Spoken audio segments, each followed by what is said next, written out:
On this desolate, radiation-ridden planet, outside the management office of Shelter 73, a frail boy stood waiting with anticipation. The clerk, while loading a pile of battered firearms onto a cart, handed Suyu a vial filled with an amber-colored liquid. With the Nightshade Squad's reckless expansion, the shelter's stockpile of anti-radiation medicine was nearly depleted, and this was the last bottle, causing the clerk to feel an added sense of worry. Who would have thought that this seemingly ordinary boy was actually a traveler from Blue Star? The world he arrived in was a sentinel star from the era of the Great Expedition of the Human Empire. Once a hub for fleet navigation and resupply, it had now become a wasteland of silence. The internal strife and alien invasions of the 40,000th millennium had wiped out all traces of civilization on this planet, leaving only endless radiation and despair. Even Suyu, the traveler, could not escape misfortune. Despite his untainted, radiation-free constitution and remarkable aptitude for learning, which helped him secure a place in the shelter, fate played a cruel joke on him. Just as he managed to find an experienced mentor willing to teach him the art of mechanical repair, the mentor succumbed to radiation sickness. To add insult to injury, soon after, Suyu's own right arm began showing signs of necrosis, marked by dark purple tissue. Now, he faced a brutal choice. If this last vial of medicine failed, within 3 months, the 11-year-old boy would have to confront the prospect of amputation. In a shelter that had no room for the idle, a one-armed repairman was as good as a dead man. As night fell, Suyu sat alone in the dilapidated repair shop, staring at the amber vial in his hand, his eyes filled with determination. This was his last chance. Although the success rate was a mere 10%, for a traveler like him, destiny ought to offer a glimmer of hope. He gritted his teeth and poured the potion over the necrotic area of his right arm. Instantly, a searing pain coursed through his body like an electric current, and a white mist rose, as if threatening to pull his very soul away. This inhuman agony lasted for a full half-hour before gradually subsiding. Clinging to his last shred of hope, Suyu forced himself to swallow the tasteless nutritional paste and lay down early. Yet, the next morning, as he stood before the cracked dressing mirror, the sight that met his eyes left the usually optimistic boy speechless. Not only had there been no improvement, but the dark purple area of death had spread further towards his wrist. Just as Suyu was sinking into despair, it seemed the hand of fate finally took pity on this unfortunate traveler. At that moment, Suyu noticed something new in his field of vision. No, it wasn't that something had appeared on the mirror, but rather, as he focused his attention, a soft blue virtual screen began to materialize before him. This is... Suyu held his breath, his eyes filled with barely concealed shock. A virtual screen suddenly appeared before him, displaying lines of text. Career system bound. Career panel unlocked. Reading host's current abilities for assessment. Assessment complete. As the final message appeared, the screen shivered slightly, as if refreshing. Then, 3 new items emerged. Current skills acquired by host. LV1 Basic Combat Skills, eligible for base class, Fighter. LV3 Basic Firearm Mastery, eligible for base class, Gunner. LV4 Basic Mechanical Repair, eligible for base class, Mechanic. Please select the career you wish to pursue. Suyu took a deep breath, staring intently at the career panel in front of him. His mind raced as he contemplated this sudden change. Is this my golden finger? He marveled inwardly. After a moment of hesitation, Suyu decided to gather more information. He focused his thoughts and asked the system, what are the main functions of this system? And what are the implications of choosing a career? A clear ding sounded, and the system promptly responded.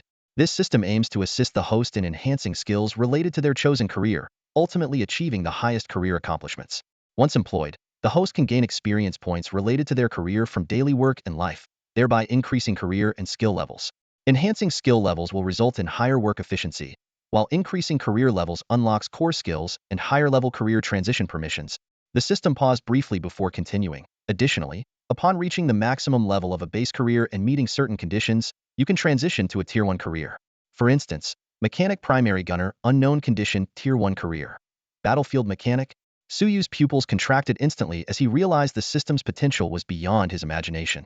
Just then, a line of small text appeared on the screen. With each career level increase, the host's physical attributes will be enhanced to varying degrees, depending on the type of career advancement. Seeing the words, Physical Attributes Enhancement, Suyu immediately perked up. He carefully weighed the pros and cons of the 3 available career options. The fighter was undoubtedly the best choice for enhancing physical attributes, especially for combating radiation sickness. As a combat career, the gunner should also provide a considerable physical boost. In comparison, the mechanic, being a support role, might offer the least physical enhancement. However, after careful consideration, Suyu chose the mechanic. His reasoning was simple: safety and stability. Given his current frail condition, Engaging in high-risk exploration or hunting was tantamount to courting death. Conversely, the mechanic, though offering less physical enhancement, was safer and provided a broader range of experience acquisition. Having made his decision, Suyu cautiously asked one more question. After choosing a base career, how can I switch to another base career? The system replied, once the current base career reaches the maximum level, you can transition to the next base career. The maximum level for a base career is level 10. With this confirmed, Suyu no longer hesitated and decisively declared, I choose to become a mechanic. Immediately the system chimed. Ding. Congratulations, host, on successfully choosing a career. Current career, Mechanic LV1, 01000. Congratulations, host, on awakening the core ability, Mechanical Affinity LV1. You now possess a clearer perception of mechanical constructs and can learn mechanical knowledge more efficiently. As the system notification concluded, Suyu felt as if a mental barrier had been lifted. Although untested in practice, he instinctively sensed a significant improvement in his memory, comprehension, and overall learning capabilities. Simultaneously, he felt a surge of energy within, making him feel more invigorated, although the improvement in physical strength was less pronounced compared to his intellectual enhancement. What delighted Suyu even more was the noticeable improvement in the large necrotic patch on his right arm caused by radiation sickness, which had receded slightly. At the same time, the fatigue that had been worsening was significantly alleviated. This series of changes filled Suyu with hope for the future. That bought him an extra month. Suyu thought as he glanced at the experience bar required for leveling up in his mechanic profession. To reach the next level, he needed 1,000 experience points, a challenge that made him eager and excited. No, it's time to get to work. As soon as Suyu called out, a small robot in the corner, resembling the protagonist from the animated movie wall, sprang to life. Its screen, representing its eyes, lit up as it mechanically repeated, acknowledged, starting work, starting work. The robot named Nono obediently followed Suyu, expertly handing over parts and assisting in dismantling weapons. Suyu's efficiency noticeably improved compared to usual. Each time he completed the repair of a firearm, the system's notification sounded. You have completed a simple repair of a homemade firearm. The difficulty rating is simple. You have gained 5 experience points for the mechanic profession and 10 skill points in basic mechanical repair. Time flew by, and half a day passed in the blink of an eye. To Suyu's delight, he realized he had accomplished what usually took him an entire day. With the final firearm repaired, his basic mechanical skills leveled up. Instantly, a wealth of mechanical repair knowledge flooded his mind, some learned from his master, others entirely new. With his mechanical affinity, Suyu closed his eyes, quickly digesting and understanding this information. Moments later, Suyu opened his eyes, his gaze drifting past the repaired firearms to the bottom of the workbench. There lay a heap of parts and remnants of mechanical creations from the bygone era of civilization, some left by his master, others accumulated from his daily work.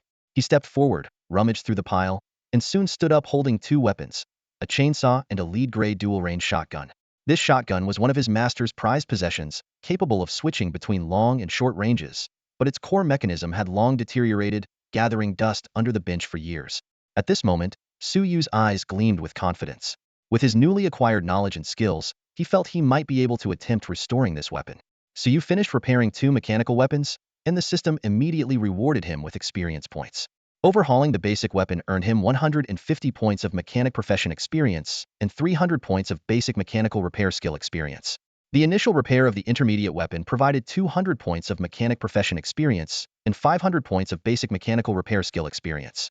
Half a day later, in the repair room, Suyu took a deep breath, his gaze falling on the 2 weapons before him. The chainsaw was almost fully restored. Although some advanced functions like the temporary speed boost for cutting couldn't be replicated, all the standard features were back to normal.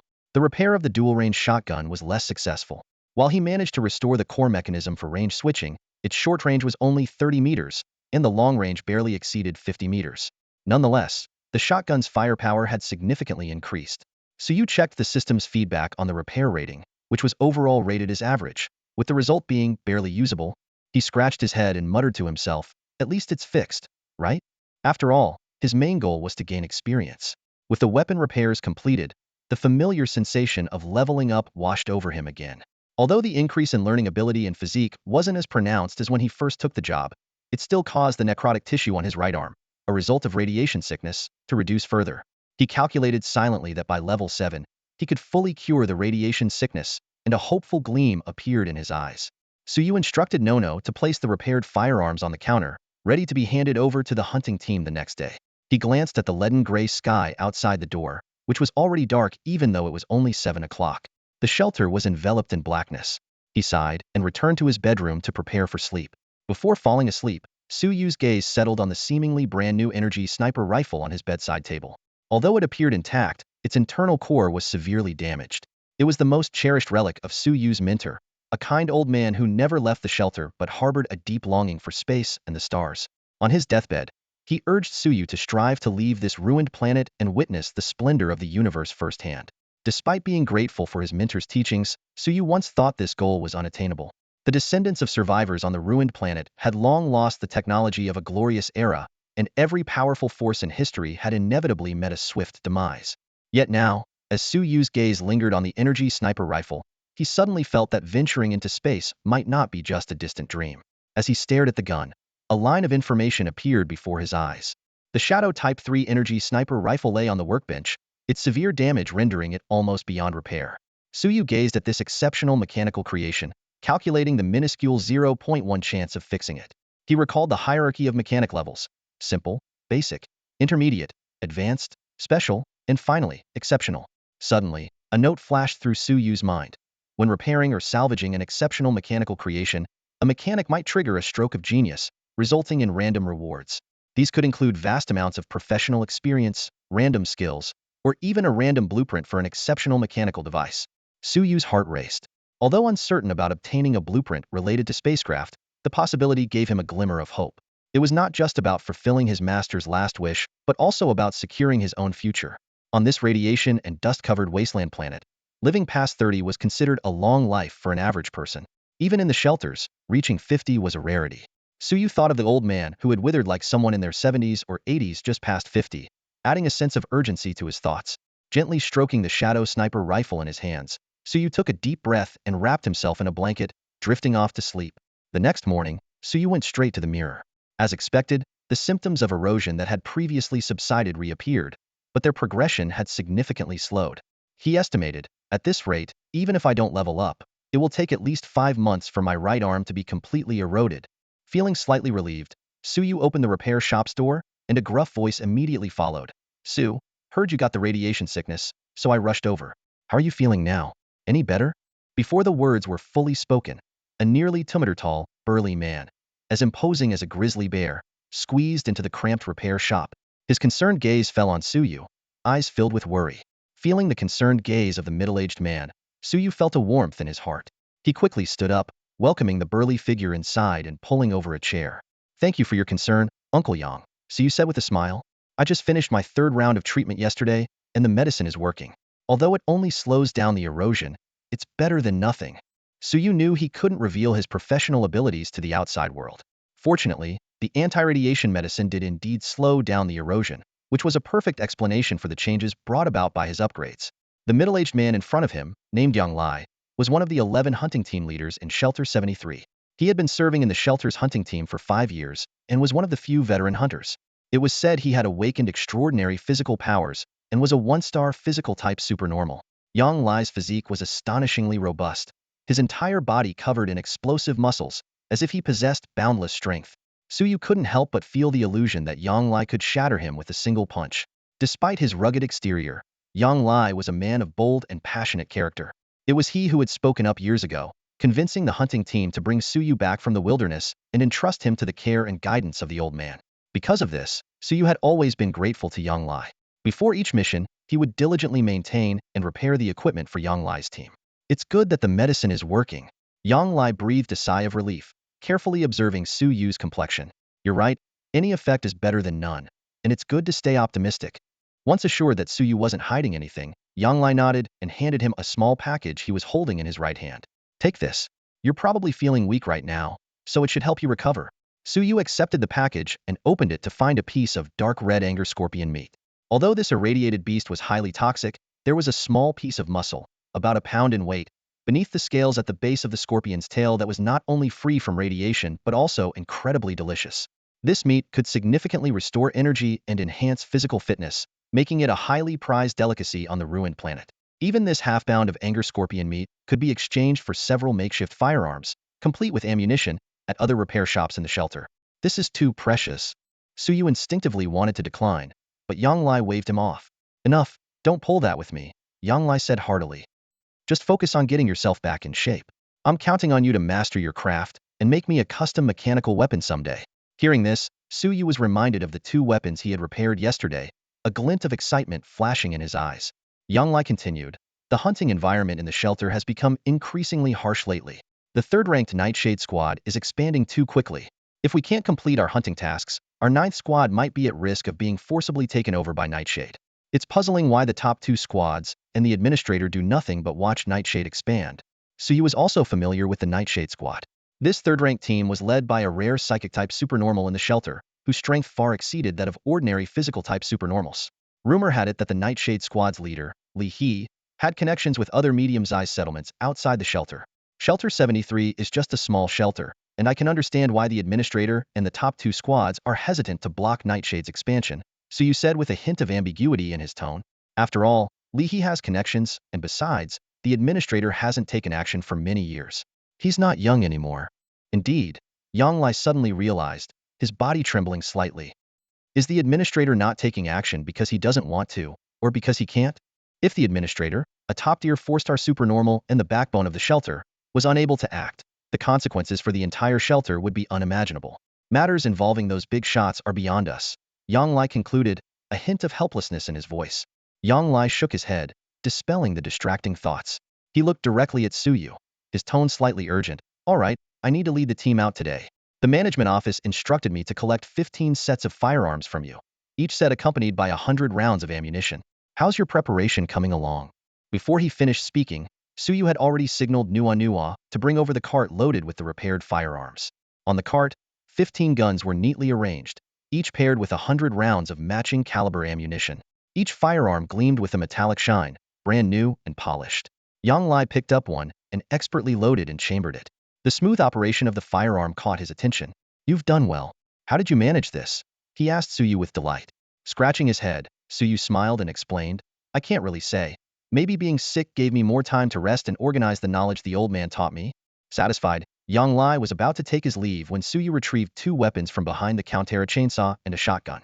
Uncle Yang, didn't you always want me to craft some mechanical weapons for you? See if these can tide you over for now. Yang Lai's eyes were instantly drawn to the 2 weapons. For someone with awakened physical skills like him, the chainsaw could boost his hunting efficiency in the wilderness by at least 30%. Did you repair these 2? He asked, astonished. Upon Suyu's confirmation, Yang Lai eagerly picked up the chainsaw and swung it around, a broad smile on his face.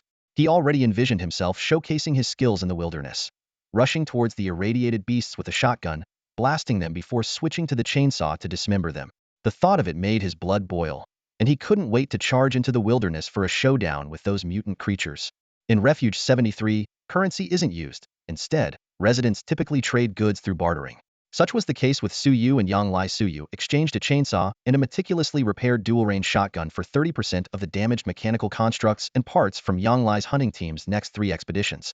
After the deal was sealed, Yang Lai generously offered Suyu 10 boxes of nutritional meals as a bonus, hoping that Suyu would inform him first when he had more valuable items repaired. Suyu gladly agreed. Interestingly, Yang Lai initially intended to give Suyu 5 cans of meat sourced from other ruins gathering points, but Suyu politely declined. After all, meat cans not produced in the refuge had dubious origins, potentially made from untreated irradiated beast meat, or even from other species or deceased scavengers. Soon after, Yang Lai returned with a trailer, delivering 3 large crates, each half the height of a person, as the share from the first hunt. Suyu was overjoyed and eagerly moved the crates into his workshop to delve into this newfound treasure. The crates mainly contained various categories of damaged mechanical constructs, which could be classified into 5 types: melee weapons, ranged weapons, shield-type auxiliary defensive weapons, mechanical armor, and vehicles. Among these, mechanical armor and vehicles were exceedingly rare. In his 3 years at the refuge, Suyu had only come across them once. To Suyu's delight, he discovered 2 mechanical energy shields in the crates. However, his excitement was short-lived as he realized that the core components of both shields were irreparably damaged. Despite having anticipated such an outcome, Suyu couldn't help but feel a pang of disappointment. While sorting through the items, Suyu stumbled upon an intriguing artifact, a dark golden metal disc adorned with unique gilt patterns. The disc seemed to possess some kind of magic. Whenever Suyu gazed at it, he would involuntarily drift into deep thought, almost falling asleep. Though unable to unravel its mysteries, Suyu's instincts as a mechanic told him that this disc might hold significant secrets. After completing the categorization, Suyu's attention was drawn to the melee mechanical weaponry and ranged firearms before him. His eyes lit up with the prospect of gaining valuable experience from repairing and salvaging these weapons, potentially advancing his mechanic level and core ability, mechanical affinity. With these advancements, he might just unlock the secrets of the enigmatic disc. Fueled by excitement, Suyu set to work. No, let's get started, he murmured softly, his fingers deftly maneuvering through the assortment of parts and tools, embarking on this journey of restoration and discovery. 3 days later, as evening approached, the sounds of clashing mechanical parts and the friction of tools gradually subsided in Suyu's repair shop. He wiped the sweat from his forehead, looking with satisfaction at the newly overhauled basic mechanical weapon in front of him. The system's notification sounded timely, announcing that he had gained 30 points of professional experience and 50 points of skill experience, raising his mechanic level to LV4 and his basic mechanical repair skill to LV6. Next, Suyu skillfully completed the maintenance of an intermediate mechanical weapon and the repair of another. With each weapon finished, experience points accumulated steadily. However, Suyu also noticed that as his skills advanced, the experience gained from these basic and intermediate weapons was gradually decreasing. As he finished repairing the last weapon, the long-awaited upgrade notification finally rang. Suyu's profession level advanced to Mechanic LV5, and his core ability, Mechanical Affinity, upgraded as well. At that moment, his weary spirit was reinvigorated, and his eyes shone brightly. Suyu looked with satisfaction at the old rifle in his hands, the very one that helped him achieve the upgrade. Although considered an outdated model during the Great Expedition era, it was still a valuable intermediate mechanical weapon on this ruined planet. After his meticulous repair, the rifle received a reliable quality rating from the system. Suyu decided to keep it as the signature piece of his repair shop, not to be sold lightly. Thinking of other mechanics' repair shops in the shelter, Suyu couldn't help but reminisce about the days working alongside his mentor. Back then, they not only fulfilled orders from the shelter but also provided services to hunting teams and scavengers, even generating substantial profits by acquiring, repairing, and reselling old firearms. However, after his mentor passed away, Suyu struggled to keep the repair shop running, barely managing to complete the shelter's orders, with little capacity for other ventures. Now, with his skills improved, Suyu saw new opportunities. He carefully placed the old rifle next to the counter at the shop's entrance, but his attention was drawn to a peculiar disc in the corner. With his newly enhanced mechanical affinity, he felt confident he could unlock the secrets of this disc. Taking a deep breath, Suyu picked up the disc and, after some careful examination, found the catch at the back. With a soft click, the dark golden patterns on the disc split open, and a network of azure light streams formed a holographic display. A resonant electronic voice announced itself as an intelligent navigation device, congratulating Suyu for passing the final assessment to become a member of the Titan Army, and instructed him to install the navigator into a vehicle system. However, this information left Suyu utterly bewildered. He had no vehicle system, nor had he ever heard of the Titan Army. What puzzled him even more was the date displayed at the bottom right corner of the navigation map, showing the year 30068, using the Imperial calendar era. Confronted with these unexpected revelations, Suyu's expression turned peculiarly perplexed as he sank into deep confusion. Though the hunting teams and scavengers on the ruined star occasionally unearth remnants of the old era, this wasteland wasn't built in a day. The glory of the Great Expedition may have ended 10,000 years ago, but its light didn't extinguish suddenly. It faded over a long period. The star once known as Azure, a sentinel of the frontier, has transformed into today's ruined star after thousands of years of dramatic change. Suyu carefully examined the 3 boxes of rewards before him. The scavengers typically unearth remnants from the old era that are only a few hundred or 1,000 years old. Items with 2,000 to 3,000 years of history are rare. However, among the goods brought by Uncle Yang Lai, there was an actual antique from the era of the Great Expedition, which genuinely astonished Suyu. As he gently touched the ancient artifact, he couldn't help but imagine. If Azure Star hadn't fallen into ruin, this treasure would likely have been coveted by collectors across the star, potentially fetching a fortune. Yet, at this moment, Suyu examined the item with a stoic expression, not out of indifference, but because his shelter had almost no records of the history from the Great Expedition 10,000 years ago. The shelter where Suyu resided had a history of just over 1,000 years, far less than that of the Great Expedition era. The splendid achievements of the Empire from that time have long been buried in the sands of history. According to the scant records available, the Empire's nascent form emerged 40,000 years ago when humanity first encountered the subspace, learned to harness its psionic energy, and embarked on a sacred journey of evolution. Based on psionic energy, extraordinary individuals arose among humans. They were divided into 2 main categories. The mind-type extraordinaires focused on cultivating mental strength, mastering mind control, and creating illusions, and could even command massive mechanical creations. The body-type extraordinaires sought to integrate psionic energy with their flesh, enhancing their physical power to unimaginable levels through rigorous physical training, martial arts practice, and even genetic modification. The Empire's splendor was not only due to the extraordinary system, but also thanks to another critical technology from subspace teleportation. With this technology, the Empire's starships could traverse billions of light-years of interstellar space and reach destinations swiftly. At its peak, the Empire's military boasted that a planet-destroying cannon built in the morning could deliver its neutron radiation cannon to the heads of border rebels by the afternoon. Fueled by subspace teleportation technology, the Empire's glory lasted for 30,000 years. During this time, the galaxy's map expanded continuously, and the Empire's fleet was invincible, causing one alien race after another to fall before it. However, the overly smooth expansion led the Empire's leadership to neglect deeper research into subspace. Like turbulent undercurrents hidden beneath a calm sea, subspace seemed peaceful over the past 30,000 years, but as the grandest expedition in the Empire's history commenced, it finally unleashed a catastrophic storm, the psionic tide. The sparse history left in the shelter provides only vague descriptions of this disaster. So you could only grasp 2 points. Firstly, the eruption of the psionic tide rendered subspace navigation a dream. Any fleet attempting subspace teleportation would be cast into the chaotic psionic sea and transported to unknown locations.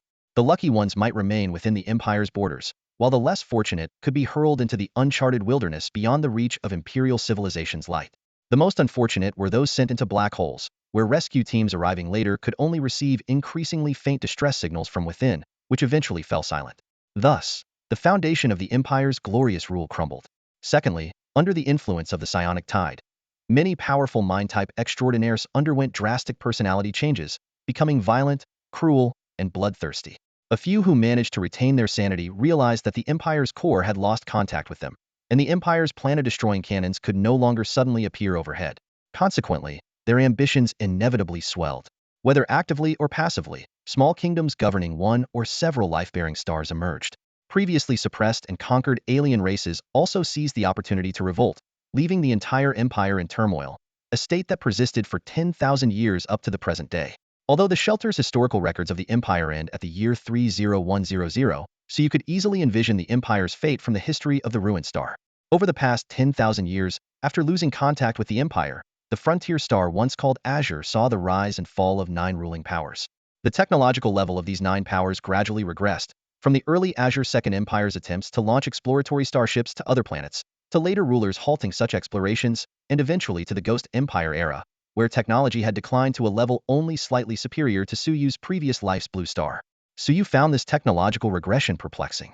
Logically, wartime should be a period of technological advancement, yet the ruling powers of the ruined star seemed to possess increasingly deteriorating technology, as if some invisible force was orchestrating it all.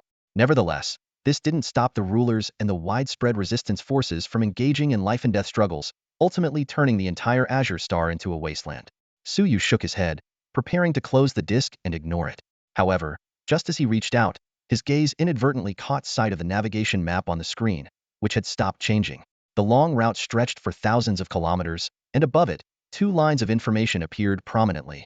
No vehicle system detected, unable to estimate vehicle speed. Re-evaluating. Based on the marching speed of the Titan Legion recruits, starting from the current location, it is estimated to require a journey of 13,762 kilometers, approximately 11 days and 7 hours. Please press the confirm button to start navigation. Suyu's pupils contracted sharply as a startling thought exploded in his mind. The reporting location for the Titan Legion is on this very ruined star? An hour later, Suyu closed the door of the repair shop and carefully examined the smart navigator in his hand. His eyes sparkled with excitement under the dim light, as this small device had revealed 2 valuable pieces of information to him. Firstly, the navigator indicated that the base computer of the giant soldier legion on Azure Star remained intact, buried deep underground. The last activation time was astonishingly 1,000 years ago, suggesting that the site might be well preserved. Suyu realized that the technology hidden there could far surpass the current level on the ruined star, and even be ahead of most civilizations in the galaxy. Secondly, Suyu was amazed to discover the incredible training intensity of the new recruits of the giant soldier legion. The navigator's records showed that the recruits could maintain a daily marching speed of over 1,000 kilometers across complex terrains, traversing mountains and swamps, with a total journey of more than 13,000 kilometers. This made Suyu wonder if these recruits could still be considered ordinary humans. Although shocked by the grandeur of the human empire during the Great Expedition, Suyu quickly calmed his inner turmoil. He carefully turned off the navigator and hid it among a pile of scrap parts in the corner of the repair shop, making it look inconspicuous. This discovery planted a seed of hope in Suyu's heart. With his professional skills, his basic survival was assured. The navigator, however, pointed him towards a grander goal. Yet, Suyu was not blinded by the opportunity before him.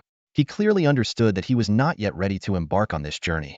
A journey of over 13,000 kilometers, even during Azure Star's most prosperous times, required new recruits to march for more than 10 days. On the current ruined star, this journey would face countless challenges. Supply shortages, rampant radiation beasts, interstellar mutants, marauders, and not to mention the vast forbidden zones. Suyu estimated that even if he gathered all the hunting teams from Refuge 73, they would struggle to reach the giant soldier legion's base. Taking a deep breath, Suyu suppressed his excitement and turned his attention back to the calendar. He calculated the remaining time for Yang Lai and the others' hunting trip, while also planning his next steps. He decided to visit the management office the next day to apply for a batch of repair orders, seizing every opportunity to gain experience points. Although repairing a single mechanical object provided limited experience, Suyu understood the importance of accumulating small gains. This was not only to treat his radiation sickness, but also to quickly enhance his strength. Whether for the distant giant soldier legion base or for survival in the current ruins, he could not afford to slack off. Days passed quickly. One evening, just as Suyu finished repairing a firearm, he heard a familiar voice he had missed. "Su, busy as always." Yang Lai's hearty voice rang out, filled with enthusiasm. He was accompanied by the entire hunting team, each member beaming with excitement and gratitude as they looked at Suyu. Seeing Suyu's puzzled expression, Yang Lai chuckled and got straight to the point. "We owe our successful hunt to the firearms you provided. Our haul ranks in the top 5 among the hunting teams this time." With a knowing glance from Yang Lai, the team members quickly brought forward 2 large crates and placed them in front of Suyu. This was far beyond Suyu's expectations, even considering the increased bounty from the hunt. A 30% share shouldn't have amounted to so much. Noticing Suyu's surprise, Yang Lai spoke earnestly. "Su, I had my doubts about your abilities before, but after this, you have my full respect. Your skills surpass even your masters. These are from our team's latest expedition, a collection of various scrap machinery and parts, all here. Not as payment, but as a deposit." "A deposit?" Suyu raised an eyebrow, a glint of interest in his eyes. "You want me to be your team's permanent mechanic?" "Exactly." Yang Lai nodded firmly, smiling broadly. "As long as you agree, every time our team goes out in the future, all the parts and mechanical creations we collect will be handed over to you for handling." Yang Lai's voice was filled with enthusiasm, his eyes fixed intently on Suyu. "This is your reward for prioritizing the repair, recovery, and maintenance of our mechanical weapons. What do you think?" The teammates behind Yang Lai also looked at Suyu with anticipation.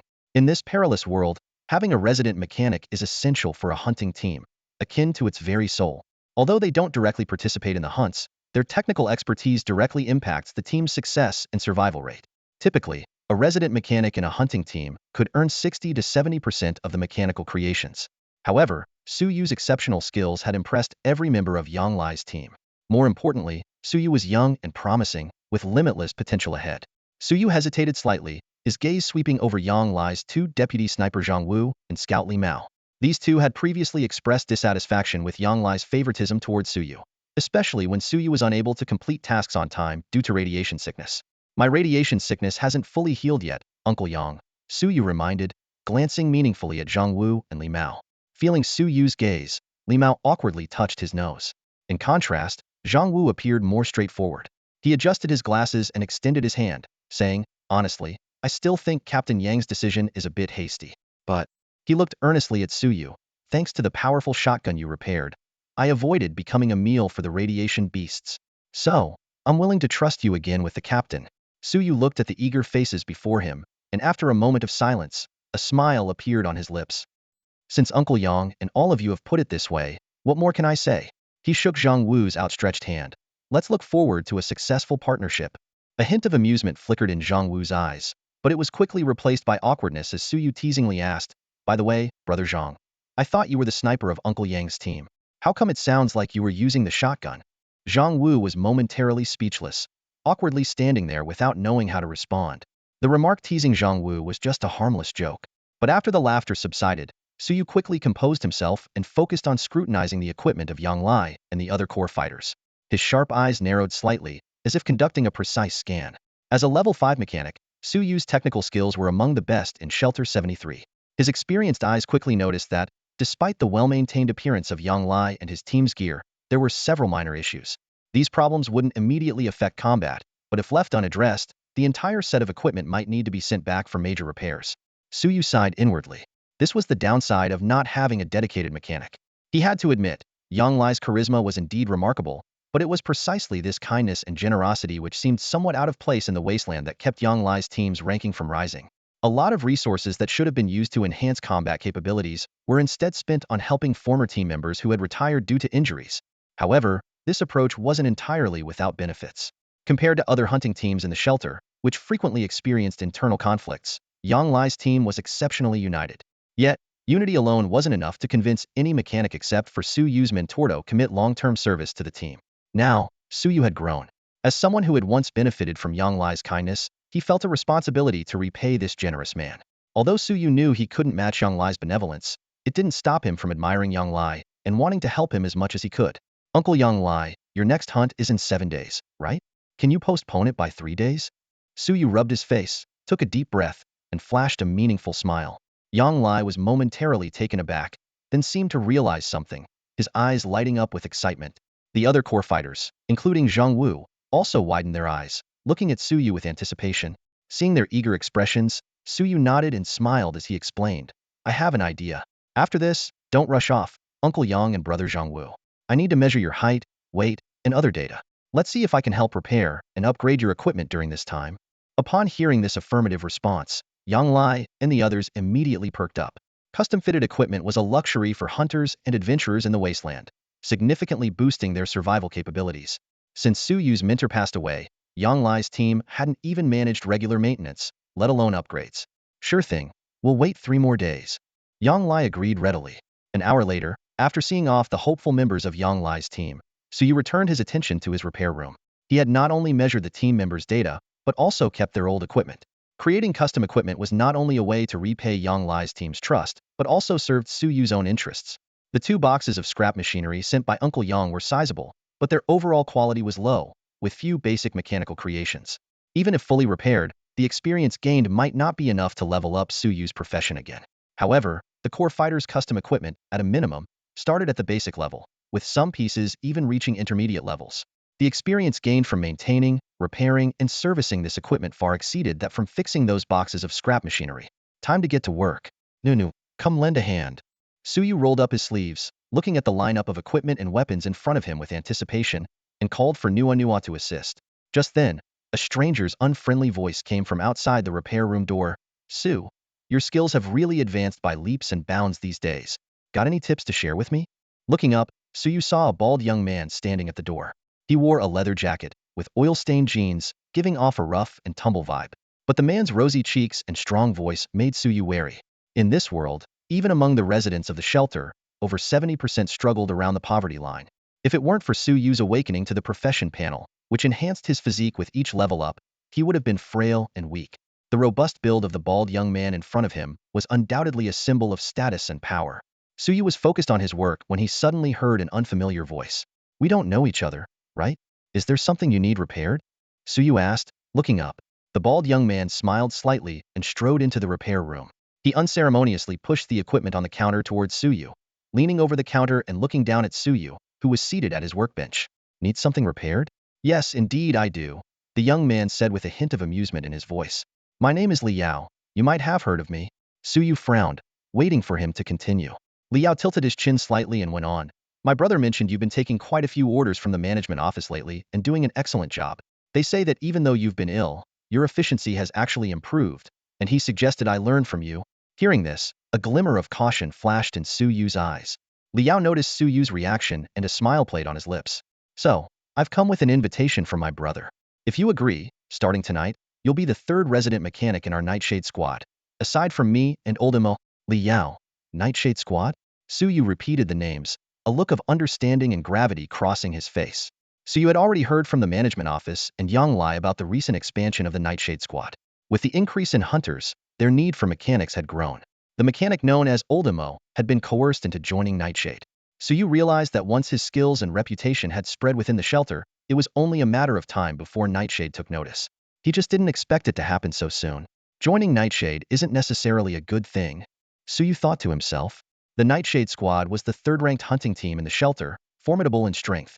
With over 50 members and more than 30 active combatants, half of whom were extraordinary individuals. They far surpassed Yang Lai's team in both numbers and quality.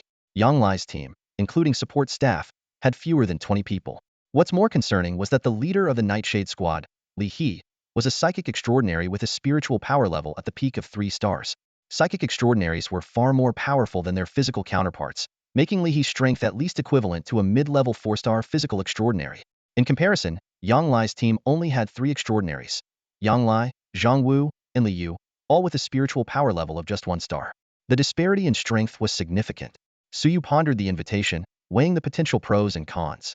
The Psychic Star Ranking is a system for classifying extraordinary individuals that has been passed down since the Imperial era. There are 9 stars in total, ranging from 1 to 9, with power increasing progressively. On the Ruined Star, those at the 7 or 8 star level can dominate a region, while those above 9 stars are considered legendary and unattainable. At first glance, the difference between a 1 star and a 3 star might seem negligible, both being considered low-level psychics. However, this assumption is gravely mistaken. In the presence of a 3-star psychic, a 1-star is almost powerless, especially when facing a psychic with mental abilities, where the disparity is vast. Li He, a 3-star psychic specializing in mental abilities, could easily subdue the 3 psychics in Yang Lai's team without giving them a chance to fight back, let alone contend with the entire Nightshade Squad. However, the shelter is maintained by the administration, which strictly forbids such occurrences. Hunting teams may compete, but mutual slaughter is absolutely prohibited. Although Suyu harbors doubts about the thorough enforcement of this rule, the assurance it provides means he doesn't need to panic at the mention of Li Yao bringing up the Nightshade captain. Captain Li He's appreciation is flattering, but I'm sorry, I've already signed a contract with Uncle Yang Lai, Suyu replied with calm confidence. I'm open to handling standard Nightshade orders, but joining Nightshade as a dedicated mechanic is unnecessary. For Suyu, even without Yang Lai, joining Nightshade was never an option. He knows their style too well. They aren't likely to offer external mechanics many resources. More unsettling is the fact that Nightshade members often exhibit arrogance and inexplicable irritability. Initially, Suyu thought this was just a unique trait of the Nightshade Squad. However, after extended observation at the shelter, he discovered a startling truth. Members often become more irritable and arrogant after joining Nightshade, and their loyalty to the squad, especially to Captain Li He, significantly increases. Considering Li He's status as a mental psychic, Suyu suspects this change is closely linked to him. Breaking a contract? Huh? Li Yao said with a smirk that didn't reach his eyes, the chill in his gaze intensifying. My brother admires you, and so do I. You know I rarely do things for him, but if you refuse, it puts me in a tough spot. He stepped closer, his voice growing colder. Don't test my patience, Su. I dislike being compared to others, and I hate being outdone. When my brother told me to learn from you, it really got on my nerves. Li Yao took a deep breath, barely suppressing his anger. I'll give you one last chance. Nod now, and in light of my brother's admiration for you, I was initially going to offer you a 10% share, but I'll raise it. Like Oldemo, you'll receive a 20% share of all mechanical spoils from my brother's hunts. You should know this offer exceeds what Yang Lai can give you, so don't underestimate it. Li Yao spoke with confidence. In his view, even if Suyu collaborated with Yang Lai, given Yang Lai's handicapped arm, offering Suyu a 60% share was already generous. As the third-ranked hunting team, Nightshade consistently hauls in several trailers of scrap machinery from each hunt, making a 20% share indeed more lucrative than Yang Lai's offer. However, hearing Li Yao's words, a cold smile crept onto Suyu's lips, his gaze growing sharper. He slowly rose, towering over Li Yao, who was leaning on the counter, and calmly extended 2 fingers. Sorry. First, my agreement with Uncle Yang Lai is that I manage all mechanical spoils from each hunt. Second, even without that, I would still decline Nightshade's invitation. So, Mr. Li, please don't make it difficult for me. Hearing Suyu's rebuttal using his own words, Li Yao, who was already arrogant and defiant, was instantly enraged. He stepped forward to grab Suyu by the collar. But just as he was about to succeed, a monotonous electronic voice suddenly interrupted. Alert! Alert! No fighting allowed in the shelter. No fighting allowed in the shelter. Alert! Alert! No fighting allowed. Li Yao's movements halted abruptly. He turned toward the source of the voice, seeing Nuonuo, whom Suyu had already instructed, with its display switched to monitoring mode, coldly observing everything. Li Yao's face turned a deep shade of red, his eyes sparking with anger. He shot Suyu a piercing look and said through gritted teeth, Fine. Very good. Suyu, is it? I'll remember you. I hope next time we meet, you can still be this confident. With that, he turned on his heels and strode away, his retreating figure radiating a sense of unwillingness and threat. Suyu watched Li Yao depart, pondering quietly to himself, the tallest tree always catches the wind. How true that is. He rarely showed signs of a headache, but now he did, as he waved to silence Nono's alarm and casually closed the repair room door. Despite the headache, Suyu felt neither defeated nor regretful. He understood well that standing out in a strange environment, whether back home or in this wasteland, inevitably invited trouble. It's just that Liao turned out to be a more challenging problem than he had anticipated. Leaning against the workbench, Suyu reflected on his earlier decision. Even if given another chance, he wouldn't accept Liao's offer. This wasn't just because of the debt of gratitude he owed Yang Lai, but also out of self-preservation. The Nightshade Squad had two permanent mechanics, Liao, the Captain Li's younger brother, and the well-respected Mo Lao from the shelter. Ever since Liao completed his training, Mo Lao's status in the team had plummeted, and even his mental state had deteriorated. Suyu quietly celebrated his decision. Although he had his professional skills to rely on, joining the Nightshade Squad would mean losing development opportunities. Moreover, the squad leader Li He's eerie psychic abilities and the team's unsettling conduct made him wary. In this wasteland, to survive, you must cherish every minute. Suyu clenched his fist, his eyes filled with determination. Without further delay, he summoned Nono and began examining the equipment set that had been replaced by Yang Lai's team. It wasn't until noon the next day that Suyu lifted his head from the workbench, his eyes alight with excitement. He murmured to himself, "I think I have an idea for the initial improvements." Suyu started analyzing the composition of the shelter's hunting team. He divided the team into two main parts, combatants and the logistics crew. As a mechanic, his primary responsibility was to maintain the combatants' equipment. He further categorized the combatants into three types: long-range shooters using firearms, mid-range fighters wielding long weapons, and close-range fighters equipped with short weapons and heavy armor. After careful consideration, Suyu realized that the firearms for long-range and close combat weapons had already reached the highest standard possible within the shelter. Even the top-ranked mechanic at the shelter would struggle to make better improvements. His role was to meticulously maintain and preserve them, fixing any minor defects that might affect their performance. However, when it came to long weapons, inspiration sparkled in Suyu's eyes. His gaze fell on the three long knives laid out on the workbench, and an exhilarating modification plan began to take shape in his mind. These three long knives were chainsaw blades designed by Master in his early years. Suyu carefully examined the blade, recalling his master's design philosophy. These weapons could activate a motor at critical moments, causing the chainsaw blade to rotate and deliver an attack similar to a power saw, greatly increasing damage. However, this design had a significant flaw. When facing scaly irradiated beasts, even without activating the motor, the blade would quickly become damaged if used as a conventional melee weapon, potentially breaking in a single battle under severe conditions. To address this issue, the three combatants would carry spare blades on every mission and try to avoid scaly irradiated beasts. This inevitably limited the hunting range of Yang Lai's ninth squad. Suyu pondered for a moment, and a solution began to take shape in his mind. He understood that his master had designed the chainsaw blades not out of laziness, but after careful consideration.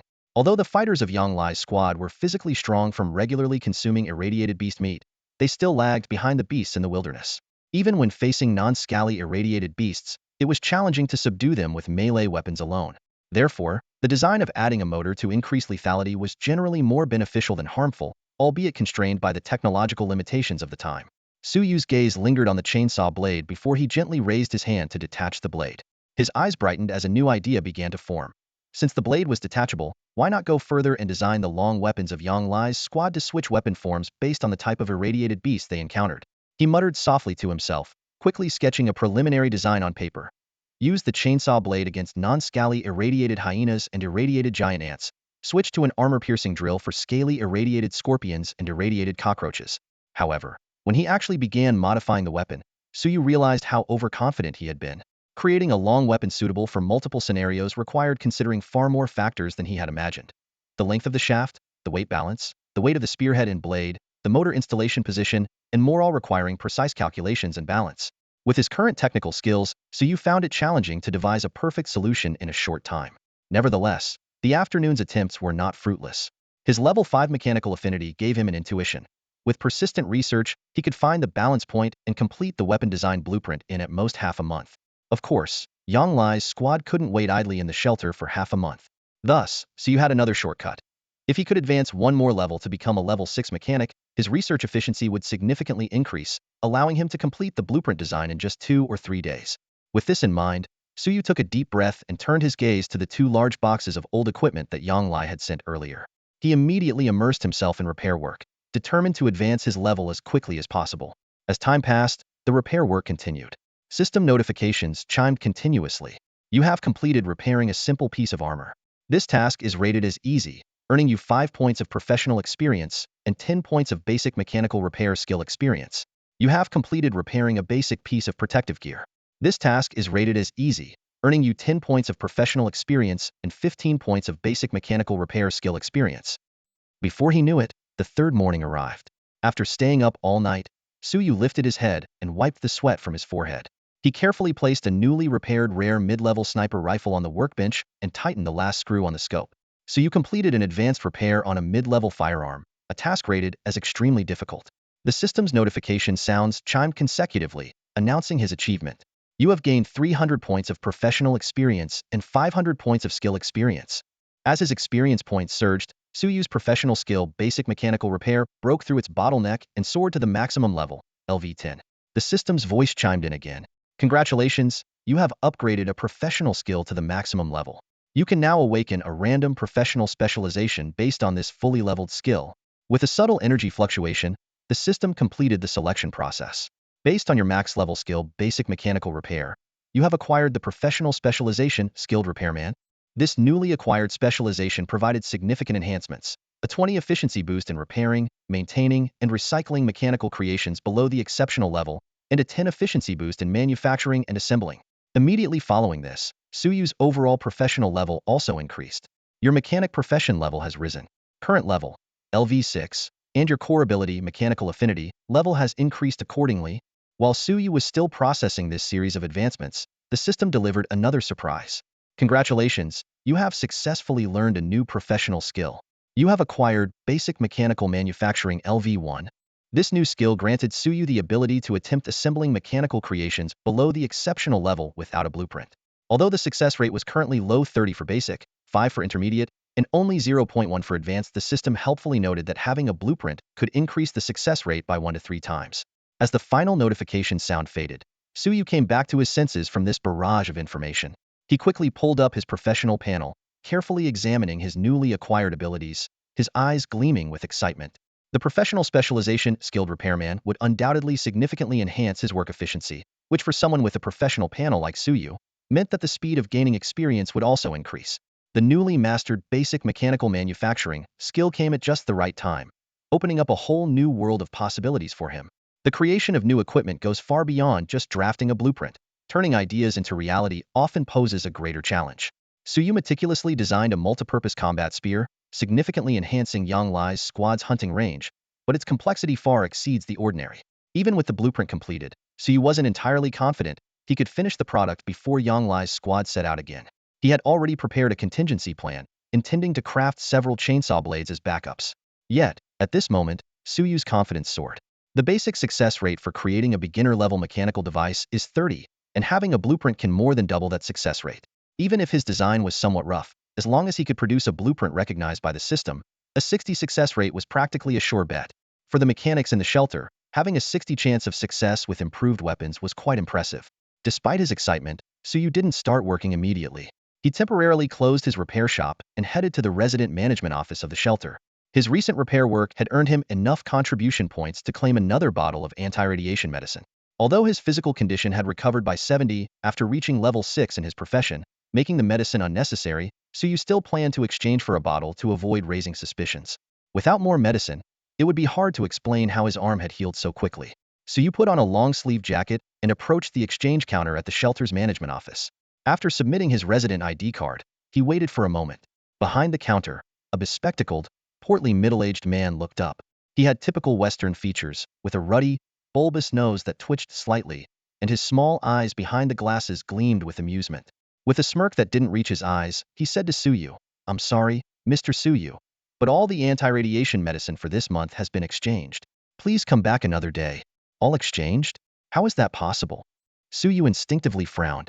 Although anti-radiation medicine was precious, Shelter 73 had a complete production line and even surplus for external trade, making it an important trade item for the shelter. Moreover, the contribution points required for residents to exchange for the medicine were quite high, and the monthly quota of 20 bottles usually had leftovers by the end of the month. How could they be gone when he arrived? "May I see the exchange list?" Suyu asked in a low voice. Just then, a familiar voice chimed in. "I'm sorry, but that exchange list involves the privacy of other shelter residents. Mr. Suyu, please don't make things difficult for Supervisor Eisen." "Right, Supervisor Eisen?" Suyu turned to see Li Yao with a cold smile on his lips, eyes full of mockery. Supervisor Eisen at the counter immediately concurred. Mr. Li Yao is right, Mr. Suyu. Please don't make it difficult for me. Seeing the two of them acting in concert, a chill flashed in Suyu's eyes. He had anticipated trouble from previous conflicts, but Li Yao's move was still threatening. Although he didn't currently need the medicine, without the professional panel, this maneuver was tantamount to forcing him into a corner. The wasteland truly lives up to its name, where life-threatening tactics are commonplace, Suyu murmured softly, preparing to leave. Suddenly, two familiar voices called from behind. Wait a moment, Brother Su. Li Mao, the scout from Yanglai's squad, smiled and stopped Suyu. Beside him, Zhang Wu stepped forward, gently shoulder-checking Li Yao out of the way, his hawk-like sharp eyes fixed on Supervisor Eisen behind the counter. Although Eisen held a prestigious title as a supervisor, in reality, he was merely a mediocre individual who had secured his position through his father's connections. At this moment, facing the sharp, blade-like gaze of Zhang Wu, the sniper from Squad 9, beads of sweat instantly formed on Eisen's broad forehead. Trying to maintain his composure, he asked in a slightly trembling voice, "Is there something you need?" Zhang Wu replied unhurriedly, his voice deep and intimidating, "Nothing special. I just wanted to remind Supervisor Eisen that there's a regulation in place. Important shelter residents who have enough contribution points but have to wait for the next exchange due to a lack of supply quotas have the right to review the exchange list. This is to prevent any corrupt practices." He continued, pointedly, "Did you forget this rule? Or do you not consider Mr. Suyu's shelter's mechanic important enough?" As he spoke, Zhang Wu's right hand casually rested near the exchange counter, close to the telephone that connected directly to the Shelter Management Committee's office. His fingers tapped rhythmically on the counter, as if silently counting down. Sweat was now streaming down Eisen's forehead uncontrollably. He took a deep breath, cast a helpless glance at Li Yao, whose face was ashen, and then forced a fawning smile at Zhang Wu. "There's no need to get so worked up, Mr. Zhang Wu. Let me check the exchange list again. Perhaps I made a mistake." He quickly skimmed the list and exclaimed in an exaggerated tone, "Ah, it seems I did make a mistake. Mr. Suyu, there is indeed an allocation for a bottle of anti-radiation serum. Would you like to exchange it now?" Suyu did not respond immediately, but first looked at Zhang Wu. Zhang Wu gave him a meaningful smile, then turned to Eisen and asked leisurely, "Only one bottle?" All right, there are 15 bottles left. Really? That's all there is," Eisen said urgently, even laying the exchange list out on the counter for them to see. Zhang Wu said easily, "Okay, Su, you heard what Supervisor Eisen said. How many bottles do you want to exchange?" Suyu smiled and, after a brief thought, decisively said, "I'll exchange 3 bottles for now." However, before Suyu could finish his sentence, Li Yao, who had remained silent until now, suddenly interrupted. Staring intensely at Zhang Wu, he said slowly and deliberately, "You need to know. Some things are beyond your authority, and that fool Yang Lai behind you is equally unqualified." "Sorry, Li Xiao, I'm not quite sure what you're talking about." Zhang Wu calmly looked Li Yao in the eye, showing no trace of fear. This scene reminded the members of the 9th Squad of a recent incident. Back then, Li Yao had tried to cause trouble for Suyu, but was firmly rebuffed by Suyu alone. The story quickly spread throughout the squad, and everyone was grateful and admired Suyu for standing with the 9th Squad, even at the risk of a conflict with the Nightshade Squad. Now, seeing Li Yao trying to trip up Suyu again, how could Zhang Wu, Li Mao, and the others stand by and do nothing? Li Yao clenched his teeth at Zhang Wu's words and exhaled heavily. He suppressed his anger, forcing a bright smile, but his eyes revealed a chilling coldness.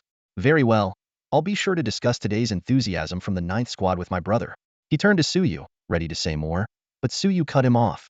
Suyu looked towards Eisen behind the counter and said leisurely, "Additionally, I'd like to apply for another order. Within a month, I plan to produce at least 90 basic pieces of equipment or 30 advanced ones. Could you please organize the materials for me and have them sent to the repair shop?" Hearing this, Zhang Wu and Li Mao were initially taken aback, then looked at Suyu with admiration. Li Yao quickly grasped the deeper meaning behind Suyu's order application, his eyes growing colder, yet betraying an undeniable sense of apprehension and jealousy. This order signified that Suyu's technical skills were among the top 3 in the shelter, enough to draw attention from the higher-ups. Even if the task wasn't completed, the upper management would keep a closer eye on Suyu for the month. Li Yao would find it difficult to cause trouble again. If Suyu could demonstrate exceptional skills, even the Nightshade Squad might not dare to challenge him in the future. With his mind in turmoil, Li Yao didn't bother to make any more threats and hurriedly turned to leave. Eisen, seeing this, didn't dare to oppose Suyu's request and quickly prepared all the materials, respectfully sending Suyu out of the exchange counter. After leaving the counter, Zhang Wu and Li Mao were visibly excited. Li Mao, eyes full of admiration, said to Suyu, "Su, you've got a sharp mind. How did you think of using that order to drive Liao away? You should have seen his face when he left. It was priceless. Truly satisfying. Zhang Wu, more meticulous, seriously said to Suyu, Su, can you manage the work in time? If you're pressed for time, we can pause our equipment upgrades and just do some basic repairs. Li Mao agreed. Zhang's right, the management's order is the priority. Finish it early, and even the Nightshade Squad won't dare to trouble you anymore. Hearing their concern, Suyu felt a warm gratitude but was confident in completing the order he had taken. Don't worry, brothers. I have it under control. Seeing Suyu's confident demeanor, Zhang Wu and Li Mao, though curious about how Suyu planned to accomplish the task, respected his personal expertise and refrained from asking further, simply nodding earnestly. If you need any assistance, just let us know. Suyu nodded and thanked Zhang Wu and Li Mao. After the two helped him move the 10 boxes of parts and supplies into the repair shop, they took their leave. Suyu closed the shop door, let out a long sigh of relief, and eagerly scanned the boxes piled in the corner. This batch of parts would significantly enhance his basic mechanical manufacturing skills. With 7 days until Yang Lai's team embarked on their next hunting expedition, he quickly began to plan. I'll spend the first 3 days assembling a batch of basic equipment to boost my mechanical manufacturing level, Suyu murmured to himself. Assembling provides much more experience than regular repairs, and I might even level up as a mechanic. The remaining 4 days will be enough to draft blueprints and complete the equipment upgrades for Squad 9. He turned and called out, Nunua, come over and help. Let's get started. Meanwhile, in the meeting room at the Nightshade Squad's base, the atmosphere was tense. Several core fighters frowned at Li Yao, speaking in displeased tones. Li Xiao, you've really landed the team in hot water this time. Li Yao's face was sullen, his eyes flickering with anger, but he didn't dare to retort. These people weren't just his fair-weather friends. They were his brother Li He's trusted lieutenants, mostly at the 2-star level. A seasoned and steady fighter tried to mediate, saying, what's done is done, and blaming won't help. After all, isn't it that kid Suyu who doesn't know what's good for him? The others nodded in agreement. As for the harsh conditions and aggressive attitude Li Yao had shown, they didn't mind at all. In their eyes, Nightshade extending an invitation to Suyu, a junior mechanic, was already a great honor. Can't we just finish him off? One member suggested with a glint of malice in his eye. Li Yao replied in a low voice, not this month. Besides, with his technical skills, he might catch the attention of the higher-ups next month. What he didn't mention was that even if the higher-ups turned a blind eye, other top-ranked hunting teams in the shelter might take an interest in Suyu, and the competition could end up benefiting him instead. The atmosphere in the meeting room grew even heavier. Just then, a cold and weighty voice came from outside the door. Don't worry about the higher-ups or other teams. They won't recruit Suyu. When is Yang Lai's Squad 9 going hunting next? Arrange for a team to deal with them. Understand? Accompanied by heavy footsteps, the door to the conference room swung open. The members of the Nightshade Squad sprang to their feet as if facing a formidable foe, and even Li Yao was no exception. Their eyes were filled with reverence, fixed intently on the figure who entered. Brother, Li Yao called out hastily, his voice tinged with a slight tremor. Captain, echoed the other combatants, including the core members, speaking with utmost respect. The man who entered was a robust figure in his 30s. Though not particularly tall, his eyes shone with an astonishing brightness, like a hawk targeting its prey. Anyone caught in his gaze instinctively lowered their head, unable to meet his eyes. This was Li He, the captain of the Nightshade Squad, and the only 3-star top-tier psychic extraordinary in Shelter 73. As soon as Li He spoke, Li Yao and the others couldn't wait to bombard him with questions. What did the higher-up say?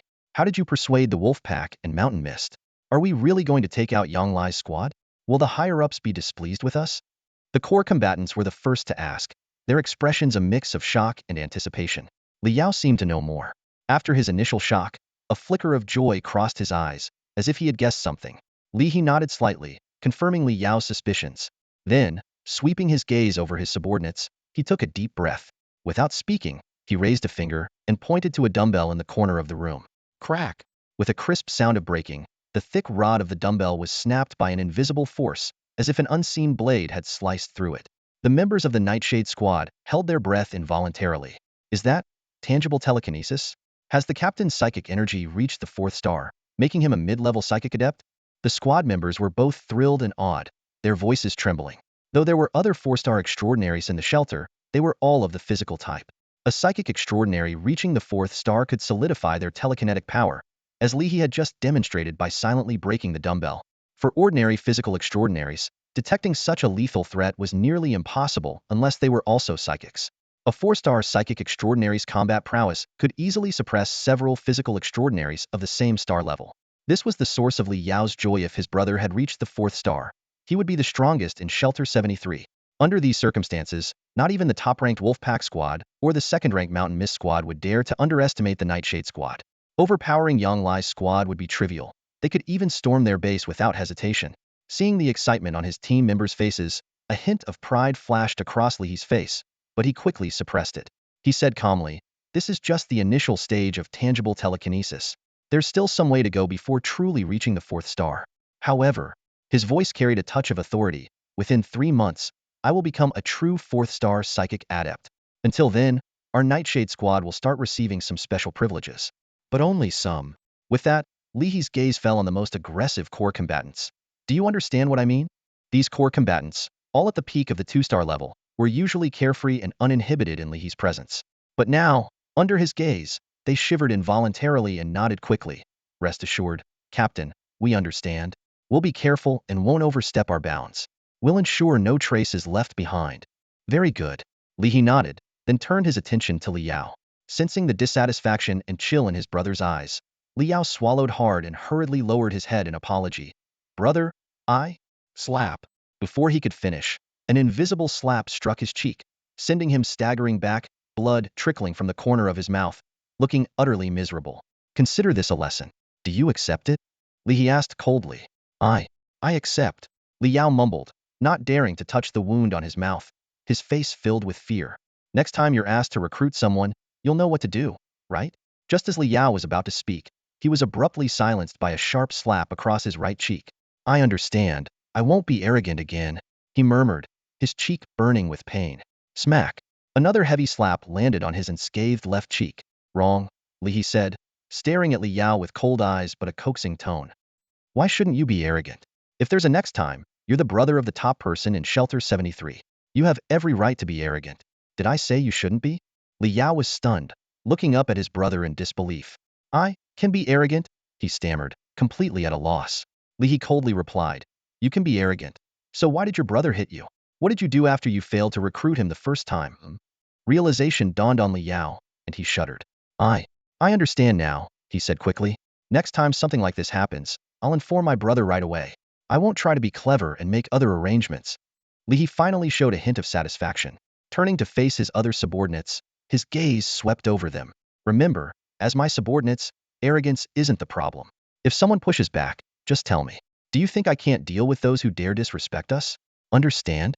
In the conference room, from Liao to the usually ruthless core fighters, everyone involuntarily drew a sharp breath. They looked at Li in the center, as if gazing at a deity who allowed them to act with impunity in the wasteland. In unison, they bowed deeply to Li, their voices trembling with excitement and fervor. "Yes, Captain. We understand." "All right, you can all go now," Li said, waving them off with satisfaction as he saw the loyalty and fervor in their eyes. Once the last person left and the door closed, Li exhaled deeply, closing his eyes. Centered around him, a strange, invisible psychic energy quietly spread throughout the room. Under its influence, ethereal figures formed where the Nightshade Squad had stood, emerging from the subspace as gray mist, twisting and transforming into humanoid projections that respectfully surrounded Li. With each breath, Li absorbed and merged these projections of psychic energy. When the last figure vanished, he opened his eyes, which were sharper and brighter than before. "Soon, very soon," Li murmured to himself. "The meditation technique from that supreme being is far more effective than I imagined." He recalled the mysterious shadow he saw in the subspace when he first awakened his psychic abilities. Just that shadow had bestowed upon him this strange meditation technique. Luckily, it was only a shadow. "I doubt I could withstand the presence of that being," Li thought with lingering fear. "Once I wipe out Yang Lai's squad and intimidate the other teams in the shelter, then deal with Suyu," Li whispered to himself. "By then, my psychic power should reach 4-star level. The entire shelter will become nourishment for my growth. And perhaps, I'll meet that supreme being again." Feeling the psychic energy spinning and solidifying in his mind, Li's eyes gleamed with a blend of intoxication and boundless anticipation. What are the main strengths of a psychic extraordinary individual? This question lingered in Suyu's mind as he stepped into the repair room. Yang Lai was there distributing repaired equipment and guiding the team members to continue honing their skills. Hearing Suyu's inquiry, Yang Lai raised an eyebrow, keenly sensing the deeper meaning behind Suyu's words. "Are you worried about the Nightshade Squad, Su?" Yang Lai asked tentatively. Suyu nodded frankly, admitting his curiosity about psychic extraordinaries. Although there were over 100 extraordinaries at Refuge 73, only a few were psychic, and they were all concentrated in the Nightshade Squad. Li He was one of them. Suyu knew little about their abilities and could only seek guidance from Yang Lai. Currently, the conflict with Li Yao was about to erupt. As Li Yao's biggest supporter, the mysterious 3-star psychic extraordinary, Li He would certainly intervene at the crucial moment. Suyu understood the importance of intelligence and needed to be prepared. Yang Lai understood Suyu's concerns but couldn't offer much help. Psychic extraordinaries are too mysterious, he sighed. Their training methods are much more obscure and profound compared to physical extraordinaries. Yang Lai briefly explained the training process of physical extraordinaries. By constantly honing their bodies, those with talent could naturally sense and absorb subspace energy, refining it for their own use. In contrast, psychic extraordinaries' meditation was much more complex. Those with potential for psychic powers are 1 in a million, or even 1 in 10 million, Yang Lai emphasized. Moreover, having potential isn't enough. They must also develop a unique meditation method to open the subspace channel and guide psychic energy. Only then can they be considered a qualified psychic extraordinary. Suyu furrowed his brow in thought. So, does that mean Li He has his own meditation method? Yang Lai nodded in confirmation.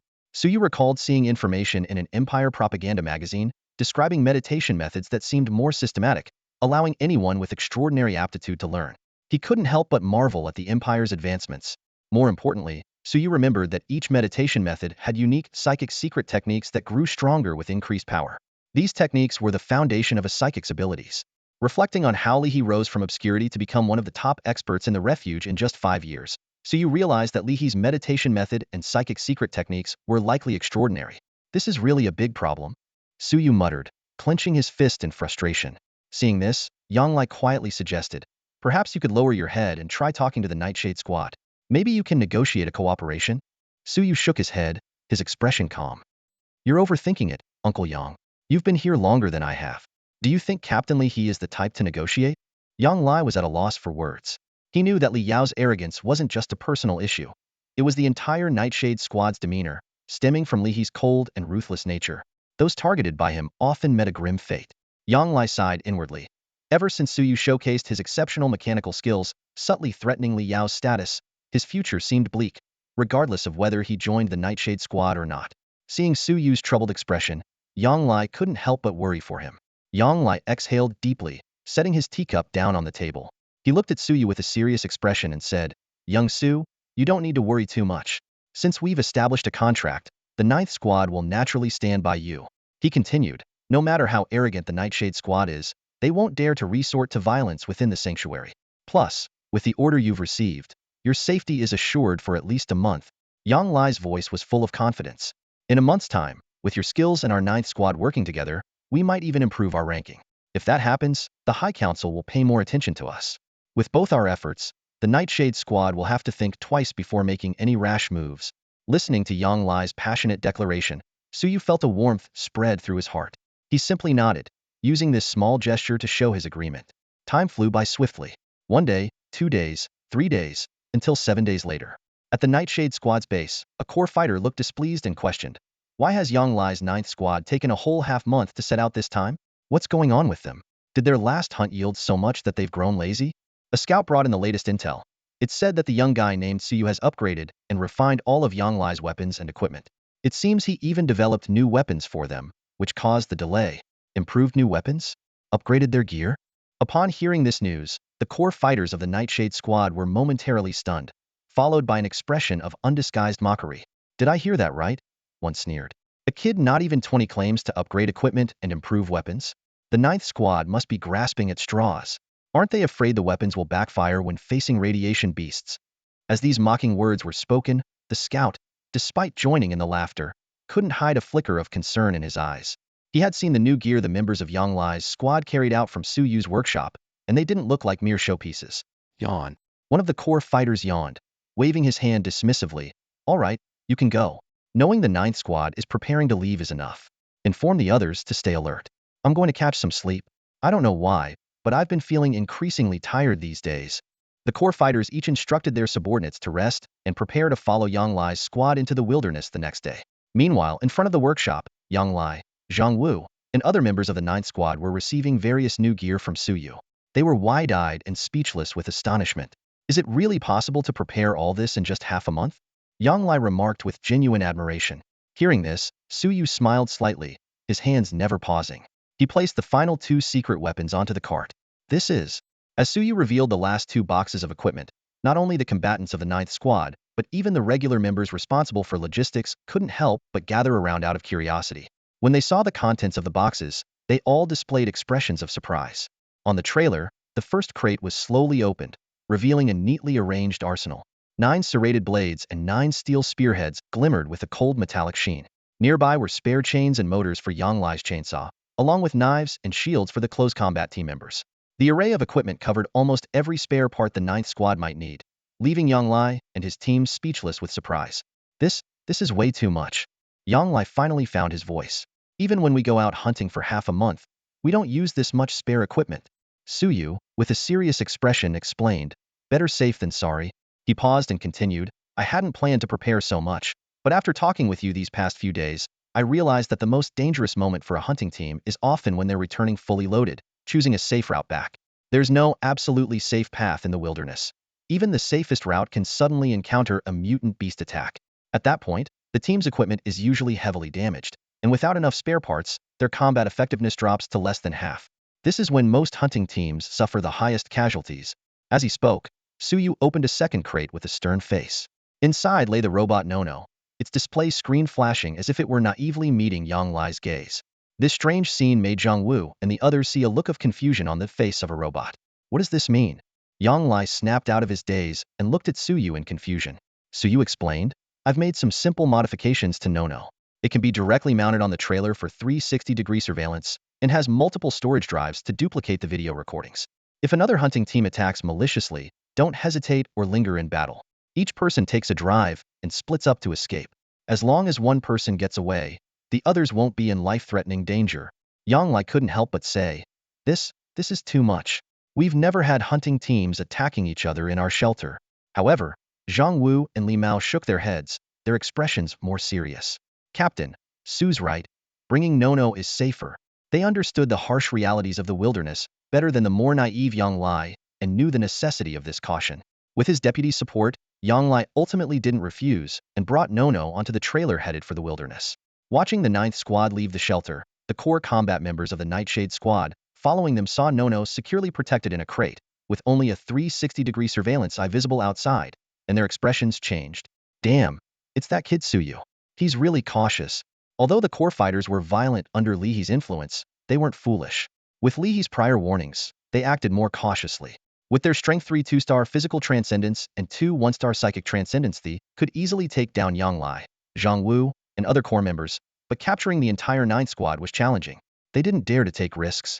If someone escaped with battle footage, their crimes would surely be pursued by the shelter. Although Li He had demonstrated formidable power, the high-ranking officials of the shelter hadn't fully capitulated. Instead, the formal supervisors of the High-Level Committee, as well as the Wolfpack and Mountain Mist squads, were biding their time, looking for a legitimate reason to nip the potential threat of Li He and the Nightshade Squad in the bud. If they acted rashly, they might give the shelter's leadership the perfect excuse. Given the ruthless nature of their captain, they had no doubt that when the time came, the captain would execute them first to silence the higher-ups at the shelter, as well as the 2 squads, Wolfpack and Mountain Mist. So, we can't just stand by and watch them get away, can we? One of the fighters whispered, his eyes filled with unease and anxiety. Fool, what if we can't act directly? A wiry man snapped in a low voice, his gaze fierce. Don't forget, we're in the wilderness. If done right, you can kill without lifting a finger. His tone was laced with malice, as if he was already envisioning a gruesome scene in his mind. After sending off Yang Lai's squad, Suyu immediately threw himself into a new round of repair work. His workbench was piled high with materials obtained from the management office, along with plenty of old equipment replaced by the Ninth Squad. These were his invaluable sources of experience. As time passed, system notifications kept appearing. You have assembled a basic firearm. The difficulty level of this task is evaluated as medium. You have gained 100 points of professional experience and 150 points of skill experience. You have recycled a basic piece of equipment. The difficulty level of this task is evaluated as simple. You have gained 10 points of professional experience. You have repaired a basic piece of equipment. Half a month flew by. During this time, Suyu not only completed the management office's orders ahead of schedule, earning recognition and attention from the shelter's higher-ups, securing a preliminary means of self-protection within the shelter. To his delight, his professional level had risen to level 8, and his basic mechanical manufacturing skill had reached level 7. The 7th level of basic mechanical manufacturing brought significant improvements. Even without blueprints, the success rate for designing basic equipment was as high as 50, while the success rate for intermediate equipment had jumped from 5 to 20. Even the success rate for creating advanced equipment had improved from 1 in 1,000 to 1%. This filled Suyu with hope for the future, as he calculated the potential success rates once his skills were maxed out. The low success rate for advanced equipment doesn't matter, Suyu thought. As long as the success rate for intermediate equipment can reach 50% now, even 40% would be enough. He quickly calculated. With the blueprint's minimum success rate boost of double, that would be an 80% success rate. Out of 5 pieces of intermediate equipment, at most one would be a failure. This efficiency gave Suyu the confidence to level up his mechanic profession to the maximum within a month. He was now a level 9 mechanic, just 5% of the experience bar away from breaking through. Even by simply repairing and maintaining equipment below intermediate level, the gradual accumulation would be enough to fill the experience bar within a month. Once the profession was maxed out, new opportunities would arise. Suyu's eyes turned to the 2 unlocked profession options, fighter and gunner. Both combat-related professions would significantly enhance his survival ability in the wasteland. Moreover, Suyu mused, once the 2 foundational professions reach their maximum level, I can advance to a first-tier profession. Compared to the basic foundational professions, the first-tier professions are where the real journey begins. Suyu muttered softly to himself, his eyes gleaming with anticipation. However, over the following week, he inevitably found himself with more free time. The number of orders from the management office had decreased, and the fallout from his conflict with the Nightshade Squad meant that while the residents of the shelter were aware of Suyu's improved skills, they were hesitant to approach him for business. Suyu wasn't worried. He knew that the management office would have new orders next month, and that Yang Lai's 9th Squad would benefit from the equipment he had upgraded for them. He was more than happy to enjoy this rare period of leisure, as such relaxation had been scarce since his illness. However, Suyu's respite did not last long. At the beginning of the new month, an unsettling piece of news shattered the calm. I'm really sorry, Su. Yang Lai, accompanied by Zhang Wu, Li Mao, and over a dozen members of the 9th Squad, appeared at the entrance of Suyu's repair shop, looking disheveled. At that moment, Suyu was engrossed in designing a new weapon blueprint, a skill he had acquired after unlocking basic mechanical crafting. Suyu looked up, his gaze sweeping over the bedraggled group. Zhang Wu's custom sniper rifle was broken in 2, his right hand was wrapped in bandages, and his expression was downcast. Li Mao, leaning on a crutch, managed a strained smile, insisting it was just a minor injury and that he would recover in 2 or 3 months. A heavy feeling settled in Suyu's heart.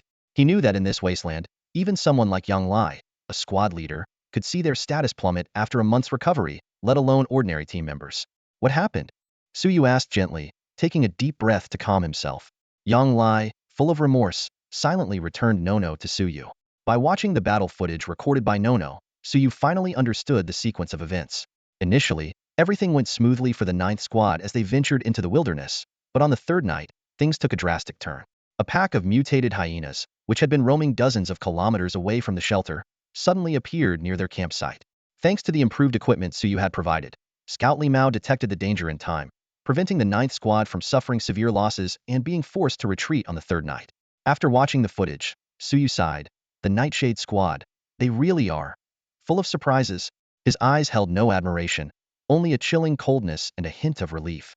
He was relieved that he had been cautious enough to send Nono with the squad to record their journey. Otherwise, he might have never seen Yang Lai and his team return, only receiving news of their complete annihilation. However, the journey did not become any easier. In the days that followed, Squad 9 encountered unexpected attacks from radiation beasts multiple times. Despite having the advantage of Suyu's modified weapons and equipment, they struggled to persevere and still couldn't escape misfortune. During a rearguard action, core members Li Mao and Zhang Wu were unfortunately injured. If it weren't for Yang Lai's fearless and desperate fight, they might have become the afternoon snack for the giant ants, which should have been residing in the swamps 70 kilometers away. Suyu, with his enhanced level 8 mechanics' keen observation skills, detected something unusual beneath Yang Lai's seemingly robust mental state. The overly apparent excitement was a hallmark of the radiation giant ant's venom affecting the brain's nerves. This discovery sent a chill through Suyu. As a top-tier 1-star physical transcendent, Yang Lai was only a step away from reaching 2-star strength. His robust physique should have been able to fend off more than 90% of the radiation giant ant's venom. Only the venom of a 2-star radiation beast, the radiation ant queen, could bypass Yang Lai's immune system and directly affect his brain. Brother Su, have you figured it out? Upon hearing Suyu's words, Yang Lai gave a wry smile, then rallied himself and waved his hand, saying, "But don't worry about me. Radiation ant venom is the most gentle poison on this planet. It doesn't kill directly. It just makes you increasingly excited and shortens your sleep time. Eventually, the infected will go for days without rest and extreme excitement until their brain burns out. Yang Lai licked his dry lips, a hint of hatred flashing in his eyes. Even with my current physique, under the influence of the radiation ant queen's venom, I can only live another 2 or 3 months at most. He paused. 2 or 3 months isn't long, but it's not short either. Several members of Squad 9 brought in several boxes, and when they opened them, the entire repair room was filled with a strong smell of blood. Yang Lai explained, "These are the radiation beast materials we harvested on this hunt. Although the losses were heavy, the gains were several times what they were before." After handing over the required amount to the management office, the rest is all for Brother Su. "We have only 2 requests. First, we hope Brother Su can continue to help us prepare equipment for the next 2 months. Second, we hope Brother Su can look after Old Zhang and Old Li in the future." Compared to the now precarious Squad 9, Suyu had successfully completed the management office's orders over the past month, elevating his status beyond anyone in Squad 9. Faced with Yang Lai's request, Suyu pondered for a moment and softly spoke, "I don't want to take either of those paths. I want to choose a third path." He looked directly into Yang Lai's eyes. "Uncle Yang, when is Squad 9's next hunting expedition?" Yang Lai was taken aback, looking up at Suyu in surprise. "Brother Su, do you mean?" Suyu smiled slightly, his gaze falling on Zhang Wu and Li Mao, and sincerely said, "Brother Wu, Brother Mao, if you don't mind, could you teach me some scouting and firearm skills in the coming days?" Seeing Suyu's earnest expression, Zhang Wu, Li Mao, and the other Squad 9 members, who were prepared for a deadly revenge, were first stunned. Then, taking a deep breath, they bowed deeply to Suyu. "Brother Su, thank you." Suyu chose a different path, no longer merely serving as a maintenance mechanic for the 9th Squad. With Li Mao injured and Zhang Wu disabled, the 9th Squad was in a precarious situation. Not only were they unable to seek revenge, but even meeting the monthly hunting quota required by the shelter authorities had become a daunting task. The absence of a sniper and scout was devastating for the hunting team. Yang Lai only asked Suyu to help with equipment maintenance for 2 months because he estimated the 9th Squad could last at most 3 months. In reality, they only had 2 months. The contribution points they had accumulated were only enough to cover 1 month's shortfall. If they failed again the following month, they would lose their hunting team status and be reduced to scavengers. At that point, the Nightshade Squad wouldn't even need to lure radiation beasts to attack them. He could openly kill them within the shelter. Although there were people within the shelter capable of filling the sniper and scout roles, no one dared to join the 9th Squad due to the clear targeting by the Nightshade Squad. When Suyu expressed his willingness to join the 9th Squad, Yang Lai and the others were overjoyed. At this moment, even a complete novice joining would significantly enhance the 9th Squad's combat power. Yang Lai announced, "Tomorrow we take a day off. Starting the day after, we'll have intensive training on basic knowledge for the scout and sniper positions at the training grounds." After agreeing on the training schedule, Yang Lai and the others left, leaving their equipment behind. Suyu looked at the array of weapons and gear before him, his eyes glinting with determination. Although the 9th Squad didn't blame him and were grateful for his joining, Suyu found it hard to let go. He knew that the root of the 9th Squad's troubles lay in his conflict with Li Yao. However, having lived 2 lives, Suyu didn't spiral into self-pity. He calmly analyzed, "On the surface, it's my conflict with Li Yao that's causing trouble, but the real issue is the misconduct of Li Yao and his brother Li He. As long as I eliminate these miscreants, the hatred can be resolved, and I can find peace." Suyu began a new round of repairs and maintenance, with his professional interface constantly updating with new information until the next morning. At dawn, Suyu arrived at the exchange desk in the management office. Aizen, who was dozing off, was jolted awake by a pungent metallic smell. Half asleep, he started to scold. "Who let this country bumpkin in? Don't you know this is the exchange desk? You should take your hunt submissions to the warehouse, you fool." Before he could finish, Aizen caught sight of Suyu's cold expression across the counter and swallowed the rest of his words. His eyes showed deep apprehension and disbelief. Aizen thought to himself, "What's up with this kid? Why does he give off an oppressive vibe even stronger than that brute Yang Lai?" Suyu was unaware of Aizen's thoughts. In truth, after a night of intense work, his mechanic level had smoothly risen to LV9, having been stuck at 95 experience. This successive advancement not only completely cured his radiation sickness, but also significantly enhanced his physical condition. Suyu felt confident that while he might not match the top-tier 1-star Yang Lai, he was on par with the 1-star advanced Li Mao. In Shelter 73, a 1-star advanced extraordinary individual was already considered a noteworthy expert. More importantly, as a support class, each level up as a mechanic brought more pronounced improvements in mental areas such as brain development, cognitive speed, memory, and observational skills, compared to physical enhancement. Although he hadn't undergone professional testing, Suyu estimated that even without systematic training and meditation practices, his mental strength was approaching a top-tier 1-star level. After 9 career advancements, Suyu's mental energy synchronization reached the level of a high 1-star. As an extraordinary individual mastering both physical and mental prowess, his strength could rival some 2-star extraordinaries. At that moment, standing in front of the exchange counter, Suyu's gaze was sharp as he stared directly at the visibly nervous supervisor, Ison. Supervisor Ison, I recall there are options here for submitting catches, exchanging mechanical creations, and scrap parts. Please convert all of these into scrap weapons for me. Suyu's voice was cold and emotionless. Ison involuntarily swallowed, beads of sweat forming on his forehead. Despite rumors that the Ninth Squad, which Suyu collaborated with, had been harshly dealt with by the Nightshade, standing before Suyu left Ison with no courage to play tricks. Resisting the nauseating stench of blood, he swiftly completed the material inventory and sent 10 alloy iron boxes onto the cart Suyu brought. Mr. Suyu, would you like me to arrange for someone to help you transport these back to your repair shop? Ison wiped the sweat from his brow, exhaling deeply as he forced a sycophantic smile. Thank you, but I'm not finished. Suyu's eyes shifted to the extra monthly orders posted at the management counter. This one, and this one. I'll take all 3. Is that a problem?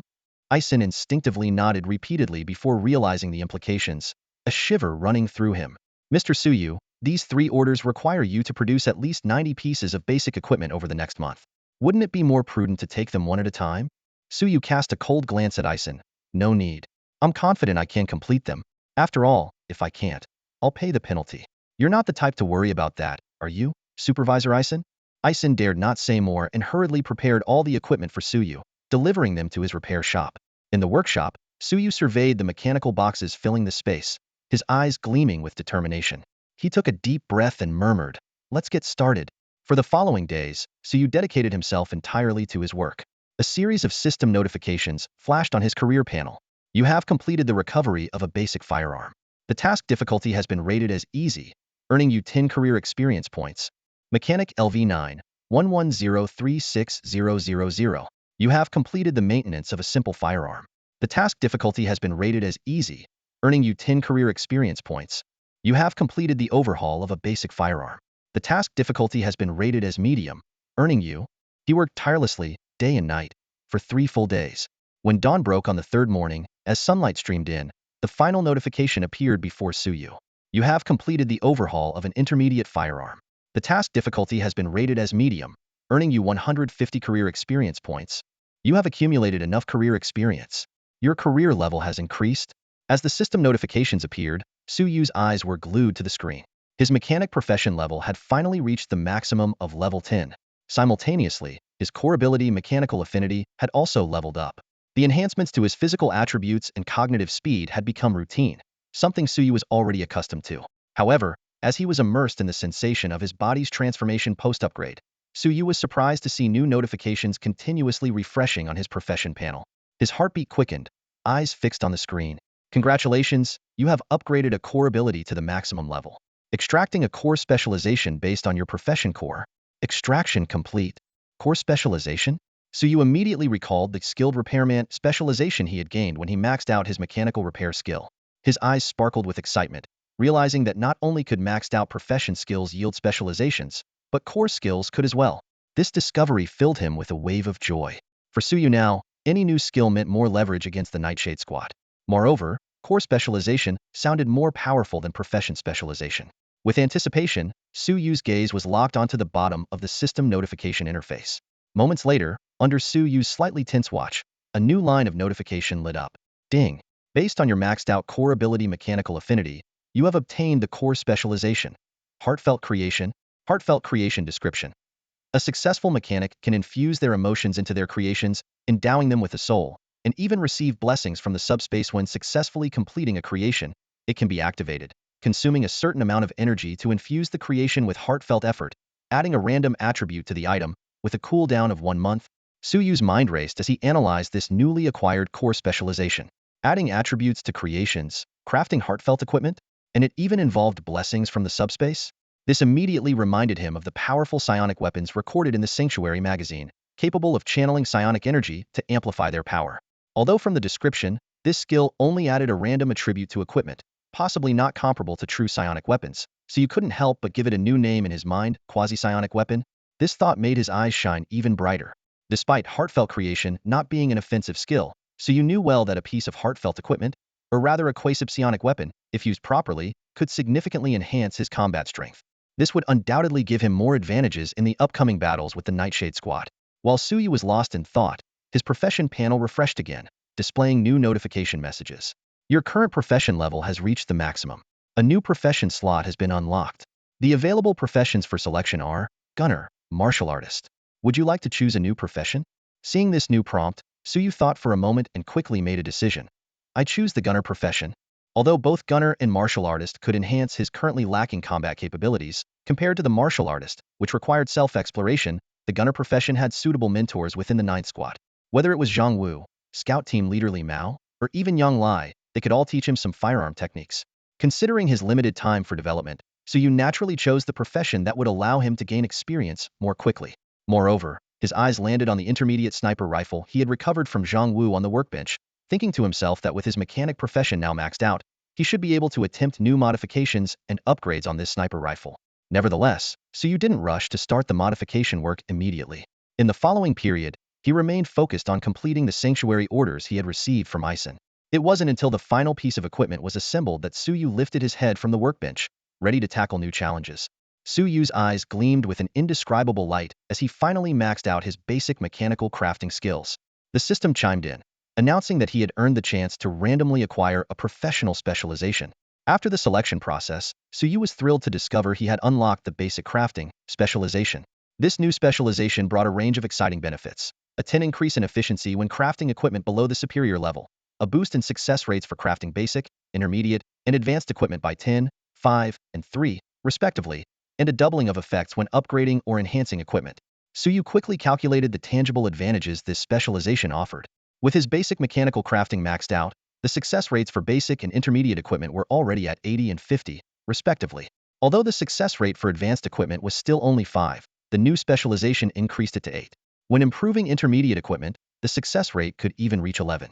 Amidst his excitement, Suyu recalled the sniper rifle he had recovered from Zhang Wu. He placed it on his workbench, but decided not to start working on it immediately. Instead, he turned to retrieve the energy sniper rifle left to him by his mentor. Though Suyu was still unable to repair this advanced weapon, his maxed-out mechanical affinity allowed him to glean valuable technical insights from it.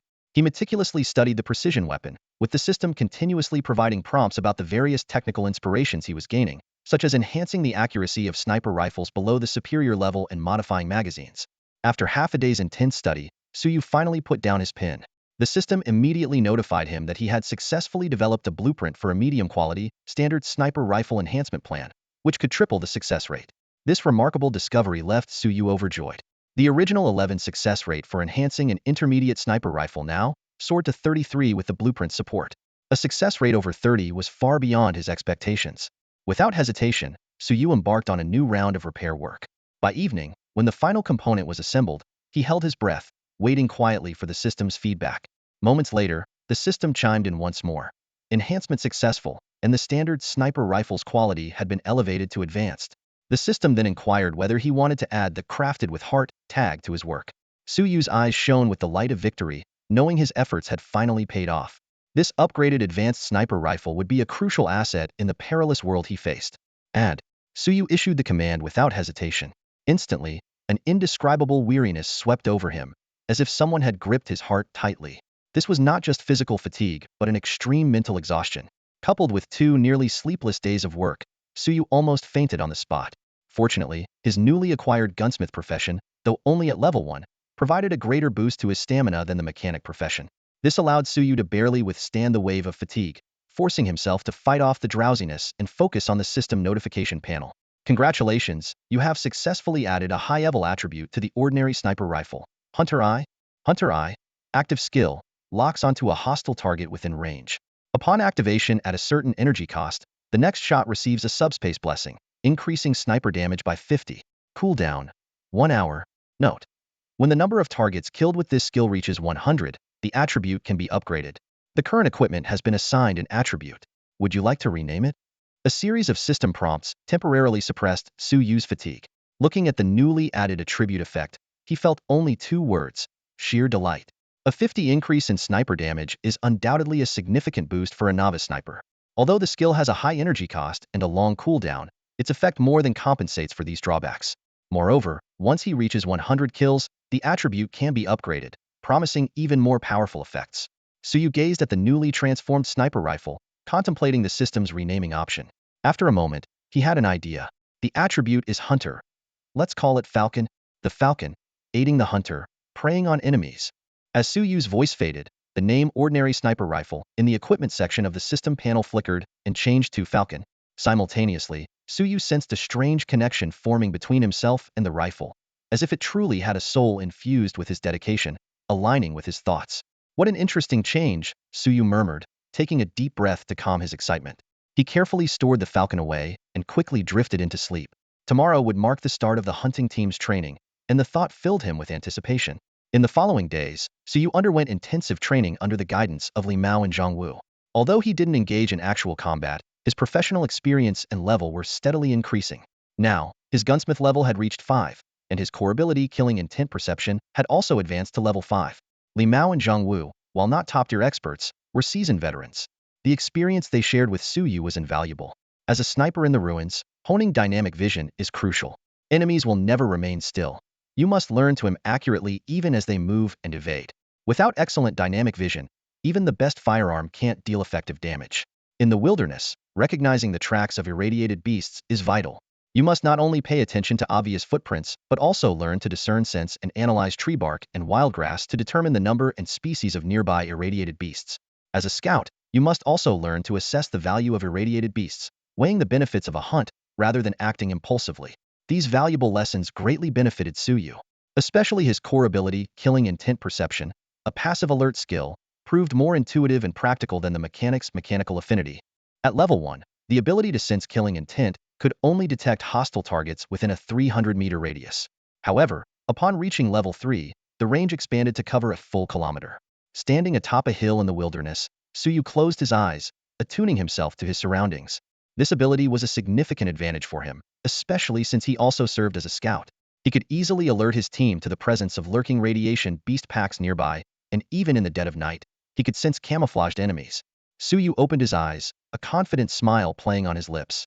Under the careful guidance of Li Mao and Zhang Wu, Suyu not only mastered his core abilities, but also learned many additional skills. Images of basic sniping techniques, wilderness survival, and the newly unlocked basic scouting skills flashed through his mind.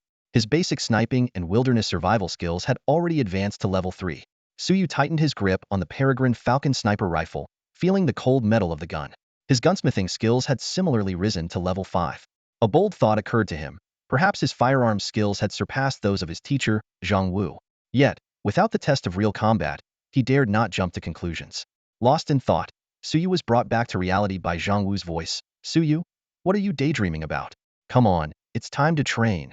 Right, I'm on my way. Suyu responded, running over to set up the Peregrine Falcon sniper rifle, aiming at the moving targets Zhang Wu had arranged in the distance.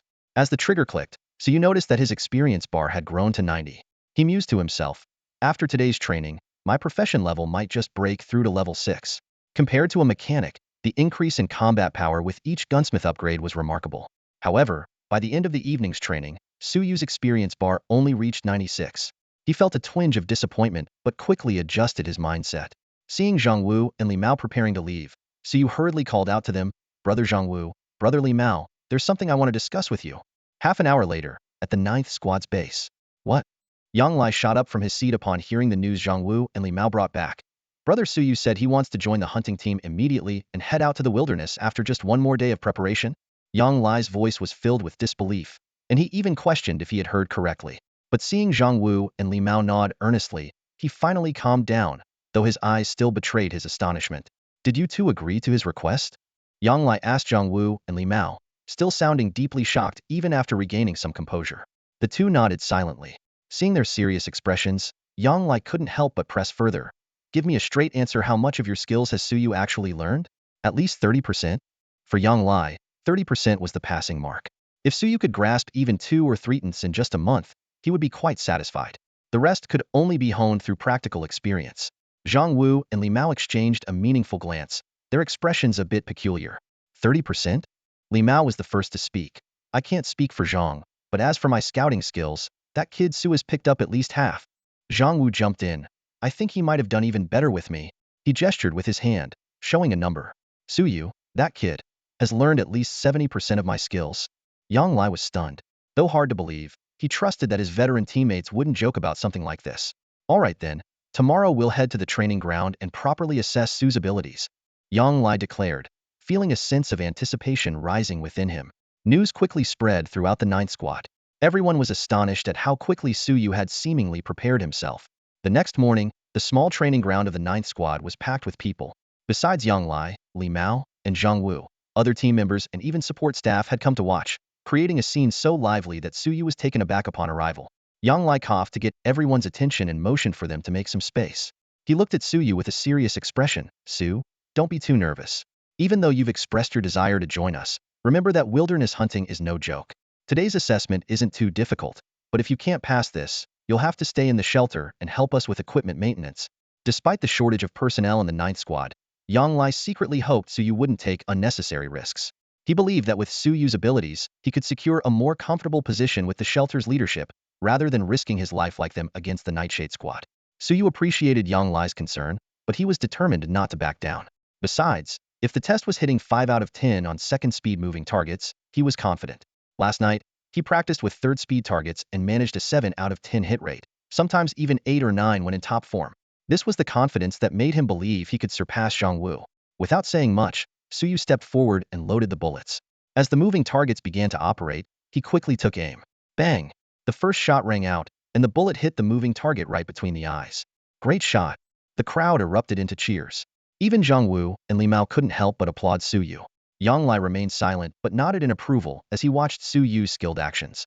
From loading to aiming to shooting, every detail demonstrated that Suyu had indeed mastered a considerable level of technique. Zhang Wu's claim of 70% didn't seem exaggerated at all. Just as Yang Lai's thoughts were still forming, the second shot was already fired.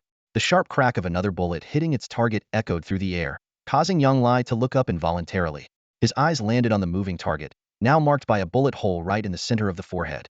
Yang Lai's pupils dilated in disbelief as he stared at the target.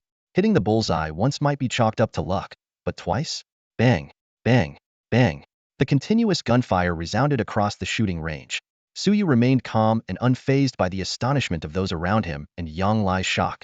His movements were fluid as he worked the bolt, aimed at the distant moving target, and each pull of the trigger resulted in a bullet hitting dead center. Gradually, the cheers and gasps of amazement faded away. Everyone held their breath, afraid to miss a single moment. Yang Lai unconsciously clenched his fists, his eyes fixed on the shooting range. The 10th bullet also struck the center of the forehead.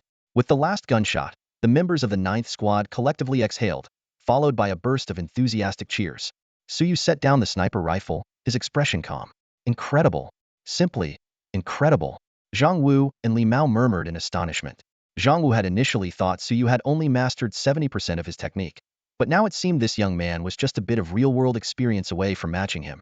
His eyes gleamed with satisfaction and excitement, thinking, with a bit of field experience, this kid could definitely fill my role in the squad, maybe even surpass me. Yang Lai's feelings were even more complex. Snipers and scouts were crucial to the hunting team, and after losing Zhang Wu and Li Mao, his hopes for revenge and keeping the 9th Squad together were nearly dashed. But now, looking at Suyu, a glimmer of hope reignited. Perhaps the 9th Squad could indeed continue under this young man's leadership. Taking a deep breath, Yang Lai suppressed his inner excitement. He felt the heightened alertness and quickened heartbeat from the adrenaline coursing through him and said in a steady voice, "Congratulations, Su, on passing the test. Take a day or two to prepare, and we'll set off for the wilderness at the latest by the morning after tomorrow for the hunt." Yes, Suyu responded earnestly, putting aside his earlier nonchalance. However, 2 days later, just as Suyu was eagerly anticipating his first wilderness hunt, a shocking piece of news arrived. Wang Shan and Wu Yu had been taken away by the authorities. This unexpected news was like a bucket of cold water, extinguishing the enthusiasm in Suyu and the entire 9th Squad, leaving their spirits at rock bottom. Wang Shan and Wu Yu are the other 2 members of the 9th Squad. Although they aren't as powerful as Zhang Wu and Li Mao, they have become an indispensable force in the squad, especially with the core fighters injured. However, just as the squad was preparing to head out for a hunt in the wilderness, these 2 were inexplicably detained. Suyu had his suspicions but couldn't resist asking for the exact reason. Yang Lai gritted his teeth and remained silent. Beside him, Li Mao was seething with anger, slamming his fist on the table as he explained, "The management said it was for fighting, but why would they start a fight for no reason? Brother Wang's family includes only a sickly wife and a child aged 6 or 7, and Brother Wu has nothing but an elderly mother who can barely see." Upon hearing this, Suyu understood the situation. Although the shelter rarely accepted outsiders, it wasn't completely closed off. A regularly held trading market allowed residents to exchange goods with the outside world. Typically, the families of the hunters would take this opportunity to trade surplus goods to support their households. However, this time, the Ninth Squad's families faced a cold reception. Not only did the shelter residents ignore them, but even the outsiders who were interested in buying were stopped by others. Just the day before, an uninformed outside merchant tried to purchase these goods, which had been forced to lower their prices, only to be beaten up. The families of Wang Shan and Wu Yu, who spoke up, were also implicated. Naturally, Wang Shan and Wu Yu couldn't stand by idly. Although the shelter members who attacked were sentenced to longer detentions, they were quickly bailed out by Li Yao using contribution points. In contrast, Wang Shan and Wu Yu were to be held for 2 months. After hearing this, Suyu fell into deep thought. The Nightshade Squad's ruthless tactics had left the already understaffed 9th Squad in dire straits. Even with Suyu joining, only 5 fighters remained. Forget about revenge. Even meeting next month's hunting target seemed doubtful. Yang Lai hesitated, wanting to persuade Suyu to leave, but was interrupted by the latter. Uncle Yang, if the Nightshade Squad is resorting to such tactics, do you think there's any point in me going back? Yang Lai could only offer a bitter smile, feeling a deep sense of despair. But Suyu remained calm, looking around at everyone, saying, "We have no retreat left. Either we kneel and wait to die, or we stand and fight to the end." Despite Suyu's calm tone, his words were filled with determination. After a moment of silence, the team members stood up one by one. Even Zhang Wu and Li Mao gritted their teeth and stood. Yang Lai rubbed his face, let out a heavy sigh, and clapped Suyu on the shoulder, laughing heartily. "The kid's right. If we're going to die, we might as well die with dignity." In the detention center managed by the authorities, Wang Shan and Wu Yu, their faces bruised, apologized to Yang Lai. Yang Lai patted their shoulders, pretending to be at ease as he reassured them, "Don't apologize, this isn't your fault. Just stay in there and pray for us. Who knows, we might get lucky and earn your bail money in one hunt." Wang Shan and Wu Yu held back their tears, their eyes slightly red as they watched Yang Lai and his group head towards the shelter's exit. Their hearts were a mix of emotions, filled with both worry and admiration for the courage of the 9th Squad. At the exit, several members of the hunting teams had gathered. When they saw Yang Lai and the others coming out, their faces displayed peculiar expressions. "The 9th Squad sure has guts, heading out to hunt in the wilderness at a time like this," someone whispered. The crowd's attention was suddenly drawn to a young boy at the end of the group, carrying a sniper rifle on his back, clearly the new member of the 9th Squad. This unexpected sight left everyone present in astonishment. Just then, a mocking voice broke the silence.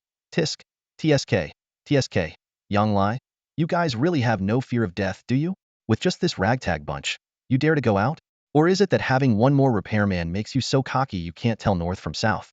The speaker was a fierce, burly man with a black bat emblem of the Nightshade Squad on his chest, striding forward with a sneer in his eyes. The other hunting team members, seeing him, showed expressions of fear. "Quang Lang Lei Wu." Yang Lai muttered the name under his breath, his gaze turning cold instantly. This burly man, nicknamed Mad Wolf, was not only exceptionally strong, having reached the level of a 2-star extraordinary physical being, but was also notorious in the wilderness for his bullying behavior. Although no one dared to openly accuse him, rumors of him abusing his power and seizing others' hunts were rampant. What made Yang Lai even more uneasy was that just yesterday, it was this very Quang Lang Lei Wu who had led a team to the management office to pay the bail for those shelter members who had clashed with Wang Shan and Wu Yu. The animosity between them was becoming increasingly evident. Lei Wu's gaze swept disdainfully over the members of Squad 9, finally resting on Suyu. Shaking his head with a derisive laugh, he said, "With just this number of people, you're daring to head out into the wilderness? I'm afraid you wouldn't even satisfy the appetite of a pack of radiation wolves." This blatant mockery caused the members of Squad 9 to turn pale with anger, their eyes burning with fury. Seeing this, Lei Wu became even more arrogant, sneering, "What? Want to take me on? Not that it matters, as your skills are nothing but ants in my eyes, and the shelter's rules are clear. If you dare to make the first move, even if I beat you to death, the shelter won't hold me accountable." He gestured pointedly at a nearby surveillance camera. Yang Lai and the others gritted their teeth, but ultimately didn't dare to make a move. Lei Wu, enjoying his triumph, was about to add more taunts when a sharp click interrupted him. Suyu had somehow moved in front of Lei Wu, with a Falcon sniper rifle resting against his chest, its barrel aimed directly at Lei Wu. "Excuse me, I'm adjusting my equipment. Could you step aside for a moment? Otherwise, I'm worried there might be an accidental discharge," Suyu said calmly, his free hand resting on the trigger, ready to fire at any moment. Lei Wu's Adam's apple bobbed nervously, and sweat beaded on his forehead. Despite being a 2-star extraordinary individual, he still felt a deep fear in the face of a sniper rifle's threat. The destructive power of such a weapon was far beyond that of ordinary firearms, and even extraordinary individuals focused on physical defense would be torn apart if hit before reaching 3 stars. Even after reaching 3 stars, without special abilities, a hit to a vital area could still be fatal. Lei Wu didn't believe Suyu would actually fire here, but he wasn't willing to take the risk. Forcing a brave face, he said, "Adjust your weapon? Fine. Let's see how you plan to do it." Even as he spoke, he instinctively stepped aside. The members of Squad 9 burst into laughter, leaving Lei Wu's face flushed with anger, yet he could only swallow his pride. As he had said earlier, with surveillance present, he dared not make a rash move. Yang Lai and the others smirked and turned to head into the wilderness. Once outside the shelter, Yang Lai began to explain the situation on the planet to Suyu. There were 3 life-restricted zones, with Shelter 73 located near one called the Iron Jungle. This was the reason the shelter and surrounding small settlements could exist for so long. The larger settlements aren't interested in us here. It's too remote, resources are scarce, and even the radiation beasts are generally weak, Yang Lai remarked wryly. Within a 10-kilometer radius of the shelter, the strongest radiation beast won't exceed 3 stars. That's why someone like me, a 1-star extraordinary, can lead a team. Suyu nodded, showing interest in the Iron Jungle. However, even Yang Lai knew little about it, just that it was a remnant of the previous ruling power. Some had ventured to explore it, never to return. Fortunately, the Iron Jungle had remained stable in recent years, without further expansion. Other team members joined the discussion, bringing up the real threat they needed to be wary of: the Ghost Tribe. This medium-sized settlement was far more powerful than Shelter 73, possessing technology left by the previous ruling power, the Ghost Dynasty, and its members could wield ghost energy, making their abilities unpredictable. The Ghost Tribe is a formidable force, and their leader is ambitious. They've annexed many small settlements over the years. Although things have been quieter recently, they're still not to be trifled with, Yang Lai warned solemnly. If we encounter them in the wilderness, it's best to keep our distance and avoid any contact. Suyu nodded silently, understanding that in this perilous wasteland, caution was always the key to survival for the weak. As they continued walking and talking, a low, haunting howl suddenly echoed from behind a distant sand dune. Radiation wolves. The group immediately went on alert. The distant howl of wolves reached the ears of the members of Squad 9, immediately putting them on high alert. Yang Lai quietly explained to Suyu, "Radiation wolves are the most common mutated beasts around here. They're not very intelligent and aren't particularly strong individually, so they're not much of a threat alone. However, they tend to live in packs, and that's when things get tricky. Even worse, a pack might have a 2-star or even 3-star alpha wolf." Although Suyu had already heard this from Li Mao, he listened patiently, feeling a sense of satisfaction as he watched his scouting skills experience bar slowly increase. Yang Lai was about to demonstrate some scouting techniques when Suyu beat him to it. Closing his eyes and listening intently, Suyu quietly activated his gunslinger core ability, killing intent sense. After a moment, Suyu opened his eyes and said, "There are about 23 to 26 wolves, with the alpha being around 1 star. It's a small pack." Yang Lai was taken aback and asked, "Are you sure?" Seeing Suyu nod confidently, a look of delight flashed in his eyes. With Li Mao injured, the team's safety had significantly decreased, and Suyu's performance was undoubtedly a morale booster. Despite the lack of verification, Yang Lai chose to trust Suyu. He led a few fighters around to the side of the wolf pack and soon confirmed Suyu's assessment. "Now's the time," Yang Lai shouted decisively and was the first to open fire. Bang! The shotgun roared as the fighters charged forward, following closely behind. Considering the scarcity of bullets, Yang Lai switched to a chainsaw after the initial shot to intimidate. His target was clear: the 1-star alpha wolf that was trying to flee. Letting it escape would cause endless trouble in the future. Roaring, Yang Lai hacked through the radiation wolves blocking his path, blood misting in the air. The surrounding wolves, driven to a frenzy, were simultaneously intimidated by his fearsome presence and veered away, attacking the other team members instead. The path to the alpha wolf was now wide open. Yang Lai let out a cold chuckle, unsurprised by the outcome. He shouted fiercely and dragged his chainsaw towards the alpha radiation wolf. However, just as he was about to swing his weapon, a sharp gunshot rang out from a distance, causing Yang Lai to falter momentarily. Su Xiao is still too young, Yang Lai thought to himself. This Wolf King isn't something a sniper rifle can easily take down. Without turning back, he already guessed that the shot was fired by Suyu, the sniper they had left behind. Yang Lai shook his head internally, thinking Suyu was overestimating himself. In his opinion, Suyu should first focus on taking out some regular radiation wolves to gain experience before even considering targeting the alpha. But before Yang Lai could finish his thought, a piercing howl echoed in front of him, abruptly interrupting his train of thought. Instinctively, He looked up to see the nearly tumper-long radiation wolf king with a bullet right between its eyes, courtesy of Suyu. The bullet's immense kinetic energy had pierced through its skull, sending a spray of blood into the air. With a heavy thud, the massive body of the wolf king hit the ground, kicking up a cloud of dust. The surrounding radiation wolves turned their heads, witnessing their leader lying in a pool of blood. Their fierce demeanor quickly turned to fear, and they tucked their tails, whimpering as they fled in panic. Almost immediately, a series of system notifications appeared on Suyu's professional panel. You have successfully slain a level 1-star radiation wolf king. Congratulations! You've gained 500 career experience points. Firearms specialist level 5. Congratulations! You've gained 200 skill experience points. Basic sniping technique level 3. Congratulations! You've gained 300 skill experience points. Basic firearm mastery level 6. Seeing these notifications, a flash of joy crossed Suyu's eyes. Although he expected that as a combat-oriented profession, a firearms specialist would gain significant experience through combat and kills, the substantial experience boost from taking down the Wolf King was an unexpected delight. However, Suyu quickly composed himself. Raising his firearm again, he used the sniper scope to target the radiation wolves that were fleeing in a frenzy. Having tasted success, these panicked wolves were no longer just trophies or contribution points for a safe haven in his eyes. They were a means to rapidly increase his strength. Each one represented hundreds of experience points. Bang, bang, bang. The gunfire resumed as Suyu continued his hunt. In the wilderness, another sniper shot pierced the silence. In the distance, a gray-scaled lizard that had been lying in ambush fell to the ground. These lizards, mutated by radiation, are even more troublesome than the usual radiation wolves. They don't hunt in packs but possess deadly venom, capable of inflicting severe damage even to a 1-star physical extraordinary being if hit. Their gray scales provide excellent camouflage, making their ambushes around the hills near the shelter often more successful than those of the radiation wolves. However, to Suyu, who possesses the ability to sense killing intent, these creatures are nothing. No matter how cleverly they hide, once they come within a 500-meter radius of Suyu, they become as conspicuous as fireflies in the night. Great shot! The combat members of the 9th Squad couldn't help but cheer as they watched the gray-scaled lizard fall in the yellow sand. Even Yang Lai offered a word of praise, his eyes reflecting admiration. "Su, I really admire your skills," one of the team members remarked.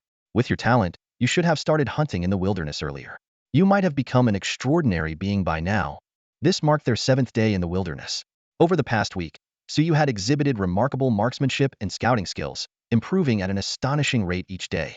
Now, in the eyes of the 9th Squad, Suyu's shooting surpassed that of Zhang Wu. "Hey, what are you saying?" Another team member quickly interjected. With Su's talent, staying in the shelter as a mechanic is truly making the most of his abilities. For us in the hunting squad, living day to day, that would be a waste of his talent. Worried that Suyu might misunderstand, he explained, whether in the shelter or another settlement, except for top hunting teams like Nightshade and the Wolfpack, many people join hunting squads not by choice but by necessity. Saying someone is suited to be a hunter isn't exactly a compliment. Realizing his blunder, the first team member quickly concurred, Yes, Su. I just spoke without thinking. Don't take it to heart."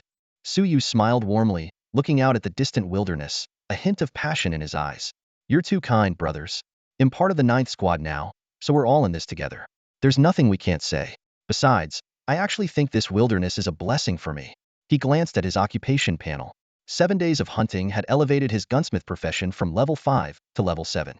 His basic sniper skills advanced to level 5, and his general firearms proficiency reached level 7. Even the challenging scout skills improved to level 5.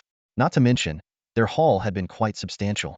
Although it wasn't enough to cover the entire next month's shelter quota, after helping Wang Shan and Wu Yu with their contribution points for bail, the remaining gains would allow the 9th Squad to rest and prepare for the next hunt. Yang Lai called out loudly, "Let's head back. We've been out for a week. It's time to rest and get Wang and Wu out of there.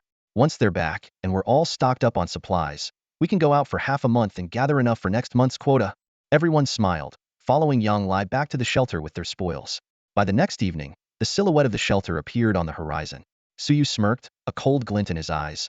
"Looks like the Nightshade Squad really thought we wouldn't make it back this time." To avoid falling into another trap set by the Nightshade Squad, the 9th Squad had deliberately chosen to hunt within a 10-kilometer radius of the shelter. Though close, it still took half a day's journey. Their smooth return suggested that the Nightshade Squad no longer considered them a threat. Yang Lai and the members of the 9th Squad exchanged knowing smiles, excitement sparkling in their eyes. They quickened their pace in unison, heading briskly towards the shelter. They couldn't help but think, if the Nightshade Squad finds out about our haul this time, their expressions will be priceless. The entrance to the shelter was as bustling as ever, with members of various hunting teams gathered there. Some were gearing up for their next venture into the wilderness, while others had just returned, eagerly sharing tales of their recent finds. Among them were a few combatants from the Nightshade Squad, fresh from a short hunting trip with enough bounty to ensure they wouldn't have to risk another foray for the shelter's quota for a month. Amidst this relaxed atmosphere, members of the Nightshade Squad couldn't resist bringing up Yang Lai and his team, who had left the shelter a few days earlier. Guess how long it will take for Yang Lai and his crew to come back? One Nightshade member asked with a mocking tone. There's only 5 of them. How long can they possibly last out there? Another chimed in. It's already been a week. I bet we'll see them stumbling back by tomorrow morning at the latest. As they laughed and sneered without restraint, a cold voice from afar interrupted their chatter. Well, so much confidence in Yang Lai and his team? It was Lei Wu speaking. Ever since Suyu had threatened him last time, his animosity towards the Ninth Squad, especially Suyu, had been growing. He had been closely watching, calculating when the Ninth Squad supplies would run out, ready to mock Yang Lai's squad when they inevitably returned in a sorry state.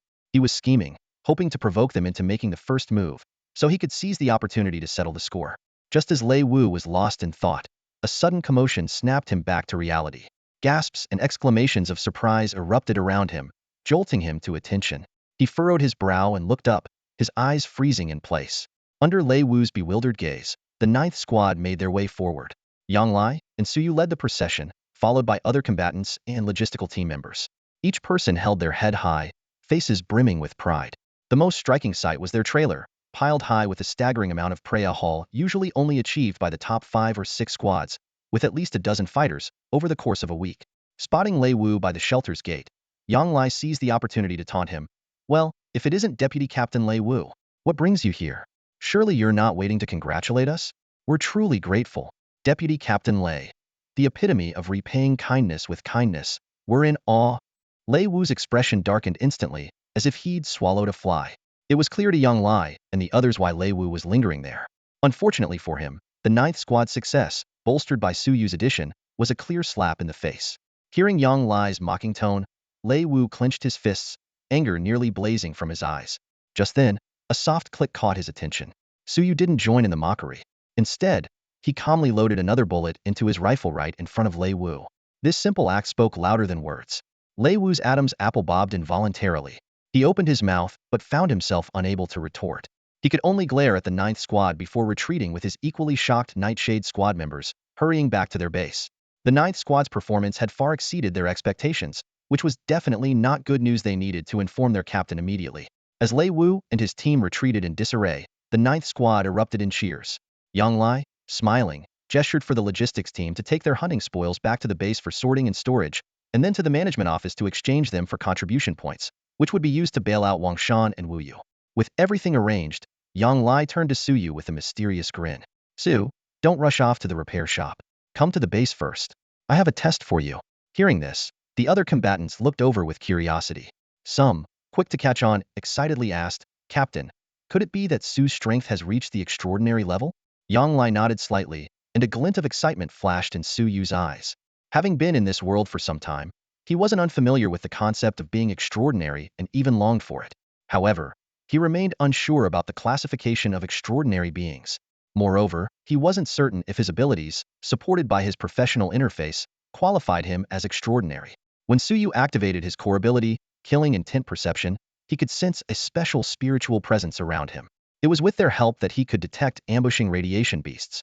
Similarly, his core ability from the mechanic profession, mechanical affinity, allowed him to pinpoint crucial parts of mechanical creations.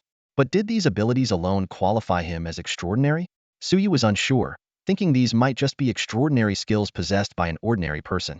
However, when they arrived at the testing site Yang Lai mentioned, Suyu was completely baffled by the so-called testing device. All you have to do is hit this punching target, and if you manage it, you're considered a 1-star physical extraordinary being? Just like that? Suyu asked incredulously. No need to measure any spiritual energy? Check for any talents? Seeing Suyu's bewildered expression, Yang Lai responded with an even more puzzled look. Measure spiritual energy? Check talents? What's that? He paused, seemingly understanding Suyu's implication. Su, are you suggesting that to be considered a proper extraordinary being, one must have an innate ability to utilize spiritual energy to enhance oneself? Yang Lai waved his hand dismissively. I can only say, Su, you're overthinking it. whether it's at Shelter 73 or in other small settlements. In this fragmented world, the star rating system for extraordinary individuals is remarkably crude. For those with psychic abilities, they gauge their level by sensing the intensity of their mental power and the gap with their externalized psionic energy. But for physical-type extraordinaries like Yang Lai, the evaluation method is much more straightforward and direct. Pointing at the alloy punching targets in front of him, Yang Lai explained to Suyu, "See these targets? Knocking down one means you're at 1 star. If you can still knock down a second one with the leftover force, that's 2 stars. Add another, and you've reached 3 stars. It's as simple and brutal as that." With a hint of resignation in his voice, he continued, "As for sensing psionics, using it to enhance strength, or whether there's a special method to detect innate talents and corresponding extraordinary skills, we know nothing about that. We have to figure it all out on our own." Yang Lai paused, a touch of pride appearing on his face. "However, we physical-type extraordinaries have our advantages. As long as we're willing to fight hard, mastering some basic combat skills isn't too difficult. Take me, for instance."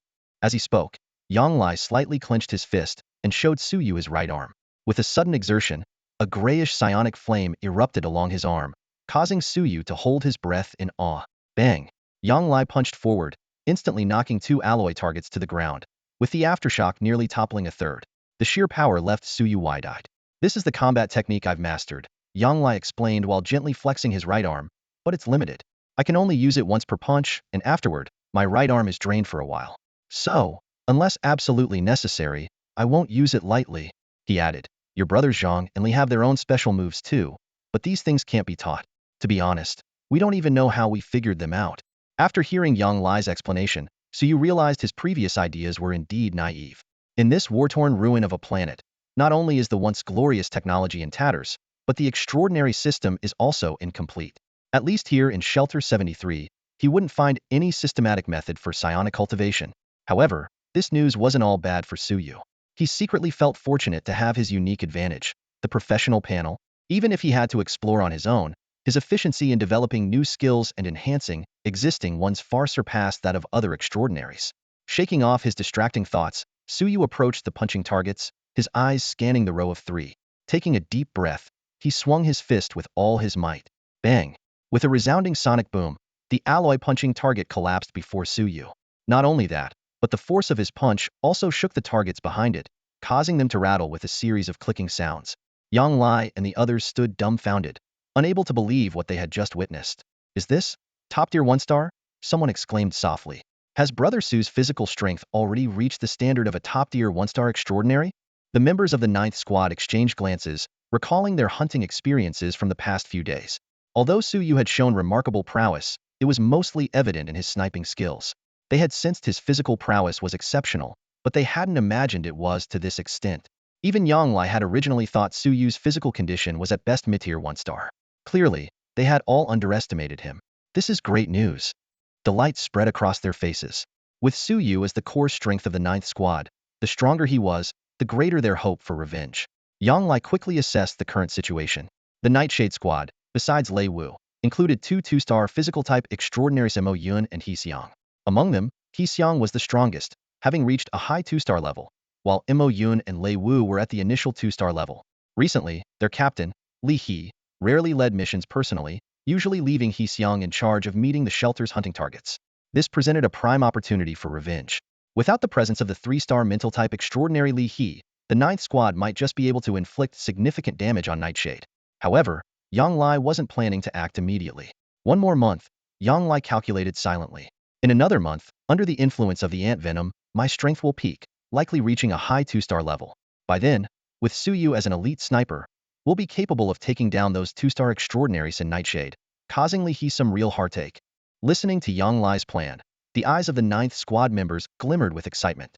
But just then, Suyu couldn't help but ask, "Uncle Yang, is there really no way to cure your ant venom?" Yang Lai and the others couldn't help but smile wryly. They explained that the shelter did have antidotes, which could not only detoxify but also treat various diseases and injuries, including radiation sickness. However, these antidotes were extremely rare, and the materials required for production were incredibly valuable. Even elite hunting teams like Nightshade needed half a year's worth of contribution points to exchange for just one. For a regular hunting team like the 9th Squad, even if they managed to scrape together enough points, the shelter's higher-ups would be reluctant to approve the exchange. Suyu suddenly understood, but a glint of determination flashed in his eyes. Knowing that Uncle Yang still had a chance to recover was enough. If they could decisively defeat the Nightshade Squad, such an achievement should be persuasive enough to convince the shelter's leaders to allow the Ninth Squad to exchange for an antidote. However, to achieve this goal, both Suyu and Yang Lai needed time to enhance their strength.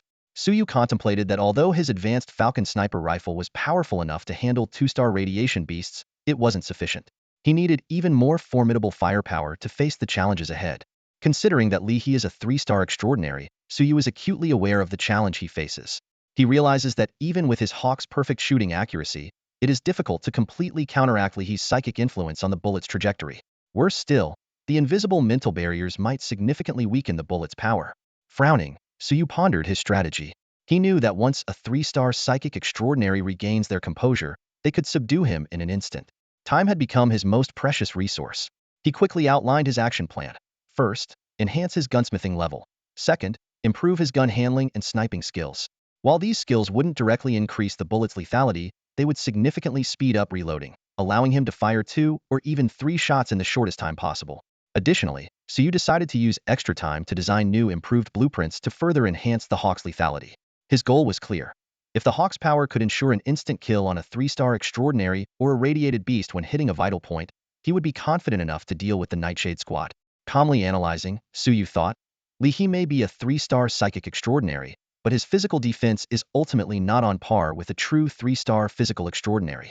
As long as the Hawk's lethality reaches 3-star level, even if weakened by Li He's psychic power, the remaining force would still be enough to kill him with one shot.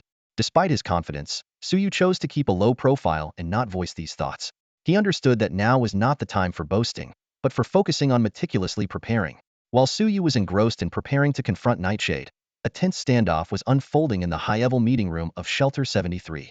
The captains of the Wolf Pack and Mountain Mist squads stood with arms crossed, glaring at Li He. The air was thick with an unspoken tension. Captain Li He, Wolf Pack's Captain Lang Yuan began coldly. We need an explanation from you.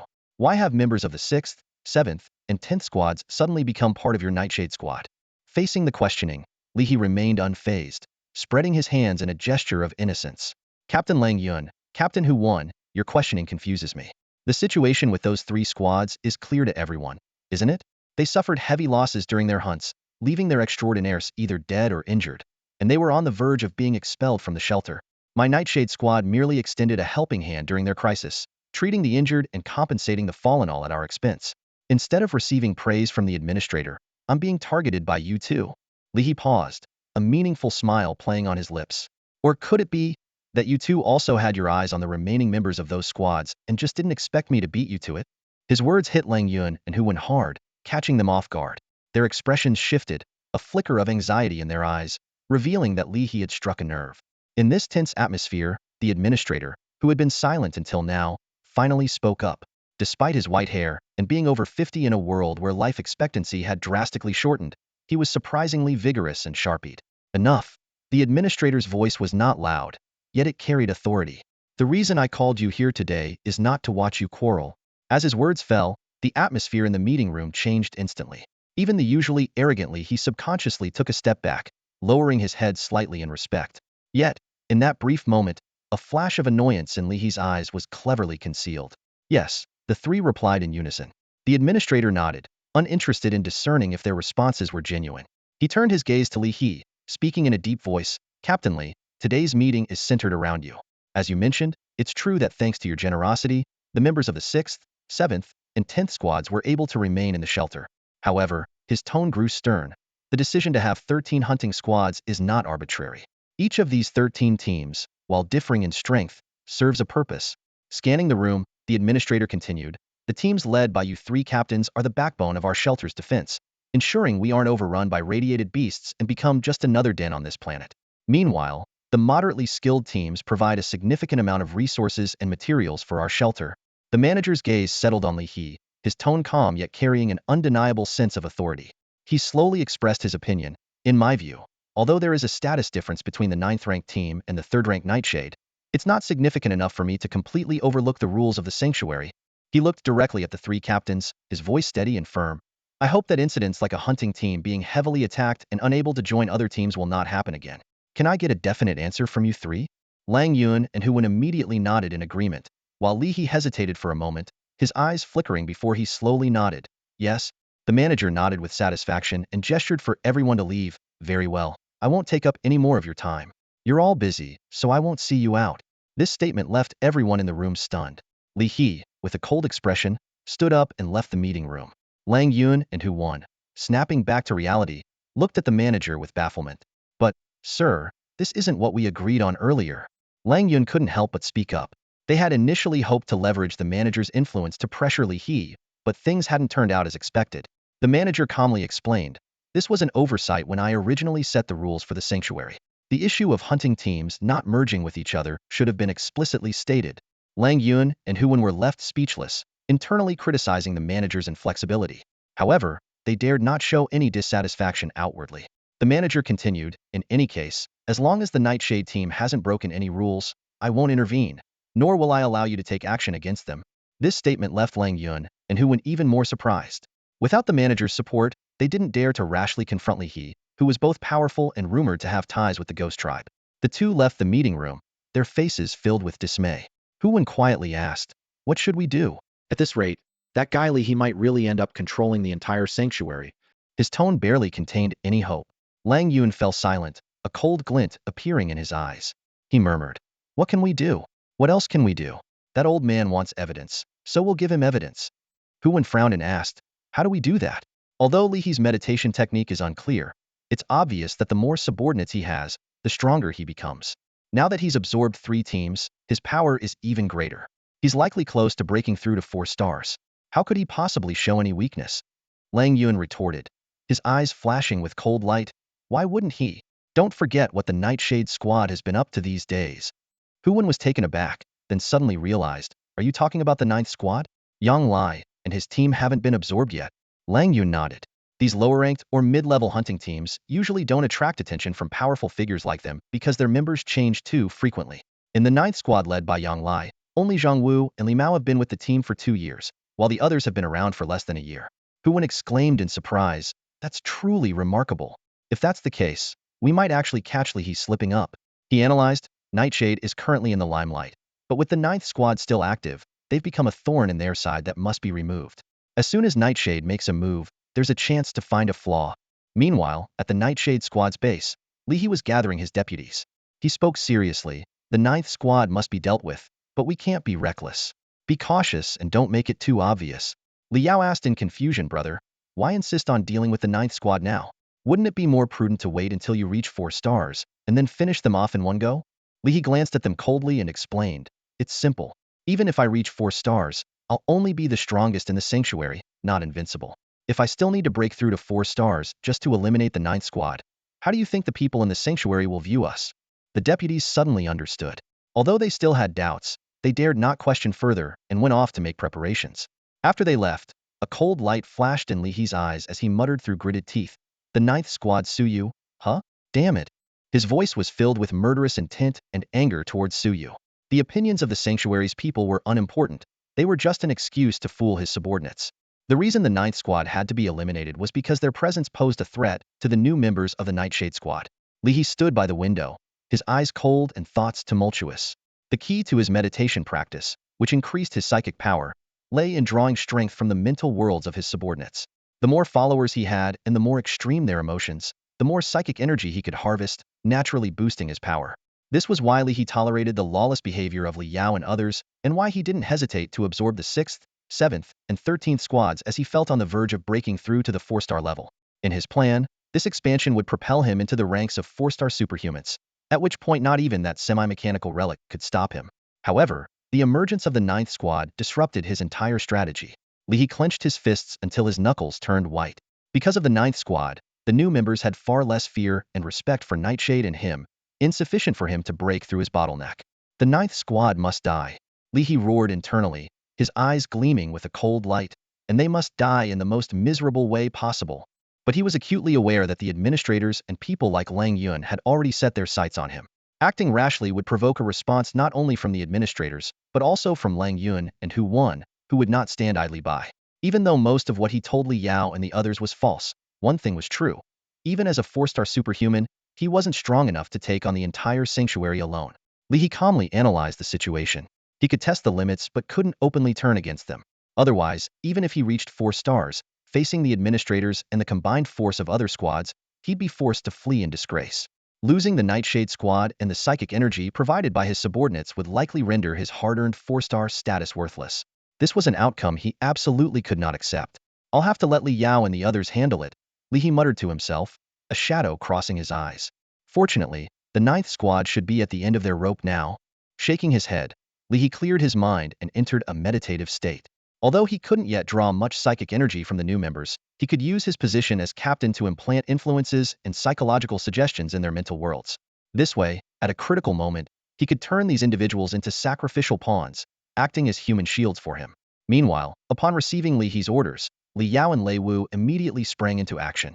Leveraging the intimidation factor from Nightshade Squad's recent absorption of 3 squads, their operations proceeded even more smoothly than Li He had anticipated. At the 9th Squad's base, Suyu and the others received the latest news from the Sanctuary. The 6th, 7th, and 10th Squads had already been absorbed by Nightshade Squad. This news hit everyone like a heavy blow, weighing on their hearts. Suyu's brow was furrowed, and Yang Lai's face was filled with shock. The news brought by a few logistics staff cast a heavy pall over the entire 9th Squad. Rumors of their hunting activities had spread throughout the shelter, and some people were even secretly betting on when they would be completely wiped out by the Nightshade. This news hit every team member like a sledgehammer. The fighters behind Yang Lai laughed bitterly in anger, and even Yang himself couldn't help but chuckle at the absurdity. The fear of Nightshade had clearly taken root in everyone's minds, to the point where they believed that even with so many members, the 9th Squad was doomed to fall to Nightshade.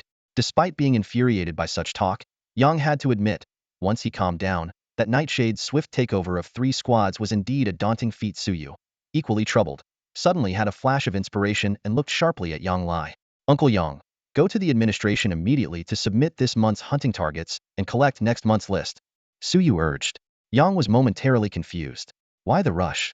Shouldn't we rescue old Wang and the others first?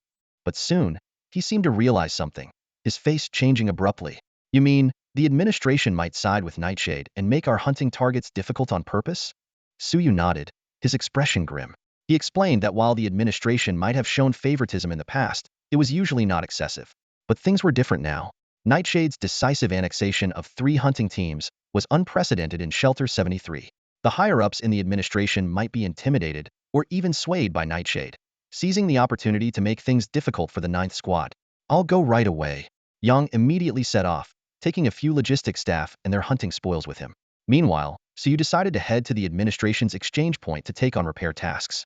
He was running low on parts, and the tasks usually provided extra materials as compensation for losses. Given that he was a top-level mechanic, this could save him enough materials for modifying his Falcon rifle. Before leaving, Suyu hesitated for a moment but eventually decided to bring along his backpack containing valuable radiation beast materials. These were his extra share as the squad sniper, free for him to use. Just in case, these materials could be exchanged for a significant amount of contribution points. At the exchange point, Suyu was unsurprised to encounter the unpleasant Director Ison. When Suyu explained his purpose, Ison's face twisted into a mocking smile. Oh, Mr. Su, I'm truly sorry. The higher-ups are aware you've joined the 9th Squad, and you're now registered as a hunting team member in the shelter's records. For now, you can't take on repair and maintenance tasks, Ison said with feigned politeness. Of course, if you leave the 9th Squad, I could immediately inform the higher-ups and expedite all the necessary procedures for you. What do you think, Mr. Su? Ison's words dripped with sarcasm. Suyu stared at him thoughtfully for a moment, then suddenly smiled.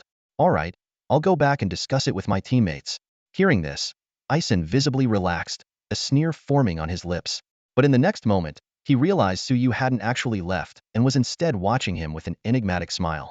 Ison began to sweat and stammered. Mr. Su, is there anything else? If not, perhaps you should head back. I have a lot of work to do here. Ison had heard about the 9th Squad's predicament, and his current nervousness was all too apparent. The return of Squad 9 from this hunt was astonishing, with their haul surpassing the total of the past 7 days combined. This remarkable change was undoubtedly due to the addition of Suyu. Even more noteworthy is the rumor that the reckless Quang Lang suffered a setback at Suyu's hands. In the eyes of Ison and the residents of the shelters, Suyu had become a master of hidden talents. Ison, despite having the Nightshade Squad as backing and the support of the shelter's rules, mustered the courage to speak boldly to Suyu. However, when Suyu's sharp gaze fixed on him, Ison's already limited bravery vanished, and fear crept into his expression. Suyu let out a cold laugh, unwilling to waste words on such a person.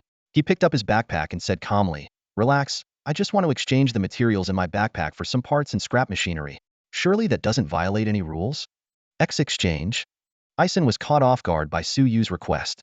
He intended to refuse, but the pungent smell of blood emanating from the backpack, combined with Suyu's indifferent stare, made him hesitate. He quickly assessed the mutated beast materials in the backpack and then carefully placed the parts and scrap machinery Suyu needed into it, cautiously pushing it back. Suyu took the backpack, giving it a cursory glance. With the benefits of being a level 10 mechanic and a level 7 gunsmith, he immediately saw that the materials were fair. Without further words, Suyu left the exchange point with his backpack. Watching Suyu leave, Ison let out a sigh of relief and wiped the sweat from his brow, silently plotting. Let him be smug for now. I want to see how long he can keep it up. This time, Nightshade has gone all out, making survival for Squad 9 nearly impossible. Recalling Nightshade's captain, Li He, and his instructions to the management, Ison looked at Suyu's departing figure with a hint of pity. He shook his head and sighed. Poor kid, of all people to provoke, you chose Nightshade.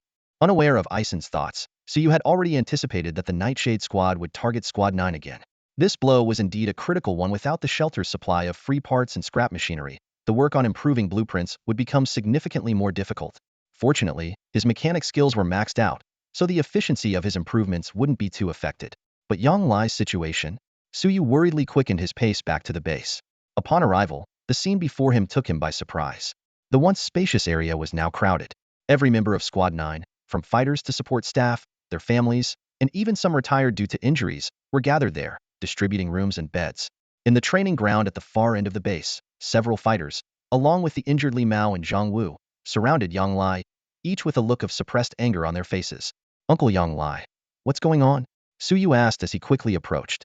Seeing Suyu return, the group's spirits lifted momentarily, but they soon became somber again, reminded of their predicament. Even Yang Lai couldn't hide his disappointment as he handed a list to Suyu with a bitter smile. This is the monthly quota issued by the shelter's management to each hunting team. It outlines the materials we need to submit next month. Suyu glanced at the list, and his expression turned icy. The few simple lines on the list were enough to spell a death sentence for Squad 9's survival next month. At least 10 1-star mutated beasts. At least 3 2-star mutated beasts or 1-star mutated beast leaders. At least 100 ordinary mutated beasts. For the current Squad 9, this task was nothing short of a fantasy. Forget about the high-level mutated beasts. Even hunting 100 ordinary ones was an impossible mission for a team with only 5 fighters. Even with Wang Shan and Wu Yu, it wouldn't be enough. Unless we had our full strength, with old Zhang and old Li uninjured, we might have a slim chance. But now, a fighter gritted his teeth, his eyes filled with hatred and panic. According to the shelter's rules, if a hunting team disbands, its members must find a new team within 3 days or pay the required contribution points or materials, or they would be expelled from the shelter and become nomads. Worse still, losing their resident status would mean losing their last protection, allowing the Nightshade Squad to openly target them. At that point, even without Li He, a 3-star transcendent, the combined force of Nightshade's 2-star and 1-star transcendent vice captains and fighters would be more than enough to wipe out Squad 9. The indifference of the shelter's higher-ups sparked anger among the members of the 9th Squad. One of them couldn't hold back their grief and indignation, asking, do the higher-ups not care about these matters? Are they just going to let the Nightshade Squad drive us to such a dead end? Yang Lai gave a bitter smile and remained silent. Beside him, Zhang Wu let out a cold laugh and bluntly revealed the harsh reality. Why should they care? To the higher-ups, we're not even on the same level as the Nightshade Squad. Besides, the hunting list provided by the administration is reasonable enough. Although our 9th Squad has members who are injured or detained, our numbers haven't changed on the administration's roster. At most, the administration might be criticized for being unsympathetic, but what impact does that have on them? Zhang Wu's words were like a bucket of cold water, extinguishing the last flicker of hope in everyone's hearts. The 9th Squad members fell silent, and Yang Lai could only smile bitterly as he clenched the list in his hand, then released it in vain moments later. He sighed and, trying to muster some energy, said, enough, let's not dwell on this. I'm going to get old Wang and old Wu out. With more people, we can come up with a solution. Everyone nodded in agreement, and Suyu followed Yang Lai to the detention center. When Wang Shan and Wu Yu were brought out, their appearance made everyone's heart tighten. They had lost a significant amount of weight, and their eyes were bloodshot, showing they had suffered inhumane treatment while detained. Seeing their condition, Yang Lai's eyes turned red with anger, and the aura emanating from him was so intense that the detention center staff stepped back in fear. Yang Lai took a deep breath, suppressed his anger, and stepped forward to firmly grasp their hands. Wang Shan and Wu Yu's eyes showed excitement, but Suyu keenly noticed their hesitant expressions. As expected, after a brief rest, Wang Shan bluntly asked, Captain, I heard that our hunting list for next month hasn't decreased. Instead, it's at the highest level. Is that true? Yang Lai was taken aback, intending to hide the truth, but faced with their bloodshot yet determined eyes, he eventually nodded in acknowledgement. Wang Shan and Wu Yu exchanged a glance, a certain resolve evident in their eyes. If that's the case, we'll stay in the detention center for now, they said in unison. Yang Lai and the others were shocked, but Wang Shan and Wu Yu seemed to have thought it through. They softly explained, in our current state, we can't help outside and would only be a burden. Rather than wasting contribution points to bail us out, it's better to stay. These points, though few, can cover a third of next month's hunting target, easing everyone's burden. They forced a smile, trying to reassure everyone, life here is tough, but the Nightshade Squad wouldn't dare go too far against us within the shelter. Maybe we're safer here than you are out there. Hearing this, everyone fell into silence. Although their final words were clearly meant to comfort, they had to admit it was the best choice for now. Yang Lai wanted to say more, but Wang Shan and Wu Yu raised their hands to stop him. After acknowledging the other team members, they finally turned their gaze to Suyu. Eyes full of apology, Brother Su. It's going to be tough on you from here on. It's because we were too impulsive. Originally, the three of them were to handle sniper and scout duties together, but now Suyu had to shoulder it alone, leaving the two feeling deeply guilty. Suyu shook his head. No need to apologize, it's not your fault. Before he could finish, the detention center officer's stern voice interrupted from a distance. Are you going to post bail or not? If not, visiting time is over. Hurry up and leave. Wang Shan and Wu Yu didn't say more, only giving Yang Lai a deep look. Captain, about our family. Yang Lai gritted his teeth and squeezed out a response. Don't worry, I'll take good care of them. They smiled gratefully and turned to follow the guard into the dim corridor. Watching their frail figures as if a gust of wind could topple them, a wave of sorrow washed over everyone. Yang Lai and the other members of Squad 9 clenched their fists in unison. Even the usually composed Suyu gritted his teeth slightly, a fierce fire of anger burning in his eyes. The air was thick with a tense, oppressive atmosphere. Yang Lai didn't look back, his gaze fixed in the direction where Wang Shan and Wu Yu had departed. Only when their figures completely vanished from sight did he speak in a low voice. Let's head back and prepare. In 2 days, we'll set out again into the wilderness. Yes, Captain. Suyu and the others responded in unison, their voices filled with determination. Over the next 2 weeks, Squad 9 threw themselves into hunting with a fervor that seemed almost obsessive. With Suyu's assistance, each expedition yielded significant results. As the frequency of their hunts increased, Suyu's accumulated experience points steadily rose, and his level and skill proficiency improved rapidly. This progress, in turn, boosted the entire team's hunting efficiency, creating a positive cycle. With about a week left in the month, Squad 9 had already achieved their hunting goals ahead of schedule. The team members excitedly calculated, with 7 days remaining, we can hunt at least once more. Plus, with the entire next month ahead of us, we can plan 5 7-day mid-range hunting trips. Even if we can't fully meet the high-level targets, we can accomplish more than 2/3 of them. The remaining third can be covered using the contribution points left by Wang Shan and Wu Yu. Suyu was equally invigorated. Although he hadn't yet devised an improvement plan for the Falcon gun, he had acquired several new design blueprints. The most exciting of these was the night vision lens blueprint obtained from an exceptional grade electric sniper rifle. By adding this component, I can maintain shooting accuracy even in the dark, Suyu exclaimed, his eyes lighting up as he examined the blueprint. Moreover, according to the blueprint's instructions, I can even create a simple night vision device. This means not only can I operate at night, but the rest of Squad 9 can also attempt night hunting. As night falls, the danger level in the wilderness sharply increases. Powerful radiation beasts that slumber during the day awaken, beginning their hunt in the darkness. The pitch-black night serves as their perfect cover, and even the elite hunting squad, Nightshade, rarely chooses to venture out after dark. However, high risks often come with high rewards. Daytime hunts might yield nothing for days, while nighttime could result in taking down multiple 2-star radiation beasts, or even a chance to hunt a 2-star radiation beast leader. Despite this, night vision equipment alone cannot guarantee absolute safety. Suyu examined his professional panel. As a gunsmith, he had reached level 8, with his kill sense range extending to a kilometer. His basic firearms proficiency and introductory sniping skills were advancing rapidly as well.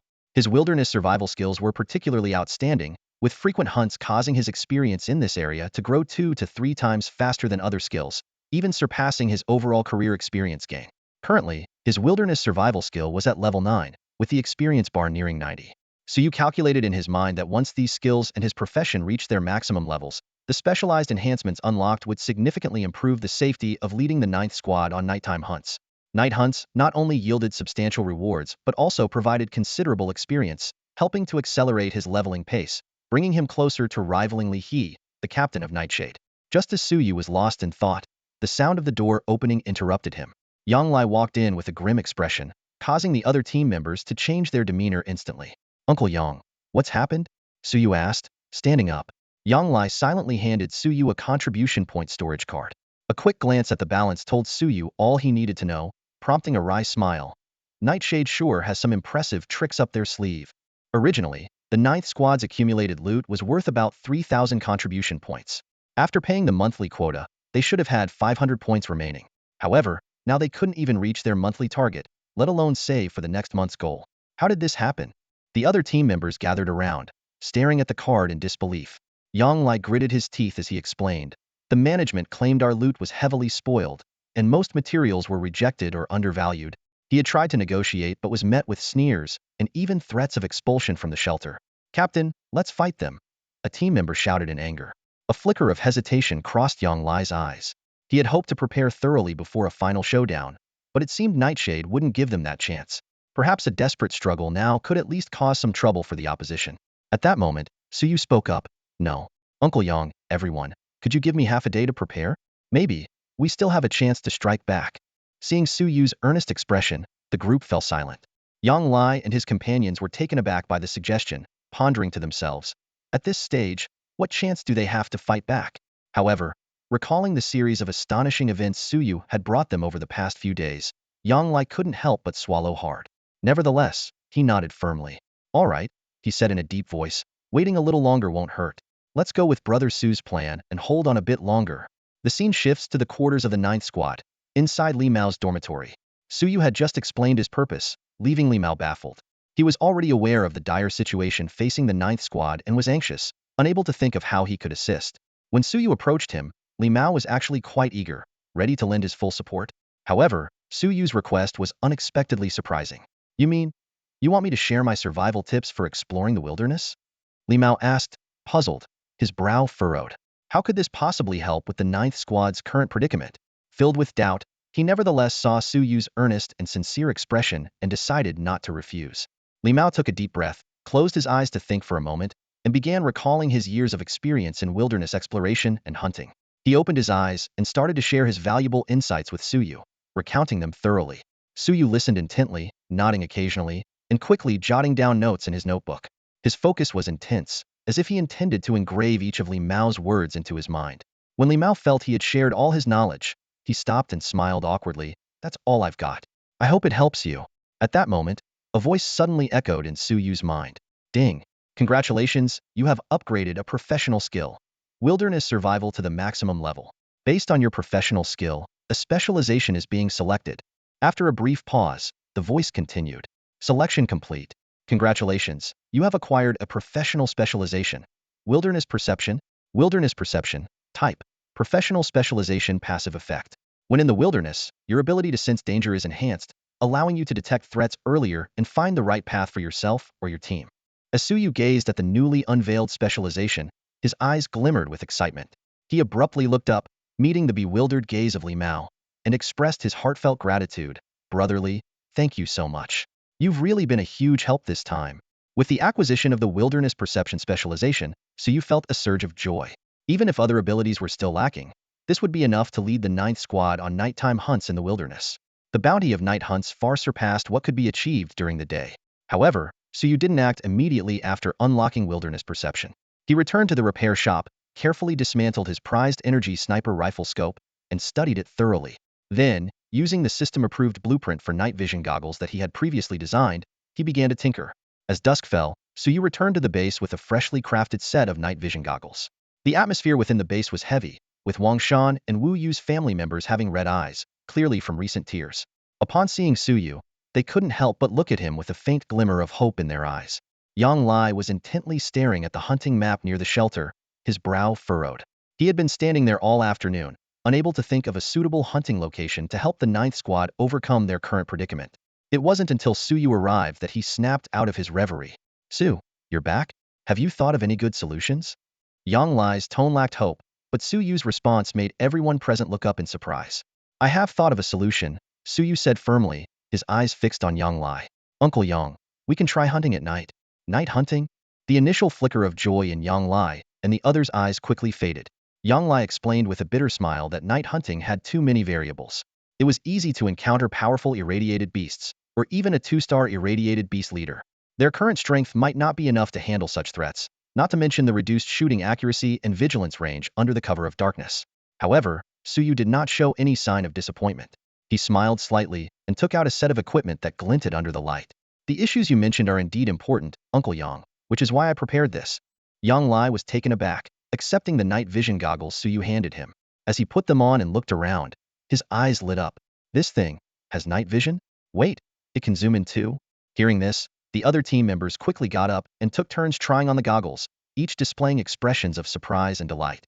With this equipment, they could ensure shooting accuracy and receive early warnings, significantly reducing the risk of ambushes. Although the night vision goggles alone couldn't completely negate the disadvantages of nighttime hunting, they seemed to be the only viable solution for the Ninth Squad in their current predicament. Suyu understood the thoughts of Yang Lai and the others, but chose not to elaborate. He knew that once the hunt began, the team would realize that this was not just an act of desperation but the best way to lead the Ninth Squad out of their difficulties.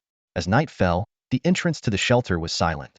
Suddenly, the quiet was broken by the sound of hurried footsteps. Yang Lai asked in a low voice, "Is everyone ready?" Suyu and the others nodded in unison. "Then, let's move out," Yang Lai said through gritted teeth. "Let's show those night fiend bastards that the Ninth Squad is not so easily defeated." With that, the members of the Ninth Squad followed Yang Lai, resolutely venturing into the vast wilderness. On that fateful night, Squad 9 departed from the shelter, venturing into the perilous wilderness. Meanwhile, in the conference room of the Nightshade Squad's base, a plot against them was brewing. Li Yao and Lei Wu sat side by side, their gazes sharp as blades, scrutinizing the nervous sentinels before them. These sentinels, responsible for guarding the shelter's entrance, squirmed uneasily under their intense stares, sweat trickling down their foreheads. When they left, was there anything unusual about them? Li Yao asked slowly, his tone carrying an undeniable authority. The sentinels exchanged anxious glances, racking their brains for any details. Finally, an older sentinel cautiously replied, "If I had to say, they seemed nervous, but not overly fearful. In fact, they appeared somewhat excited." It had been 3 days since Squad 9 set out for their hunt. Li He was in seclusion, focusing on his training, leaving Li Yao and a few vice captains to handle the Nightshade Squad's affairs. The past 2 days had been consumed with gathering the necessary radiation beast materials for Li He's retreat, and today was their first opportunity to catch their breath. Li Yao furrowed his brow, speaking gravely, "After barely 3 days of rest, they've gone hunting again, and under the cover of night. Could they be attempting nighttime hunting?" Lei Wu scoffed, dismissing the idea. "You're overthinking it. Yang Lai and his team don't have what it takes to hunt at night. Even for us in the Nightshade Squad, without Li He leading, it would take 3 2-star vice captains to manage it. Squad 9 only has Yang Lai as a 2-star, and that's barely, thanks to Ant Venom. With that lineup, night hunting is a death wish." A sinister gleam crossed Li Yao's eyes as he hissed, "Don't underestimate Yang Lai, and certainly not that mechanic brat." Mentioning Suyu filled his gaze with venom. To him, if Suyu had just submitted, there wouldn't be a need for such elaborate schemes against Squad 9. Hearing this, Lei Wu's eyes also flashed with coldness. The Nightshade Squad had been on a roll lately, absorbing several formidable hunting teams. Yet, the memory of Suyu once holding a gun to his head still fueled his hatred. "Li, I have a suggestion," Lei Wu said with a chilling smile. "They aim to hunt at night mainly to bag higher-star radiation beasts and quickly complete their hunting list. Why don't we lend them a hand? The wilderness at night teems with higher-star radiation beasts, much more so than during the day. Without the protection of a vehicle camp, Yang Lai and his team will surely be thrilled to encounter so many prey." Li Yao's eyes gleamed with a twisted excitement, his body shivering with anticipation as he nodded eagerly, "Excellent. Follow through with your plan. Let me know if you need any help." While Li Yao and Lei Wu conspired to sabotage Squad 9, Yang Lai and his companions remained blissfully unaware of the looming danger, continuing their nocturnal hunting expedition across the wilderness. At the same time, Suyu led the 9th Squad through the wilderness, searching for a suitable campsite. Night hunting was efficient, but it also meant they needed to rest during the day. Finding a spot that offered both shade from the scorching sun and safety in this barren land was no easy task. Squinting, Suyu scanned the surroundings for potential shelter. Even with specialized camping tents, a day under the relentless sun without enough cover could severely dehydrate the team. In such a case, not only would night hunting be impossible, but the entire squad might have to return earlier than planned. Despite the challenge of finding a campsite, every member of the 9th Squad wore a smile. Over the past 3 days, they had successfully hunted 10 star-rated radiation beasts, half of which were 2-star level. Even with the shelter management's reduced exchange rates, these catches were enough to meet this month's hunting target and save some contribution points for the next month. What added to their excitement was that their supplies could support at least 5 more days of hunting. Yang Lai clenched his fist, his eyes gleaming with joy.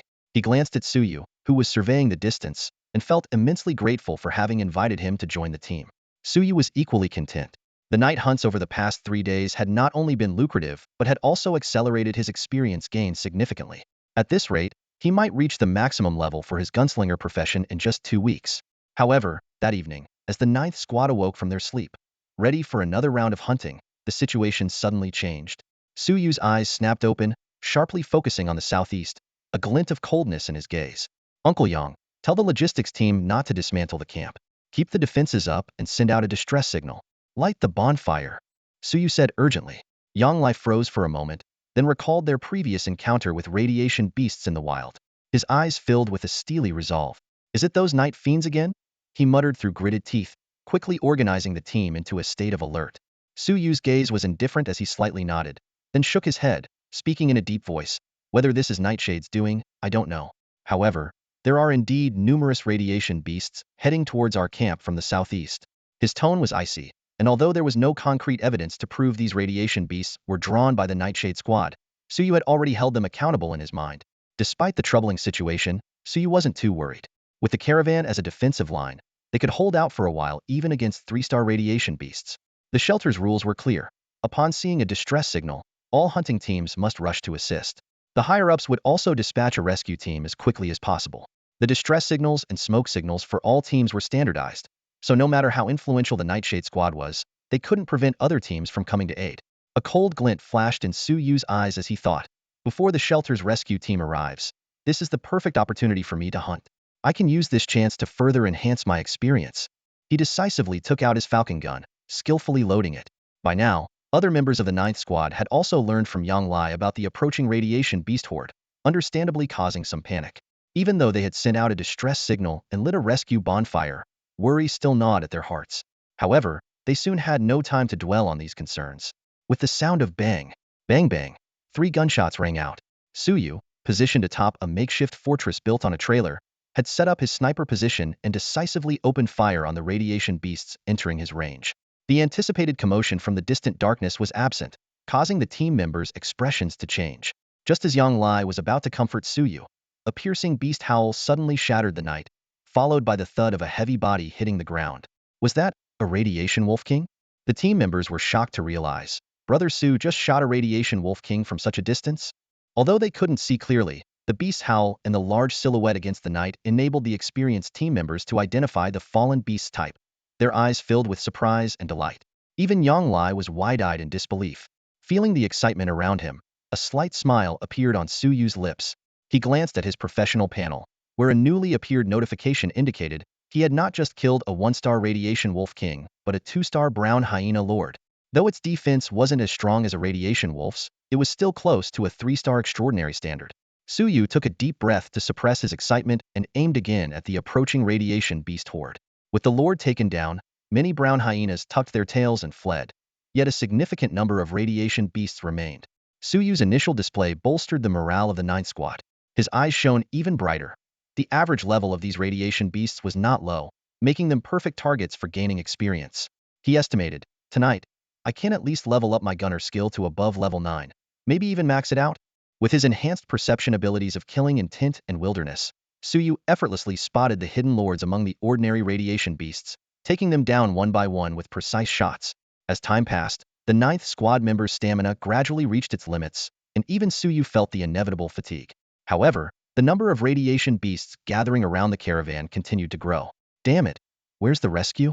Yang Lai muttered under his breath, shielding a logistic personnel, temporarily acting as a combatant from incoming radiation beasts.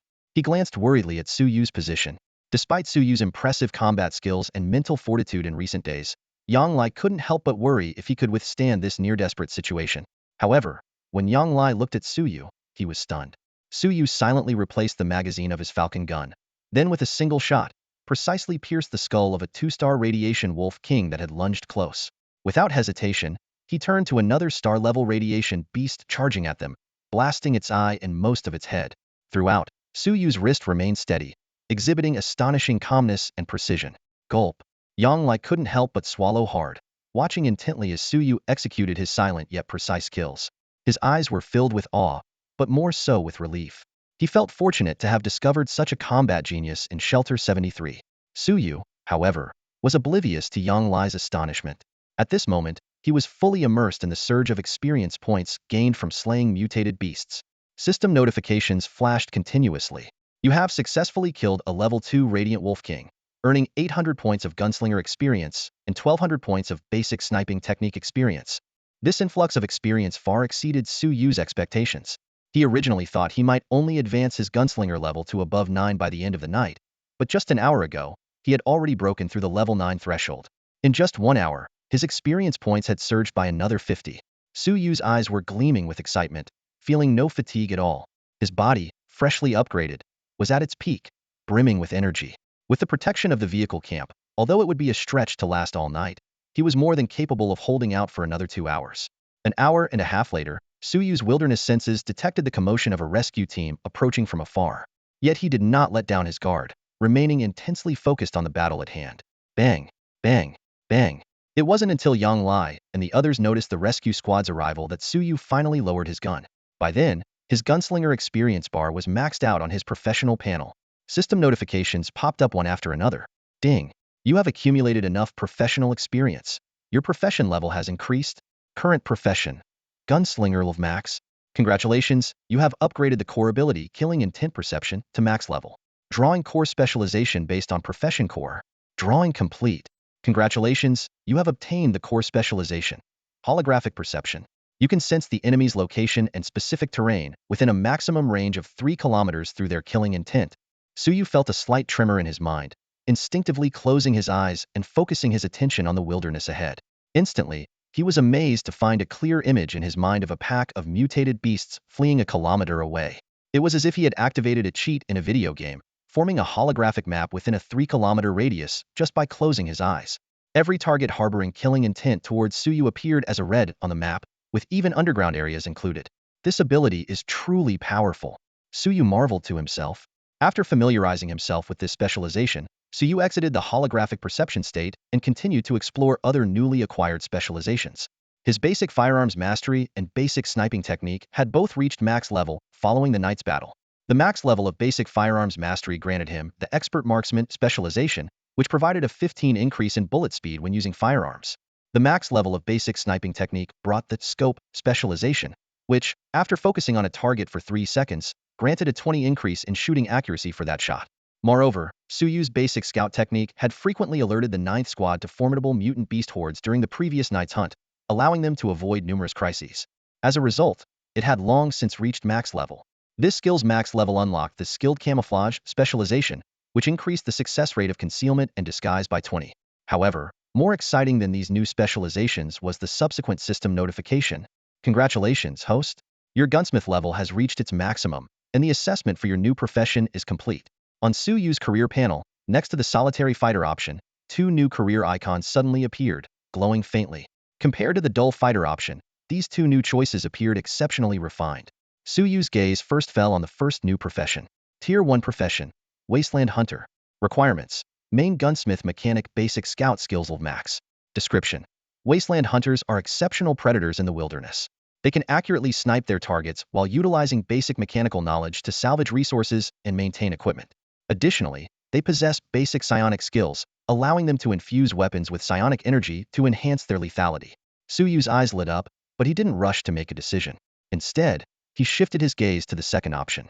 As he read the description of the second profession, his pupils involuntarily contracted. Tier 1 profession, Battlefield Mechanic. Requirements: Main Mechanic Gunsmith, Basic Mechanical Manufacturing, Basic Mechanical Repair, Mechanical Affinity level max, Wilderness, Survival level max. Description: Battlefield mechanics are extraordinary engineers forged in the crucible of iron and fire, forming one of the cornerstones of the Imperial Legion's glory. They have an acute understanding of battlefield needs and can provide soldiers with the most suitable mechanical support. In large-scale operations, they can even be present on the front lines, offering real-time mechanical creations to support the Legion. Moreover, they have a basic yet comprehensive psionic training system, with psionics that possess a unique mechanical affinity. As he considered these 2 enticing options, Suyu's eyes sparkled with unprecedented brilliance, and he fell into deep thought. Both professions presented immense potential, but deciding which path to take required careful deliberation. Suyu was taken aback when, after reaching the maximum level as a gunsmith, he unexpectedly unlocked two new professions in one go. These new professions not only had ranks, but also truly began to utilize and harness psionic energy. He murmured softly, could this be called a transcendent profession? His gaze returned to the two selectable professions, and after a brief moment of contemplation, he made his decision. I choose to become a battlefield mechanic. The system prompt immediately sounded. Ding. Congratulations, host, for successfully choosing a profession. Your current profession is Battlefield Mechanic LV1 010000.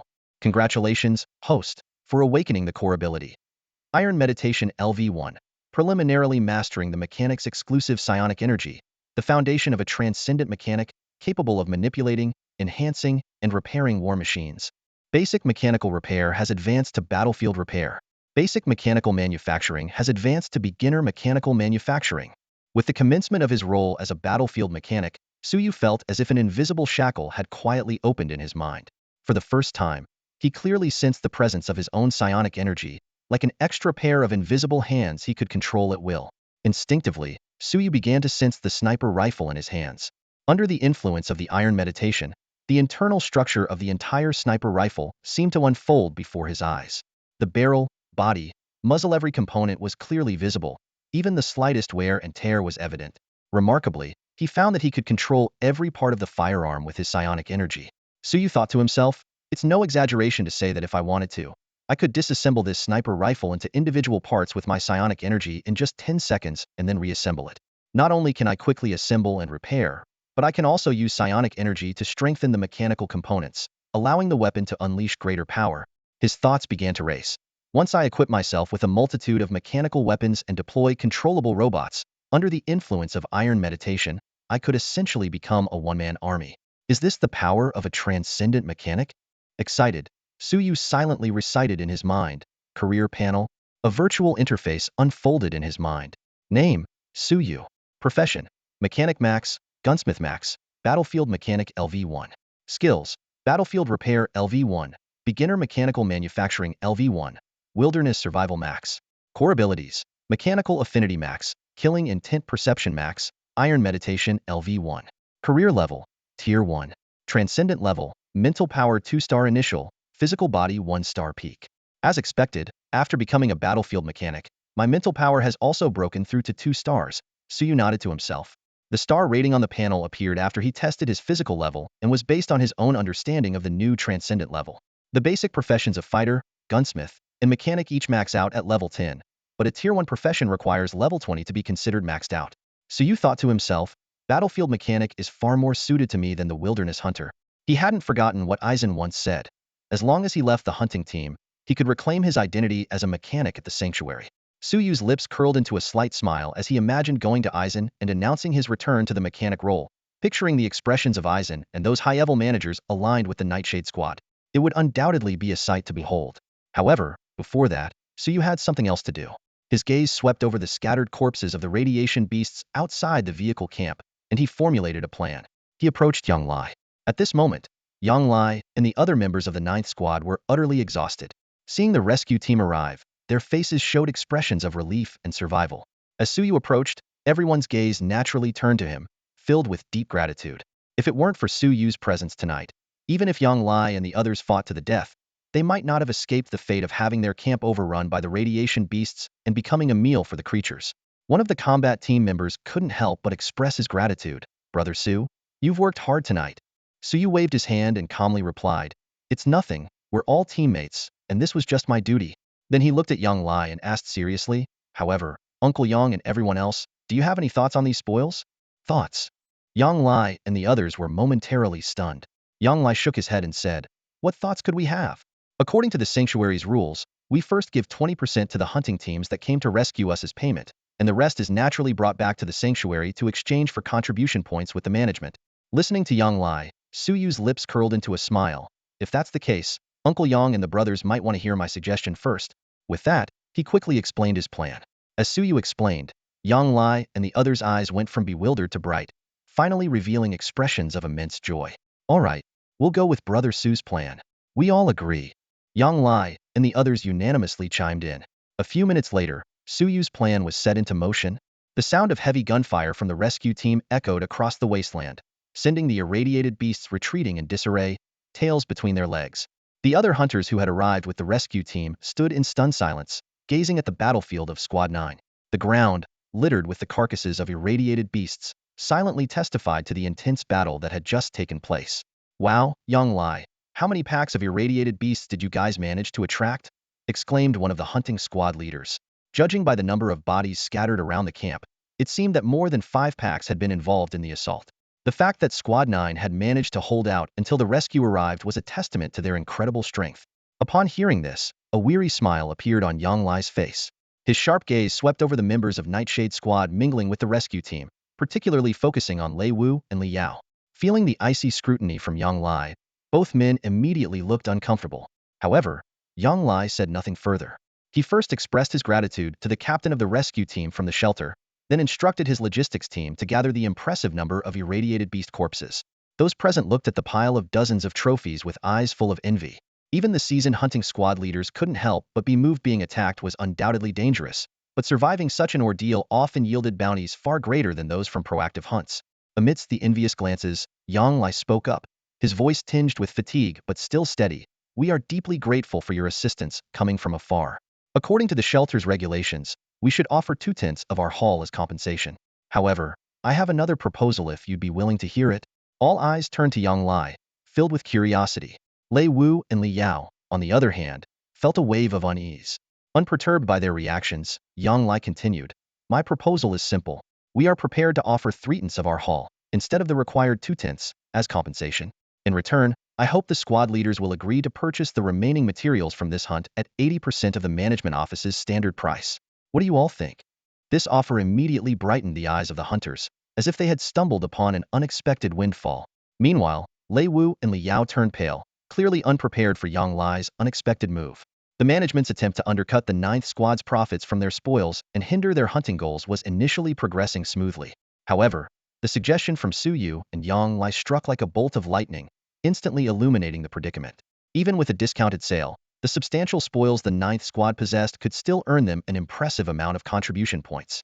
This plan not only offered nearly double the management's purchase price, but also ensured the completion of their hunting targets for this month and the next.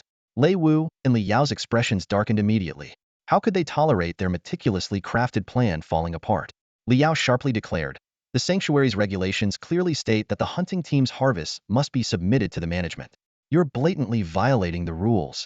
Lei Wu turned to Bai Hong, the leading expert of the rescue team, with an unmistakable tone of threat. Captain Bai, as a member of the management, you should be aware of this rule, right? Don't force me to bring in the supervisors to remind you of the regulations. Bai Hong, a top-tier extraordinary being specializing in physical prowess, frowned deeply. Although part of the management, he usually reported directly to the sanctuary's administrators and remained neutral in disputes between the Nightshade and the 9th Squad. However, he was cautious not to offend Li He, the captain of the Nightshade Squad, given his formidable strength. Bai Hong glanced at the rescue team members behind him, noting the excitement in their eyes. Clearly, the high discount proposal from the 9th Squad had won them over. As captain, Bai Hong was reluctant to provoke widespread discontent at this moment. While Bai Hong hesitated, Yang Lai smiled slightly and stepped aside. Suyu calmly stepped forward, a serene smile on his face. Li Yao and Lei Wu felt a tightening in their chests, but couldn't stop Suyu from speaking. Suyu leisurely said, Deputy Captain Lei is right. We indeed overlooked this rule. Thank you both for the reminder. His tone was sincere, as if genuinely grateful. However, Suyu then shifted his tone, his gaze sweeping over everyone present. In that case, why don't we offer all the spoils from this hunt as a token of gratitude to Captain Bai and everyone for their assistance? He paused, then continued, of course, our 9th Squad has suffered significant losses, making preparations for the next hunt challenging. But with such generous captains here, I'm sure you'll help us out and donate some contribution points to help us through tough times, right? As soon as Suyu finished speaking, a gleam appeared in the eyes of the hunting team captains present. Wang Jian, the captain of the 11th Squad, a burly middle-aged man, was the first to respond, yes, Su's got it spot on. Everyone can see the 9th Squad's predicament. We should definitely help. Wang Jian's leading statement was like a stone thrown into a pond, creating ripples of agreement among the other hunting teams. After all, the price the 9th Squad offered was too enticing. The eyes of everyone present reflected both the allure of the bargain and admiration for Suyu's skillful negotiation. Under the guise of a fundraising effort, they skirted around the rules of the shelter. Even Lei Wu and Li Yao found themselves at a loss for words. As they watched various hunting teams respond one after another, Lei Wu and Li Yao's expressions grew increasingly grim. Finally, their gaze fell on Bai Hong. Their eyes filled with a frosty glint. The captains and members of other hunting teams, along with Yang Lai and Suyu, also looked expectantly at Bai Hong. As a representative of the shelter's leadership, if Bai Hong nodded in agreement, even if Lei Wu and Li Yao caused a scene, it wouldn't have much impact. However, if Bai Hong refused, the Nightshade Squad might seize the opportunity to make trouble upon their return. Even if Wang Jian and his team donated contribution points to the Ninth Squad under the pretense of fundraising, there was no guarantee that the Nightshade Squad wouldn't exploit the situation. "By Captain, you must act impartially," Li Yao reminded with a sinister tone, breaking the silence. A flash of determination crossed Bai Hong's eyes. He shot a cold glance at Li Yao and, under the expectant gaze of the rescue team members behind him, decisively spoke, "Captain Yang, Brother Su, rest assured. The Ninth Squad has been severely affected this time, and as the captain of the rescue team, I, Bai Hong, will definitely provide assistance." "Great. We owe you our thanks, Captain Bai." Yang Lai and Suyu immediately clapped in celebration upon hearing this. Li Yao and Lei Wu's faces turned completely ashen, losing all patience to wait for any allocation of rewards. They turned and left with several members of the Nightshade Squad, their retreating figures looking rather defeated, as if they were fleeing in disgrace. The next morning, as the sun bathed the land, the Ninth Squad joined Bai Hong and other hunting teams, preparing to return to the shelter, traveling together at a leisurely pace. The team members were filled with anticipation, frequently glancing back at the tint on the trailer, where the captain was busy calculating their gains. Even Suyu couldn't hide his excitement. Yang Lai understood the team's emotions. He carefully tallied the results, double-checking to ensure accuracy. Then, decisively, he emerged from the tent and announced the final figure to the eagerly awaiting group. 6,000, 6,500. 6,500 contribution points? The team members exclaimed in surprise, and even Suyu couldn't help but show a hint of astonishment. However, after calming down, Suyu wasn't overly surprised by the result. With him as the sniper last night, he personally took down over 5 2-star radiation beast lords. Normally, the materials from each of these 2-star beast lords could easily sell for over 800 contribution points. Even at a 60% rate, 5 2-star beast lords could provide the Ninth Squad with over 3,000 contribution points. Combined with other 2-star and 1-star radiation beasts, the final result wasn't too exaggerated. More than the impressive number, Suyu was focused on the implications. With these contribution points, not only can we meet this month's and next month's hunting targets, but we can also use the excess to bail out Wang Shan and Wu Yu. Yang Lai and his companions were filled with excitement. If we can bail out Lao Wang and Lao Wu, our next hunting expedition will definitely yield even more. Several combat team members exclaimed eagerly. In contrast, Suyu's expression remained calm. As he listened to their conversation, a hint of contemplation flickered in his eyes. In the past, before his career change, Suyu believed that the only way to break the deadlock was to join forces with the Ninth Squad, growing stronger while outmaneuvering the Nightshade, and ultimately eliminating the threat. But now, the situation had changed. With his successful transition to a battlefield mechanic, especially after mastering the core ability, steel meditation, and developing his psionic powers, Suyu had conceived an entirely new idea. Maybe I should try a different approach. Suyu murmured softly, his gaze fixed on the silhouette of the distant shelter emerging on the horizon, his eyes gleaming with determination. He had a rough plan in mind, but whether it could be executed would require verification back at the shelter. With other hunting teams accompanying them, the journey back was free from mutant beast attacks. Once they arrived at the shelter, Suyu temporarily parted ways with the Ninth Squad. He was eager to return to his repair shop for personal experimentation, but he hadn't forgotten to bring along the squad's equipment in urgent need of repair and maintenance. As for the necessary parts, Suyu wasn't worried. During the past few days of hunting, the Ninth Squad had scavenged a ruined town and acquired 2 boxes of usable scrap parts. Though they weren't of high quality, with Suyu's current skills, they were sufficient to repair and maintain the squad's equipment, while also allowing him to conduct his experiments. Yang Lai and the others hurried to the management office with their contribution points, ready to bail out Wang Shan and Wu Yu. Suyu pushed open the door to the repair shop, and Nono's display screen immediately lit up. "Welcome back, Master." It chimed in an emotionless electronic voice, yet it brought a touch of warmth to Suyu. He smiled and nodded. "Yes, I'm back." After setting down the parts and equipment boxes and unplugging Nono's charging cable, Suyu instructed Nono to tidy up the workshop, then sat cross-legged to begin practicing the battlefield mechanic's core ability, steel meditation. Steel meditation? Suyu murmured softly, his eyes filled with anticipation. Although he had attempted to channel mechanical psionics before, he hadn't yet fully delved into its practice. This meditation technique was his new trump card. While it couldn't be used directly in combat, in the resource-scarce Shelter 73, it was immensely valuable. Suyu closed his eyes and focused, following the meditation's guidance to visualize a gear in his mind. As the gear's image gradually solidified, he felt a spark of inspiration ignite in his mind. This spark expanded and solidified with the gear's rotation, eventually leaping out of his mind under his guidance and appearing before him. Slowly opening his eyes, Suyu observed the ethereal glow flickering like a candle flame before him. Though it seemed weak, its power was undeniable. With a mere thought, the mechanical parts within a 5-meter radius rose into the air, suspended around him. With another thought, these parts could combine and transform into different forms. Even more astonishing was Suyu's discovery that he could consume some of his psionic energy to repair the flaws and wear on these parts.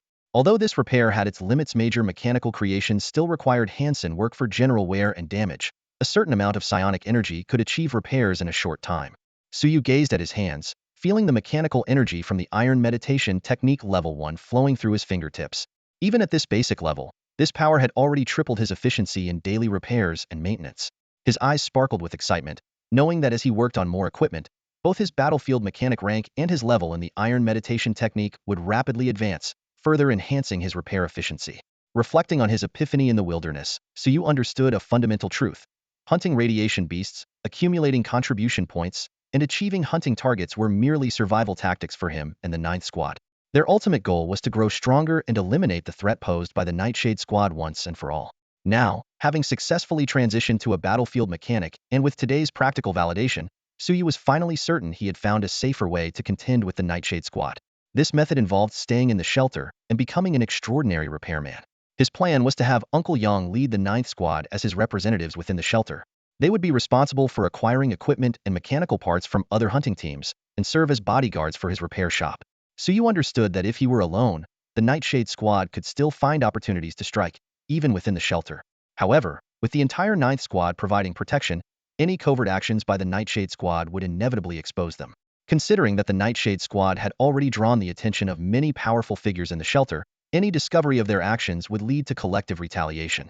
This arrangement was not only a way to repay Uncle Yang and the others for their previous help, but also a means to protect himself. By trading with other hunting teams and taking orders from the shelter's high ranks, Suyu believed he could earn enough contribution points to sustain the Ninth Squad and avoid being expelled from the shelter. Most importantly, staying in the shelter was far safer than the constant threat of ambushes from the Nightshade Squad in the wilderness. However, before executing this plan, there was a crucial issue that needed resolution. Uncle Yang and his team had to completely trust Suyu. No problem, Su Xiaoga, since you say so, you must have your reasons. 1 hour later, inside the repair shop, Suyu listened to the responses from Yang Lai and the others, and couldn't help but be taken aback. He originally thought his sudden decision to leave the Ninth Squad would be met with skepticism, but the scene before him was unexpected. Uncle Yang, aren't you going to ask a few more questions? Suyu couldn't help but ask. Yang Lai smiled and shook his head. What's there to ask? If it weren't for you, Su Xiaoga, acting decisively and coming up with a way to trade with other hunting teams, our Ninth Squad would have been finished by the Nightshade Squad long ago. We wouldn't have lasted this long. Although Wang Shan and Wu Yu were physically weak, they insisted on being helped to the scene by their teammates. Wu Yu chimed in, exactly. If it weren't for you, Su Xiaoga, not only would Yang Gu and the others be in trouble, but we would have been locked up and tortured to death. The other team members echoed their sentiments, their eyes filled with trust and gratitude. Suyu took a deep breath, feeling a warm surge of emotion. The difficulty he had feared was resolved so easily, leaving him both touched and a bit at a loss. After calming his emotions, Suyu spoke. Since that's the case, I want to thank everyone for your trust. Now, let me explain my next steps. He succinctly explained the necessity of keeping the hunting team's name and the number of contribution points required each month. When he mentioned the figure of 4,200 points, everyone present sneered, clearly aware of the collusion between the management and the Nightshade Squad. Suyu continued, in short, according to the shelter's rules, we need to pay 4,200 contribution points each month. After bailing out Wang Gu and Wu Gu, and paying this month's contribution, we have about 4,500 points left, enough for next month's payment. He paused, looking around at everyone. But I need Uncle Yang and everyone else not to pay next month's contribution yet. Instead, use these points to contact other hunting teams and buy mechanical parts from them. Use all 4,000 points, except for 500 points for essential food and supplies, to purchase these mechanical items. This statement left everyone stunned. Even the usually composed Yang Lai took a deep breath to calm his inner shock. What do we do after acquiring them? Yang Lai asked, his eyes intense. Suyu answered firmly, after acquiring them, hand these parts over to me. I'll be responsible for turning them into wealth for our 9th squad. I'll also help everyone gather next month's contribution points by the end of the month. Please trust me. Yang Lai and the other team members exchanged glances and nodded in unison. No problem. We'll get started right away. Watching Yang Lai and the others leave resolutely, Suyu felt a surge of excitement. He secretly vowed, don't worry, I won't let you down. The hardest part was resolved so smoothly, and Suyu breathed a sigh of relief. He murmured to himself, next, I need to visit the management office to reclaim my identity as a shelter mechanic. I hope Supervisor Ison's expression won't be too dramatic when he sees me again. Shortly after, Suyu arrived at the exchange point of the management office. Ison looked at the shelter ID card Suyu handed over and inserted it into the computer for verification. When he saw the information displayed on the screen, a look of undisguised astonishment flashed in his eyes, and his mouth dropped open. You've already left the 9th squad? Ison exclaimed in surprise. He clearly remembered that not long ago, Suyu had outmaneuvered Lei Wu and Li Yao, resolving the management's challenge to the 9th squad.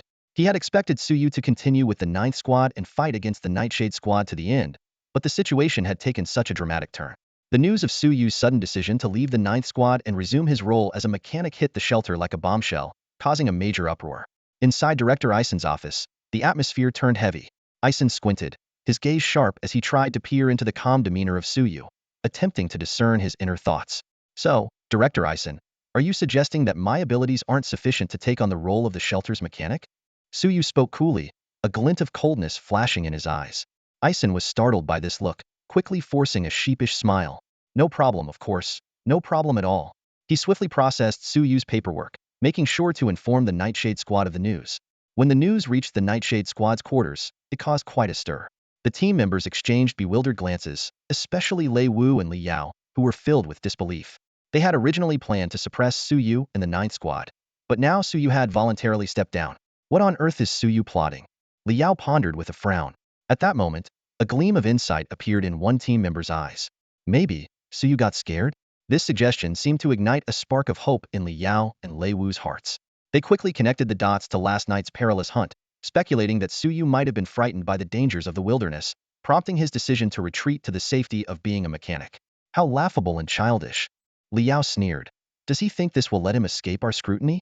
Lei Wu also wore a sinister smile, preparing to discuss their next move against Suyu when a team member came rushing in, breathless. Deputy Lei, young Master Li, Director Ison just sent a message. The team member gasped for air. Suyu, after getting his mechanic status, immediately took on every mechanical order in the shelter. 18 orders, all on his head. If he completes them, he'll earn at least 17,000 contribution points this month. This news hit Lei Wu and Li Yao like a sledgehammer, shattering their earlier smugness. Suyu's bold move not only disrupted their plans, but also showcased his remarkable ambition and capability. The dynamics within the shelter seemed poised to shift once again due to Suyu's decisive actions. Someone took on 18 orders? Is he trying to work himself to death? Or does he have something up his sleeve? Ison's words hit the Nightshade Squad members like a sledgehammer, shattering their thoughts. Lei Wu and Li Yao widened their eyes, exchanging incredulous glances as if they doubted their ears. The shelter doesn't prohibit mechanics from accepting multiple orders at once, but for each order not completed on time, contribution points are deducted proportionally. The more orders taken, the higher the deduction rate. Suyu took on 18 orders in one go. If he succeeds, he could earn over 17,000 contribution points. But if he fails, the penalty is a staggering 30,000 contribution points. This astronomical penalty is something even the rest of the 9th squad couldn't possibly muster. The consequences of failure are not merely being expelled from the shelter. For those who owe a massive amount of contribution points, the shelter's authorities are far from benevolent. If Suyu lacks special skills, he'd be directly traded to slave traders in the wilderness. If he does have a skill, he would be forced to work for the shelter until death. That's a fate worse than death. As a resident of the shelter, Suyu couldn't be unaware of these rules. So why would he take on so many orders? Confusion flickered in Lei Wu and Li Yao's eyes, but they quickly snapped back to reality. Whatever Suyu was planning, they couldn't let him succeed. Previously, Suyu had led the 9th squad to escape Nightshade's traps multiple times, putting Lei Wu and Li Yao on high alert. They immediately asked Ison to send over the details of Suyu's orders. Among the 18 orders, a third required Suyu to gather parts himself to produce equipment for the shelter. These orders offered higher rewards, with each typically earning over 2,000 contribution points. But the parts that Suyu and the Ninth Squad had were nowhere near enough to support so many orders. He would definitely try to contact other hunting squads to buy parts from them. After reviewing the order information, Lei Wu and Liao exchanged a look, having come up with a plan. In front of the repair shop, the captain of the 11th Squad, Wang Jian, stood with arms crossed, scrutinizing Suyu. Suyu, I heard from Yang Lai that you're looking to purchase the scrap machinery our team recovered? Several nearby hunting team captains were also curiously eyeing Suyu. They had all heard from Yang Lai about Suyu's intention to collaborate on acquiring excess mechanical parts. For hunting teams, scrap mechanical parts recovered from the wilderness are often a burden. Only top-tier teams like Nightshade have skilled resident mechanics. Ordinary teams' mechanics can't use up all the scrap collected each month. Moreover, not every part is useful. A seemingly valuable piece of machinery, once brought back to the shelter, might yield only a tenth of its weight in usable parts. However, if they don't recover these mechanical parts, the team would have to pay a high price to exchange for equipment repairs at the shelter's management, much more than recovering them in the wild. So when they learned that Suyu was willing to buy all mechanical creations at a fair price, not only mid-sized hunting teams, but even top captains like Wang Jian were drawn in. Under the curious gazes of the crowd, Suyu smiled slightly and nodded. That's right. I'm planning to purchase the scrap machinery from various teams. However, let me make one thing clear first. A glint flashed in his eyes as he surveyed everyone present. Suyu's voice echoed in the silent air. The offer I'm giving you all is 20% higher than what Uncle Yang mentioned before. His words were like a bombshell, exploding in everyone's hearts. Suyu continued, but as a condition, I need you all to enter into a contract with me. For the next 3 months, any mechanical parts you salvage from the wilderness must be sold to me. 20% higher? Yang Lai and the others widened their eyes in disbelief as they looked at Suyu. They quickly calculated in their minds. Normally, a hunting team could earn at most 700 or 800 contribution points a month by selling their scrap parts to the management. Suyu's previous offer through Yang Lai was already 1,000 contribution points, and now he wanted to increase it by another 20%, meaning each team could earn 1,200 contribution points. Wang Jian and the others exchanged glances, their eyes filled with skepticism. They clearly remembered that the entire worth of the 9th team was just over 4,000 contribution points, and with 7 hunting teams gathered here, at least 8,000 contribution points would be needed to pay them. Wang Jian couldn't help but chuckle, a shrewd glint in his eyes. Su, my young friend, don't make big claims. Remember, we just worked together not long ago. He looked directly at Suyu. The 9th team's entire assets barely add up to just over 4,000 contribution points. You want to raise the price by another 20% sounds impressive, but how are you going to pay us? Wang Jian's words stirred unrest among the other leaders. They all chimed in, their expressions towards Suyu filled with displeasure. Su, are you playing with us? Exactly. We're all busy here. No time for your jokes. Yang Lai and the others felt a bit uneasy hearing these words. However, Suyu remained calm and composed. A slight smile played on his lips as he gazed over the displeased faces, and he spoke leisurely. How to pay? Captain Wang, wasn't it already mentioned? We've worked together before, haven't we? Suyu's eyes were sharp as he surveyed the hunting team leaders present, especially Wang Jian. With a voice full of confidence, he declared, my skills are the guarantee for the compensation I offer you. He continued, with a hint of pride in his voice. The situation of the 9th Squad was evident to everyone before. But since I took over as the mechanic, our overall strength has significantly improved, as you all witnessed in the rescue battle the night before. Despite being besieged by so many radiation beasts, we held on until the rescue arrived. This proves my technical expertise. Wang Jian and the others nodded slightly. Although they felt Suyu might be boasting a bit, they had to admit that the recent progress of the 9th Squad was indeed impressive. Wang Jian fixed his gaze on Suyu and asked, but how does this relate to our cooperation with you? Suyu's smile widened as he explained, it's simple. Our 9th Squad doesn't have enough contribution points to acquire mechanical creations from all teams for the next 2 months, not even for this month. But I need you to sell your surplus mechanical creations to me in advance. He continued, his eyes shining with determination. I need your utmost trust. In return, I will pay 600 contribution points upfront as a deposit, with the remaining half to be paid by the end of next month after completing the shelter's order. Furthermore, for any future equipment upgrades, modifications, major repairs, or refurbishments your teams need, I will take on the responsibility without hesitation. Hearing about equipment upgrades and modifications, the eyes of everyone present lit up, and even Wang Jian was visibly tempted. Wang Jian, quick to catch on to the key details, asked, to what level can the upgrades go? Suyu replied, basic equipment can be upgraded to primary level, primary to intermediate, but you'll need to provide the parts. If you can supply enough parts or high-grade damage machinery, I might even get new design inspirations and potentially create advanced equipment. This statement left everyone in shock. Advanced equipment was a rare commodity in the entire shelter, with performance reaching the limits of conventional weapons. To prove his capability, Suyu placed his falcon rifle on the counter, inviting everyone to inspect it. After a thorough examination, Wang Jian confirmed, indeed, this sniper rifle's performance has reached an advanced level. Upon hearing this conclusion, the other leaders widened their eyes in surprise, looking at Suyu with newfound admiration. Wang Jian was the first to agree. Su, we'll cooperate under your terms. Our 11th squad is in. The other leaders also nodded in agreement. Even though they might not have enough parts for Suyu to upgrade to advanced weapons, this opportunity was too good to pass up. The widespread use of mid-level and basic weapons can significantly enhance the overall strength of the hunting teams. With Suyu's falcon gun as collateral and the addition of the 9th squad, the present hunting leaders no longer doubted Suyu's technical skills. They were all calculating that by taking on a few orders from the shelters, they could easily repay their debts. Yang Lai and the others watched as Suyu successfully convinced these leaders, and couldn't help but show a hint of joy on their faces. However, just then, the playful voices of Li Yao and Lei Wu came from a distance. Mr. Su's skills are indeed impressive, even holding back a trump card. Gentlemen, this is truly a lucrative deal. Upon hearing this, the expressions of the hunting leaders changed slightly. Yang Lai's gaze turned cold as he glared at the two. Li Yao, Lei Wu, what are you doing here? Li Yao smirked in response. This is a public area of the shelter. Is Captain Yang so domineering that he won't even let us approach? Lei Wu then turned to Wang Jian and the others, speaking in a sinister tone. No need to worry, Captain Yang. We're just here to remind Captain Wang and the others. Mr. Su's eloquence matches his technical prowess, but you might not know that he has taken on orders from 18 shelters in one go. Feigning shock, Lei Wu shook his head, his tone dripping with sarcasm. 18 orders, if completed, would bring in nearly 20,000 contribution points, easily clearing the debts with plenty to spare. But if not completed, the penalty would be heading towards 50,000. TSK. Seeing Wang Jian and the others' faces change instantly, Lei Wu smiled smugly and raised his eyebrows at Suyu. Oh, my mistake. Since Mr. Su dared to take on so many orders, he must be well prepared. How could he possibly face a penalty? I must have misspoken. With that, Lei Wu and Li Yao exchanged a triumphant glance and turned to leave. After hearing these words, the initial excitement of the hunting leaders quickly faded. Two of the leaders hesitated briefly before decisively getting up and leaving without a word. Clearly, they had completely lost trust in Suyu and the 9th squad. Captain Lin and Captain Hu turned to leave when Yang Lai quickly spoke up. Why the rush, captains?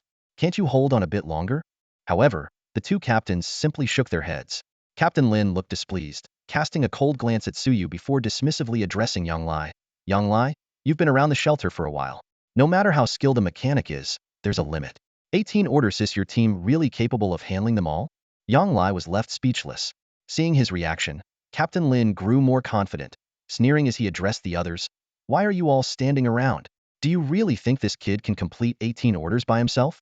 With that, the two captains walked away without looking back. Witnessing this, Wang Jian and the others exchanged uneasy glances, skepticism evident in their eyes as they turned to Suyu. Even Yang Lai was flustered, wondering how Suyu could have taken on so many orders at once. Yang Lai tried to defend Suyu and stabilize the situation, but Suyu interrupted with a smile. Turning to Wang Jian and the others, Suyu calmly stated, Captains, the news brought by Lei Wu and Li Yao is true. I have indeed taken on the 18 orders posted by the shelter. If anyone wishes to back out now, feel free to leave. I won't stop you. He paused, his tone firm, however. I must remind you that those who leave today will find it much harder to collaborate with the 9th squad in the future. Suyu not only needed the mechanical parts from these squads, but also saw this as an opportunity to select suitable allies from the remaining hunting teams in the shelter. By uniting them with his skills, they could collectively withstand the pressure from the Nightshade. A single hunting team might struggle against the Nightshade, but together, they could deter even the higher-ranked Wolfpack and Mountain Mist. Wang Jian and the others were taken aback, unsure of where Suyu's confidence stemmed from. As they pondered, Suyu continued, additionally, due to the withdrawal of the two captains, I now not only need this month's mechanical parts from each team, but also the stock from previous months. Rest assured, I will provide something in return to prove my capability and ensure your investment isn't wasted. The members of the 9th squad were stunned. They trusted Suyu's abilities, but the weight of 18 orders was daunting even to them. The other captains found it even more unbelievable. One hot-tempered captain was about to leave when Wang Jian stopped him. The man glared. Wang, don't tell me you actually believe this kid? Wang Jian responded calmly. Whether he's bluffing or not, we've already spent so much time here. We might as well hear him out. Besides, Luo Wang, do you think going back now will shield you from the threat of the Nightshade? Mentioning the Nightshade made Luo Wang's expression change. Recently, all hunting teams had noticed a significant increase in both the number and strength of irradiated beasts around the shelter, a growth far from normal. Taking a deep breath, Luo Wang, though disgruntled, stayed, his gaze still filled with skepticism towards Suyu. Kid, I want to see what you've got up your sleeve. Suyu was secretly pleased, not expecting the Nightshade to still be targeting other hunting teams, which inadvertently played to his advantage. Composing himself, he opened the door next to the counter. Since you're all willing to listen, please follow me into the shop. Suyu led the way into the depths of the repair shop, with Wang Jian and the others exchanging looks before following. Luo Wang muttered as he walked. What's he hiding? Being all mysterious. Before he could finish, he stopped abruptly, eyes wide with shock. It wasn't just him. Wang Jian, Yang Lai, and the others were equally stunned. They watched as Suyu, his back to them, activated the steel meditation technique, allowing the psychic energy stored in his mind to quietly spread. The neatly arranged parts around them began to float, and in just 2 or 3 minutes, accompanied by the sounds of gears turning and mechanisms clicking into place, the pile of parts on the ground transformed into 2 brand new firearms. An extraordinary! They exclaimed in disbelief, eyes wide with astonishment. Stunned, utterly stunned. Wang Jian, the other hunting team leaders, and even Yang Lai were wide-eyed, unable to believe the scene before them. Suyu's trump card turned out to be his identity as a psychic extraordinary. What was even more surprising was that Suyu was assembling 2 firearms at an astonishing speed. As the captain and resident mechanic of the 11th squad, Wang Jian considered himself fairly skilled, but assembling those 2 guns would take him at least half an hour. Suyu, however, he finished in under 3 minutes. His assembly speed was 10 times that of an average mechanic. While everyone was still immersed in shock, Suyu's voice rang out again. The tasks I took from the management office include not only assembling firearms, but also repairing weaponry and maintaining about 300 sets of armor. My psychic abilities can assist with all these tasks. As he spoke, Suyu snapped his fingers, and the 2 newly assembled guns floated before Wang Jian and the others. He then used his psychic abilities to pull several nearly scrapped energy weapons in front of him and began repairing them right before everyone's eyes. In just 1 hour, 5 pieces of equipment, which would have taken a veteran mechanic a whole day to fix and with no guarantee of success, were restored to pristine condition in Suyu's hands. Additionally, he showcased his skills in equipment maintenance and weapon upkeep, leaving everyone in awe. Yang Lai and the others were dumbfounded, while Luo Wang, who had previously been critical of Suyu, was left speechless. This guy, Suyu alone, is worth how many mechanics? 5? 10? Hearing Luo Wang's exclamation, the others finally snapped out of their daze. When they looked at Suyu again, their eyes were filled with fervor. Although a mechanic wasn't essential for a hunting team, having a skilled one was indispensable for survival in the wasteland. Suyu's demonstrated technical prowess and astonishing work efficiency completely won over Wang Jian and the others. Not to mention, he was a psychic extraordinary. Though he didn't seem to have much combat ability, with Li He, the captain of the Nightshade Squad, as a precedent, psychic extraordinaries were already viewed as mysterious and powerful by the residents of Shelter 73, further boosting their trust in Suyu. Regarding the cooperation terms that Su mentioned earlier, our 11th squad has no issues and is willing to accept them. Our 13th squad is on board as well. Luo's 4th squad has no objections either. Luo Wang, Wang Jian, and the 5 hunting team leaders were eager to express their willingness, afraid of being left out by Suyu. Seeing their eagerness, Yang Lai and the members of the 9th squad were taken aback. It wasn't until Luo Wang and the others left to prepare for the transportation of mechanical parts that they regained their composure, their eyes filled with astonishment and delight. Noticing their reactions, Suyu waved a hand playfully in front of Yang Lai, teasing, "Uncle Yang, why are you still standing there stunned? Snap out of it." Yang Lai finally calmed down a bit, though his eyes were still filled with disbelief, and he couldn't help but ask, "Su, how did you do it? How did you suddenly become a psychic extraordinary?" Suyu shrugged innocently and replied, "I don't really know. I just killed a lot of irradiated beasts one night, and the next day, after recovering, I found I could sense the existence of the subspace." He wasn't worried about his explanation sounding far-fetched. After all, in this post-apocalyptic world with broken technology, the awakening of psychic extraordinaries was inherently random, often resulting from various fortuitous encounters. Sure enough, Yang Lai and the others didn't doubt Suyu's explanation and were simply thrilled. "However, we can't relax just yet," Suyu said seriously. "There are still many things to do. First and foremost, we need to move my repair shop to our 9th squad's base." Although the Nightshade Squad wouldn't dare act recklessly within the shelter, there was no guarantee they wouldn't resort to desperate measures.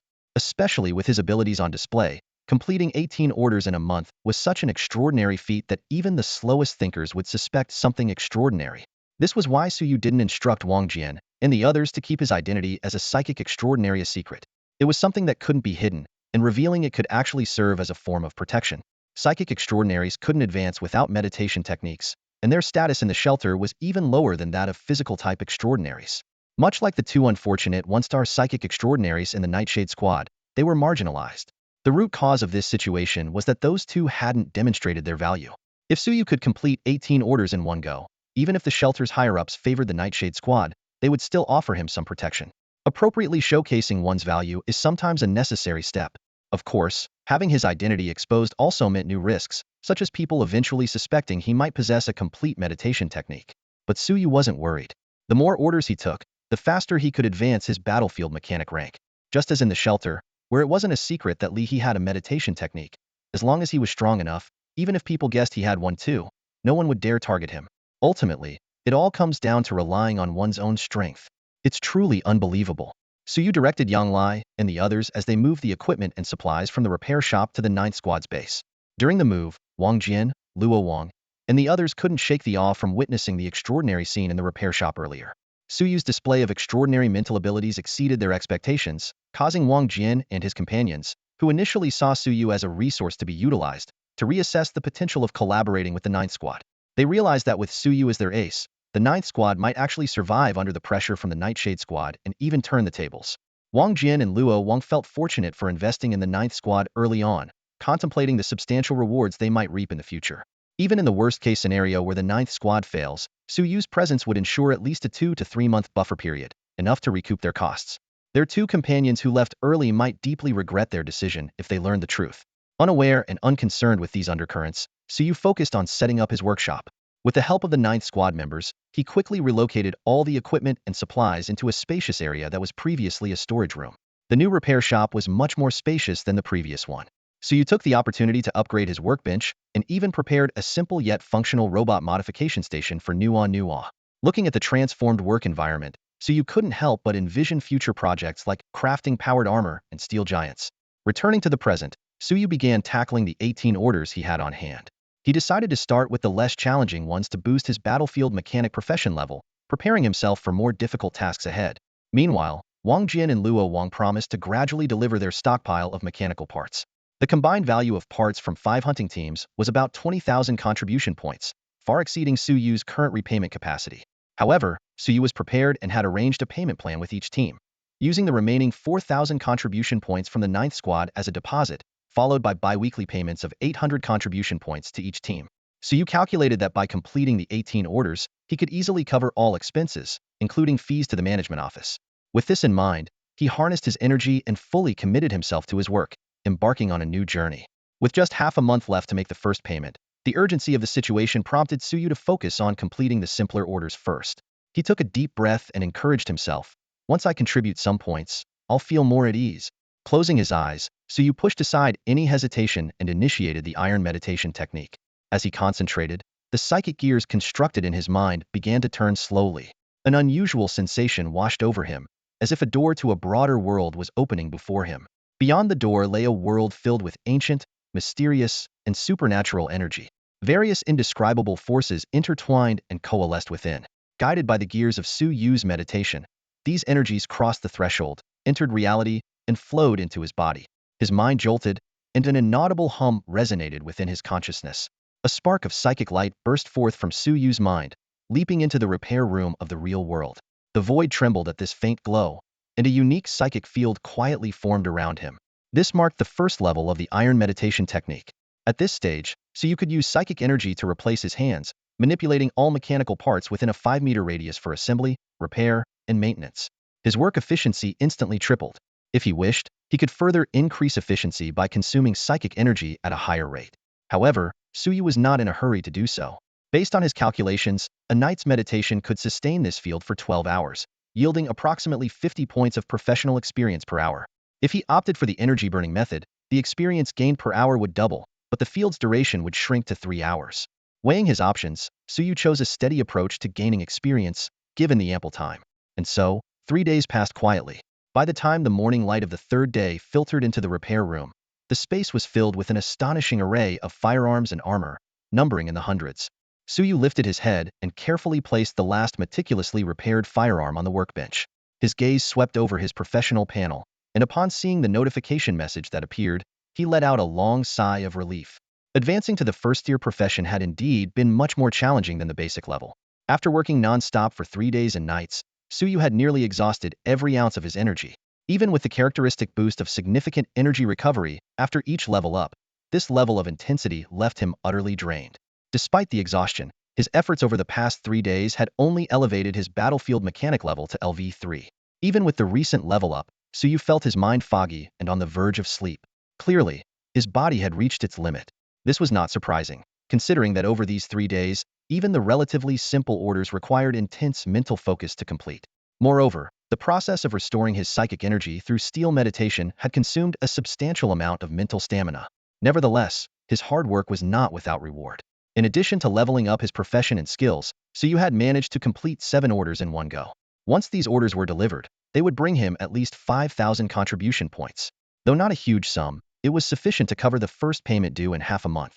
Suyu's eyes returned to the professional panel, where the LV3 steel meditation skill brought a subtle smile to his face. With each level increase, the psychic energy he could refine grew stronger. Initially, the psychic energy field formed by steel meditation had a maximum diameter of 5 meters, but now it had expanded to 8 meters. His work efficiency had also improved significantly. Even without burning psychic energy, Suyu's current efficiency was 5 times what it used to be. As Suyu had anticipated, with each level increase, his work efficiency continued to rise, and the time required to complete the remaining orders would only decrease. His gaze shifted to the electric sniper rifle placed by the bedside. Closing his eyes, Suyu attempted to sense it using his newly unlocked ability. In his perception, the excellent-grade electric sniper rifle shone brightly like a torch, while the other firearms and mechanical creations in the room appeared dim like fireflies. Suyu realized that if he desired, he could spend enough psychic energy to transform these weapons and equipment from mere glimmers into tangible entities, recreating their internal structures in his mind and understanding the design of each component. However, no matter how hard he tried, the electric sniper rifle remained torch-like in his perception. At best, he could use psychic energy to make its shape more vivid and clear, barely recognizing it as a sniper rifle. Despite this, Suyu did not feel discouraged. This new ability at least pointed him in the direction he needed to strive towards. He resolved that one day, as his level and strength continued to grow, he would fully comprehend this electric sniper rifle. Pulling his thoughts back, Suyu prepared to take the completed equipment to the management office to submit the completed orders. Just then, a light appeared within his field of vision. A blazing torch suddenly appeared inside Suyu's repair shop, its intense light causing him to freeze in place instantly. Shocked, Suyu quickly withdrew his spiritual energy and opened his eyes. When he finally saw the torch clearly, he was utterly stunned. Master, Wang Jian and Captain Luo Wang have arrived outside with a batch of new parts. Shall we go greet them? The robot Nuwa asked in its emotionless mechanical voice. At that moment, Suyu couldn't be bothered with Nuwa's message. His mind was consumed by the torch he had just seen. Although its brilliance wasn't quite as intense as the electric sniper rifle left by his master, it was still dazzling, only slightly less so. Suyu's gaze returned to Nuwa, and he scrutinized it intently. As someone with a professional interface, he had a system-provided identification function, though he couldn't identify items of too high a level. However, no matter how he tried to identify Nuwa, it only displayed Intelligent Assistant Robot Nuwa Intermediate, which seemed nothing like a near-excellent grade weapon. Could my meditation method be wrong? Suyu wondered, puzzled. Can a meditation method even be wrong? Just then, a sudden insight struck him. Suyu immediately channeled the spiritual energy in his mind towards his eyes.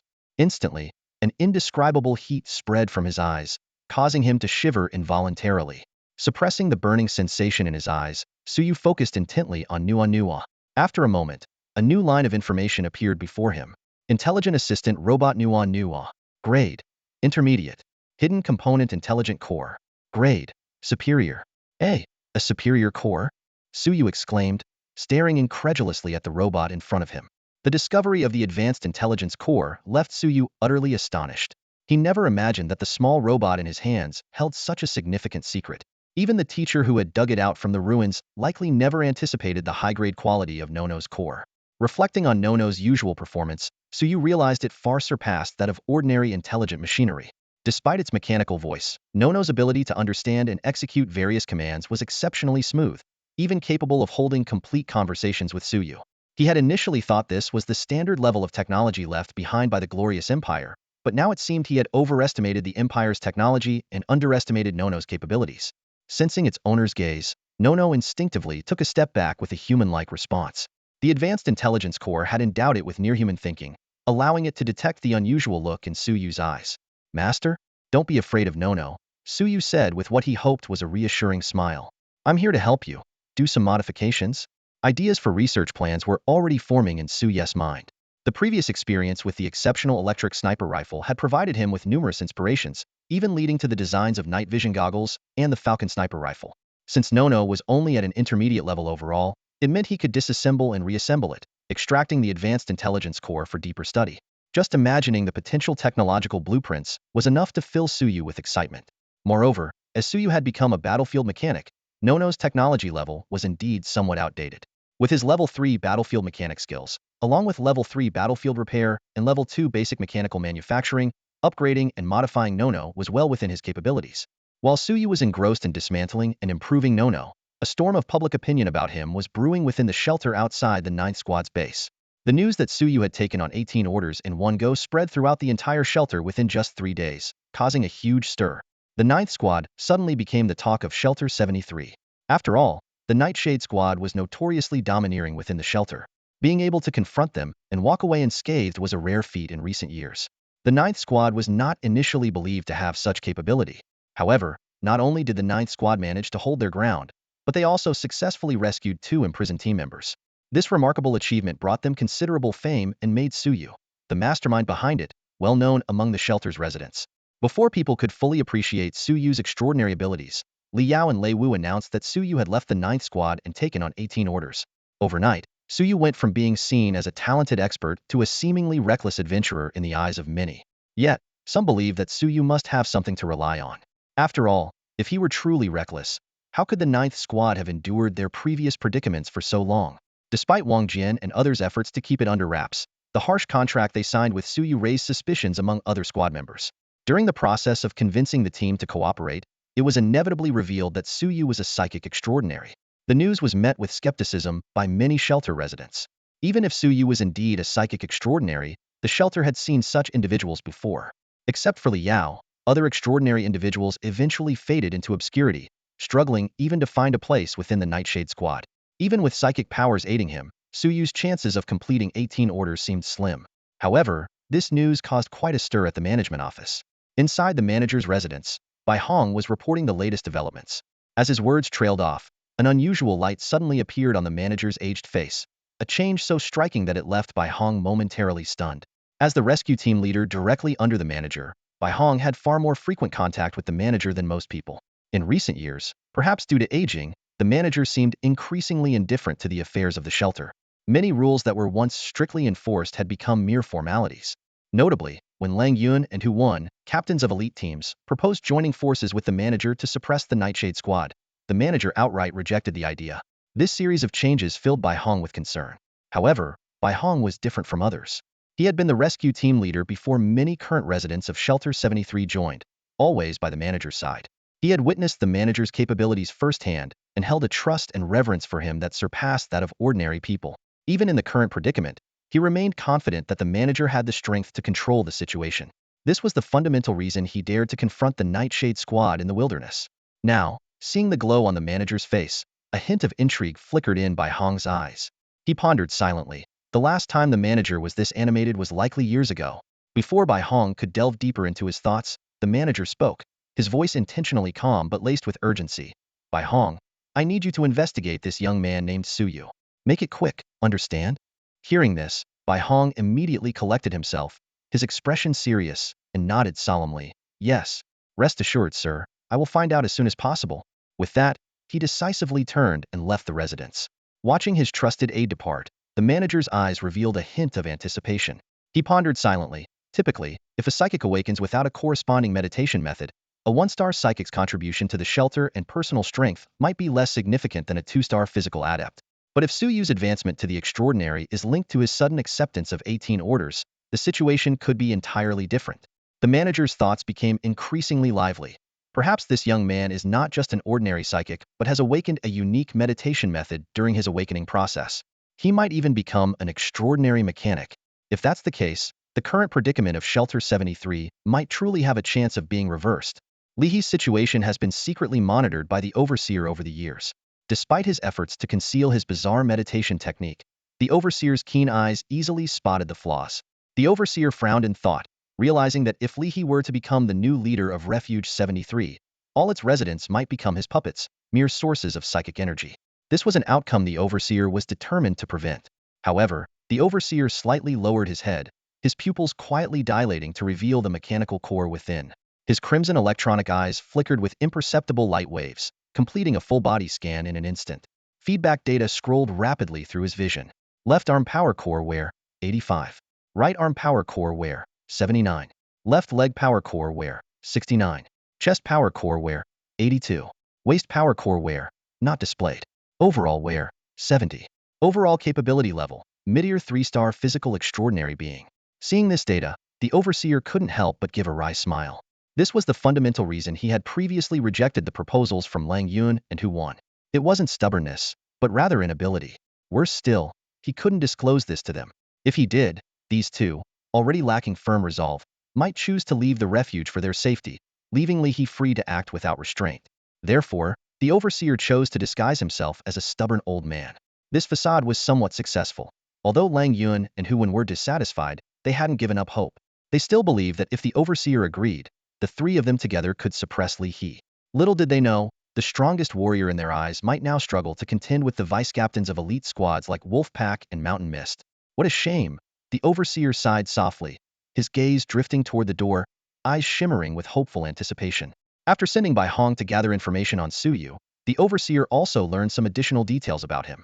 For instance, this refuge resident had recently exhibited astonishing technical prowess, taking on orders from 18 refuges in one go. These revelations sparked the Overseer's speculation. Suyu's awakened psychic abilities might be related to machinery. This possibility excited the Overseer. A mere psychic extraordinary being wouldn't have been enough to elicit such enthusiasm, even if he had awakened a meditation technique. Given the current state of Refuge 73 and Li He's rapid growth in power, it seemed unlikely that Suyu could mature quickly enough to challenge Li He. But if Suyu truly had awakened a mechanical-related psychic ability, the situation would be entirely different. Even if Suyu couldn't develop swiftly, as long as he could help the Overseer maintain and repair various mechanical components without the need for a complete overhaul, merely reducing the overall wear to below 50, the Overseer could unleash power above 4 stars. With the assistance of Lang Yun and Hu Wan, both top-tier 4-star physical extraordinary beings, the Overseer was confident they could completely subdue Li He. "Don't let me down," the Overseer murmured to himself, his voice filled with barely concealed eager anticipation. Meanwhile, at the 9th Squad's base, Suyu, unaware that he was seen as the Overseer's last hope, was intently focused on Nua, lying on the robotic workbench. It was the third evening since Suyu had reached an agreement with Wang Jin and others. After a full morning of rest, Suyu's energy was at its peak. Seizing the opportunity, he spent the entire afternoon completing Nua's modifications. The transformed Nua had undergone significant changes in size, growing from its original height of an adult's calf to nearly 1.5 meters tall, tripling in size. Most strikingly, Nua now sported 8 flexible mechanical arms. Typically, equipping an intelligent assistant with so many mechanical arms would lead to operational difficulties, potentially decreasing efficiency or causing errors due to inadequate computational distribution. However, with its premium intelligent core, Nua clearly had no such issues. Each mechanical arm displayed impressive dexterity, capable of handling over 70% of mechanical assembly, repair, and maintenance tasks. Suyu even felt that if not limited by his own technical skills as its owner, Nua's premium intelligent core could easily support the operation of 8 additional mechanical arms. Imagining the scene of 16 arms wielding different tools simultaneously, Suyu's smile twisted slightly. He admired his masterpiece with fervent eyes. At that moment, Nono, having been activated, caught a glimpse of its new form in the dressing mirror on the wall. A dejected emoji immediately appeared on the display screen, conveying a clear sense of dismay. Noticing Nono's discomfort, Suyu patiently explained, "You don't get it, do you? For intelligent machines, more weapons and bigger size are the way to go. The more equipped they are, the more beautiful they become, and the larger their build, the more magnificent they appear." He wore a paternal expression as he gently patted Nono's head, completing the final upgrade step by installing an additional battery pack. With the battery pack installed, Nono gained a new ability: the option to activate backup power when necessary, doubling its work efficiency, much like Suyu's own capabilities. As the upgrade finished, a new notification appeared on Suyu's professional panel. "Ding, You have successfully modified a mid-level intelligent robot. Difficulty rating: extremely hard. Performance evaluation: excellent. You have earned 3,000 professional experience points. You have gained 5,000 skill experience points in basic mechanical manufacturing. Your accumulated skill experience is sufficient. Your skill level has increased. Current professional skill: basic mechanical manufacturing LV3. Suyu stretched with a yawn. Even though his professional level didn't increase this time, he was still full of energy, having rested that morning. He thought that since his mechanical manufacturing skill had reached LV3, he might as well strike while the iron is hot and complete some equipment orders tonight to continue gaining experience. Just as he was contemplating this, a new message flashed across the system notification bar on his professional panel. From this task, you have gained additional inspiration. Based on your advanced intelligent core and high-level intelligent assistant robot modification experience, you have acquired a new design blueprint. You have obtained the blueprint, Intelligent Machinery Ranger Model I. Suyu's eyes widened slightly with excitement. A new design blueprint meant more possibilities and challenges. His mind was already buzzing with ideas for the next project, eagerly anticipating the new challenges ahead. Suyu stared at the prompts on his professional panel, feeling a surge of excitement. Intelligent machinery? Rangers? He eagerly opened the design blueprint panel and carefully studied the detailed introduction to the Rangers, his eyes growing increasingly bright. Rangers, commonly used by battlefield mechanics in the Imperial Legion, are versatile auxiliary combat machines. They resemble a miniaturized version of Nono and are about the size of a radiation hyena. However, their combat capabilities far surpass those of a radiation hyena. Rangers are graded from basic to elite, with their effectiveness depending on the mechanic skill and the quality of the parts used. According to the system description, even a basic ranger can hold its own against a one-star novice extraordinary being. In contrast, it typically takes a pack of 10 or so radiation hyenas to possibly produce a single star-level radiation beast. What excited him even more was the Ranger's swarm feature. Suyu read through the system's introduction carefully. Each Ranger's intelligent chip has 1020 redundant computing power. When more than 10 Rangers are deployed and commanded by a battlefield mechanic, they can form a combat swarm by consuming psychic energy. In this state, the Rangers can share computing power, fully utilizing the redundant capacity, resulting in a 20 boost in each Ranger's computational abilities. This directly translates to a 20 increase in attack speed, evasion, movement speed, and other attributes. Suyu calculated in his mind. Even if I'm unlucky and only manage to produce 10 basic Rangers, the combat swarm they form would be enough to threaten a 2-star level extraordinary being. Confident in his technical skills, along with the blueprint's advantages and the improved success rate from his specialization in basic crafting, he mused. Creating 10 Rangers and ending up with 2 or 3 mid-ear ones, or even 1 height-ear isn't just wishful thinking. However, Suyu did not start crafting immediately.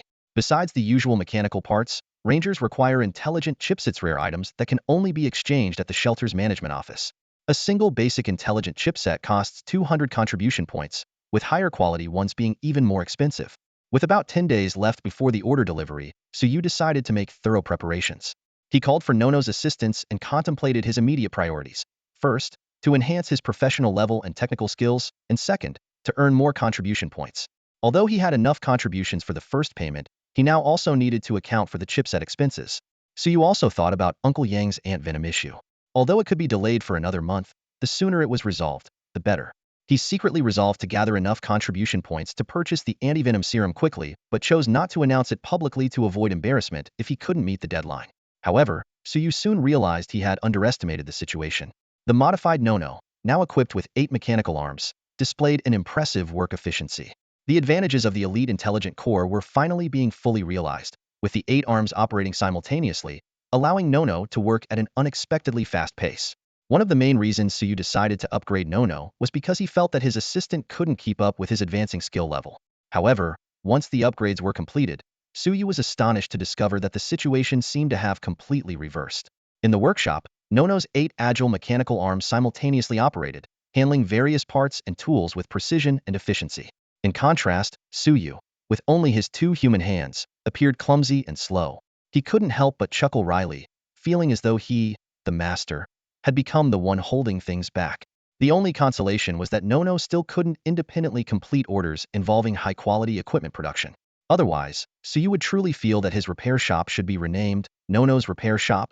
Amidst the clattering sounds of work, Suyu and Nono busily completed one order after another. Meanwhile, on the other side of the shelter, the manager was intently reading through the detailed report sent by Hong. The manager's gaze quickly skimmed over Suyu's record, joining Shelter 73 3 years ago, learning repair skills under by Dashin.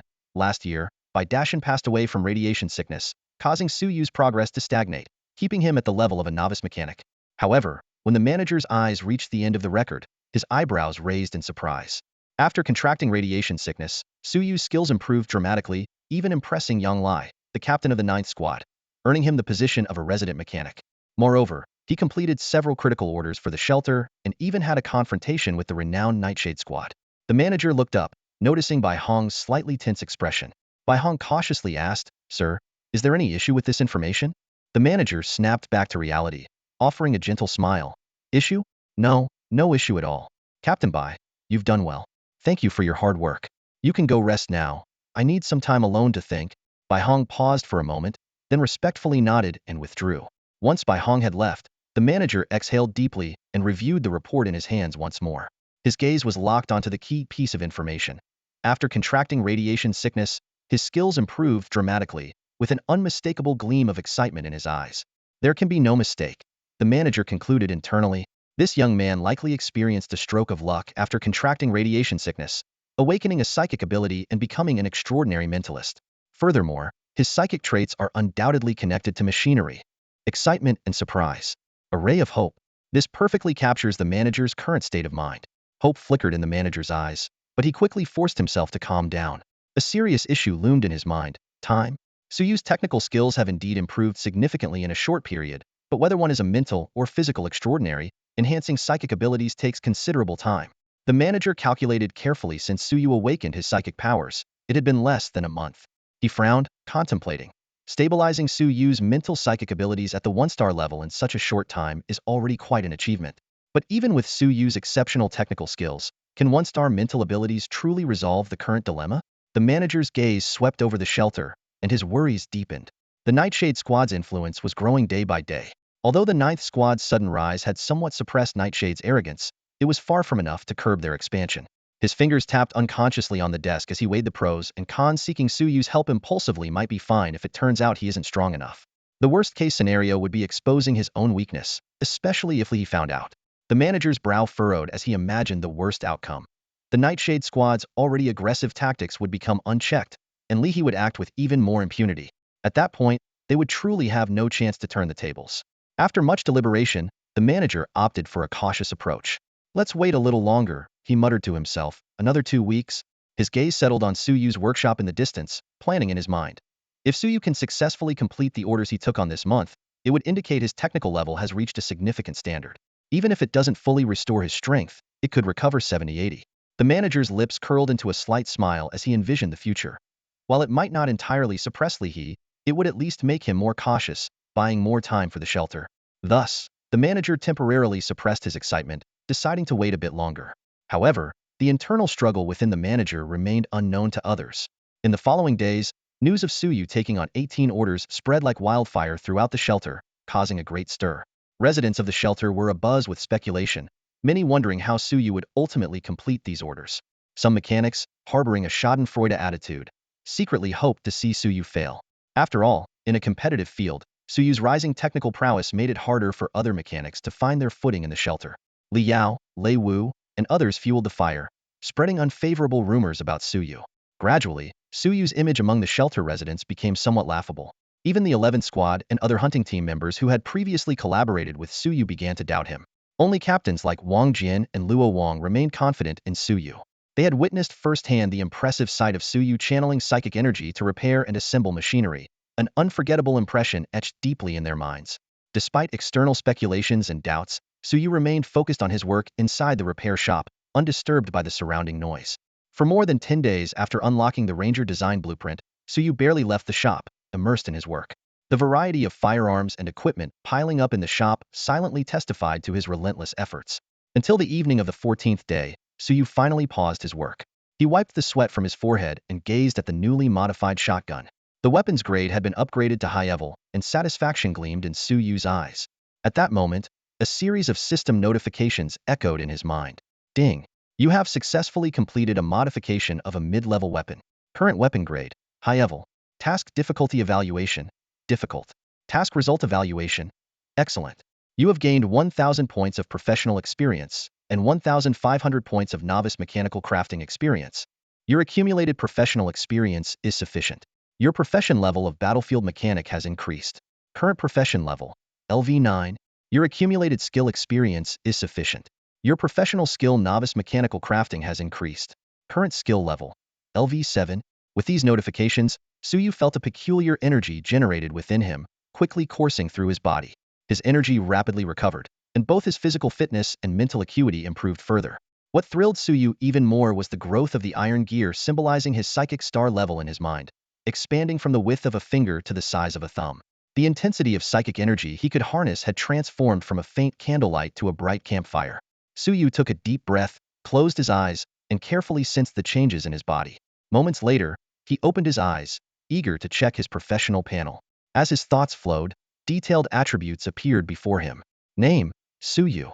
Occupation, Mechanic Max, Gunsmith Max, Battlefield Mechanic LV91.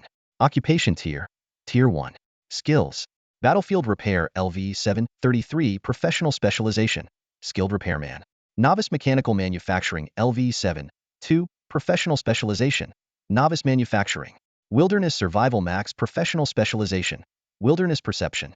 Basic Firearms Mastery Max Professional Specialization, Sharpshooter. Novice Sniping Skills Max Professional Specialization, Sniper Scope. Novice Reconnaissance Skills Max Professional Specialization, Skilled Camouflage. Core Abilities. Mechanical Affinity Max Core Specialization, Heartfelt Crafting. Killing Intent Perception Max Core Specialization, Holographic Perception. Iron Meditation Technique LV91. Extraordinary Level. Mental Power Star Level, 2-star Advanced. Physical Star Level, 2-star Intermediate. Suyu couldn't help but marvel at how exceptional a first-year profession could be. Although the battlefield mechanic was categorized as a support profession in the system's description, each level increase brought significant physical enhancements, surpassing those of the combat-oriented gunsmith profession. In addition to physical growth, each level up of the battlefield mechanic greatly amplified his mental power. This filled Suyu with anticipation for the future, confident that he was steadily advancing toward becoming more formidable. At the beginning of his career as a battlefield mechanic, under the empowerment of the steel meditation technique, Suyu's efficiency in repair and production was about 5 times the norm. Now, that efficiency has increased to over 10 times. Although he still lagged slightly behind Nono with her 8 mechanical arms, the gap had significantly narrowed. Suyu stretched his sore muscles and closed the translucent professional interface hovering in front of him. He stood up from the workbench cluttered with parts and tools, and metal shavings fell from his work clothes, glinting faintly in the dim light. Master, are we not continuing? Nono, with her 8 mechanical arm-like appendages, paused and asked in an electronic voice tinged with curiosity. No need, Suyu replied with a smile. We've been busy for half a month. It's time for a break. No, go recharge yourself. He headed towards the dedicated shower room within the base, ready to wash away his fatigue. On this resource-scarce wasteland planet, a shower was a luxury for most people. But for Suyu, it was not just a luxury but a necessity for quickly regaining his condition. Compared to the contribution points spent on a shower, maintaining high energy levels was far more crucial. As the warm water cascaded over his body, Suyu felt invigorated. After his shower, he wasted no time and went outside the repair shop to awaken Nono, who had just finished recharging. Together, they began organizing and packing the fruits of their half-month labor. Soon, 10-person high crates were neatly lined up at the repair room's entrance, each one heavy and filled with precision mechanical parts and various finished products. This was the culmination of Suyu's hard work over 2 weeks and the materials needed to fulfill 18 orders he had taken on. Looking at the impressive sight, Suyu had a peculiar expression. There's no way I can transport all this by myself. Any of these crates, if toppled, could crush an ordinary person, or even a 1-star physical superhuman. Even with Nono's help, the two of them couldn't handle the transport task alone. Fortunately, Yang Lai and the others had stayed in the base as Suyu had instructed. Suyu immediately reached out to them for assistance. Upon hearing the news, Yang Lai and others rushed over from the training ground, including Li Mao, Zhang Wu, and Wang Shan, who were undergoing rehabilitation training. When they saw the first crate Suyu and Nono pushed out together, everyone was stunned. This is Brother Su's half-month work output? Yang Lai stammered, my goodness, how much stuff is in just one of these crates? Only then did everyone truly grasp the terrifying efficiency of Suyu as an extraordinary mechanic. Zhang Wu adjusted his slipping glasses and muttered to himself, this crate alone must contain over 100 firearms. At that moment, everyone's attention was drawn to Nono. Her 8 agile mechanical arms gleamed with a cold metallic sheen under the dim light, equipped with various precision repair tools. Though she appeared small, those interchangeable tools could undoubtedly be outfitted with various weapons, transforming this seemingly harmless repair robot into a formidable combat unit. To Yang Lai and the others, such a mechanical creation was beyond imagination. Although Shelter Number 73 had unearthed remnants from the old era, those combat machines were mostly inoperable, only useful for parts. Suyu's ability to independently achieve such modifications proved he was undeniably the foremost mechanic of the shelter. Brother Su, let us help. Yang Lai and the others snapped out of their daze and stepped forward to assist with the transport. However, before they could touch the crates, Suyu stopped them once more. Uncle Yang, don't rush off just yet, there's more to come. Suyu's voice called out from behind, causing Yang Lai and the others to pause in surprise. They turned around in unison and discovered even more surprises in the repair room. Behind them, 9 large crates were neatly lined up, making a total of 10 with the one they had already moved. The eyes of Yang Lai and his companions widened in disbelief, almost popping out of their sockets. 10 crates? Yang Lai stammered in shock. Su, how many orders did you complete in the past half-month? Suyu smiled slightly, first extending 5 fingers, then making a fist to indicate the answer through gestures. 18 orders, all completed, he said nonchalantly. So, everyone, get ready for some hard work. Hearing this, Yang Lai and the others couldn't help but swallow hard. Although they had anticipated Suyu's efficiency, the reality of the results left them stunned and struggling to regain their composure. However, they soon had no time to dwell on their astonishment. As the moving process began, each person experienced firsthand the weight of the crates. Even someone as strong as Yang Lai had to exert full effort to lift just one. Meanwhile, Nono's performance was nothing short of astounding. This robotic assistant effortlessly lifted a crate with 3 mechanical arms and could carry 2 at once, even sparing 2 arms to assist Yang Lai and the others. Watching Nono easily maneuver alongside Wang Shan and Wu Yu, carrying 3 crates towards the truck outside the base, Yang Lai couldn't help but glance at Suyu, eyes filled with awe and curiosity. The other logistics personnel wore similar expressions. Though they were not unfamiliar with Nono, having brought it along during the 9th Squad's first hunt with Suyu, back then, Nono's strength was limited. Even a non-sterrated irradiated hyena could knock it down. Now, not to mention irradiated hyenas, even a 2-star irradiated Wolf King would struggle to gain the upper hand against Nono. Nono's remarkable progress left everyone in disbelief, prompting them to wonder just how strong this robotic assistant had become. What level of power does Nua possess? Seeing the curiosity in Yang Lai and the others' eyes, Suyu smiled slightly and estimated in his mind before saying, in a fight against a 2-star beginner radiation beast, Nua has over a 70% chance of winning without any weapon enhancements. With weapon enhancements, it could even hold its own against a 2-star intermediate radiation beast. Hearing this, Yang Lai and the others were visibly shocked. Suyu secretly shook his head, knowing that the figures he mentioned weren't even Nua's full potential. During the modification process, he used only the highest quality parts. In reality, Nua's power could rival that of a 2-star top-level extraordinary being. The reason he mentioned only being able to match a 2-star intermediate radiation beast, even with weapon enhancements, was due to Nua's lack of combat experience. Its intelligent core, while decent, wasn't designed for combat like a ranger chip. Without battle-hardened experience, Suyu couldn't accurately predict its performance in a fight. However, aside from its 8 mechanical arms, Nua also came equipped with a backup battery pack. This battery could greatly enhance repair efficiency and, when activated in battle, even a 2-star top-level extraordinary being would struggle against a fully armed Nua. But this was one of Suyu's trump cards, and he chose not to reveal it. Even so, the 2-star intermediate combat capability left Yang Lai and the others in awe. They quickly collected themselves and, along with Suyu's 10 prepared crates, proceeded swiftly to the management office. Along the way, the residents of the shelter were drawn to the convoy of the 9th Squad. The 10 crates on the trailer, each almost taller than a person, and the octopus-like Nua, attracted countless curious gazes. Which hunting team is that? It's the 9th Squad.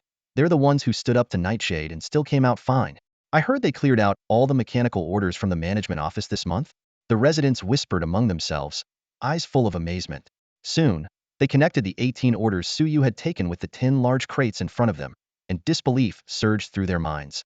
Could these crates be the supplies he's delivering to the management office? Did he really complete all the orders in just half a month? How is that possible? The entire shelter was in an uproar. Meanwhile, at the management office of the shelter, Ison was discussing the next steps with Li Yao, Lei Wu, and others. Over the past half-month, they had stopped considering Suyu a threat, believing he was no longer a concern. In their view, by the end of the month, Suyu would be executed as a slave, and the entire 9th Squad would be completely eliminated by Nightshade. At this moment, they were discussing hunting teams from other shelters. Over the past half-month, the Nightshade Squad had focused on continuing to absorb other hunting teams.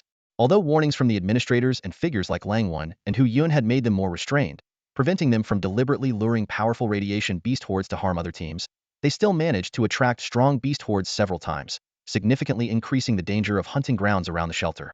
In addition, the Nightshade Squad, mimicking their tactics against the Ninth Squad, colluded with higher-ups at the management office to significantly raise the difficulty of hunting targets for other teams. In just half a month, the casualty rate of various hunting teams had doubled compared to the past. One team was even forced to voluntarily join the expanding Nightshade Squad. All of this left the administrators with no grounds for complaint since those teams couldn't meet their monthly targets. By regulation, they should be disbanded. The Nightshade Squad took them in, and procedurally, there was nothing wrong. With the addition of this hunting team, Li He's strength grew again, and the Nightshade Squad's reputation soared. As a result, when Li Yao and Lei Wu arrived at the management office, Ison had just reported the news, and several key supervisors rushed over, treating them with respect, their attitude bordering on obsequiousness. You don't need to be so courteous, supervisors. We're all allies here. A pleasant and mutually beneficial cooperation is our top priority, Li Yao and Lei Wu said with evident pride in their eyes, which even Ison could clearly see. By the way, Deputy Captain Lei, young Master Li, one of the supervisors cautiously asked, rubbing his hands, should we continue to increase the pressure on the Ninth Squad? What do you mean by that, Supervisor Liu? Are you feeling sympathetic towards the Ninth Squad? Li Yao raised an eyebrow, his gaze sharp as he looked at the supervisor. The supervisor quickly forced a smile, saying, No, young Master Li, you misunderstood. It's just that the Ninth Squad is down to only a few members now, and even Suyu has quit. Last month's high hunting targets were understandable, but if we continue this month, it might be difficult to explain to the administrator. Listening to the supervisor's troubled words, Li Yao and Lei Wu couldn't help but inwardly sneer. Having a hard time justifying it to the management? Lei Wu and Li Yao exchanged a knowing glance. They both understood that this was merely an excuse for the supervisors to seek more benefits. At this point, they had lost interest in the Ninth Squad, believing that the team couldn't possibly cause any waves. Impatiently, Lei Wu waved his hand dismissively, a hint of disdain in his voice. In that case, there's no need to make any arrangements for the Ninth Squad next month. He paused, a glint of confidence in his eyes. According to our captain, by the end of next month at the latest, he'll break through to the 4-star level. By then, even if the Ninth Squad hasn't been stripped of their status, with Li He taking action, neither they nor Suyu will escape our Nightshade's grasp. Hearing this, the supervisor's face showed obvious disappointment. His plan to raise the stakes had clearly been seen through. However, his disappointment didn't last long, as a series of urgent knocks on the meeting room door suddenly interrupted everyone's thoughts. What's going on? Several people in the room frowned simultaneously, clearly annoyed by the unexpected interruption. Ison quickly stood up and shouted towards the door. Don't you know the supervisors are discussing important matters? A frantic voice came from outside. Ison's supervisor, you must let the others see outside. Something major has happened. Ison's frown deepened as he pushed the door open and walked out, impatience in his voice. What could possibly be so important? It's the Ninth Squad. The whole team is here. The staff member's voice trembled with fear. The Ninth Squad? Yang Lai's team? Ison was momentarily stunned. Then a glint of disdain flashed in his eyes. What tricks could they possibly be up to? Why are you so scared? Can you show some backbone? It's not that, the staff member was practically stomping his feet in anxiety. Supervisor Ison, you'll know when you see it. They brought over 10 full crates of supplies. What did you say? 10 crates of supplies? Ison immediately realized something was amiss. Without further questioning, he rushed into the office to notify the others. Moments later, led by Ison, Li Yao, Lei Wu, and several key supervisors from the management office hurried outside. They arrived just in time to see Suyu and Yang Lai following Nua, slowly pulling a heavy cart down the street. The 10 towering crates gleamed in the sunlight, nearly blinding them. Li Yao and Lei Wu were utterly dumbfounded. Li Yao mumbled to himself, this Suyu's work from just half a month? Impossible. Absolutely impossible. In just half a month, even if you gathered all the mechanics in the shelter, it would be impossible to complete all 18 orders. The 10 crates lined up in a row created an unimaginable visual impact. As the crates were opened and the firearms and equipment were taken out, the platform for regular order submissions at the management office was filled to the brim. And this was only half the contents of one crate. Hearing Li Yao's nearly hysterical words, Suyu smiled slightly and glanced at him coldly. Impossible to complete? That's because your skills are lacking. Do you think everyone is as incompetent as you? Li Yao, infuriated by the harsh mockery, turned red with anger and was about to retort when Suyu interrupted him again. I'm here to submit the orders for the shelter, not to bicker with you. If you want to argue with me, wait until you resign from the Nightshade Squad and become a staff member here. With that, Suyu turned his gaze to the supervisors, smiling slightly. Can the supervisors now arrange for personnel to inspect the equipment and verify if the orders have been completed? The supervisors finally snapped back to reality, their eyes unable to hide their astonishment as they looked at the crates of supplies. Especially Lu Tianzhong, who had originally intended to squeeze more benefits from the Nightshade. Suddenly, he changed his mind. He realized that Su Yu's capabilities far exceeded the descriptions given by Li Yao and Lei Wu. To complete 18 orders in half a month, such talent would be exceptional anywhere. Was it worth offending someone like this for a few benefits from the Nightshade? As Lu Tianzhong's thoughts shifted, Li Yao, standing next to him, suddenly cleared his throat. Lu Tianzhong was momentarily stunned and instinctively turned his head. His gaze landed on Li Yao, who was now standing with his hands behind his back, subtly signaling with a clenched fist. This gesture was all too familiar in their dealings. It meant Li Yao was willing to offer a full 1,000 contribution points in exchange for Lu Tianzhong, making things difficult for Suyu when he submitted his order. 1,000 contribution points was enough to tempt anyone. Lu Tianzhong calculated that a hunting team with dozens of members required only 3,000 to 4,000 contribution points per month to meet their quotas and cover their food and supplies. Normally, in such situations, he would have eagerly agreed. However, this time, Lu Tianzhong seemed to ignore it. With a stern expression and an official tone, he turned to Suyu and said, "Mr. Su, please wait a moment. The quantity of supplies you've brought this time is substantial, and we need to gather more personnel to handle it."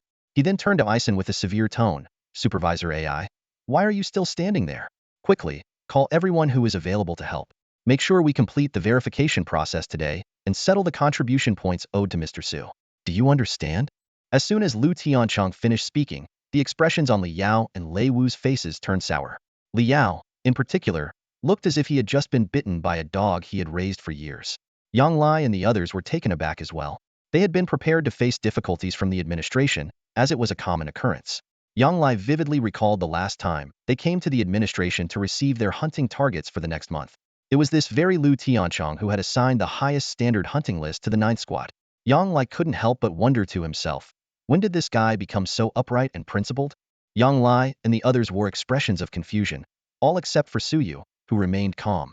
They were all aware that although the real power holders in the management office were merely administrative staff with varying abilities, they were like reeds swaying in the wind in this wasteland. Lacking the ability to protect themselves, they naturally chose to side with Nightshade against Suyu when faced with overwhelming odds. However, as Suyu demonstrated his formidable strength and resourcefulness, these officials wisely changed their stance. Suyu, gazing at the serious-looking Lu Tianzhong, had a sudden flash of inspiration about how to cure Yang Lai of the ant poison. The antiviral serum was expensive, costing at least 3,000 contribution points, and required waiting in line. If Yang Lai applied on his own, even if he gathered enough points, he might end up at the end of the queue, waiting a year or two. By then, Yang Lai might already be long gone. Even though Suyu would receive a significant influx of contribution points after submitting his orders this time, he was still troubled by how to obtain the antiviral serum. Yet, observing Lu Tianzhong and the others' adept performance, Suyu realized his concerns might be unnecessary. As long as he demonstrated enough strength in this operation, acquiring the serum shouldn't be difficult. Meanwhile, Li Yao and Lei Wu were nearly beside themselves upon hearing Lu Tianzhong's righteous words and seeing the supposedly impartial stance of the powerful figures behind him. Lei Wu was especially furious, and if not for Li Yao holding him back, he might have rushed forward to confront Lu Tianzhong. "We can't go. At least not now," Li Yao whispered urgently, holding Lei Wu firmly. "Why not?" Lei Wu asked, puzzled. "Idiot. Look at how many people are behind Suyu," Li Yao hissed. Only then did Lei Wu notice the nearly 100 residents from the shelter following Suyu. If they openly turned against Lu Tianzhong and the others now, word of Nightshade's collusion with the management's higher-ups would likely spread throughout the shelter by nightfall. Then, not only would the management's real power holders be in trouble, but they too might be scapegoated by Nightshade. Lei Wu understood Li Yao's warning, but watching Lu Tianzhong and the others feign sincerity as they directed staff to inventory the supplies Suyu brought, his anger was hard to quell. But how do we swallow this indignity? Are we just supposed to watch them put on this act? Not necessarily, Li Yao replied in a low, cold voice. Don't forget, Lu Tianzhong and the others are opportunists who follow the wind. This show isn't over yet. I don't believe Suyu can complete all 18 orders with quality and quantity in such a short time. Hearing this, a sinister gleam appeared in Lei Wu's eyes. You're right. Lu Tianzhong and the others are only siding with Suyu because they're intimidated by the situation. Completing 18 orders and delivering over 1,000 pieces of equipment in half a month is shocking even to us, let alone those clerical staff. But what if the results are inflated? Li Yao said slyly. It wouldn't take much, just a 20 or 30% discrepancy would be enough to shake their confidence. Then, we'll deal with them at our leisure. Remember, if the defect rate of the submitted equipment is too high, the management has penalties in place. As Liao spoke, he envisioned Suyu's miserable fate as he faced punishment for a high defect rate, a look of satisfaction crossing his face. Their private conversation went unnoticed by others. Lu Tianchong and his group were quietly calculating in their minds, just like Liao and others, harboring doubts about the massive amount of supplies and equipment sent by Suyu. They were concerned that there might be a significant number of defective items among them, but were prepared to deal with such a situation. They decided to adopt a fair and impartial stance, neither favoring nor being overly critical, so they could realign with the Nightshade faction if necessary. The inspection began. Lu Tianchong and his team wore serious expressions, meticulously checking each piece of equipment and supply. The residents of the shelter gathered around, initially just curious, but gradually becoming captivated by the unfolding scene. Time ticked by. 1 hour, 2 hours, 3 hours. Boxes were opened one after another, and their contents were thoroughly examined. Liao, Lei Wu, and Lu Tianchong's expressions shifted from stern to astonished, and eventually to disbelief. Even the onlookers began to murmur among themselves. Although they were not experts, they knew it was common for some defects to appear in such large orders. However, as the inspection continued, a shocking reality emerged: 500 sets, 600 sets, over 1,000 sets of equipment and supplies, and not a single defective item was found. Each piece was of impeccable quality, so exquisite it was astonishing. After half a day, when the last piece of equipment was accounted for, the scene fell into silence. Liao's lips trembled slightly, his gaze sweeping over the neatly arranged cargo boxes in front of Suyu, where the equipment and firearms were as orderly as works of art. He struggled to speak, his voice tinged with undeniable shock. Zero defect rate? As a skilled mechanic, Liao understood the significance of this achievement better than anyone present. Even if his skills were to improve twofold or threefold, he could not achieve such incredible results. He stared intently at Suyu and the 8-armed repair robot, Nuonyuo, beside him, internally roaring. How on earth did he manage this? Just with that robot? Lu Tianchong and the others exchanged glances, taking a deep breath, feeling nothing but relief for not having hastily dismissed Suyu. They realized that such technical prowess was as valuable as an entire team. If Suyu could consistently maintain this level of quality, reconsidering their cooperation with Nightshade wasn't out of the question. Everyone's gaze was fixed on Suyu, and the air was thick with an indescribable sense of awe and anticipation. At that moment, they realized that a figure capable of altering the balance of the shelter might be rising right before their eyes. They were relieved that they acted decisively, and chose to remain neutral after witnessing Suyu confidently place his order. Suyu's impressive technical skills were astonishing, and anyone who angered him might find themselves stripped of their position under the guise of appeasing him, even if they had the backing of other higher-ups. This is the power of high-skilled talent. The residents of the shelter were left in awe, their mouths agape at the spectacle. Although it took half a day, they felt it was worth every minute. Who would have thought a mechanic could achieve such feats? Lu Tianchong quickly handed back Suyu's ID card. Suyu swiped it on the terminal, revealing a balance of 17,000 contribution points. He smiled slightly, and while the onlookers couldn't see the exact figure, their eyes were filled with envy. With 18 orders, even at the lowest tier, the reward amounted to nearly 10,000 points. Rumor had it Suyu could earn close to 20,000 contribution points this time. The crowd's hearts trembled at the thought, but seeing Yang Lai and others guarding Suyu like bodyguards, they wisely suppressed any greedy thoughts. Lu Tianchong beamed with a smile. Mr. Su, you've worked hard. I'll be sure to contact you first for any future mechanical orders. Suyu nodded with a smile and suddenly approached Lu Tianchong. Supervisor Lu, would you be interested in making a deal with me? Lu Tianchong was taken aback, then intrigued. What kind of deal does Mr. Su have in mind? I wouldn't dare to undermine Nightshade. Suyu spoke softly. I'd like to exchange for a vial of antiviral serum. Each supervisor has a 200-point gift. How soon can I get it? Lu Tianchong inwardly thought Suyu was unaware of the market, but noticed his gaze shift to Yang Lai, and immediately tensed up. Suyu sneered. The serum is for my Uncle Yang. You should know how he ended up poisoned by ant venom. Supervisor Lu. Lu Tianchong's face stiffened. That's Nightshade's business. It has nothing to do with me, Mr. Su. Suyu's voice turned icy. Maybe Nightshade was the mastermind, but you helped Nightshade so much before. Do you really think you can just play by the book and call it even? Don't you think you've gained too much from this? Lu Tianchong involuntarily shuddered, cold sweat trickling down his forehead. He quickly waved his hand in explanation, his voice trembling slightly. No, Mr. Su, you've misunderstood. My hesitation just now was only because I was considering the queue for the antiviral serum. I had absolutely no other intentions. He took a deep breath, trying to steady himself. 1 bottle of antiviral serum, right? No problem. Just as Mr. Su said, 3,000 contribution points. With Mr. Su's capabilities, there will definitely be no issue with priority access to the antiviral serum. As he spoke, Lu Tianchong gave a subtle nod to one of his trusted aides. The aide understood immediately, hurried off, and soon returned with a silver-gray vial, which he respectfully handed to Suyu. Suyu accepted the vial, examining it carefully. His professional interface quickly displayed the identification details. Antiviral serum. Type: medicine technological artifact. Grade: basic. Effect: can cure toxins in extraordinary flora and fauna below 3-star level, and has a certain efficacy against various ailments such as radiation sickness. Once he confirmed everything was correct, Suyu put the serum away and swiftly completed the payment. A smile appeared on his face as he gently patted Lu Tianchong on the shoulder. I've received your goodwill, Supervisor Lu. Please inform the other supervisors that our past grievances are now settled. With that, Suyu turned and left, followed closely by Yang Lai and the others. Lu Tianchong and the other informed supervisors watched them depart, their expressions filled with complexity. Lu Tianchong murmured to himself, it's really like a dream. The supervisors present recalled that just over a month ago, Suyu had been merely an ordinary resident, barely scraping by in the shelter. Now, he had grown to the point where he could rival the top hunters led by the shelter's elite. This dramatic transformation left them marveling at the unpredictable turns of life, their hearts a mix of emotions. In the base of the 9th squad, Yang Lai looked at the bottle of antiviral serum that Suyu had brought out, his lips moving for a long time without uttering a word. 4,000 contribution points, and all we got was this?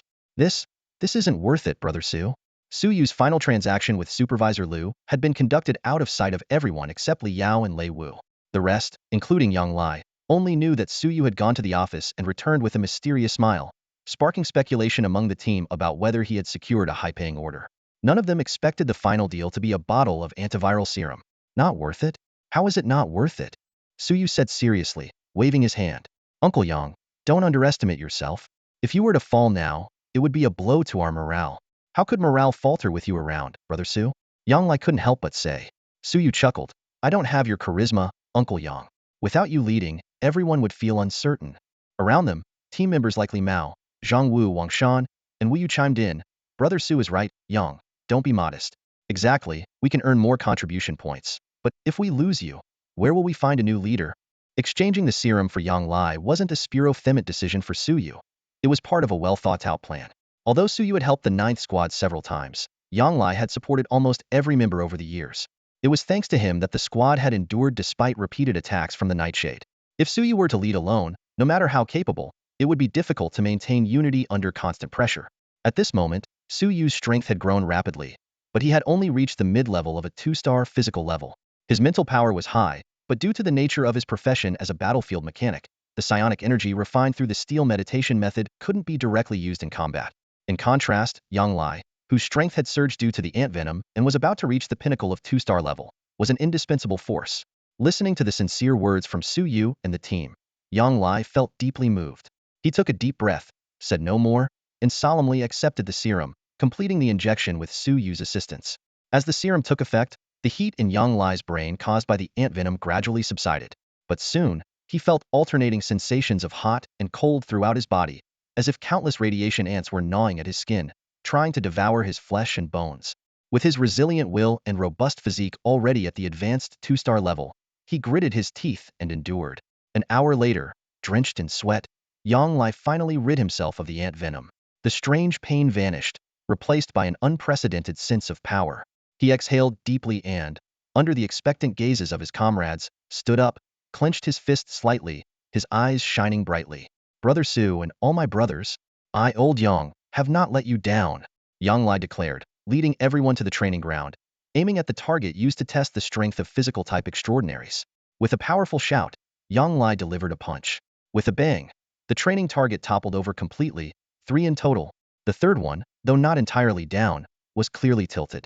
3-star. The strength of a 3-star physical type? Even Suyu couldn't help but exclaim, looking at Yang Lai, who nodded in confirmation, his eyes filled with joy. Although 3-star strength wasn't enough to confront Li He directly, it was more than sufficient to deal with his lieutenants. Suyu couldn't resist teasing.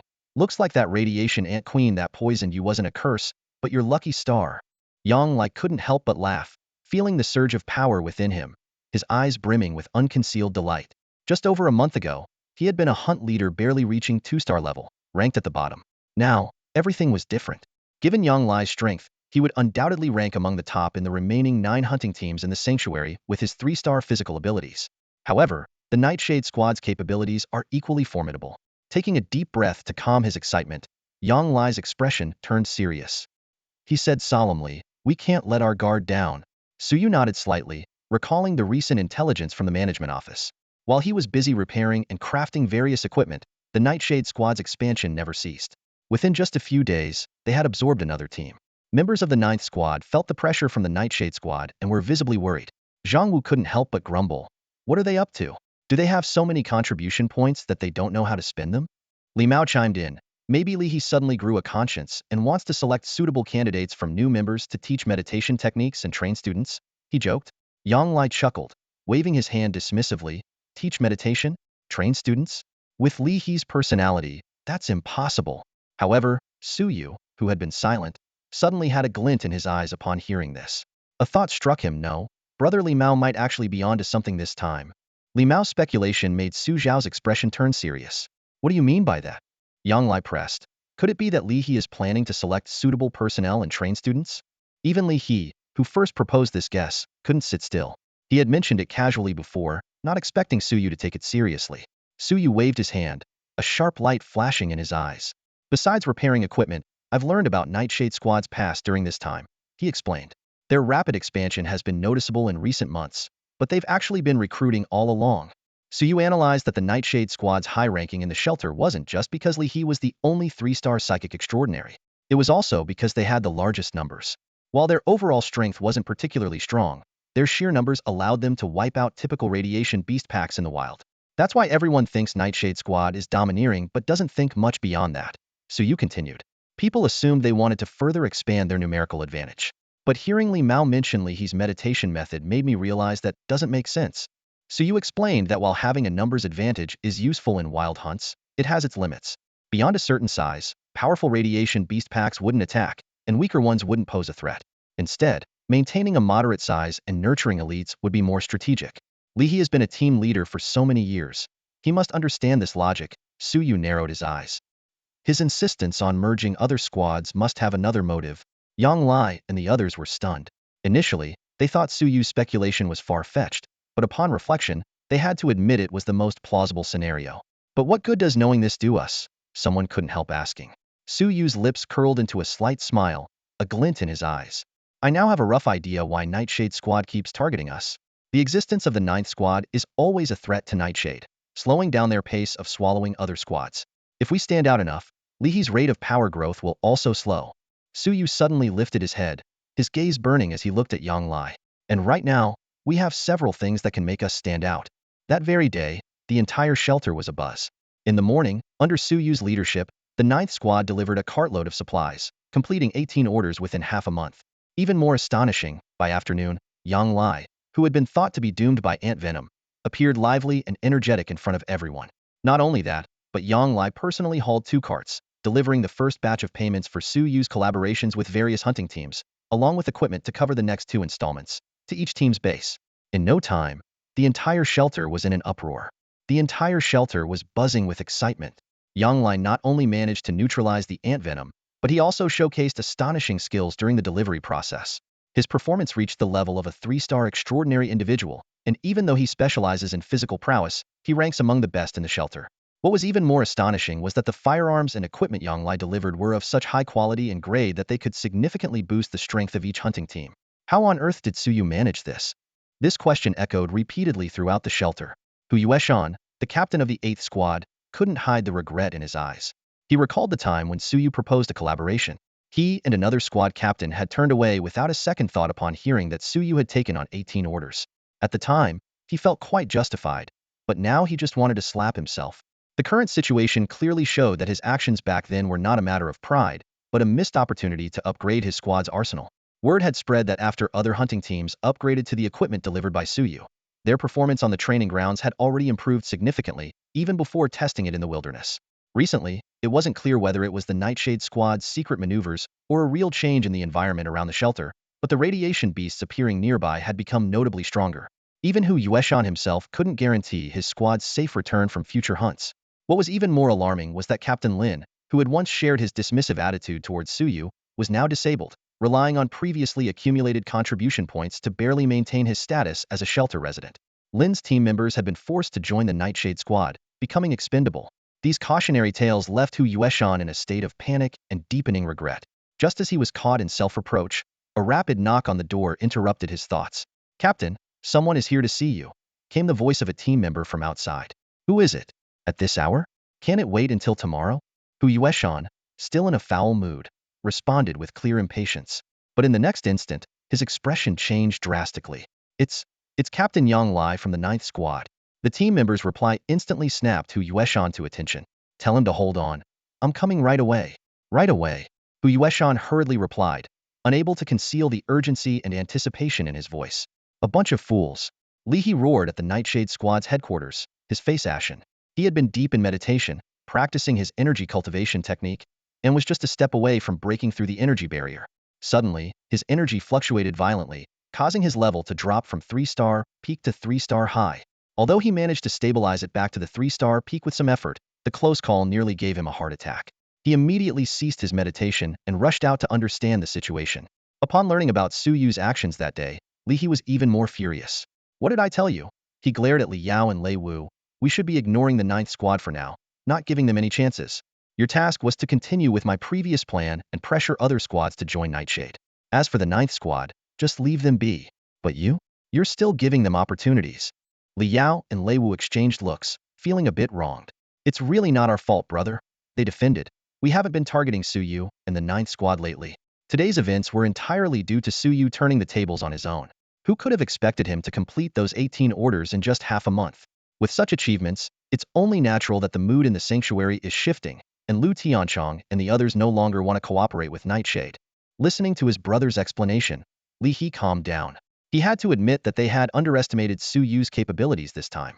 It also exposed a flaw in his meditation technique unless he fully controlled the other person's mind. Any disturbance in the imprint he left could affect his own energy foundation. Suyu's 3 successive moves today submitting the orders, Yang Lai breaking into 3-star, and delivering improved equipment to various hunting teams were indeed enough to stir the minds of those newly absorbed into Nightshade.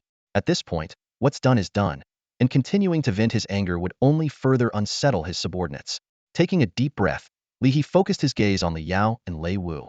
"You two, stop worrying about Suyu for now," he said sternly. "Go find Captain Hu Yueshan of the 8th Squad. Tell him that if he joins Nightshade now, I'll offer him a deputy captain position, and his team and allies can follow his lead. But if he remains obstinate, when I move to absorb the 8th Squad, he might end up like that foolish Lin." Hearing this, Li Yao and Lei Wu became excited. Under the influence of Li He's meditation technique, they were loyal but also prone to extreme emotions. They had long had grievances with the captain's methods, and now they were eager to put pressure on Hu Yueshan. "Don't worry, brother. We'll handle this perfectly," they confidently assured him. However, half an hour later, when they arrived at the 8th Squad's headquarters, the scene before them was chilling. They saw Hu Yueshan, with a grateful smile, bidding farewell to Yang Lai at the door. "Captain Yang, please convey my heartfelt thanks to Mr. Su. His kindness is deeply appreciated by me and everyone in the 8th Squad." Yang Lai replied with a smile.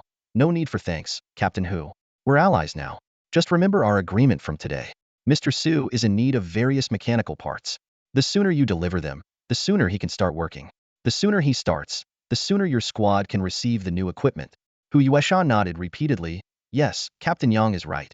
Rest assured, by tomorrow morning at the latest, I'll deliver all the agreed mechanical parts to Mr. Su." Yang Lai nodded in satisfaction and turned to leave, only to spot the approaching Li Yao and Lei Wu. With a knowing look, he asked, "Li Xiao, Deputy Lei, what brings you here? Are you perhaps here to recruit Captain Hu?" Hearing this, Li Yao and Lei Wu felt a sinking feeling. They looked at Hu Yueshan, whose expression had turned icy. Their previously excited mood plummeted, realizing they had arrived too late. Faced with the choice between submitting to the Nightshade Squad or collaborating with Suyu, Hu Yueshan found his decision clear after Suyu successfully completed 18 orders for the management office in just 2 weeks. The opportunity for Li Yao and Lei Wu to flaunt their prowess vanished, leaving them no choice but to return to the Nightshade Squad in defeat. Li He was resigned to this outcome. Since he couldn't absorb Hu Yueshan's 4th Squad, his immediate priority was to reinforce the new recruits' respect for him and prevent them from being swayed by Suyu's achievements. Consequently, the day after Suyu submitted the orders, Li He, in a rare move, personally led his team into the wilderness for a hunting expedition. Although Li He's methods of assimilating these hunting squads were somewhat underhanded, on the ruined star, aligning with the strong was always a given. Demonstrating sufficient strength would easily win over the new members' loyalty. As Li He and his team left the refuge, the manager received word immediately. Rising slowly from his seat, he turned to Bai Hong, who had brought the news, and spoke with barely contained excitement. Li He has left the refuge? Bai Hong, puzzled by the manager's apparent joy, did not question further and respectfully confirmed, "Yes, sir. The information is confirmed. The Nightshade Squad set out an hour ago." "Excellent," the manager murmured, eyes gleaming with anticipation. He instructed Bai Hong to stand guard outside the door, forbidding any interruptions, claiming he had something important to attend to. Curious about the manager's intentions, Bai Hong asked what he planned to do. The manager, with a knowing smile, kept his plans to himself, his heart brimming with excitement. Ever since learning that Suyu had successfully completed and passed the inspection for 18 orders, the manager had been eager to meet him. Suyu's skill level far exceeded expectations. He had either awakened a high-level meditation technique or possessed extraordinary talent. Either way, Suyu's abilities could help the manager alleviate his troubles and regain some strength to counter Li He. Previously, the fear of Li He's detection had kept the manager from approaching Suyu. Now that Li He was away, this was an opportunity not to be missed. Sensing the manager's excitement, Bai Hong guessed he might have found a way to break the deadlock and vowed to keep the secret diligently. Wasting no time, the manager leaped from the window. The mechanical components within him quietly activated, releasing an invisible energy that enveloped him. Under the cover of night, the manager slipped away like a fish, vanishing silently into the darkness. Meanwhile, the 9th Squad's base was quiet, except for Su Yu's workshop, which remained brightly lit. Although Hu Yueshan had been recruited, Su Yu believed that the 4th Squad's previous refusal to cooperate still warranted a penalty. This was not just about the parts but about demonstrating a fair approach to other hunting teams that chose to ally with him. Su Yu maintained a principle of treating all allies equally, both internally and externally. When mistakes are made, punishment is naturally warranted. The penalty imposed by Hu Yueshan on Su Yu was as light as a feather, especially when compared to Yisha's ambition to take over the entire 4th Squad, whose approach could almost be considered gentle. Su Yu merely asked Hu Yueshan to sell the accumulated parts of the 4th Squad to the 9th Squad at a discounted rate, with the option for installment payments. Without hesitation, Hu Yueshan accepted the punishment and immediately dispatched someone to deliver the parts to Su Yu before nightfall. Meanwhile, Wang Jian, Luo Wang, and others received upgraded equipment from Su Yu. They were thrilled to test the power of the new gear, and those who had previously doubted Su Yu's abilities were now in awe of him. In this atmosphere, Wang Jian and his team refused to lag behind.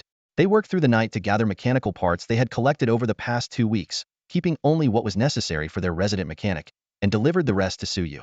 As Su Yu looked at the mountain of parts, he calculated silently. These parts were enough to assemble 10 sets of rangers. Moreover, with each assembly, his skill level as a battlefield mechanic would increase, making his techniques more refined and reducing parts wastage. Perhaps he could end up assembling 11, or even 12 rangers. Imagining the awe-inspiring sight of a battle swarm of 12 rangers firing simultaneously, Su Yu's eyes gleamed with anticipation. However, he quickly regained his composure, realizing that the shortage of intelligent chips was a significant issue. Although he had applied to the shelter's management for a purchase, there had been no response, indicating that intelligent chips were also scarce in their eyes. Just as Su Yu was lost in thought, a voice suddenly sounded from outside the repair room. "I heard Mr. Su is in need of intelligent chips. Perhaps we could collaborate. What do you think, Mr. Su? A manager?" Su Yu raised an eyebrow at the familiar voice and slowly stood up. Every year, the residents of the shelter would gather in the management hall to listen to the manager's speech. This event was not only a stage for the manager to demonstrate his power, but also a means to unite the shelter's residents. Outside the door, the manager suppressed his psychic energy, a slight smile playing at his lips as he spoke in a deep voice. "It's me, Mr. Su. Would you be willing to have a conversation with me?" "Of course," Su Yu replied, a glint flashing in his eyes as he stood up, opened the door, and invited the manager into the room. Su Yu had anticipated attracting the attention of the higher-ups once he took on 18 orders. However, he hadn't expected the first visitor to be the manager, the shelter's most powerful figure, reportedly a 4-star elite. Noticing Su Yu's surprise, the manager smiled slightly and got straight to the point. "My visit today is prompted by your actions, Mr. Su. If not for this, Li He wouldn't have left the shelter, and I wouldn't have had the opportunity to visit." "Li He left?" Su Yu frowned slightly, feeling a stir in his heart. The manager fixed his gaze on Su Yu, articulating each word carefully. Not only did Li He leave, but he also took the entire Nightshade Squad, including all the new recruits, into the wilderness. "Do you understand what this implies, Mr. Su?" Feeling the scrutiny and expectation in the manager's eyes, Suyu's lips curved into a knowing smile. Lihe's meditation technique, his psychic energy, depends on the loyalty of his subordinates. The manager's eyes shone with growing delight, no longer concealing his satisfaction. Your talent, Mr. Su, exceeds all expectations. I admit, I underestimated you before. He stood up slowly, speaking with gravity. Since you have seen through Lihe's situation, I won't hide my intentions. I heard you need an intelligent chipset. I can provide it, but in return, I need you to work for me. Work for you, sir? Suyu sized up the nearly 2-meter tall, robust elderly man before him. Despite his white hair, his sharp eyes and upright posture exuded the aura of a 4-star extraordinary being. What kind of help can I offer? Suyu inquired, instinctively channeling his psychic energy through the iron meditation technique to discern more details. Suddenly, the manager's image flickered in Suyu's vision, revealing 7 or 8 blazing orbs like torches. Suyu's pupils contracted as he took a deep breath. You've been hiding quite well, sir. With the enhancement of the iron meditation technique, all mechanical creations appeared as blazing entities to Suyu. This ability not only helped him locate hidden mechanical artifacts in the wilderness, but also allowed him to analyze the internal structure and technical principles of acquired mechanical items. Although Suyu couldn't fully decipher the mechanical components within the manager, he realized that this manager was likely far from human except for his brain. The manager was startled by Suyu's words. He had anticipated Suyu's use of psychic energy, but hadn't expected him to see through his essence so clearly. This unique ability made the manager even more thrilled, as it suggested Suyu might have the potential to repair the components within him. However, when the manager revealed his true intentions, Suyu's response was a swift and firm decline. Can't do it, thanks. No can do. Suyu's response was blunt and decisive, hitting the manager like a sledgehammer. The manager was stunned, his mind seemingly short-circuited, taking a moment to recover. His eyes were filled with shock and confusion as he stared at Suyu in disbelief. In his perspective, even if Suyu was truly unable to help, he should have been more tactful, rather than delivering such a harsh verdict as if it were a death sentence. Seeing the manager's slightly hurt expression, Suyu realized his response was indeed a bit harsh. He had intended to be more diplomatic, but after perceiving the true state of the manager's body, he felt compelled to be straightforward. Suyu attempted to use his psychic abilities to inspect the mechanical components within the manager. The results were astonishing. The quality of these components was on par with the advanced intelligent core in Nono, and even surpassed it in certain technical aspects. With Suyu's current capabilities, he couldn't analyze these sophisticated mechanical creations, let alone repair them. However, recalling the cooperative conditions mentioned by the manager, a spark of interest flashed in Suyu's eyes. After a brief consideration, he spoke, "While I can't help right now, if I have enough time and parts to practice, once my meditation technique improves further, I should be able to perform preliminary repairs on some components, ensuring they don't harm your body during operation." Suyu observed that the mechanical components in the manager were severely worn out. Although the manager was highly integrated with these mechanical parts, a portion of his flesh and blood remained, and the power contained within this flesh was at a 4-star level. This resilient flesh had allowed the manager to maintain top-tier 4-star combat effectiveness in crucial battles over the past few years, despite the severe wear on the mechanical parts. But as time passed, these mechanical components not only failed to protect the manager's body but also caused harm during operation. Although the manager hadn't explicitly stated it, Suyu speculated that the old man's current strength might only reach the level of a 3-star extraordinary individual. Hearing Suyu's words, the manager's previously disappointed gaze reignited with hope.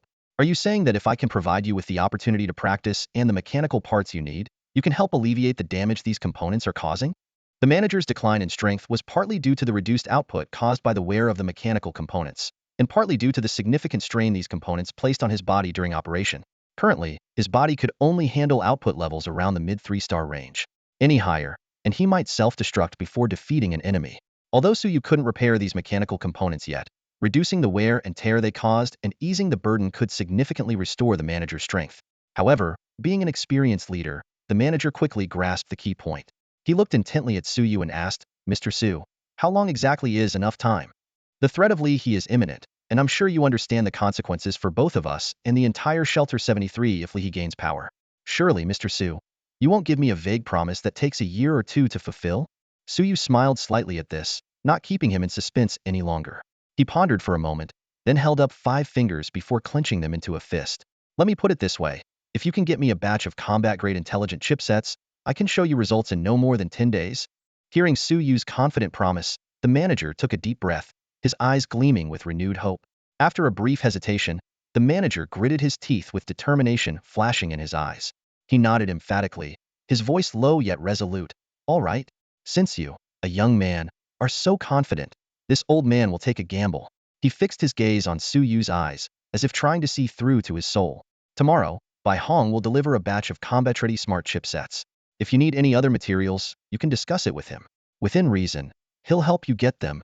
The manager's tone was serious. But remember, in 10 days, I expect you to deliver results that will satisfy me.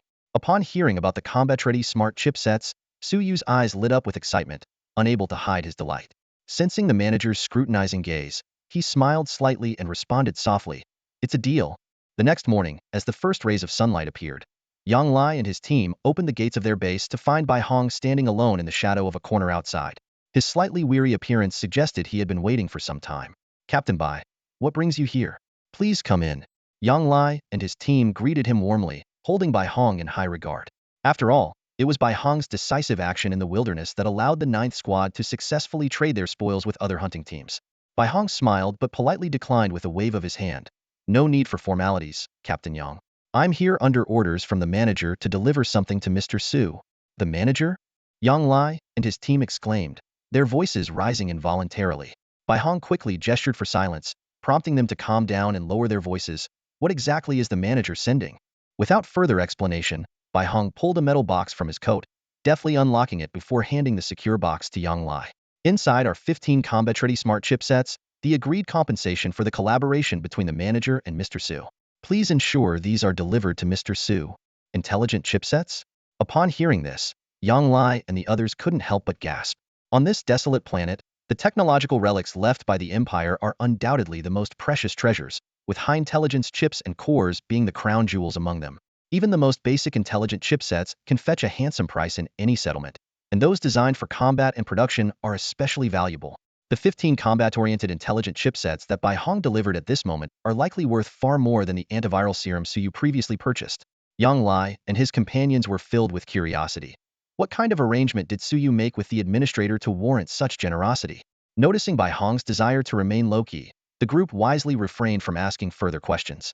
Yang Lai accepted the secure case and solemnly promised, "Rest assured, Captain Bai, we'll deliver it." Bai Hong nodded and added, "Thank you. Also, if Mr. Su has any other component needs, feel free to relay them through you. I'll provide support within my authority as much as possible." This statement further astonished Yang Lai and the others. They repeatedly assured him that they would pass the message on. After Bai Hong left in a hurry, Yang Lai and his companions promptly delivered the secure case to Suyu's workshop. Suyu accepted the case with a gleam of delight in his eyes. 15 combat-oriented intelligent chipsets? The administrator is indeed generous. After hearing Yang Lai relay Bai Hong's additional information, Suyu pondered for a moment and decided to seize this rare opportunity. He detailed his additional requirements to Yang Lai: 10 kilograms of tungsten blood steel and 5 kilograms of raw sea blue ore. Though Yang Lai and his companions were unaware of the value of these materials, Bai Hong understood their worth all too well. Tungsten blood steel is mined in high radiation zones, making prolonged work challenging even for the extraordinary. Meanwhile, the annual production of raw sea blue ore is scarce, and the amount Suyu requested nearly accounts for 30% of the shelter's annual yield. Faced with such steep demands, Bai Hong instinctively wanted to refuse. However, Yang Lai promptly conveyed Suyu's reasoning. These materials might be used in the shelter, so instead of letting them sit in a warehouse waiting for traders, it would be better to allow Suyu to make practical use of them. This would also help him gain experience, which could benefit the administrator in the future. After much hesitation, Bai Hong decided to consult the administrator. To his surprise, the administrator agreed to Suyu's request without hesitation.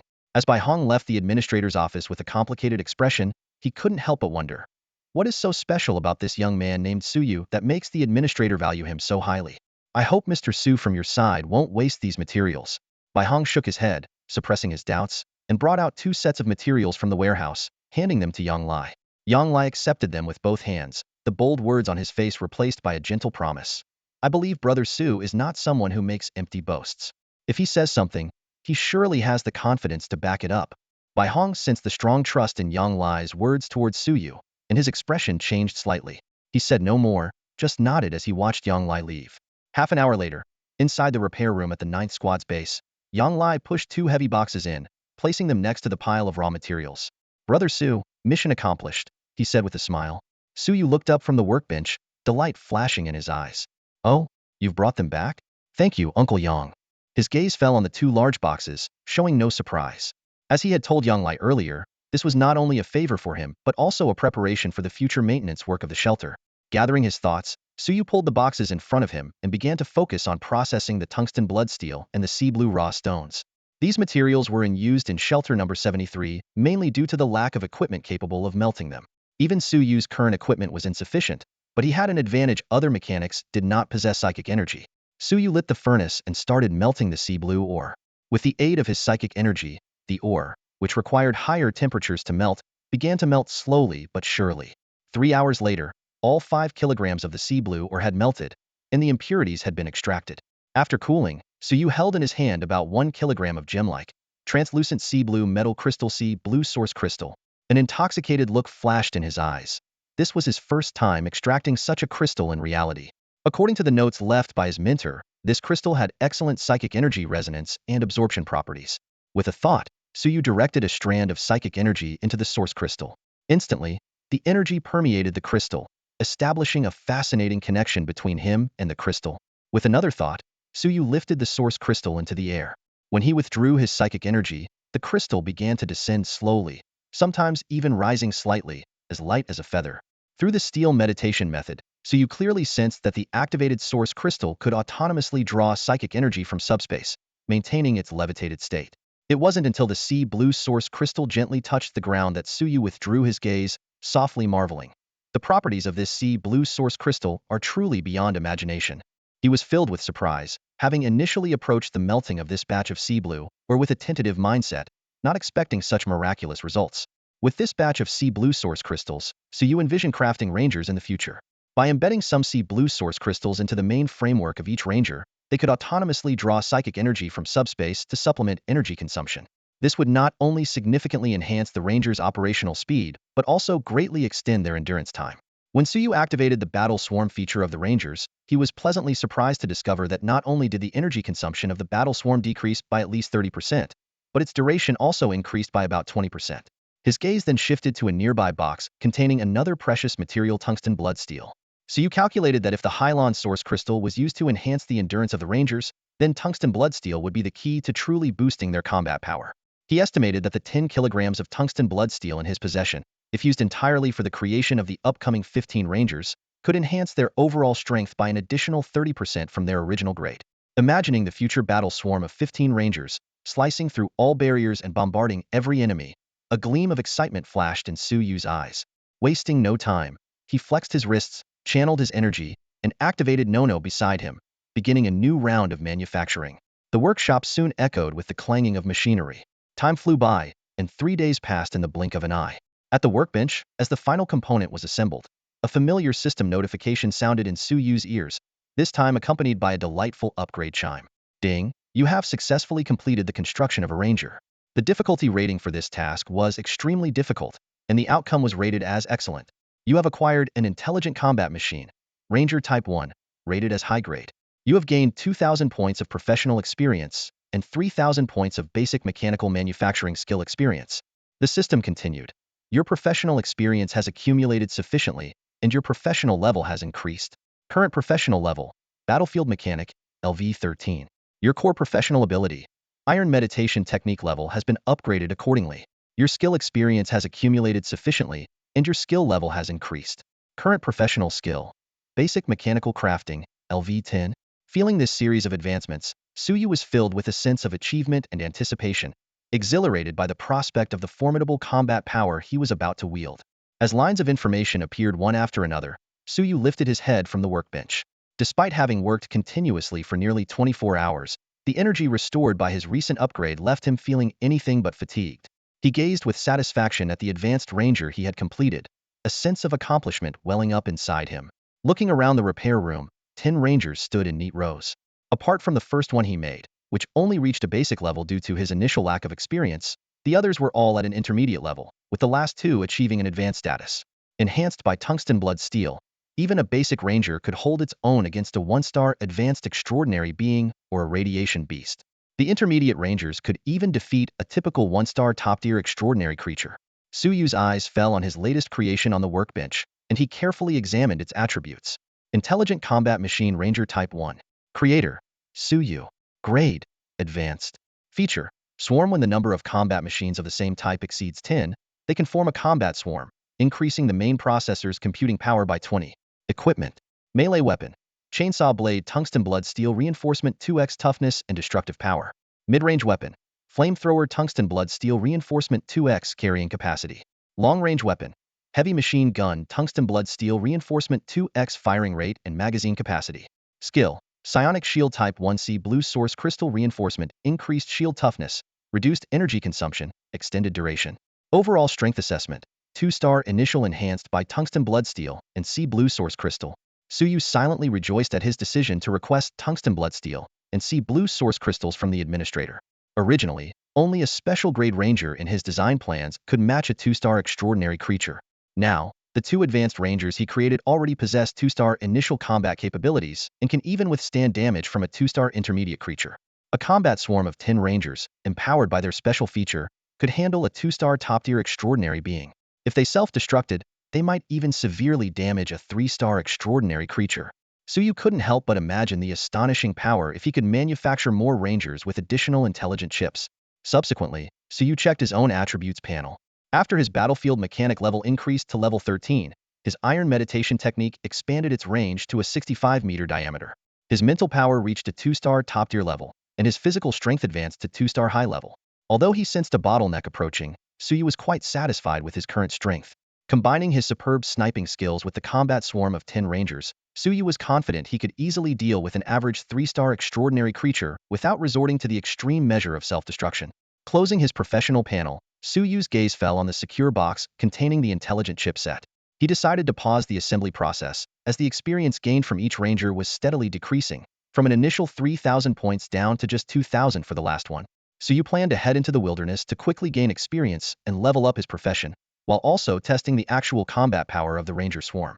Once his level increased further, he would return to assemble new rangers, hoping to create a special grade product. Although his plan was set, Suyu didn't leave immediately. He summoned Nono, preparing to modify this prototype ranger. Feeling Suyu's gaze, Nono instinctively retreated, but Suyu swiftly grabbed its mechanical arm. "Nono, don't be afraid," Suyu said with a reassuring smile. "Let me give you a good upgrade. Trust my skills. This modification will definitely benefit you greatly." Without waiting for Nono's response, Suyu unleashed the power of a 2-star advanced extraordinary being, pushing Nono onto the modification rack. Under the influence of the iron meditation technique, various tools flew to Suyu's side. The clanging of metal echoed once more in the repair room, marking the beginning of Nono's transformation. The next day at noon, Yang Lai pushed open the door to the repair room. His curiosity piqued as he glanced around. "Brother Su, I heard you called for us? What do you need?" His words trailed off as his eyes froze on the sight before him. In the center of the repair room, a massive robot was slowly rolling off the modification rack. It was none other than Nono, now in its second stage of modification, its size having grown from its previous octopus shape to roughly the height of an average person. The robot boasted 8 mechanical arms equipped with a variety of tools, from drills to mechanical claws to impact hammers, an impressive array. These tools, typically used for repairs, had also increased in size and weight to match Nono's expanded form. More intimidating was the fact that Suyu had incorporated tungsten alloy steel during its construction, giving the tools an ominous gleam even when inactive. Yang Lai's eyes widened, speechless with shock. This looked more like a combat robot than a repair assistant. Nono, noticing Yang Lai's reaction, filled its display screen with a sad emoji. In a mechanical electronic voice, it said, "Master, I told you. This modified form doesn't suit a repair robot." The voice was tinged with a sense of grievance, evoking sympathy. Suyu turned away awkwardly, avoiding eye contact with Nono. Clearing his throat, he attempted to reassure, "Nono, don't be too upset. Uncle Yang just misunderstood. Aren't the tools you're holding the same ones we use for repairs?" But Nono's screen only blinked with a series of ellipses, clearly unimpressed by Suyu's explanation. Suyu sighed and continued, "The situation is unique now, and we need strength that can be used in battle. Besides, isn't your newly unlocked feature the hallmark of a top-tier repair robot?" Upon hearing this, Nono's screen lit up, and its entire body seemed to come alive with energy. Yang Lai watched in amazement, realizing that Nono's level of intelligence had surpassed anything he'd seen before, almost like a being with independent thought. Curiously, Yang Lai asked, "Brother Su, is what you said about Nono's features true?" Suyu nodded with a smile. "Of course it's true. Nono is now an extraordinary machine." His gaze fell on Nono, as if seeing streams of data. Battlefield repair robot Nono. Type: intelligent machine. Grade, Special, Trait. Battlefield Vanguard repair speed increased by 100 during combat. Skills. 1. Psychic Shield Eye. 2. Battlefield repair consumes psychic energy to conduct emergency repairs during combat at 80 efficiency. Can activate overload mode for double efficiency. Suyu explained that this was the result of his hard work the previous night. Nono had not only been upgraded to a special grade, but had also unlocked new abilities and traits. With the Battlefield Vanguard trait and the Battlefield Repair skill, Nono could significantly enhance Suyu's combat capabilities, whether as a support unit or a main force. Suyu was particularly eager to see Nono's performance as a support unit. He estimated that, with sufficient parts and psychic energy, Nono could repair up to 15 rangers simultaneously. Even with reduced efficiency in combat, it could still maintain repairs on 12 rangers at once. This means that as long as the core of the rangers remains intact, Suyu's mechanical army is virtually indestructible. On the battlefield, with Nono, the battlefield repair robot, handling maintenance, the rangers rarely fall. Even more astonishing is the additional 100 repair efficiency boost provided by the Battlefield Vanguard attribute. Suyu's gaze swept over the 10 rangers before him, calculating in his mind. Currently, Nono can repair 24 rangers, and as the numbers increase, its importance will grow exponentially. He couldn't help but envision future battle scenarios. He would supply the psionic energy to maintain the swarm, Nono would focus on repairs, and the Ninth Squad would secure the rear and transport parts. As long as the supplies kept coming, this mechanical army would be unstoppable. Even more exhilarating is the fact that when Nono activates its backup power and enters overload mode, the army size can double. Suyu finally understood why battlefield engineers are considered the cornerstone of the Imperial Army. He once thought the steel meditation method wasn't powerful enough, but now he realized he hadn't grasped its true combat strategy. Despite the exciting prospects, Suyu knew that practical testing was necessary. He turned to Yang Lai, speaking with determination, "Uncle Yang, I'm planning to take the Ninth Squad into the wilderness tonight to test our progress." Yang Lai was momentarily taken aback, somewhat concerned that Suyu might be rushing things. Although Nono was impressive, it was essentially a modified repair assistant, and its combat capabilities were hard to predict. However, Yang Lai wasn't worried about Suyu's safety, just that he didn't want Nono to be damaged. Sensing Yang Lai's concern, Suyu smiled and explained, "Don't worry, Uncle Yang. I'm testing these little guys." With that, he activated the steel meditation method. Accompanied by the sound of gears turning, 10 rangers slowly rose from the depths of the repair room, their displays flickering with a ghostly blue light. They assembled in a wedge formation in front of Suyu, their chainsaw blades gleaming coldly, and the heavy machine guns on 9 of the more advanced rangers were truly intimidating. Yang Lai involuntarily swallowed hard. As a formidable fighter of 3-star caliber, he instinctively sensed that this mechanical unit's strength was not to be underestimated. Their combined charge would be difficult for even him to withstand. Did Su Xiaoga accomplish all this in just a few days? Yang Lai's tone was filled with awe. Seeing Suyu nod in confirmation, he took a deep breath, no longer harboring any doubts. "Then I'm reassured. I'll make the arrangements. We can assemble and set out in an hour." An hour later, outside Refuge 73. The night had fallen, and thick radiation clouds obscured the moonlight, leaving only faint beams to cast an eerie, desolate glow over the wilderness. In the silent night, the only sound was the creaking of the Ninth Squad's convoy moving forward. The logistics team members sat together, their expressions tense. Although it wasn't their first night hunt, it was always a dangerous endeavor for those lacking combat prowess. Fortunately, Yang Lai and other combatants surrounded the convoy on guard, quickly easing their anxiety. In contrast to the apprehensive logistics personnel, Yang Lai and the other fighters were visibly excited. For these seasoned hunters, battle in the wilderness was not just perilous, but also a form of tempering. Many physical-type extraordinaries achieved their extraordinary status by sensing psionic energy in the heat of battle. What thrilled them even more was that, as Suyu's direct squad, the Ninth Squad had been equipped with gear over the past half-month that far exceeded that of other collaborative hunting teams. Suyu wanted to test the Rangers' strength in real combat, and they were equally eager to validate their current combat capabilities. Among the fighters, Zhang Wu and Li Mao were the most eager.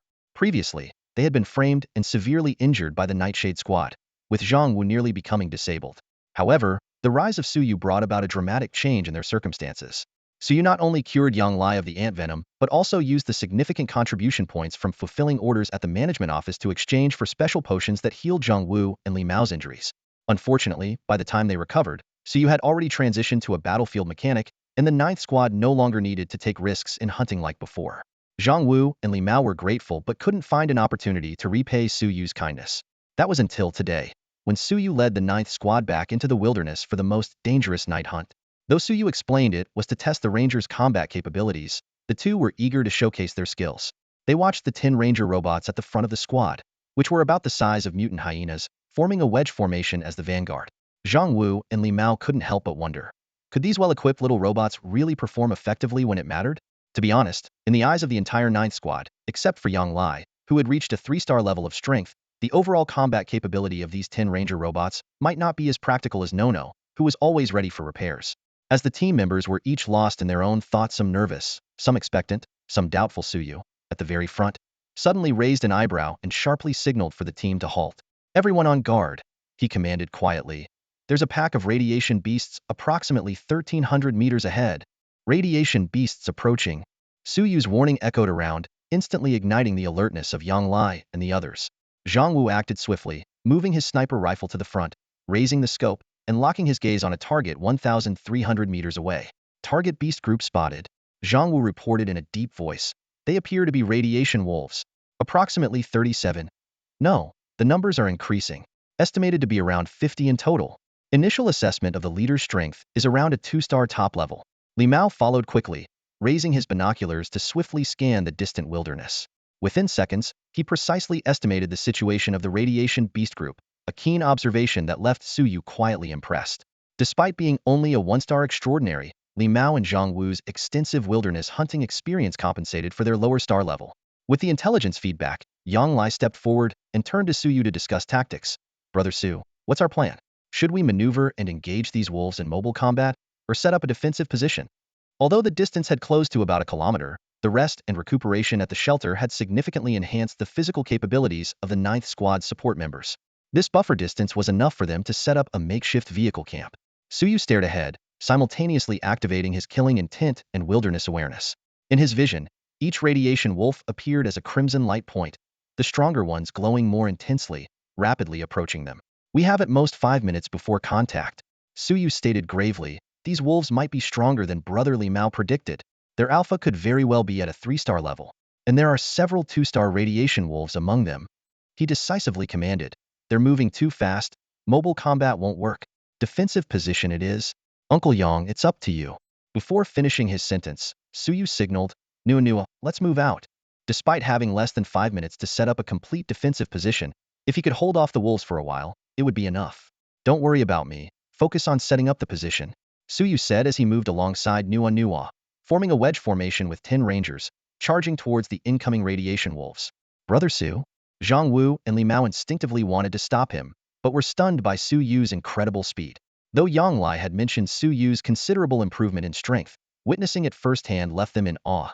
Seeing this, Yang Lai chuckled and shook his head. "Don't worry about Brother Su. If he says he's got it, then he surely has it under control." Although he was curious whether Suyu's ranger team could withstand the radiation wolf pack, even if they couldn't, it didn't matter. Just as Suyu was confident in his own abilities, Yang Lai, now a 3-star, was equally confident in rescuing Suyu from the wolves alongside Nua. "Get the position ready.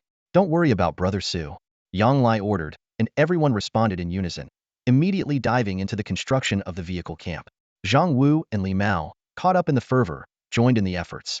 However, they hadn't been building for long when the sound of rapid gunfire echoed across the wilderness. The 10 rangers, including the junior ranger, followed Suyu 300 meters forward before dispersing at his command, quickly setting up in a combat formation. Heavy machine guns were swiftly positioned, and at Suyu's command, targeted the now visible radiation wolf pack and opened fire. Rat-a-tat-a-tat-a-tat. Flames erupted from the barrels, shell casings clattered to the ground, catching the radiation wolves off guard. This radiation wolf pack, as Suyu sensed, was led by a 3-star radiation wolf king. Under its command, they had been dominant in hunting around the shelter area, and their movements were always extremely stealthy. The radiation wolves were lurking within 100 meters of the hunting party, waiting patiently for the right moment. Their gray-brown fur blended seamlessly with the surrounding dry grass, making this vast expanse of prairie, stretching for several kilometers, their perfect camouflage. During the peak of summer, the grass could grow taller than a person, and though now withered, it remained dense. More than half of the pack boasted extraordinary star-level strength, making the 100-meter distance a mere few seconds sprint for them. Typically, they could launch an ambush the instant they were spotted, leading to a swift and brutal hunting feast. Today, under the leadership of the Wolf King, the ambush was expected to go even more smoothly.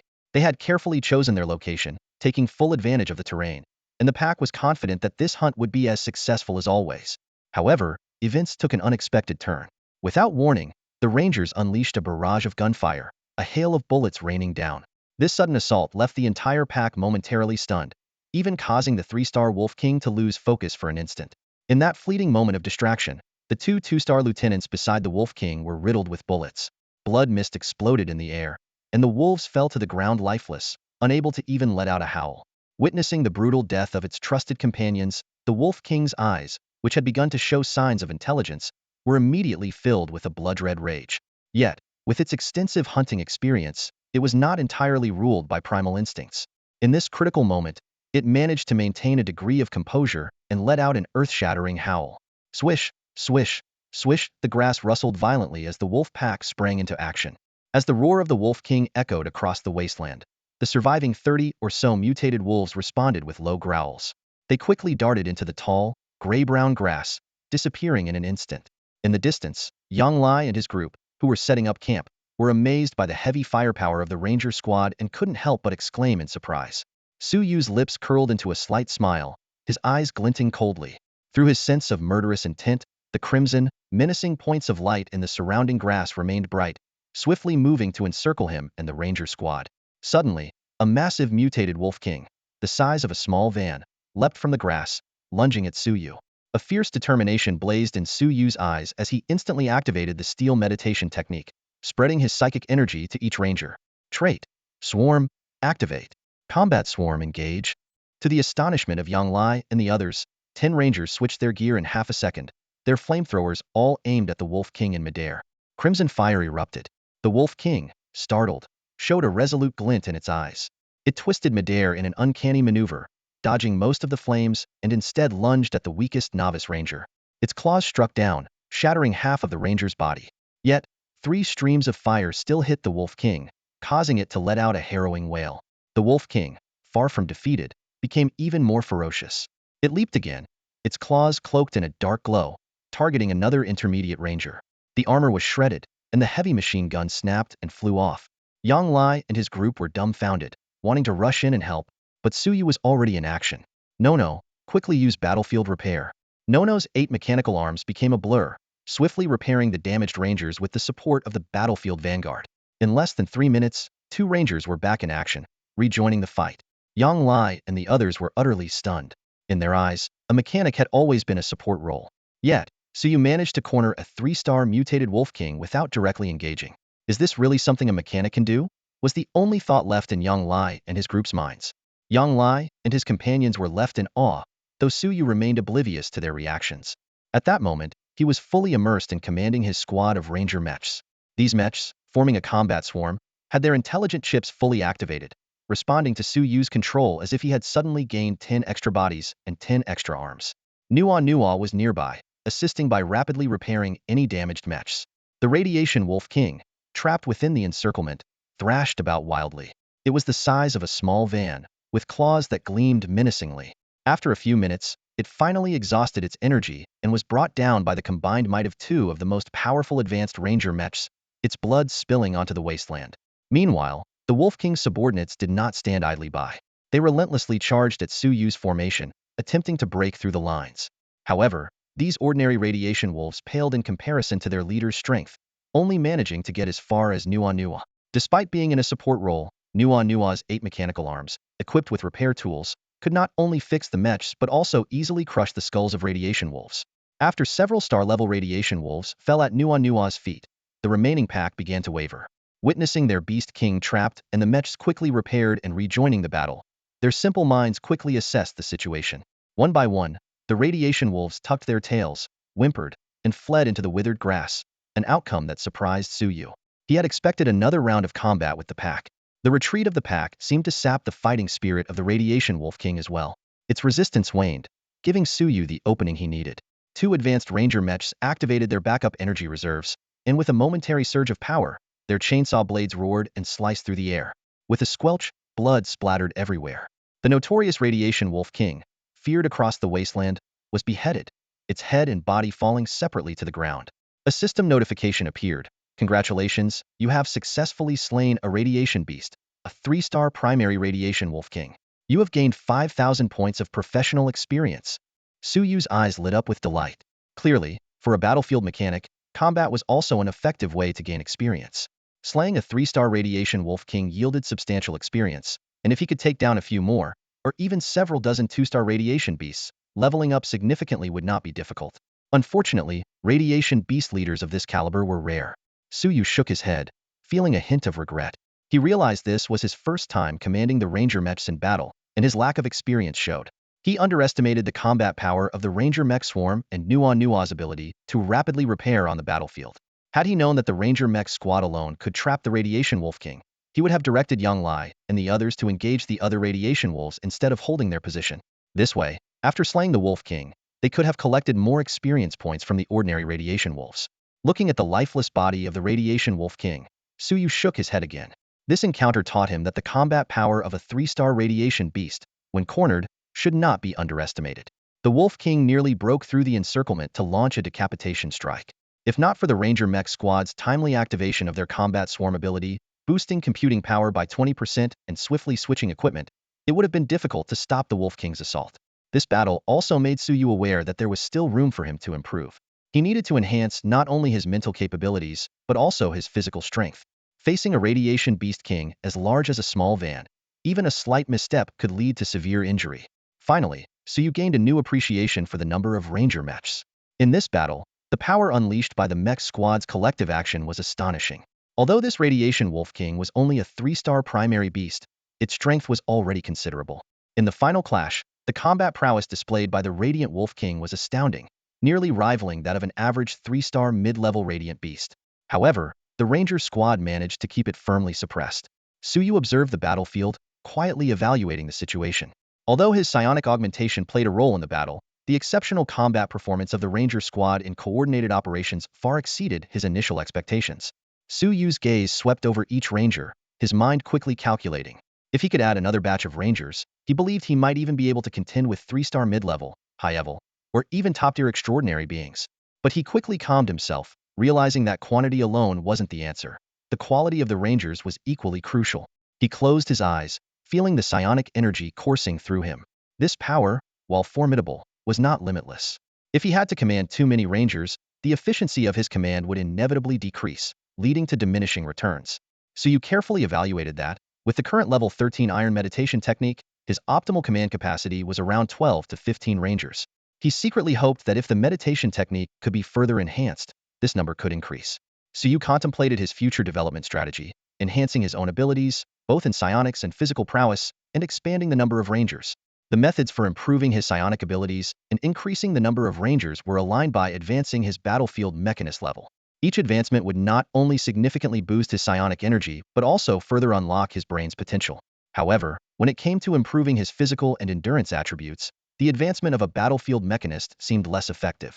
Suyu frowned, unable to think of a quicker way to enhance his physical strength. The methods he considered all required long-term training to yield results. Suddenly, a thought struck Suyu. His eyes lit up as he muttered to himself, "Perhaps I could leverage external aids." This idea filled him with excitement, as if a new path was unfolding before him. Relying on external aids was the solution Suyu arrived at after careful contemplation. This inspiration came from the nearly century-old sanctuary manager, an elderly man whose formidable strength was undeniable. Even young Lai, newly promoted to a 3-star level, would likely struggle to endure 10 rounds against him. Clearly, this impressive combat ability was not solely due to the old man's physical prowess, but was significantly enhanced by cybernetic modifications and sophisticated prosthetic components. Suyu wasn't arrogant enough to think he could undergo such advanced cybernetic enhancements at this point. His approach was more pragmatic, to develop new mechanical equipment to arm himself, such as external armor. This would not only significantly boost his safety, but also allow him to sacrifice some mobility if necessary. With the assistance of Nua and the Ranger squad, he could adopt a defensive posture during encounters, engaging in small-scale positional warfare. This strategy would enable him to effectively combat radiation beast hordes, potentially even surpassing them in endurance. Having decided on this path for enhancement, Suyu felt a sense of relief. Of course, achieving this goal required a substantial amount of high-quality components. Despite his advanced skills, without good materials, even the most talented craftsman cannot create something from nothing. Although he had mastered some psionic techniques from the subspace, he was far from reaching the level of creating matter from thin air or transmuting base materials into advanced equipment. However, Suyu had previously supplied improved weaponry to cooperating hunting teams, including Hu Yushan's 4th Squad. These enhancements would undoubtedly boost their hunting efficiency and yield more resources. Combined with the spoils from his own ninth squad, they should cover about 5,060 of the material shortfall. With this expectation, Suyu and Yang Lai quickly processed the corpse of the Radiation Wolf King and led the ninth squad to continue hunting in the wilderness. Time flew by, and 3 days passed in the blink of an eye. On the third day, a sudden burst of gunfire echoed across the wasteland. The sound of heavy machine gun fire mingled with the deep blasts of sniper rifles, followed by a piercing beastly roar splitting the sky. A 3-star Radiation Beast King, standing taller than a person, crashed to the ground with a gruesome hole in its forehead, blood and brain matter gushing out. Its limbs twitched briefly before life left its body entirely. Witnessing their leader's brutal demise, the surrounding radiation beasts let out cries of anger and despair. Yet, lacking even intermediate-level intelligence, they quickly scattered, devoid of any will to fight. Suyu observed this scene with cold detachment, unsurprised. His experiences over the past 3 days had accustomed him to the behavior of these cold-blooded creatures. He swiftly slung his sniper rifle over his shoulder and activated the steel meditation technique, enveloping the surrounding rangers in a psionic field. With a hum, the rangers raised their heads, treads spinning rapidly, their speed more than doubling. Their weapons quickly switched to flamethrower mode, catching up to the lagging radiation beasts at lightning speed. Fire! At Suyu's command, searing tongues of flame engulfed over 20 radiation beasts. Some lower-level beasts were even cooked from the inside out on the spot, emitting a nauseating stench. As the ranger squad engaged fiercely with the radiation beasts, the members of the ninth squad, who had been lying in wait around the battlefield, sprang into action, forming a perfect encirclement. In no time, Yang Lai and his team intercepted the fastest, strongest, and most experienced radiation beasts. They remembered Suyu's instructions. Their task was to hold these beasts, not necessarily kill them. The finishing blow would be left to the rangers. Yang Lai and his team were glad to take a more relaxed approach, employing effective tactics. When the radiation beasts came within range, they unleashed a round of gunfire. Following this, the close combat fighters, led by Yang Lai, charged forward. They didn't engage in a life-or-death struggle with the beasts, but instead targeted those that had escaped injury. They swiftly struck at the beasts' legs, leaving a few wounds before retreating. Then, the firearm team led by Zhang Wu and Li Mao launched another round of gunfire. After 2 such cycles, 70% of the radiation beasts were left on the battlefield, awaiting the arrival of the Ranger Squad Suyu's source of experience points. A little over 10 minutes later, the battle concluded. Yang Lai and his team exhaled deeply, surveying the scene. The battlefield was littered with the corpses of the radiation beasts, a sight that left them in awe. Who would have thought a month ago that we'd find ourselves in this situation today? Yang Lai mused. He recalled how in the past, even with his current 3-star extraordinary physical prowess, he wouldn't dare face a radiation beast horde led by a 3-star beast king Hedon. At best, a forced confrontation would mean a Pyrrhic victory for the ninth squad. Yet now, the ninth squad seemed to play a supporting role throughout. The most challenging beast kings were dealt with by the ranger squad. Even during the final interception of the fleeing radiation beasts, if it weren't for the rangers relentlessly pursuing them, forcing the beasts to flee desperately, Yang Lai and his team, despite their ambush, would not have completed the task so effortlessly. As soon as Yang Lai's exclamation faded, Zhang Wu, Li Mao, and the others couldn't help but show expressions of shared understanding. They looked at Suyu, who was approaching, with deep admiration in their eyes. The more energetic members of the ninth squad couldn't hold back and eagerly asked Suyu, "Brother Su, where should we hunt next?" However, Suyu's response quickly brought them back to reality. With a smile, he said, "We've nearly exhausted the supplies we brought with us this time, so it's time to head back." "What? So soon?" Zhang Wu and Li Mao looked disappointed, and Yang Lai was a bit surprised. After all, if they returned now, their hunting trip would be less than a week, which seemed a bit premature. Sensing Yang Lai's puzzled look, Suyu waved his hand and softly said, "Uncle Yang, don't forget, the situation in the wilderness is completely different now." Hearing this, Yang Lai's expression immediately turned serious. Zhang Wu and Li Mao, who had been about to persuade Suyu to hunt for another day or two, suddenly understood the reasoning behind Suyu's decision. In the past 3 days, the ninth squad, along with Suyu, had made significant gains. Especially Suyu, whose combat experience over these 3 days, although not significantly enhancing his skills, allowed him to advance his battlefield mechanic profession from level 13 to level 15, with his experience bar already at 71 towards level 16. Just another day or two of hunting, and he was confident he could reach level 16. Yet, Suyu decisively chose to return, not tempted by the potential gains. The past 3 days of hunting made him acutely aware that the wilderness, especially around the shelter, had become exponentially more dangerous than it was a month ago. Previously, around the shelter, even when hunting at night, Encountering a 3-star radiation beast king leading a beast horde would normally take 2 to 3 days or even longer. In the past 3 days alone, the 9th squad had encountered no fewer than 5 such groups. Not to mention the even more numerous 2-star top-tier and high-tier radiation beast kings leading their hordes. Typically, when a hunting squad returned to the shelter, they only needed to reserve enough supplies and ammunition for about 2 to 3 small skirmishes to handle any unexpected situations. But now, with so many powerful radiation beast hordes lurking around the shelter, the supplies needed for the return trip had to be much more substantial, at least enough for 2 to 3 major battles. After all, Suyu's ranger squad relied heavily on heavy machine guns and flamethrowers for their combat effectiveness. Although their chainsaw blades were formidable in close combat, once engaged in hand-to-hand combat, even with Nono, the vanguard on the battlefield, it was challenging to keep up with the rangers' rate of attrition. Yang Lai and the others hadn't considered this before. But with Suyu's reminder, they quickly grasped the situation and stopped urging Suyu to continue hunting, instead helping him prepare for the return journey. The 3 days of hunting not only brought significant improvements for Suyu, but also served as a substantial trial for the 9th squad members through battles with numerous 3-star beast hordes. Even those in support roles gained valuable combat experience, including the logistics personnel. Upon receiving the order to return, everyone swiftly got to work, clearing the battlefield in no time. Compared to their departure, the now much heavier trailer rolled across the wasteland, its wheels creaking, laden with various radiation beast materials that emitted a strong scent of blood, causing weaker radiation beast hordes to retreat. This was an arrangement Suyu specifically instructed. Normally, during the return trip, these radiation beast materials, especially those that could emit a strong bloody scent, would be sealed by the team to prevent attracting more radiation beasts. But considering they had ample supplies and ammunition for this return trip, Suyu specifically arranged not to treat these strongly scented materials. There were 2 purposes for this: to intimidate weaker radiation beast hordes and to filter them. Any beast horde that dared approach after smelling such a scent would undoubtedly be formidable, and defeating them could add to their haul.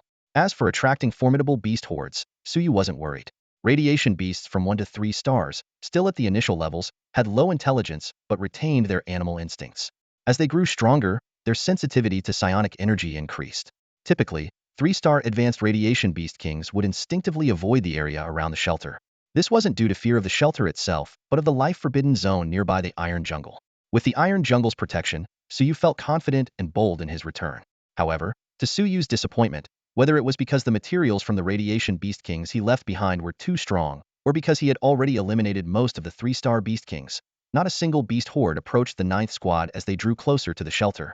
Well, returning safely is a blessing too, Suyu consoled himself with these words. As the 9th squad gradually neared the shelter, at the same time, not far from them, in a patch of withered grass.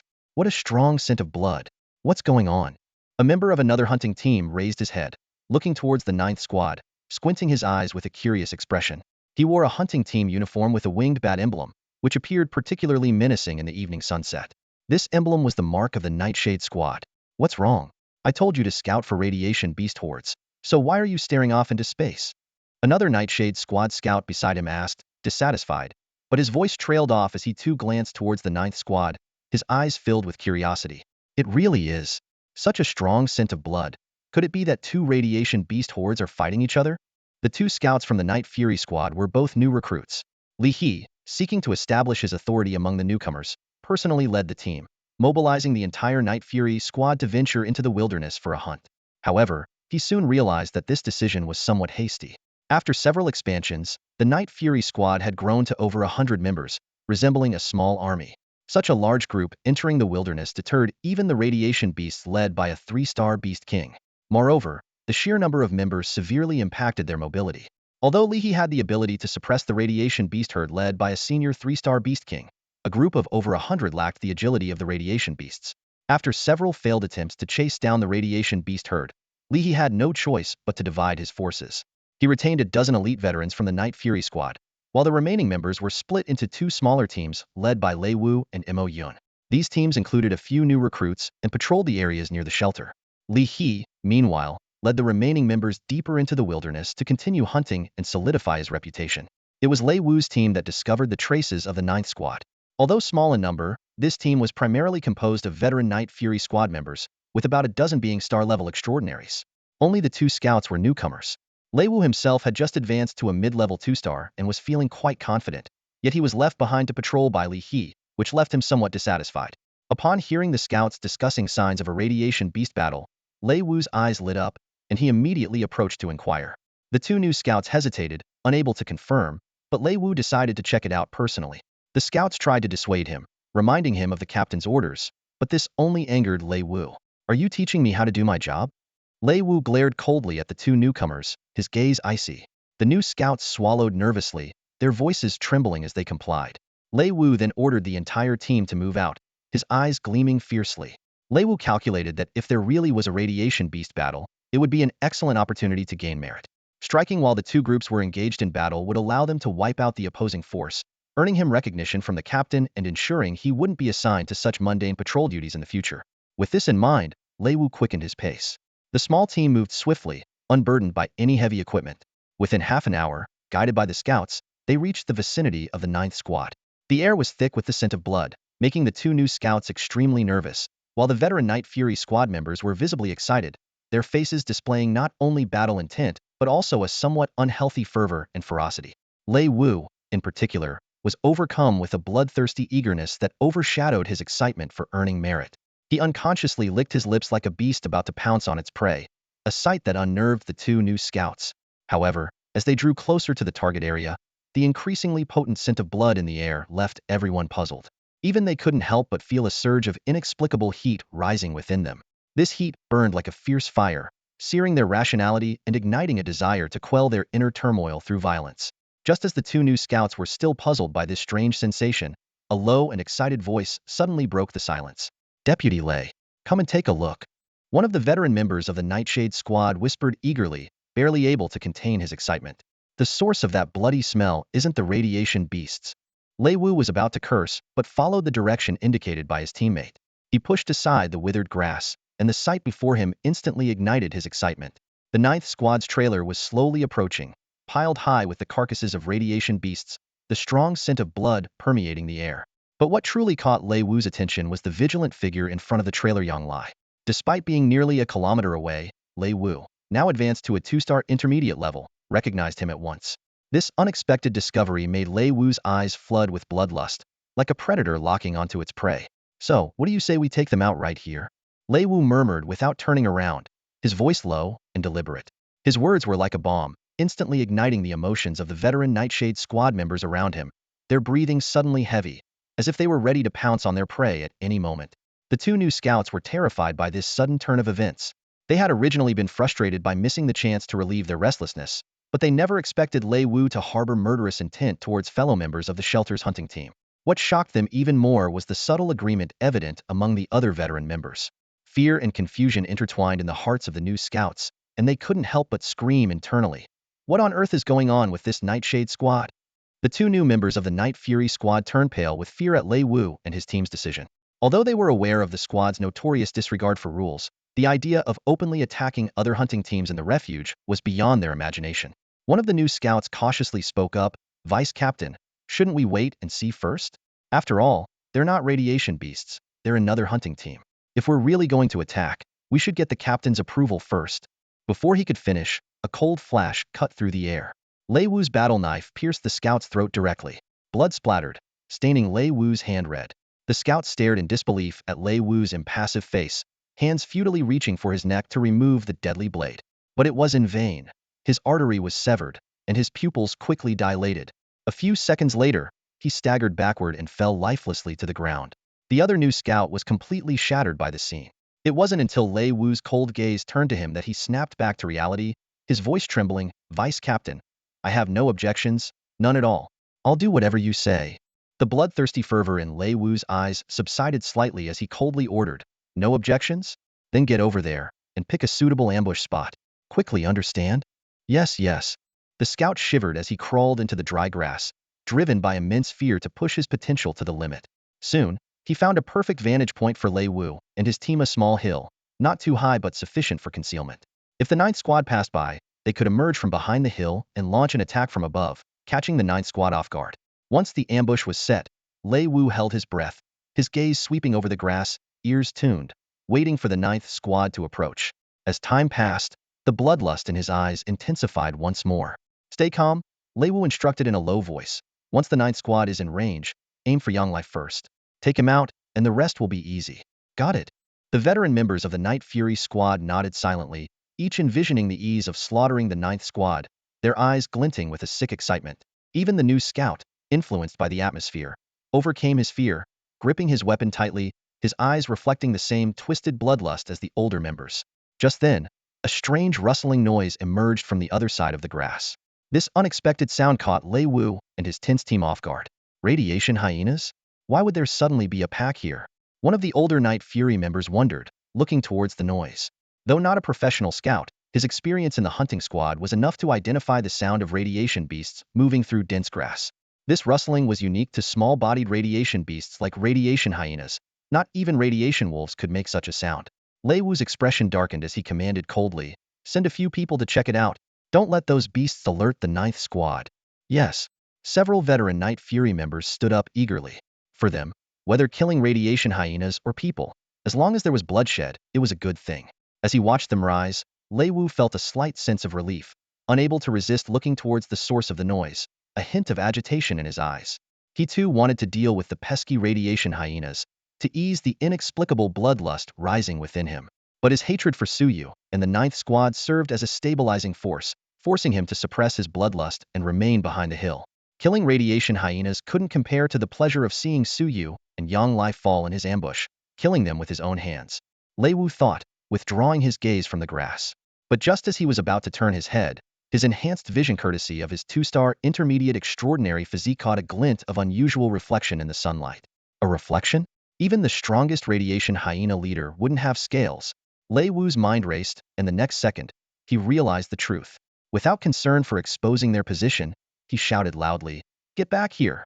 That's not a radiation hyena." Before he finished, from the grass behind the hill, a squad of rangers had already moved to within 100 meters of them and opened fire. Under heavy fire, the Night Fury members sent to investigate were immediately riddled with bullets. Blood sprays erupted from their bodies, leaving the remaining Night Fury members momentarily frozen. It wasn't until Lei Wu's shouted orders reached them that they snapped back to reality. Seeing the rangers rising from the grass, a mix of terror and bloodlust filled their eyes. But under Lei Wu's urging, they charged towards the rangers. However, a swarm of 10 rangers could even take down a 3-star radiation beast king. And with the element of surprise on their side, despite Lei Wu and his team being stronger than usual due to the strange bloodlust, it couldn't change the outcome of the battle. In the distance, the Ninth Squad's transport accelerated as gunfire erupted. Yang Lai, Zhang Wu, and Li Mao, all extraordinary individuals, jumped off the transport and rushed to the front of the team. Witnessing the nearly one-sided slaughter, they were momentarily speechless. Deep in the wasteland at the same time, with a dull, wet sound of flesh tearing, Li He impassively thrust his blade through a 3-star level irradiated beast lord. The enormous creature didn't even manage a single act of resistance, as if bound by an invisible force. To the newly joined members of the Nightshade Squad watching from behind Li He, this scene appeared almost miraculous. They knew well the strength of a 3-star level irradiated beast lord. Even the likes of Lang Kun and Shan Lan, the squad's 3-star vice-captains, would require teamwork to stand a chance of defeating, let alone hunting one down. Yet, their new captain, Li He, subdued the fierce beast with just a look. Under the astonished gaze of the newcomers, the irradiated beast lord stood motionless like a lamb awaiting slaughter, allowing Li He to approach and pierce its heart with a single strike. After withdrawing his blade to a safe distance, Li He released his hold. The beast, having lost its heart, could only let out futile, confusing wails before collapsing dead. Is this the true power of our Nightshade Squad captain? The new members were in awe, and any doubts about Li He caused by Suyu's rise were swiftly replaced by renewed reverence. Within Li He's mind, the 10-meter-wide blood pool, a manifestation of the blood puppet meditation technique, roiled with energy. The previously dim and blurred outer areas solidified and even showed signs of expansion. This discovery thrilled Li Haney growth, even just a few centimeters, signified his advancement into the realm of a 4-star psychic. However, this immense gain came at a cost. Li He paid with the lives of the new members he had sent out in 2 separate squads. As Li He pondered, a disturbance emerged in his mental world. A thumb-sized blood-red puppet rose from the blood pool and shattered, indicating the death of one of his subordinates. Li He was not surprised. This was an inevitable consequence of his overexertion of psychic energy. Just as Li He prepared to continue leading the hunt, sudden chaos erupted. The blood pool churned violently as one puppet after another surfaced and shattered 1, 2, 3, until 17 puppets were destroyed under Li He's shocked and furious gaze. The blood pool collapsed, and Li He instantly understood what had happened. The Lei Wu squad had been completely annihilated. Li He was filled with a mix of shock and anger. He had taken numerous precautions when he divided his forces, yet he never anticipated that Lei Wu's or Mo Yun's squads would be completely wiped out. However, the harsh reality was undeniable. The psychic energy barrier had shrunk from 10 meters in diameter to less than 8, barely reaching the threshold of a 3-star level, making it impossible for Li He to deceive himself. Who did this? Li He gritted his teeth, trying to pinpoint the culprit. It could be the wolves, the mountain mist, or even the administrators taking advantage of the situation. Given the special circumstances of Lei Wu and Mo Yun's squads, any provocation could lead them to strike first, providing the other side with a legitimate reason to retaliate. Li He took several deep breaths, forcing himself to remain calm. Despite the heavy losses, all hope was not lost. As seasoned members of the Nightshade, Lei Wu and Mo Yun had deeply ingrained mental imprints and would fight to the death without revealing any information. Even if they had attacked the administrators out of bloodlust, Li He wasn't worried about it being used against them. Assessing the situation, Li He decided to prepare for the worst. He called upon his trusted deputy, He Xiang, a capable officer who had just been promoted to a 2-star elite. Return to the sanctuary and contact Li Yao, he instructed. Investigate the circumstances of Lei Wu's death and report back as soon as you have any information, regardless of the outcome. He Xiang accepted the task and departed, while Li He resolved to delay his return to the sanctuary. Meanwhile, the 9th Squad, having annihilated Lei Wu's team, was eager to report the incident back to the sanctuary. The team members excitedly discussed Nightshade's reckless actions, convinced that this event would lead to Nightshade's downfall within the sanctuary. However, Captain Yang Lai noticed that Suyu remained calm and quietly asked, "Su, is something amiss?" Suyu glanced around, his expression serious, and said, "For now, let's keep the destruction of Lei Wu's squad under wraps." He explained that without survivors or witnesses, Li He might deny the event or even counter-accuse them. Moreover, the administrator's bureaucratic nature meant they wouldn't act against Nightshade without solid evidence. Hearing this, Yang Lai and the others gradually calmed down. Suyu felt a sense of relief, grateful that the administrators had grown accustomed to using rules as an excuse in recent years. Otherwise, it would have been much harder to convince his team. "It's a shame we caught the Nightshade Squad off guard, yet couldn't take them down," lamented a member of the 9th Squad, his tone filled with regret. Yang Lai and the others around him nodded in agreement, their eyes reflecting the same sense of missed opportunity. Upon hearing this, Suyu's lips curled into a slight smile as he waved his hand gently. His voice was calm and confident. "Why feel regret? The loss the Nightshade Squad suffered this time is likely far more severe than you imagine." Suyu's gaze swept over the group as he continued to explain. "Earlier, I analyzed that Li He's meditation technique is closely tied to the number of Nightshade Squad members. This time, when Li He divided his forces, he specifically took the newcomers under his wing to personally guide them in hunting, which further solidified my suspicion." He paused, a thoughtful look in his eyes. "But what truly confirmed it for me was Lei Wu and his team's last stand." Suyu's tone turned serious. "In this wilderness, loyalty is an extremely precious trait. I'm not naive enough to believe everyone possesses it, nor am I narrow-minded enough to think there are no loyal people left in this world." Frowning slightly, Suyu continued his analysis. "It's normal for 1 or 2 people to show loyalty, but Lei Wu's squad had over a dozen members, including a recently joined scout, who all fought to the last moment. Such a level of loyalty deserves our deep consideration." His voice lowered. "After dealing with Lei Wu and his team, I specifically used psionic energy to examine their bodies. Although the mental imprints Li He left in them had dissipated, for someone like me, whose psychic abilities have reached the peak of 2-star level, the faint residual aura was as clear as a candle in the dark." Suyu's eyes sharpened. "I immediately realized Lei Wu and his team had long been puppets under Li He's secret control. As for how many such puppets Li He controls, I cannot be certain. But given that Li He hasn't broken through to 4-star level yet, the number of Nightshade Squad members at this level is unlikely to be large, at most 30 or 40. Extraordinary individuals like Lei Wu, who are at the 2-star level, are even rarer." With a hint of assuredness in his tone, Suyu said, "Don't underestimate the impact of us eliminating just over a dozen Nightshade Squad members. This loss is enough to make Li He feel as if he can't breathe." However, Suyu didn't share his entire analysis with Yang Lai and the others. He simply explained that Li He's strength relied on the number and loyalty of his subordinates, omitting the chilling detail of Li He's ability to control minds and turn ordinary people into puppets. Such information could unsettle the team. Suyu thought to himself that with him overseeing the 9th Squad, he would immediately detect if Li He attempted any underhanded tactics on the squad members. Although the psionic energy from the steel meditation technique isn't strong for combat, it's more than sufficient to counter Li He's mental imprints. After listening to Suyu's analysis, Yang Lai and the others showed expressions of surprise and joy. The ninth squad quickly sprang into action, burning Lei Wu and his team's bodies to prevent Li He from tracing the destruction of Lei Wu's unit back to them. Then, Suyu instructed the logistics team to repack the materials initially meant to attract other radiation beast groups. Despite the battle being a near one-sided slaughter, it consumed considerable ammunition. More importantly, Suyu feared that if Li He learned of Lei Wu's demise, he might seek revenge. If caught, Li He might turn hostile to eliminate any potential threats. To avoid such risks, Suyu decided against lingering in the wasteland. Besides, despite their small numbers, Lei Wu and his team had considerable strength, and their recent gains near the shelter were substantial and unexpected windfall. Upon returning to the shelter, Suyu already had a plan in mind. First, gather parts to attempt crafting mechanical equipment to enhance his physical combat capabilities and safety. This would also improve his technical skills. Then, he could start creating new rangers. In the distance, the silhouette of Shelter 73 gradually emerged on the horizon. Suyu's eyes were filled with anticipation. Upon their return, Yang Lai and the others, following Suyu's instructions, did not spread news of the defeat of Lei Wu's squad, nor did they make a noticeable fuss about their return. Yang Lai arrived at the management office with materials from the radiation beasts he had slain on this trip, intending to trade them for contribution points. When he showcased these rare finds, it caused a minor stir. The staff gathered around, chattering excitedly, their eyes filled with surprise and envy. However, this substantial haul brought back by the ninth squad didn't cause much of a ripple throughout the shelter. This was largely due to Suyu's previous remarkable achievements, completing 18 shelter orders in just half a month. This feat was like a towering peak, significantly raising people's expectations for the ninth squad.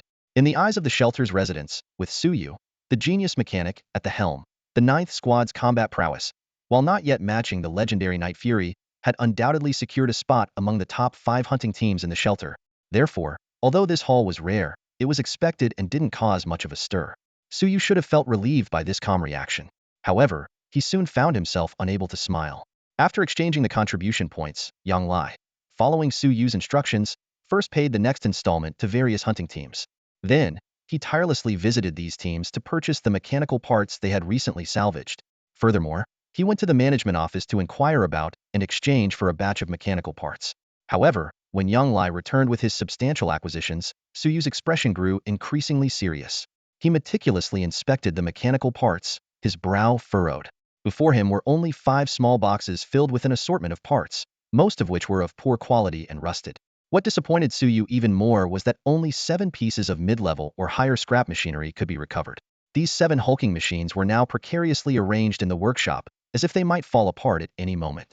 Suyu's original plan was to use high-grade or superior mechanical parts to manufacture equipment, and at the very least, mid-level materials. But reality had given him a harsh slap in the face.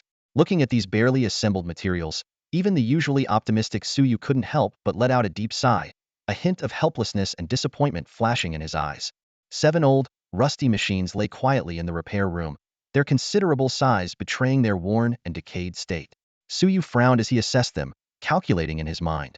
Even if he disassembled all these machines, the salvageable parts might not even fill half a container, let alone be enough to create the external mechanical equipment he envisioned. Noticing Suyu's expression, Yang Lai apologized. "Su, I'm sorry. It's my fault." Suyu waved his hand dismissively, reassuring him. "It's not your fault, Uncle Yang, nor is it Captain Wang Jian's." He briefly explained the recent shortage of parts, the last large-scale acquisition and order had depleted much of the inventory, and the increased strength of the radiation beasts had made recovery efforts more difficult. Yang Lai suggested negotiating with the administration again, but Suyu hesitated. He knew the administration's stock was reserved for important combat teams like Bai Hong's. However, a high price might sway them. Yet, Suyu decided not to agree immediately and chose to first complete his current recovery tasks. An idea crossed his mind. Rather than paying a high price, why not talk directly to the manager himself? Seeing Suyu ready to get to work, Yang Lai tactfully left the repair room. Suyu and Nua immediately got to work, recovering parts and repairing the rangers. With Nua's help, they worked efficiently. 2 hours later, the 7 old machines had been dismantled, but the results were disappointing.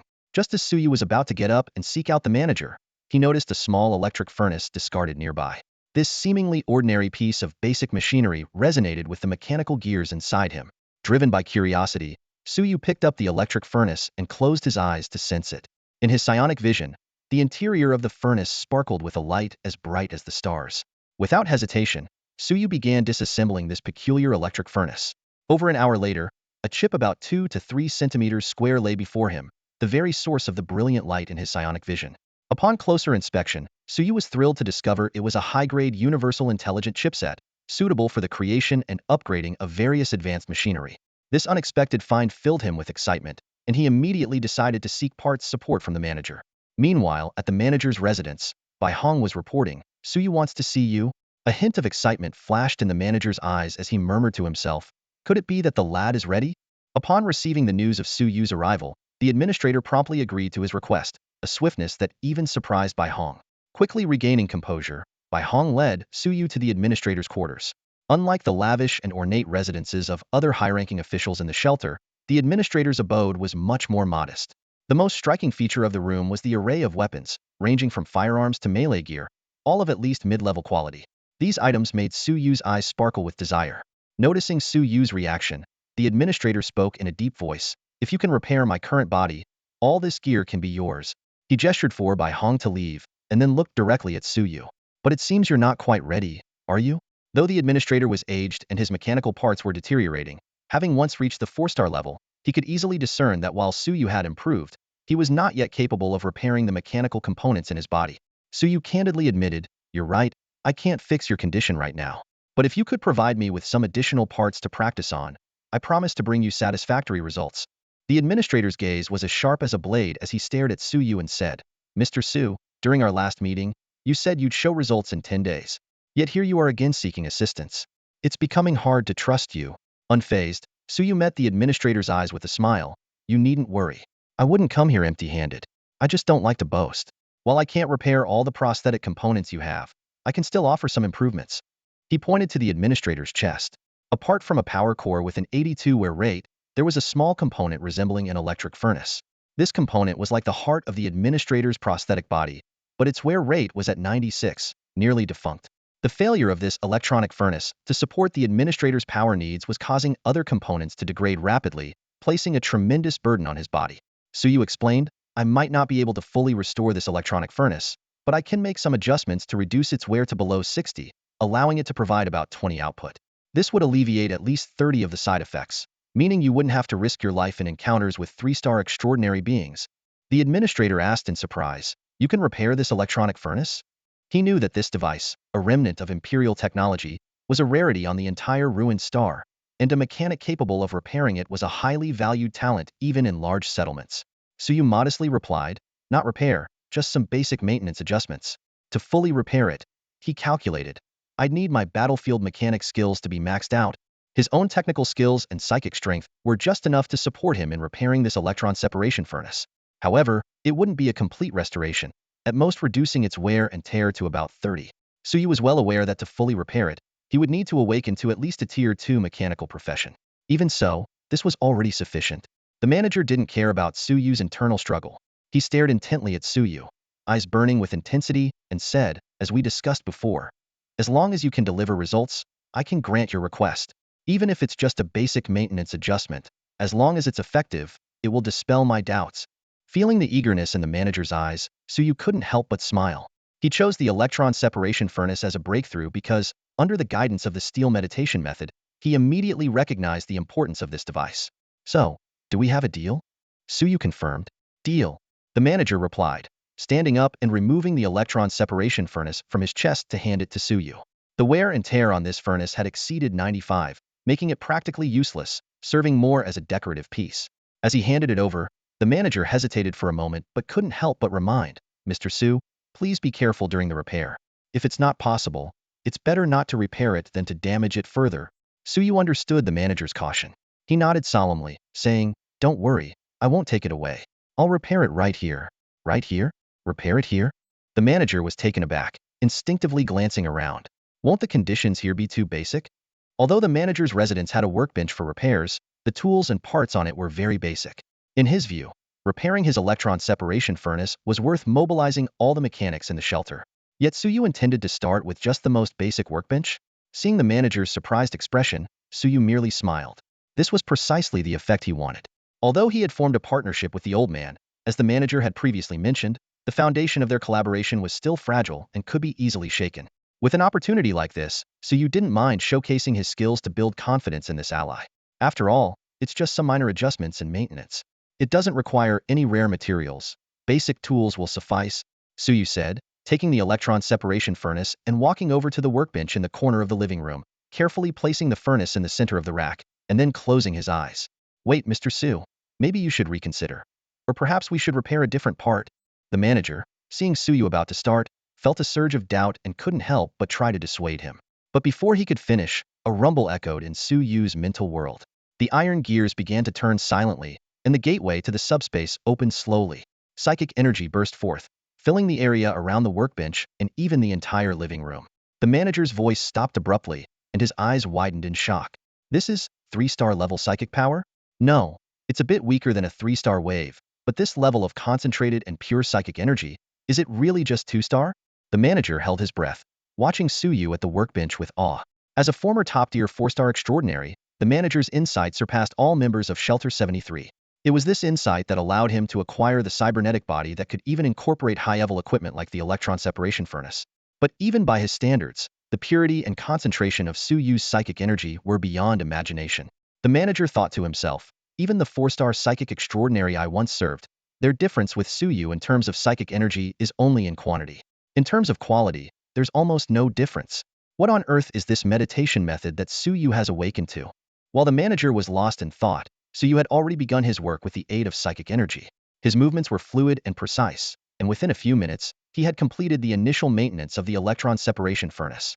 Suyu slowed down his movements, carefully adjusting and replacing the tiny components inside the positron furnace. Despite appearing confident in front of his supervisor, he took this positron furnace very seriously.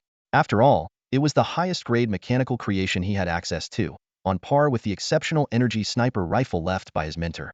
However, compared to the energy sniper rifle, whose internal parts had decayed significantly, this positron furnace, though heavily worn, still had an intact internal structure. Suyu knew that the insights and benefits he could gain from this mechanical marvel might far exceed those from the energy sniper rifle. Shaking his head to dispel distracting thoughts, Suyu focused entirely on the repair of the positron furnace.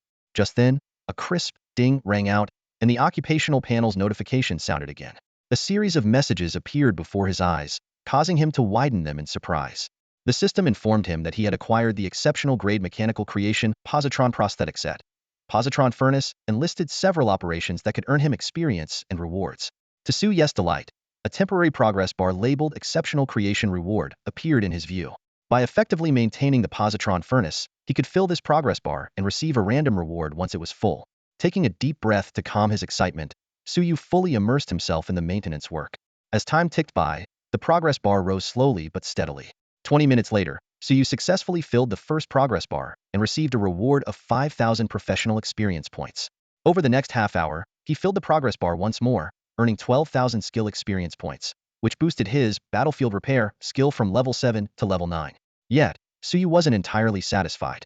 More than experience points, he yearned for those rare technical blueprints. However, as time went on, the effectiveness of his repairs on the positron furnace began to diminish, and the progress bar filled increasingly slowly. Suyu estimated he could only fill the progress bar one more time.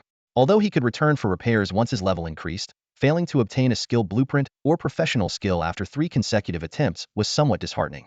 As the progress bar neared completion once more, Suyu held his breath, intensely focused on it.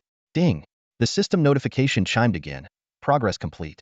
Congratulations, host. You have received an exceptional creation reward X1. Would you like to open it? Without hesitation, Suyu shouted in his mind, open. Suyu's heart stirred, and for a moment, an unmistakable gleam of joy flashed in his eyes. Ding! Congratulations, host. You've successfully obtained the design blueprint for the external prosthesis, 1,000 hands, stage 1. Do you accept? Accept. Suyu responded without hesitation. Instantly, a flood of information surged into his mind. The general principles for manufacturing external prostheses, technical approaches, selectable materials, casting techniques, and the complete blueprint and design concept for the 1,000 hands prosthesis. Even with Suyu's expanded cognitive capacity, it took him several minutes to fully process the information. Coming back to his senses, Suyu's delight grew even more profound. The blueprint had arrived just in time. Since returning from his last hunt, he had been contemplating a personalized mechanical suit, and the 1,000 hands prosthesis perfectly met his needs.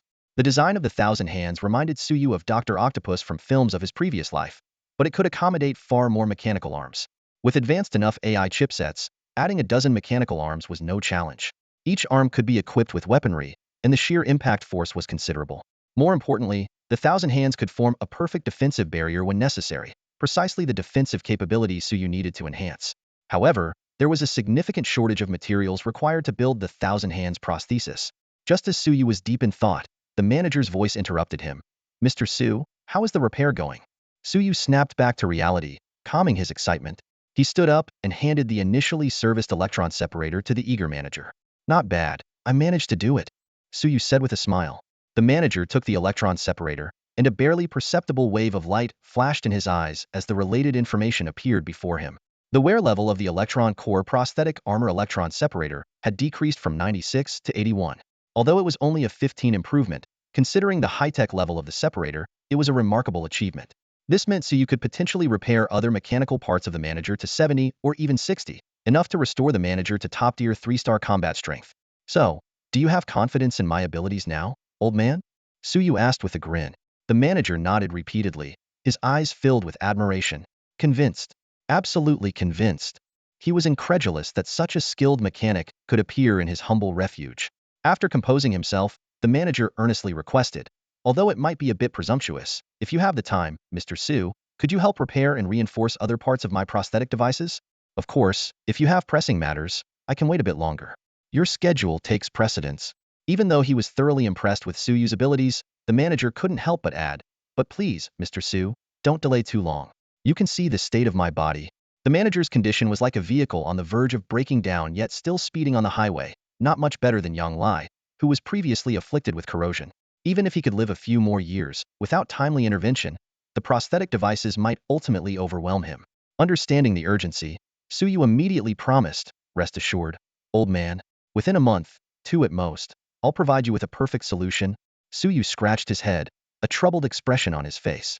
"As much as I'd like to help with the maintenance of other prosthetic parts, I really don't have the right parts on hand right now." The manager caught on to Suyu's hint and smiled knowingly. "No need to beat around the bush, Mr. Su. As I mentioned, after today, if you need any materials, just let me know. If it's within my power to provide, I'll do my utmost to prepare them for you." Suyu's eyes lit up. "Then I won't hold back." He promptly listed the various materials and parts he needed, not forgetting to ask if the manager had any combat-grade smart chipsets in reserve. True to his word, the manager immediately opened his private vault and handed over all 25 combat-grade smart chipsets he had stored to Suyu. Before leaving, Suyu also took a mechanical arm that the manager had dismantled. Back in the repair room, Suyu pondered his situation. If he hadn't just unlocked the design blueprint for the external prosthetic, Thousand Hands, he might not have had the time to immediately start on the manager's prosthetic repairs. After all, while the manager's prosthetics might not match the rarity of the departure electron furnace, they were still genuine top-grade mechanical creations, requiring significant time even for basic repairs. Although repairing them would yield substantial professional and skill experience, the same time could be equally rewarding if spent crafting his own ranger gear or maintaining the Ninth Squad's equipment. However, with the Thousand Hands blueprint in hand, Suyu wanted to gain more experience in prosthetic design before officially crafting it. Across the entire Shelter 73, the best source of this experience was undoubtedly the prosthetic equipment on the manager himself. Moreover, this was a chance to improve the manager's favorability and strengthen their Alliancia win-win situation that Suyu was more than happy to facilitate.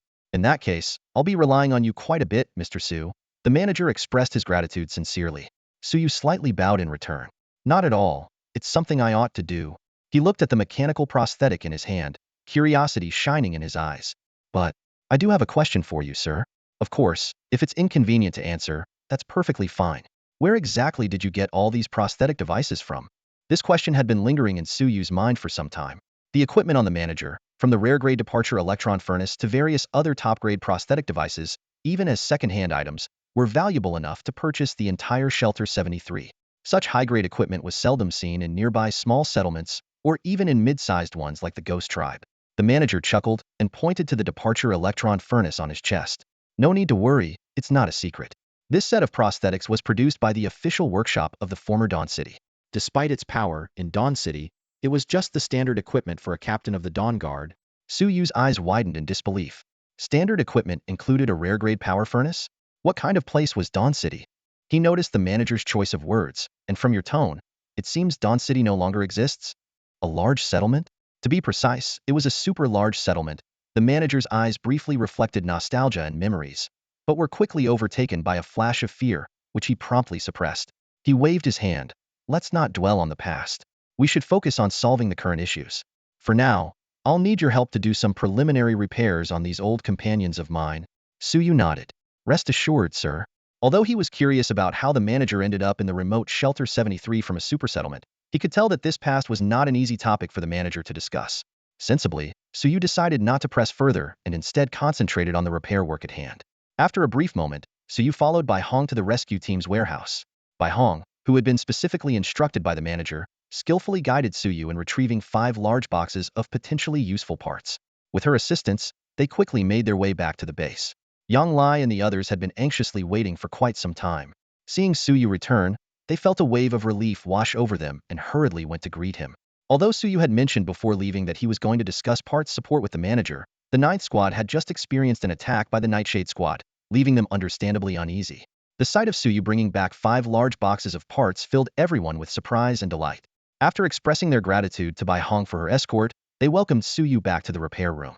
Li Mao and Zhang Wu examined the parts in astonishment, unable to resist asking, "Brother Su, how did you convince the manager?" As the captain, Yang Lai had more on his mind. He looked at Suyu with concern. "You didn't take on another high-risk task, did you?" Feeling the care from everyone, Suyu felt a warmth in his heart. He chuckled and waved his hand dismissively. "Uncle Yang, there's no need to worry.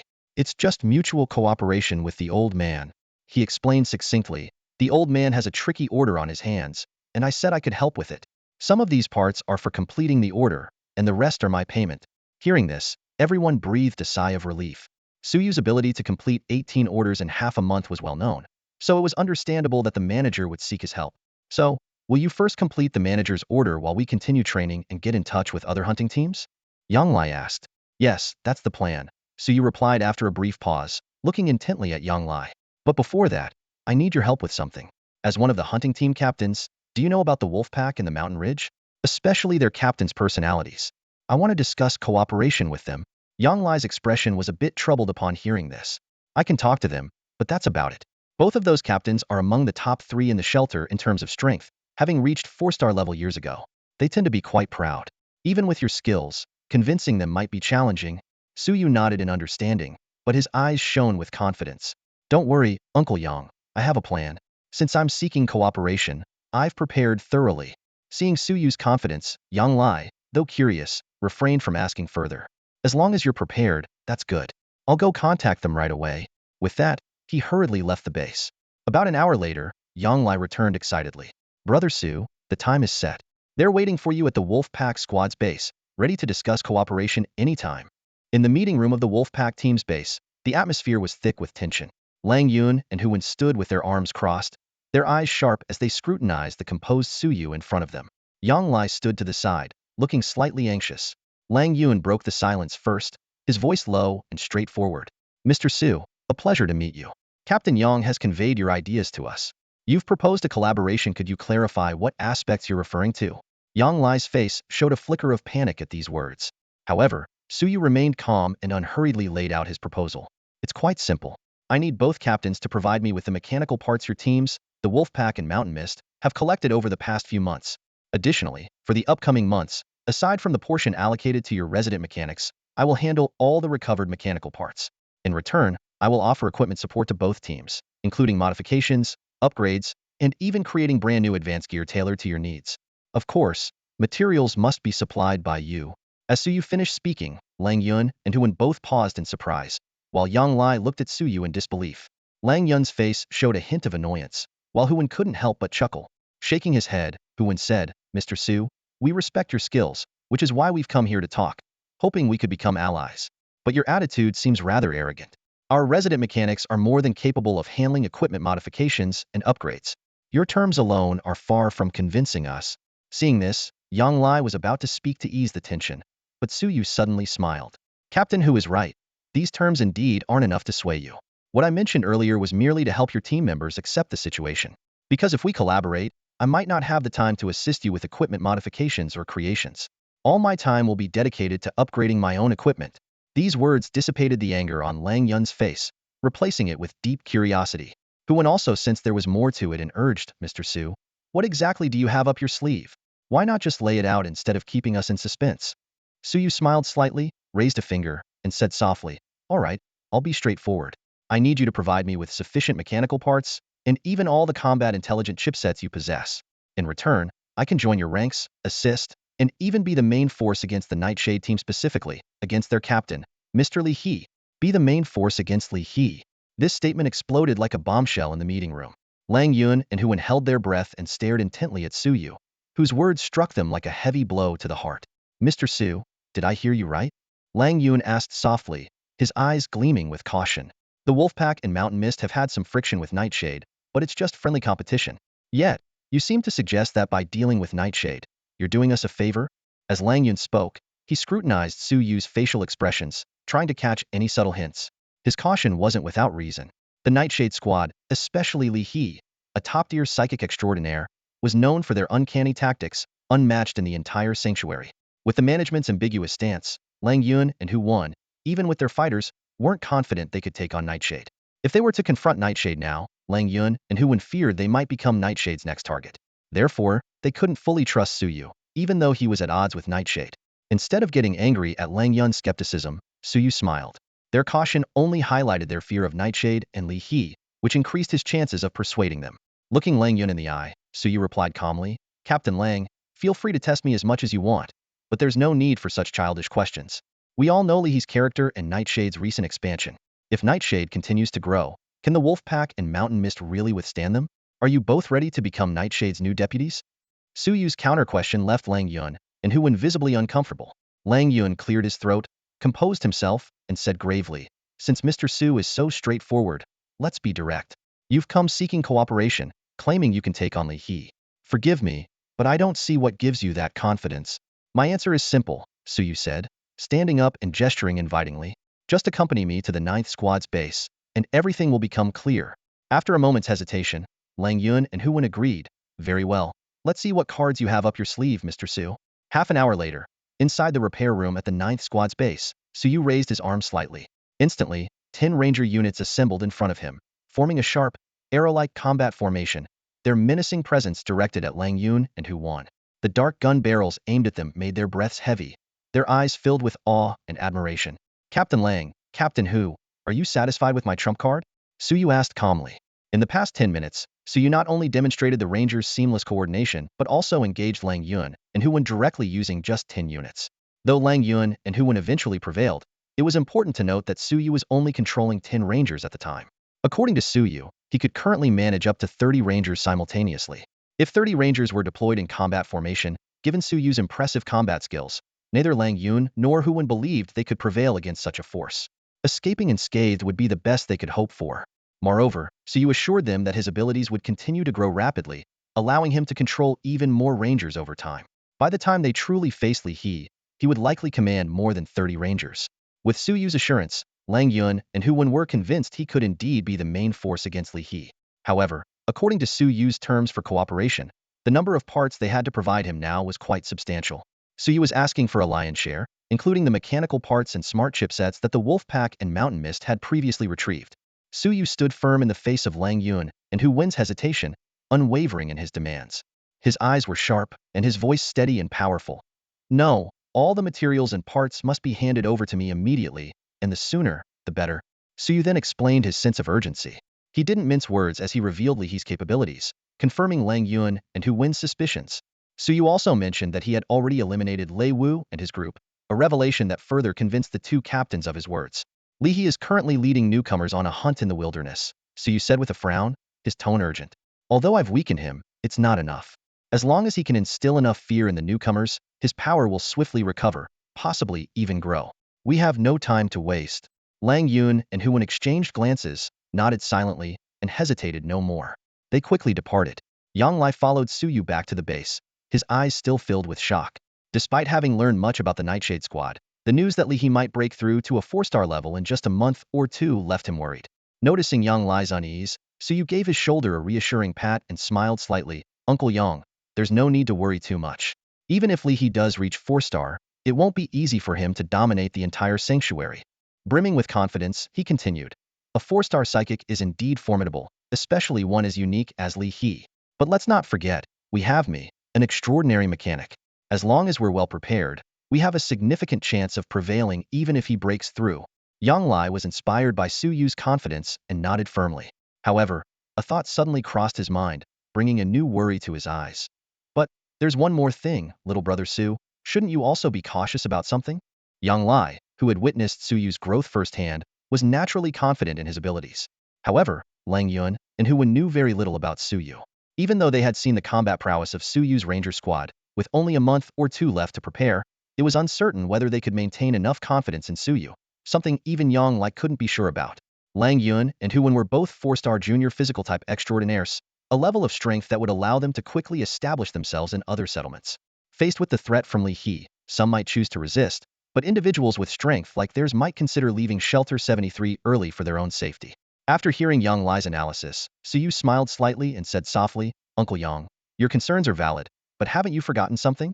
Yang Lai was momentarily taken aback, and Suyu reminded him, "Uncle Yang, I'm not the only one in the shelter capable of standing against Li He's main force." Realization dawned on Yang Lai, and his eyes lit up. "Are you referring to the administrator?" "Exactly." Suyu nodded in confirmation.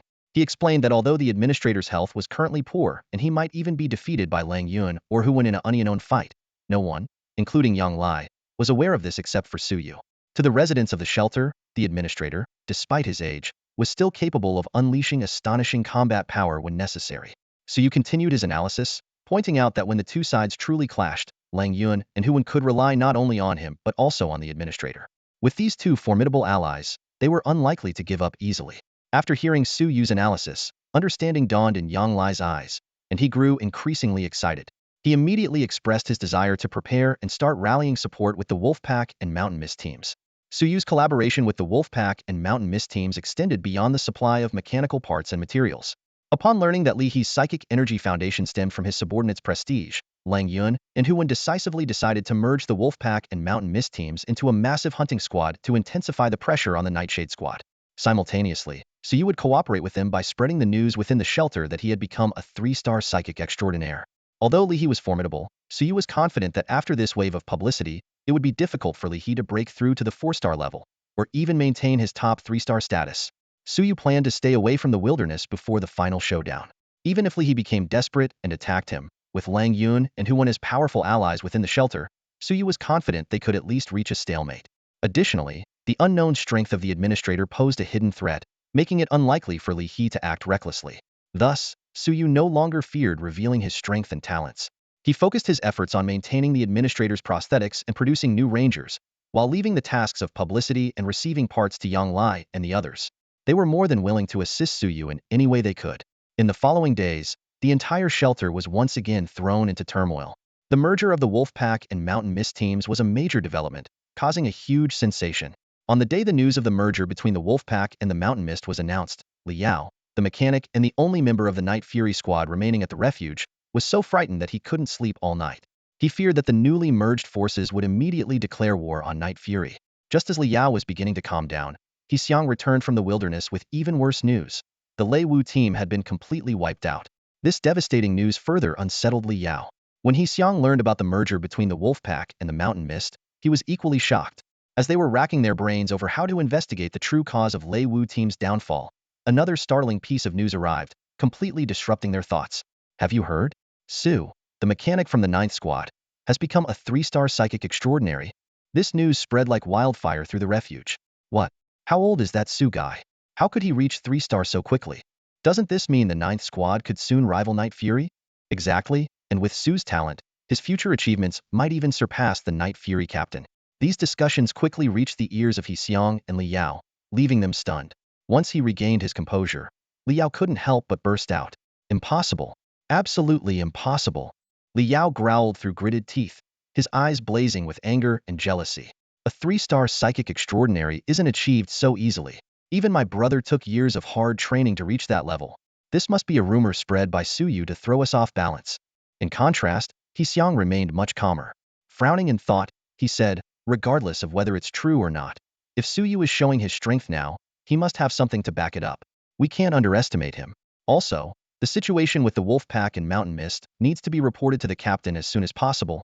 He Xiang was about to send a message when Li Yao stopped him. Hold on. Li Yao fixed his gaze on He Xiang. The news hasn't been confirmed. The information about the Wolfpack and Mountain Mist can be sent, but if we tell my brother about Suyu, it might cause unnecessary confusion. Are you suggesting we don't report it? He Xiang retorted, his tone laced with irritation. Even if I don't say anything, the captain and the others will eventually hear about it when they return. Won't it cause chaos then anyway? As they were locked in their argument, a commotion erupted outside. What's going on? Why is it so noisy out there? Li Yao and He Xiang exchanged puzzled glances. They soon got their answer. It's that Suyu guy. He's going to demonstrate his psychic powers on the spot. What? You've got to be kidding. Li Yao and He Xiang could no longer sit still. They dashed out of the Night Fury base towards the open space in front of the 9th Squad's quarters. As they pushed through the crowd, the scene before them took their breath away. In the center of the clearing, Suyu was manipulating his psychic energy, suspending over 100 mechanical parts around him, spinning in an orderly fashion like planets orbiting a star. This astonishing sight left Li Yao and He Xiang wide-eyed and utterly astounded. He Xiang took a deep breath, his eyes filled with shock and fear. He had just witnessed a truly astounding scene, the performance of a suspected 3-star psychic extraordinary. This was no exaggeration.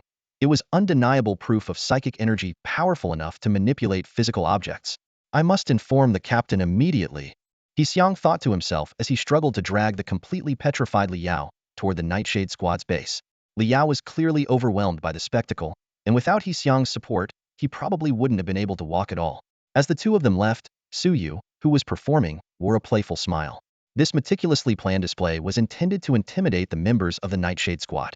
Although the main force was still out in the wilderness, the reactions of Li Yao and He Xiang were enough to prove that his plan was beginning to take effect.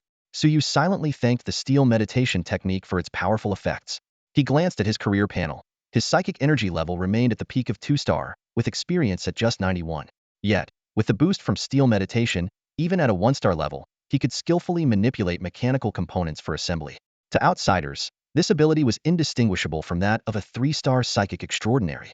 The propaganda campaign is a success, Suyu thought with satisfaction. He knew that even though the Nightshade Squad's main force had yet to return, this news would eventually reach their ears. When the members, weary from their battles in the wild, returned, they would be greeted by 2 disheartening pieces of news. This blow could be enough to shake their loyalty to Li He. However, Suyu also understood that these tactics were merely auxiliary. To truly contend with the Nightshade Squad, more preparation was needed. Without delay, he returned to the workshop to begin working on the prosthetic devices sent by the administrator. Meanwhile, mechanical parts from the Wolfpack and Mountain Mist teams were continuously delivered to the 9th Squad's base. To Suyu's delight, the supplies included 20 beginner combat intelligent chipsets. Combined with the 30 he already possessed, he now had enough to assemble up to 60 rangers, creating a formidable combat swarm. Knowing that just 10 rangers could take down a 3-star low-level radiation beast lord, Suyu was thrilled and eager to see the power of a swarm of 60. He began planning his next move, determined to make full use of these resources to prepare thoroughly for the challenges ahead. Suyu didn't immediately begin crafting the rangers. Instead, he prioritized the maintenance of the manager's prosthetic body. He decided to first enhance the level of his battlefield mechanic skills and knowledge related to prosthetic technology. Only then would he start creating his mechanical masterpiece, the 1,000-hand prosthetic. Once these preparations were complete, and his level sufficiently advanced, he would commence the production of this new batch of rangers. While Suyu was busy repairing the prosthetics and making final preparations for his ultimate showdown with Li He, out on the wasteland, finally received news delivered by He Xiang. Despite He Xiang's increasingly volatile emotions, his near 3-star strength allowed him to suppress his inner anxiety. He disclosed the information solely to Li He, keeping it from spreading. After delivering the intelligence, He Xiang couldn't help but express his concern. Captain, what should we do next? Leaving aside that Su from the 9th Squad, the threat posed by the alliance of the Wolfpack and the Mountain Breeze is not to be underestimated. Li He was silent for a long time before speaking softly. I know, don't worry. You don't need to rest yet. Go and call Mo Yun and the others to assemble. As for the intel you've gathered, don't tell the team yet. Let me organize my thoughts, and once Mo Yun and the others arrive, I'll explain it to them myself. Understood. I'll do it right away. He Xiang nodded in agreement and immediately turned to leave. Watching He Xiang depart, Li He didn't return to the makeshift vehicle camp but stood outside, his eyes filled with struggle and anger. He gritted his teeth, muttering Suyu's name with resentment. Damn. Suyu. Li He knew that if it weren't for Suyu's unexpected appearance, Refuge 73 would have long been under his control, and he would have already broken through to the 4-star level, avoiding the current predicament. Although the alliance of the Wolfpack and the Mountain Breeze posed a threat, Li He understood that his unparalleled prestige among the residents of the refuge was not merely due to his ability to defeat Lang Yun and Hu Wan, 2 4-star physical extraordinary beings. More importantly, It was his unique status as the only spiritual extraordinary being in Refuge 73 capable of cultivation and exhibiting remarkable power. This uniqueness created an enigmatic image for him, making him appear even more formidable. This strong impression, rooted in mystery, made it easier for Li He to establish a psychological hold over his followers, especially those newly joined in the Nightshade Squad. However, with Suyu demonstrating abilities comparable to a 3-star spiritual extraordinary being, this impression had begun to crumble. Li He took a deep breath, trying to calm his anger and regret. The last trace of hesitation in his eyes vanished, replaced by firm resolve and a murderous intent. Li He felt fortunate that, in order to establish higher prestige among new squad members, he had led the Nightshade Squad out of the refuge some time ago. Otherwise, he would have had no way to conceal this information, even if he wanted to. With this in mind, Li He gently retrieved a small vial of light brown potion from his combat backpack. The vial was palm-sized, and when tilted, the potion inside would form tiny bubbles, giving it an eerie appearance. Yet, Li He's gaze was filled only with eagerness as he looked at the vial. This was Li He's most precious trump card, the Nether Energy Potion, a treasure obtained from the Ghost Tribe. If Suyu were present, he would instantly recognize that the potion contained not ordinary drugs or materials, but highly concentrated, tangible spiritual energy. However, the liquid spiritual energy in this potion was chaotic and violent, distinctly different from the relatively orderly and tranquil spiritual energy that spiritual or physical extraordinary beings accessed from subspace during daily meditation and cultivation. Once this turbulent liquid spiritual energy is consumed and absorbed, even a powerful spiritual extraordinary being could become contaminated, losing sanity and turning into a mindless beast driven solely by bloodlust. This was why Li He had refrained from using it. With his current strength, the chances of surviving the potion's side effects were only 70%. But if he could break through to the 4-star level and become a mid-tier spiritual extraordinary being, the side effects of the Nether Energy Potion could be ignored. However, at this moment, Li He could no longer afford to hesitate. He held the vial of Nether Energy Potion tightly, his gaze resolute and unwavering. When Li He sensed the approaching presence of He Xiong, Mo Yun, and others near the caravan camp, he hesitated no more. Without a second thought, he uncorked the bottle and downed the entire potion of dark energy. Instantly, with a thunderous roar, Li He's aura began to soar rapidly. The aura, which had plummeted to the brink of the 3-star pinnacle due to the deaths of Lei Wu and others, quickly surged under the potion's influence. The chaotic, turbulent, yet intensely pure energy flooded into Li He's body, causing the blood pool in his mind, which had been on the verge of collapse, to hum and tremble. The portions that had been fading solidified in an instant, then began to expand with difficulty but determination. In just a quarter of an hour, under Li He's expectant gaze, the diameter of the blood pool finally stretched beyond 10 meters. This signified that he had ascended to the 4-star level. His eyes sparkled with excitement as he instinctively let out a cheer. However, as soon as the cheer left his lips, a deafening explosion erupted in his mind. It was as if a muffled thunderstorm merged with a torrent of whispers, causing intense pain in his head. He couldn't help but release a piercing scream. Ah! The members of the Nightshade Squad left behind in the camp turned pale at the sound of this frenzied wail, all looking towards the camp's perimeter. He Xiong, Mo Yun, and others, who were approaching, also heard the scream and quickened their pace to investigate. As they neared Li He's location, a swirling mass of gray-brown, murky fog suddenly burst forth from the withered grass beneath his feet. This eerie fog writhed like a swamp, rapidly expanding over an area more than 10 meters wide, engulfing several of the Nightshade members at the forefront. What on earth is this? What kind of monstrosity is this? Even He Xiong couldn't help but exclaim in shock. As he regained his composure, the 2-star powerhouse Mo Yun, who had been by his side, was already swallowed by the gray mist. Moreover, other Nightshade members rushing from the camp to investigate were similarly engulfed by the fog. He Xiong instinctively shouted, "Captain, did you do this?" But the only response was the increasingly violent, raging gray mist. In an instant, He Xiong was also enveloped in boundless darkness. 3 days later, at the base of the 9th Squad's refuge. Since forming an alliance with the Wolf Pack and Mountain Mist Squads, Suyu had been assisting the Administrator in maintaining prosthetic components. Although a complete repair was yet to be achieved, the Administrator's condition and morale had significantly improved.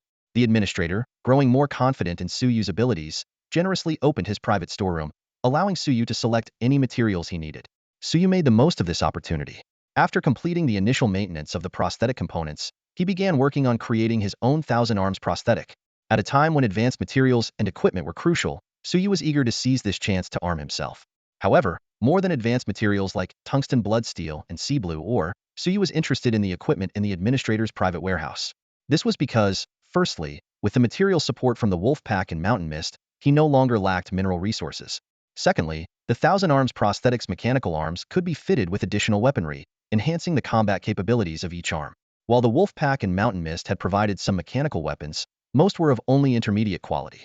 Occasionally, there were high-grade items, but they were too resource-intensive to repair, and once fixed, they didn't integrate well with the Thousand Arms prosthetic. Despite the prosthetic being a heavy-duty model with impressive load capacity per arm, Suyu hoped to find more suitable advanced equipment.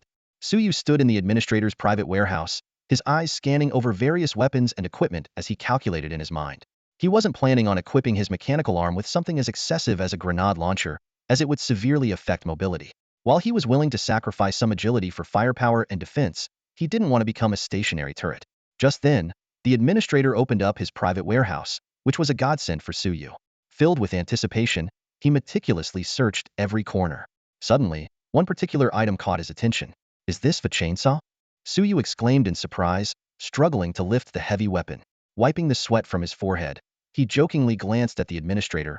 "Old man, I didn't expect you to have something like this in your collection." Though stored in the warehouse, this chainsaw was clearly given special care. It was carefully placed on the weapon rack, its surface shiny and new, obviously well-maintained. Hearing Suyu, the administrator looked over, a hint of nostalgia in his eyes. "I didn't think you'd find this little guy. It was my trusty companion in my younger days. Our first encounter was 30 years ago. Time flies." "Wait, 30 years ago?" Suyu initially intended to agree with him, but suddenly sensed something off. "If you don't mind me asking, how old are you now, sir?" "I'm 167Y, the administrator replied calmly. Suyu was momentarily taken aback, but quickly shrugged it off. After all, for a cyborg, such longevity wasn't uncommon. He suppressed his urge to comment and instead said, "Well, sir, perhaps I should put this chainsaw back?" He assumed it was merely a collector's item, but now it seemed to hold special significance. However, the administrator waved his hand generously. "Put it back? No way. Since you've taken a liking to it, it's meant to be yours.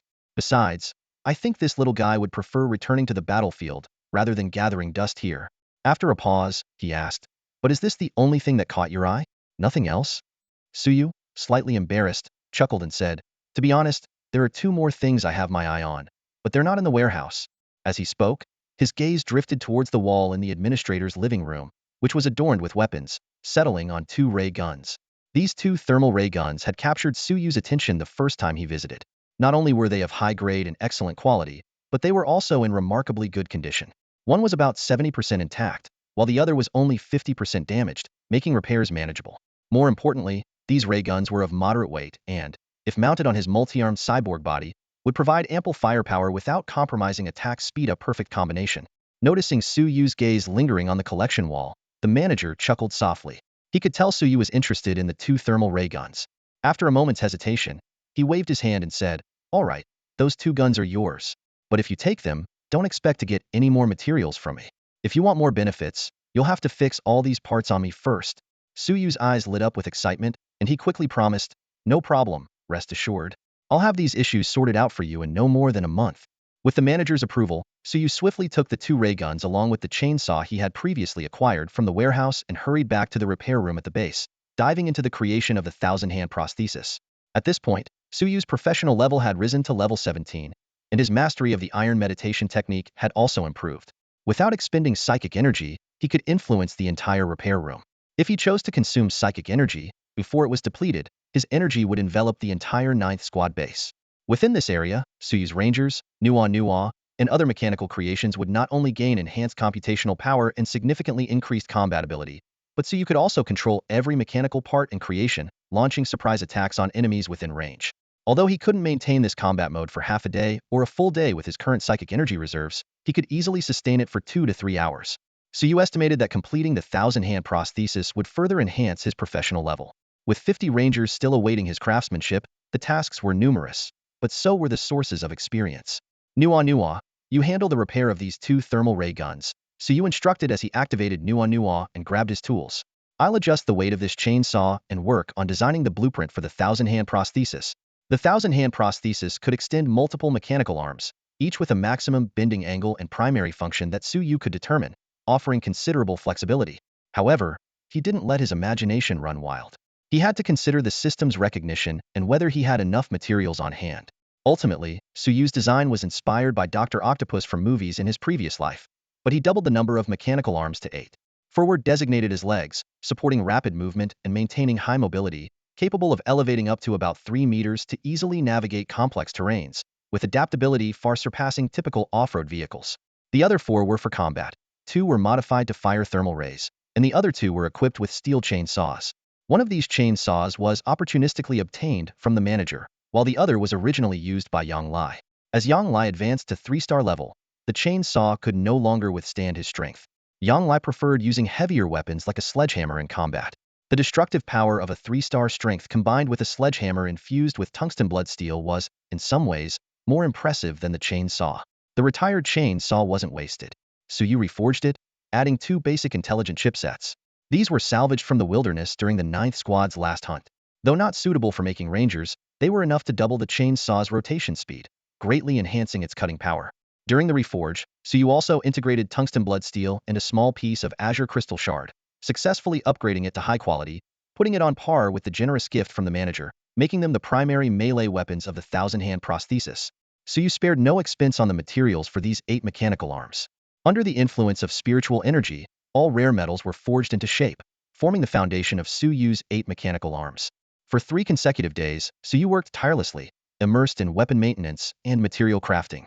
On the morning of the 7th day, sunlight streamed through the curtains into the repair room.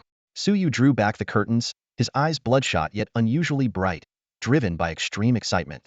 He stretched his aching body and took a deep breath, picking up a smart chip from the workbench and inserting it into the silver metallic belt at his waist. The spider emblem at the center of the belt glinted with a faint, blood-red hue. Suyu gently pressed the chip, and the back of the belt instantly opened, revealing 8 connection ports. A surge of hot air guided the 8 mechanical arms hanging on the rack to swiftly connect. With a click, the smart chipset was activated. Suyu felt his mind become unusually alert, as if the 8 mechanical arms had become an extension of his own body, moving with his thoughts. He focused intently, and detailed information about the thousand-hand prosthetic appeared before his eyes. External prosthetic armament, 1,000 hands. Creator, Suyu. Type, external prosthetic. Grade, superior. Features, bionic prosthetic spiritual energy connection. Establishes a link with the chip through spiritual energy, with a synchronization rate of over 90. Bionic prosthetic form switching, capable of switching between forms to acquire different traits. Unlocked forms, combat form, defense form. Equipment, melee weapon, chainsaw tungsten blood steel. Ranged weapon, thermal ray gun enhanced with ocean blue crystal. Skills, combat form firepower overload. Enhances weapon performance, prolonged use may cause damage. Spiritual energy shield 2, can withstand high energy attacks. Defense form impenetrable, reduces incoming damage. A look of delight flashed in Suyu's eyes. A week's hard work had paid off. Not only had he obtained a superior quality thousand-hand prosthetic, but he had also unlocked 2 forms. The transformations brought by these forms intrigued him more than a mere level upgrade. With a single thought, Suyu instantly switched into combat mode.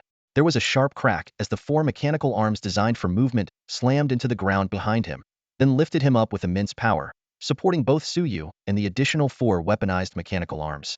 Metal plates unfurled from beneath these arms, forming a small, standing platform. Despite the indoor constraints on height, Suyu knew this system could elevate him over 3 meters, providing a commanding view of the surroundings.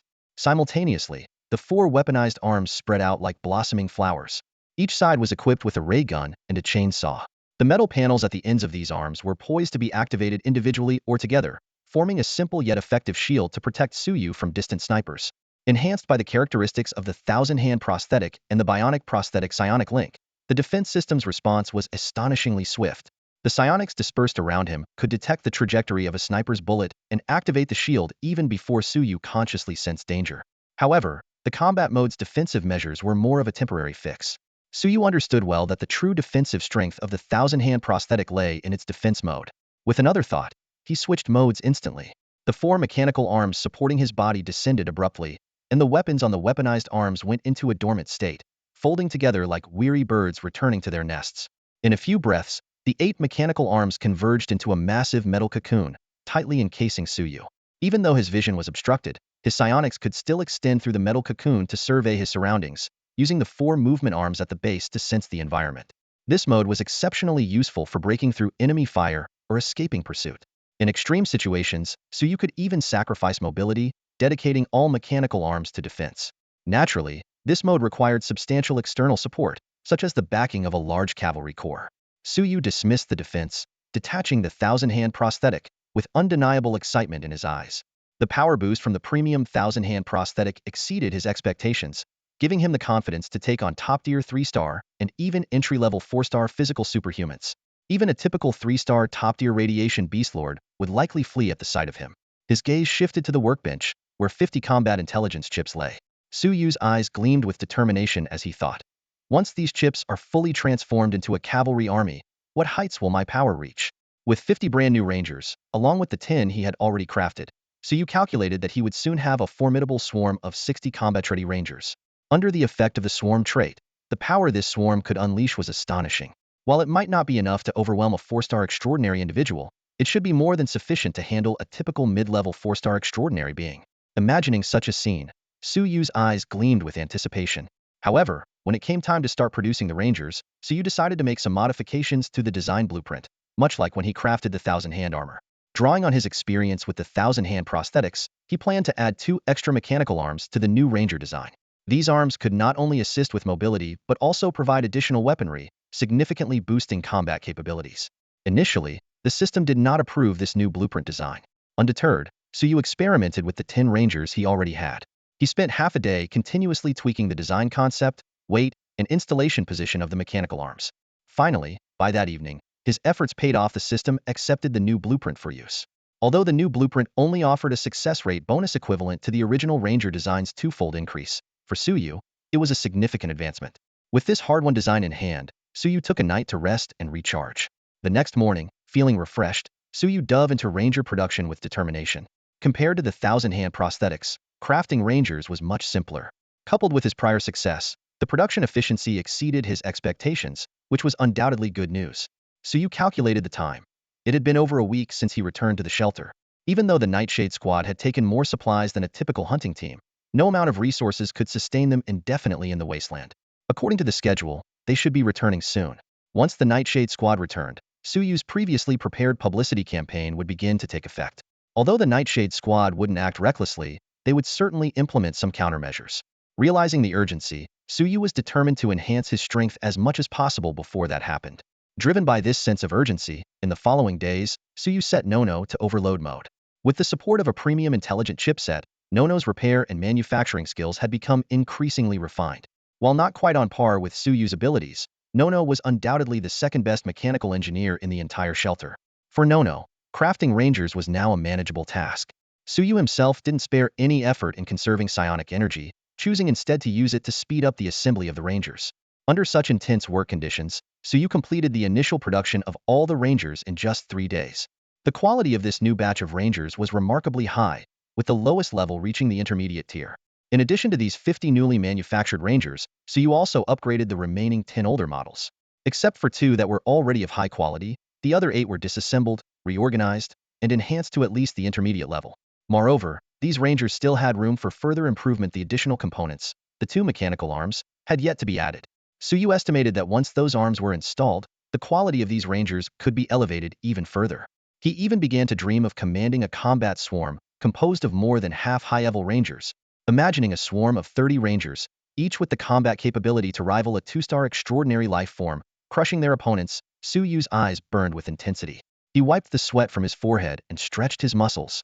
Despite the fatigue evident in his gaze, the energy boost from his recent level up kept his eyes bright. Suyu walked over to Nono, which had entered sleep mode due to a depleted battery pack, and replaced it with a backup. He restarted its overload mode, gently tapping the display screen now showing an exhausted icon, and said with a smile, "No, it's not time to rest yet. The final push is here. We have 1 day to complete the modifications on these rangers, and then we can rest properly." With that, Suyu immediately plunged into a new round of work. Suyu was the first to step forward, diving into a new round of modifications. He worked tirelessly through the night, the sounds of machinery echoing from the repair room well into the next morning. Just then, Yang Lai hurried back to the base, his face grave and brows furrowed. Seeing this, Zhang Wu and Li Mao quickly approached him. "Hasn't Brother Su come out yet?" Yang Lai asked anxiously, glancing around. "He's still working," Zhang Wu replied. "Captain, what's happened?" Yang Lai took a deep breath and said solemnly, "The Nightshade Squad's base is empty. Li Yao slipped out of the shelter unnoticed and disappeared. What? Zhang Wu and Li Mao exclaimed in shock, their faces turning pale. Li Mao couldn't help but blurt out, "Is he trying to get himself killed?" Yang Lai shook his head, his expression even more serious. Not necessarily. If he dared to leave, it's possible someone from the Nightshade Squad is already helping him. Our propaganda efforts were too effective and ended up scaring Li Yao off. Now, the Nightshade Squad might be ready to make a desperate move. Hearing this, Zhang Wu and Li Mao realized the gravity of the situation. The Nightshade Squad had a large number of members, and with powerful figures like Li He, an attack could pose a significant threat to the shelter's defenses. I wonder how Brother Su's preparations are going, Zhang Wu murmured, his gaze drifting towards the repair room. Suyu had been secluded in the repair room for over 10 days, focused on creating the Thousand Hands prosthesis and the Ranger Corps. During this time, the members of the Ninth Squad, though concerned, knew better than to disturb him, treading carefully even when passing by the repair room. At this moment, they had no knowledge of Suyu's progress and could only wait anxiously.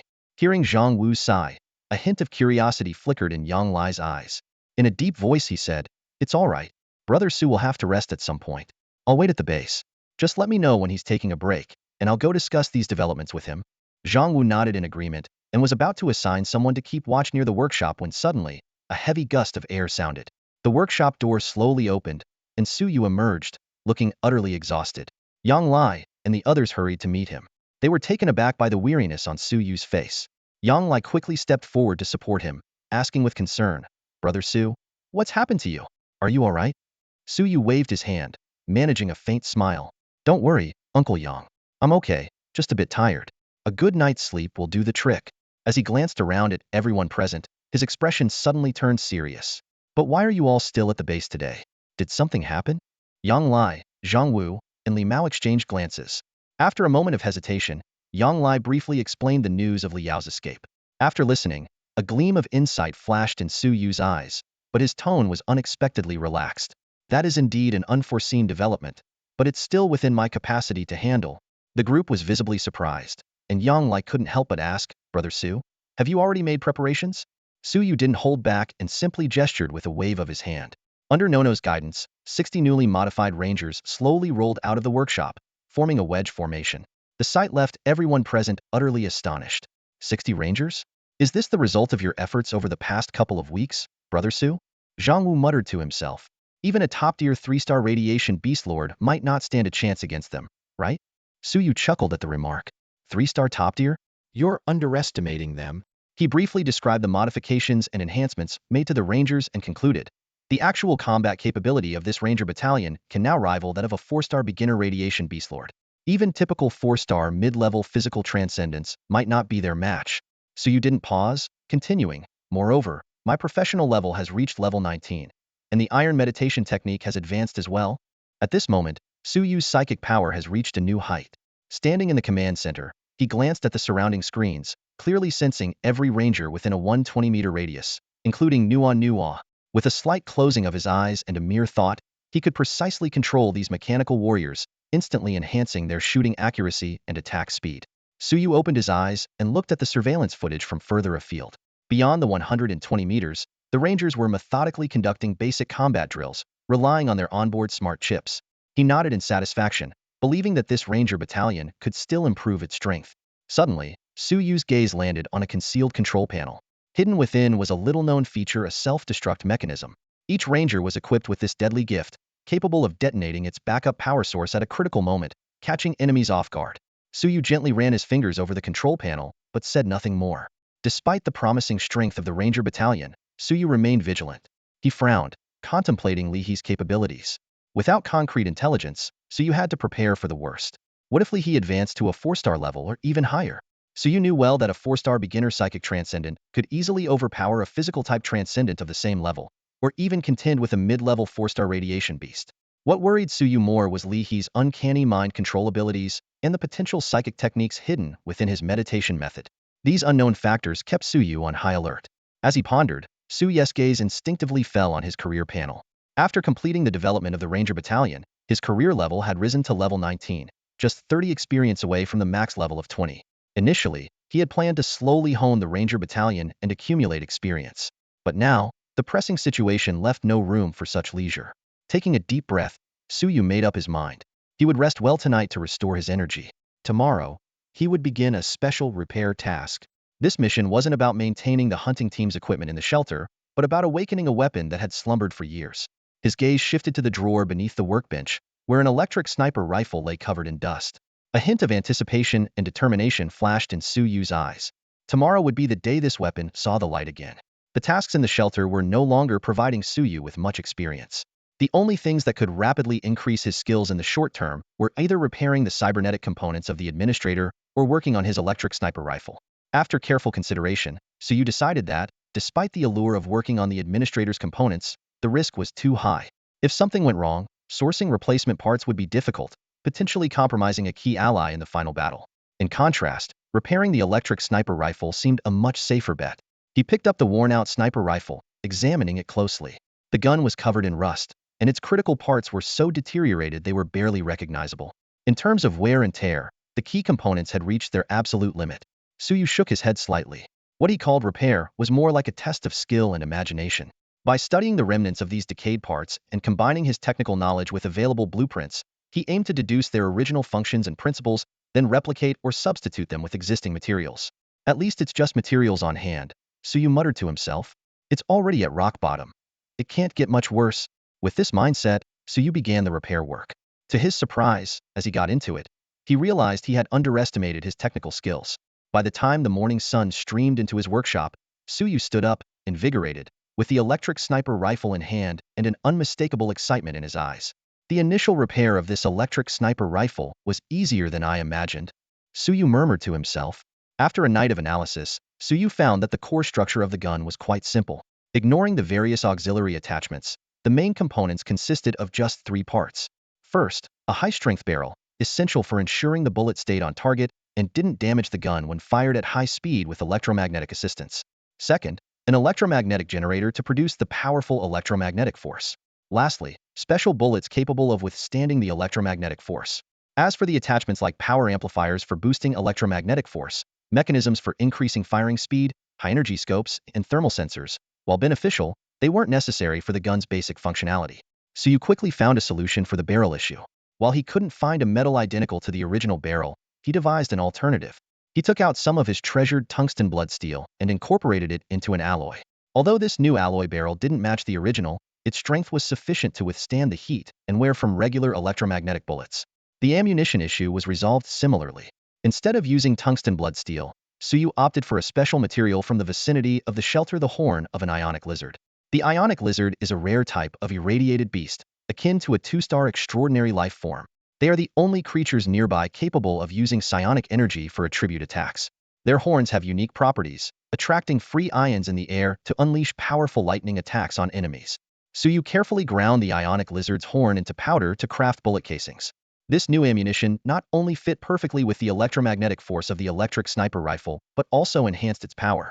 Originally, the kinetic amplification of this electric sniper rifle was about 5 to 7 times that of a conventional sniper rifle. However, with the special ammunition, the amplification effect doubled. However, when Suyu turned to the final challenge, the electromagnetic generator realized the real difficulty had just begun. The original generator had a simple structure, composed of 2 small metal rings and some copper coils. But recreating a generator with equivalent functionality proved far more challenging than he had anticipated. Suyu stared intently at the energy sniper rifle in his hands, his brow furrowed. The weapon's intricate internal structure was baffling, making him question whether it was truly a product of technology or some kind of mysterious arcane weapon. The electromagnetic generator, in particular, was so complex that it far exceeded his understanding. After a full day and night of research, Suyu had to admit that his technical skills were not yet advanced enough to replicate the original electromagnetic generator. However, his efforts were not in vain. He managed to create a design blueprint for a simplified version of the generator. Despite the simplified label, this device's quality was impressive, reaching at least an advanced grade. Of course, higher quality means greater difficulty in production. Armed with the blueprint's success rate bonus and his own technical prowess, Suyu finally crafted the simplified electromagnetic generator after 2 failed attempts and the expenditure of precious materials. Yet, compared to the original sleek design, his creation was bulky. Once installed, the energy sniper rifle resembled more of a heavy grenade launcher. Despite this, Suyu couldn't afford to worry about such details at the moment. Besides, the power of the simplified electromagnetic generator was indeed formidable. The original energy sniper rifle boasted kinetic energy amplification 5 to 7 times that of a conventional sniper rifle. Though Suyu's version fell short of that mark, it still achieved over 3 times the kinetic energy amplification of standard sniper weapons. Coupled with the electromagnetic affinity effect of ion bullets made from ground ion lizard horns, the noob electromagnetic sniper cannon nearly reached the 5-fold amplification threshold. Suyu estimated that this level of firepower was enough to pierce through a 4-star advanced radiation beastlord in a single shot. However, such power came with a significant cooldown time. With many auxiliary components still missing, the simplified electromagnetic generator's charging efficiency was low, requiring a full 24 hours to recharge after each shot. Although the recently repaired electromagnetic sniper cannon met the criteria for Suyu's masterpiece crafting ability, he couldn't enhance it with special traits yet, as his ability was still on cooldown. Nevertheless, he felt a sense of satisfaction, having achieved his primary goal. Taking a deep breath, Suyu began reassembling the weapon's remaining parts and casing. As he installed the final scope, a system notification chimed. Ding! Congratulations on completing the preliminary overhaul of an exceptional grade weapon. The weapon's damage level has been reduced from 100 to 69. The difficulty rating for this task is exceptional. You have earned 15,000 career experience points and 30,000 skill experience points. Following this, a series of level-up notifications cascaded in. His career level, core abilities, and skill levels all advanced to their highest tiers. Even more thrilling for Suyu was the opportunity to unlock a new core specialization and 2 career specializations. While Suyu eagerly awaited the unlocking of these specialized abilities, far across the wasteland, a pack of radiation hyenas was scouring the endless dry grasslands in search of potential food sources. Suddenly, the lead mutant hyena lord lifted its head warily, crouching low as it emitted a threatening growl toward the other side of a nearby hill. The rest of the hyenas looked at the lord in confusion, their eyes flickering with almost human-like bewilderment. Out of nowhere, a loud rustling erupted from beyond the hill. A thick, gray-brown mist rolled out like a swamp, filled with an unsettling aura of chaos. This eerie fog swiftly spanned several dozen meters, ensnaring half of the mutant hyena lord's body. The lord let out a piercing wail, struggling and snapping fiercely in a futile attempt to escape the fog's grasp. Yet, its efforts were in vain. Within a few brief moments, the fog consumed its entire body, and the cries faded rapidly, like the last desperate shout of a drowning victim. Witnessing this, the other mutant hyenas were momentarily stunned. Although the lord was not yet a 3-star in strength, it was still considered a top-tier 2-star among mutant hyenas. Yet, against this strange fog, it was utterly powerless and quickly became its prey. This scene shattered the hyenas' understanding of their world. As the fog churned once more, the remaining hyenas snapped back to reality, yelping as they scattered in all directions with tails tucked. However, their reaction came a fraction too late. After devouring the lord, the fog's speed increased rather than slowed, instantly covering over 20 meters and enveloping the remaining 20 or so hyenas. Their agonized screams echoed across the wasteland until the last breath was silenced. The fog finally ceased its movement, as if digesting its recent prey. The entire area bubbled ominously, creating a chilling sight. With each bubble, the fog's reach expanded further, growing from over 30 meters to more than 40 before finally stabilizing. Suddenly, an eerie voice emerged from deep within the fog, as if hundreds of people were whispering at once. Not enough. Still not enough. I need more. More blood. More. With this sinister call, the once still fog began to spread again, sweeping across other parts of the wasteland. If someone were to look down from above at that moment, they would see that the seemingly aimless fog actually had a clear target. It was steadily advancing towards Shelter 73, and its speed increased as it consumed more mutant creatures. Meanwhile, in a workshop, Suyu was delighted to discover 2 newly unlocked specialization skills, the Savvy Repairman and Dexterous Hands. Although these abilities offered only modest increases, their broad applicability was invaluable. The Savvy Repairman skill, in particular, meant that even when crafting or repairing high-grade or exceptional machinery, he could save a significant amount of components. This undoubtedly opened up more possibilities for his future endeavors. The components used in machinery of that caliber are undoubtedly precious. Suyu understood well that even saving 5% of the materials could lead to significant gains over time. His hands had become increasingly skilled through constant practice, producing remarkable results. With the blueprint for the Ranger, this expertise would be crucial in expanding the Ranger battle group in the future, potentially yielding benefits greater than those from a Savvy Repairman. However, beyond these 2 core specializations, Suyu was more eager about the specialization unlocked at the highest level of the Steel Meditation method. Reflecting on the previously unlocked special abilities Holographic Perception and Heartblood Creation was amazed by the enhancements they brought. Heartblood Creation, in particular, had significantly boosted his technical prowess. Suyu pondered. Those two were just the specialization effects unlocked from basic professional core abilities. As the core ability of a transcendent profession, the specialization effect unlocked by the steel meditation method should be no less impressive. While he was contemplating, a notification sound suddenly chimed from the profession panel. Ding! Specialization ability extraction complete. Suyu quickly looked down, his eyes eagerly scanning the scrolling message at the bottom of the panel. His eyes sparkled with excitement, and a smile unconsciously appeared on his lips. This is truly a generous gift. Suyu murmured to himself, his gaze fixed on the newly appeared information on the panel. Congratulations, you have acquired the core specialization, Electromagnetic Fury. By consuming psionic energy, you can enhance the machinery under your control for 3 minutes, tripling its power. However, after this period, the machinery will suffer irreversible damage due to electromagnetic overload. After swiftly reading through the description, Suyu's mind was already buzzing with possible scenarios to apply this new ability. Meanwhile, he noticed a small line of text at the bottom of the panel. Future updates will maintain a daily output of 10,000 words, with one chapter at 8 a.m. and another at 9 p.m., each chapter being 5,000 words. Due to limitations, the daily update is capped at 10,000 words. Suyu stared at the ability description of Electromagnetic Fury on the profession panel, his eyes gleaming with undisguised excitement. At first glance, this core specialization seemed like a double-edged sword that could harm both enemy and wielder alike. However, for Suyu, who commanded the Ranger Battalion, it was a golden opportunity. Recently, he had added a self-destruct feature to the Rangers, and the advent of Electromagnetic Fury elevated his power ceiling to a whole new level. Suyu quickly consulted the profession panel to confirm that the enhancements from Electromagnetic Fury also applied to the Ranger's self-destruct power. This meant that in critical moments, Suyu could first activate Electromagnetic Fury, tripling the power of 60 Rangers for 2.5 minutes of relentless heavy fire. Then, he could command them to initiate a sacrificial strike with self-detonation. The individual combat power of advanced Rangers was already comparable to a 2-star beginner extraordinary being, and their self-destruction could take down a 2-star advanced extraordinary being. With the power tripled, even a 3-star intermediate radiation beastlord wouldn't likely survive a hit. What was more frightening was that Suyu could, in extreme situations, trigger 60 consecutive explosions. The cumulative damage of 63-star intermediate self-detonations could overwhelm even 4-star advanced or top-tier extraordinary beings. Suyu murmured softly, the light in his eyes growing ever brighter.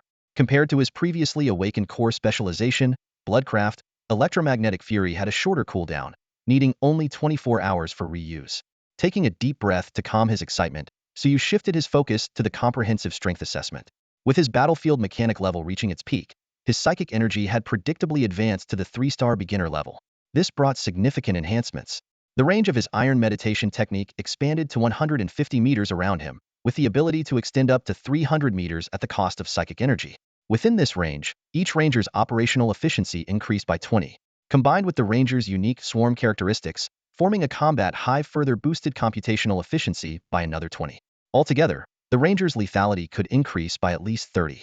Simultaneously, Nono's repair efficiency improved. It could now swiftly maintain 30 Rangers. Suyu glanced at the 1,000-hand prosthetic resting on the robotic workbench and smiled slightly. While its 4 armed mechanical limbs were primarily for combat, they could also serve as repair tools when necessary. This meant that unless an opponent could significantly damage more than half of the Rangers in a short time, Suyu felt confident in fighting until the last Ranger's energy was depleted, thanks to Nono's constant repairs. This endurance in battle was something that even Suyu found daunting. In contrast, the enhancement to his physical attributes upon reaching the maximum level of battlefield mechanics seemed lacking. Suyu's physical prowess remained at the 2-star top-tier level. However, he wasn't worried, as the profession panel had simultaneously issued a new career advancement prompt. The available career paths included the foundational profession of Brawler and the first-tier profession of Wilderness Hunter.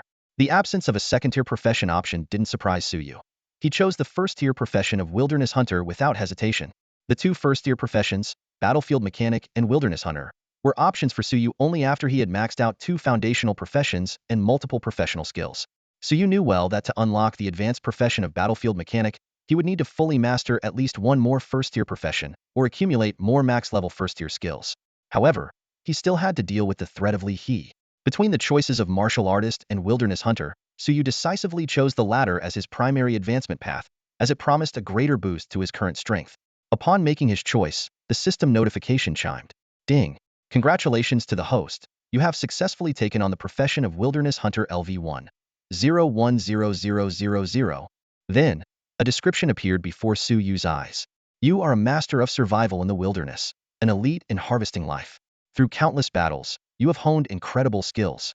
Your proficiency in the art of killing has been recognized by the psionic forces. At this moment, the doors of the subspace are open to you.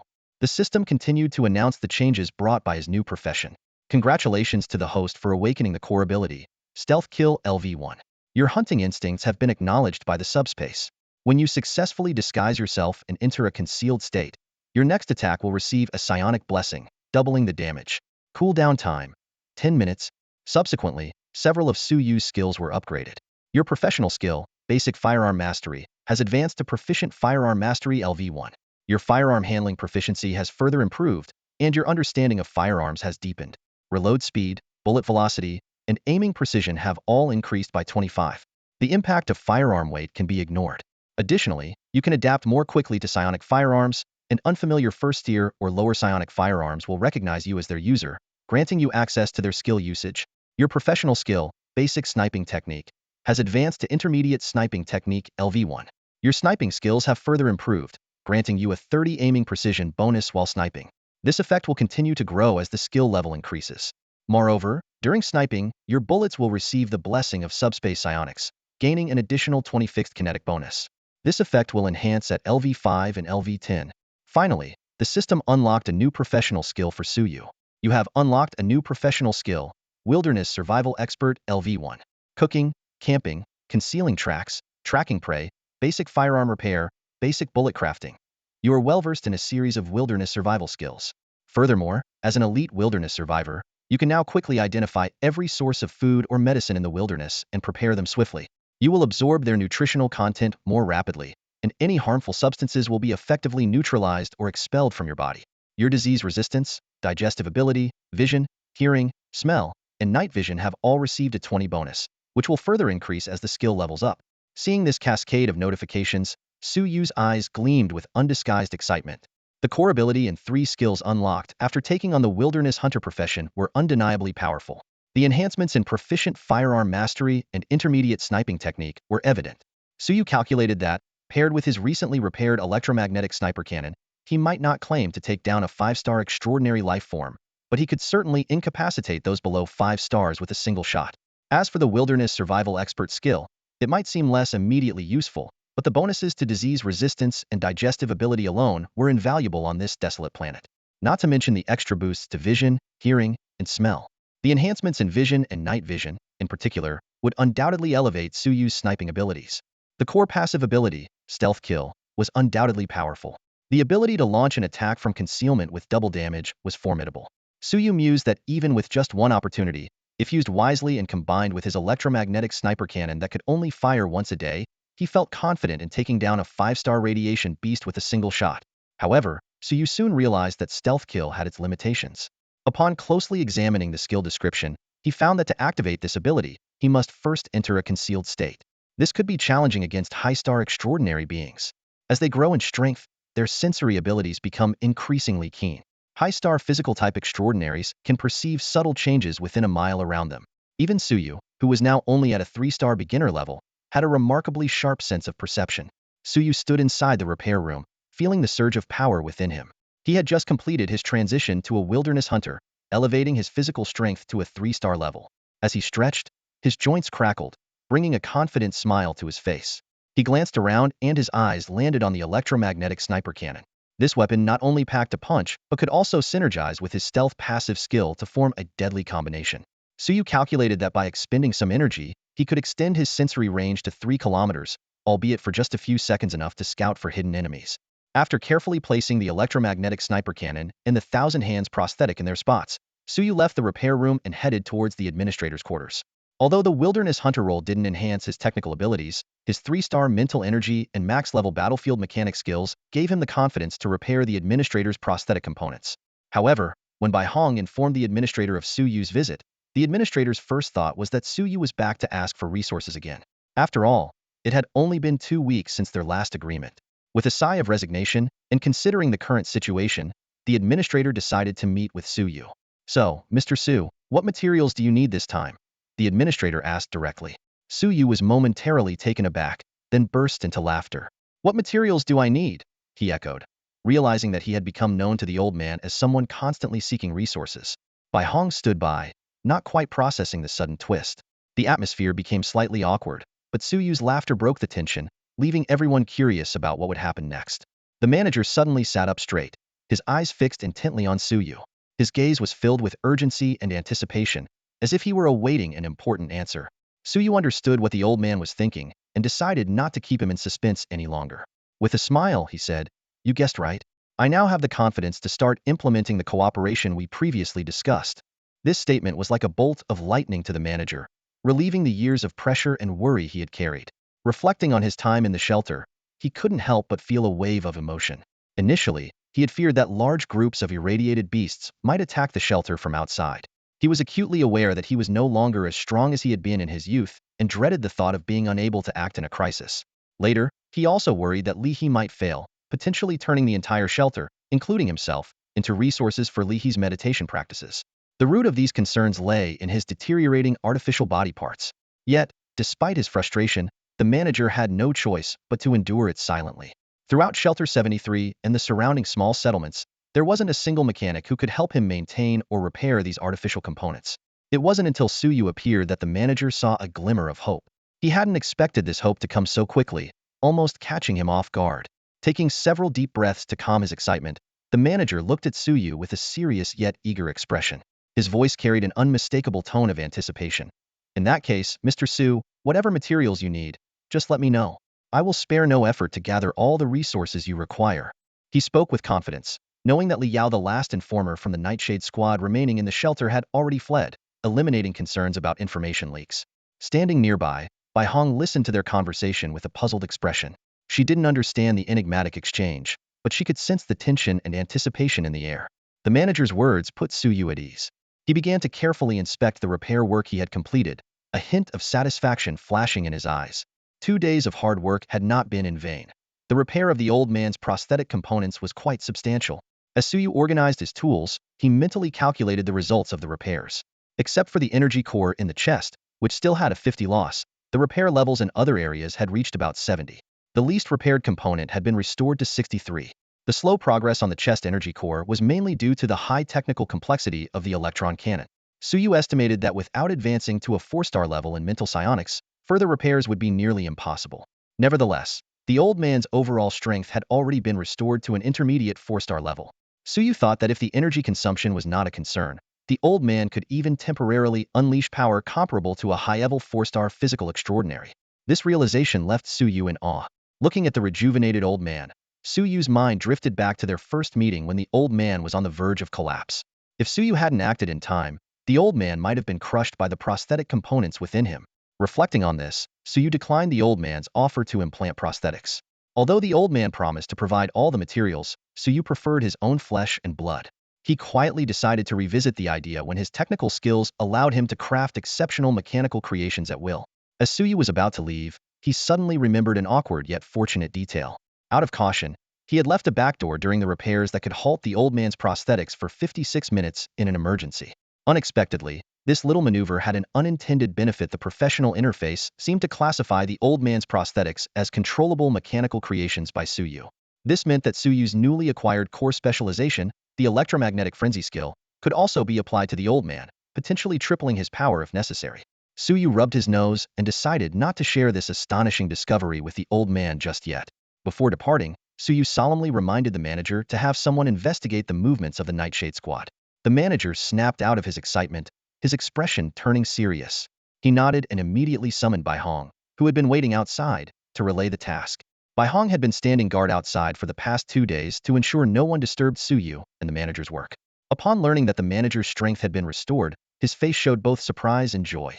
Over the past few years, his confidence in maintaining order in the sanctuary and even his occasional boldness in dealing with Li He stemmed from what source?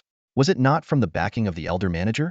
Bai Hong stood in the management office's conference room, his face extremely troubled. He had just learned a shocking fact. The elder manager had been in poor condition for years. This news hit him like a hammer, nearly breaking his psychological defenses. Realizing he had been relying on a false facade left Bai Hong feeling dizzy. However, Bai Hong's mental resilience was fairly strong. He forced himself to remain calm, took a deep breath, and tried to stabilize his emotions. At that moment, Suyu's display of repair skills offered him a glimmer of solace. When the manager invited them in, Bai Hong immediately felt a powerful aura of oppression. This was entirely different from the faint pressure the manager previously exuded. Now that the manager's strength had recovered, even as he tried to suppress his aura, the rank suppression of a mid-tier psionicist made it hard for the 3-star Bai Hong to breathe. Captain Bai, can you rest easy now? Suyu couldn't resist teasing when he saw Bai Hong's astonished look. Bai Hong forced an awkward smile, sweat unconsciously beading on his forehead. The manager seemed to understand his feelings, patting his shoulder and saying, Captain Bai, there's no need to feel embarrassed. If anything, I've been the one letting you down these past years. But we can't afford to be complacent now. I need you to organize a team to check the situation outside the sanctuary. Bai Hong snapped back to attention and responded in a deep voice. Don't worry, sir. I know what to do. The situation of the Nightshade Squad had always been a focus of Bai Hong's attention. They had been away from the sanctuary for nearly a month, far exceeding the expected 2-week supply limit. This anomaly left a significant question mark in everyone's minds. Bai Hong went off to fulfill his orders, and Suyu also took his leave. They agreed to notify each other as soon as there was news, and Suyu returned to the 9th Squad's base. Even though he had maxed out his battlefield mechanic skills, routine repairs and maintenance still contributed to Suyu's technical growth. He made the most of his time by maintaining equipment and weapons for the 9th Squad and other allied hunting teams. Additionally, Suyu practiced using new equipment like the 1,000-hand prosthesis and the Ranger combat swarm in the training grounds to prepare for the upcoming battles. 3 days later, Bai Hong finally brought back crucial intelligence. Suyu and Yang Lai were notified and immediately rushed to the management office's conference room. Upon arrival, they found that Hu Yueshan, Luo Wang, Lang Yun, Hu Wan, Wang Jian, and other remaining hunting team captains in the sanctuary were already present, each with an unusually grave expression. Sir, Captain Bai, and everyone else, what's going on? Suyu asked with a frown. The manager rubbed his temples with a wry smile, the veins on his forehead slightly bulging with worry. He gestured for Bai Hong to present the situation, admitting that he was still in shock. Bai Hong wasted no time, handing a few photographs to Suyu. Mr. Su, you can take a look at these photos first. They were taken by the team I sent to investigate the Nightshade Squad. Suyu glanced at the photos, and his pupils contracted sharply. The scenes depicted were beyond anyone's expectations, plunging everyone present into deep shock. The photos depict a vast desert landscape, resembling a lifeless expanse covered in yellow sand. Such a scene is rare around the shelter. Though the shelter is located on the wasteland, the area is not barren all year round. In the brief spring, the withered grass revives, and the mutated beasts seize the opportunity to reproduce. However, these photos show that the wasteland surrounding the shelter is undergoing significant desertification. Bai Hong shook his head with a wry smile. I'm not sure about the specifics. I've deployed over a dozen team members to explore the wasteland around the shelter. The deeper they go, the more evident the signs of desertification become.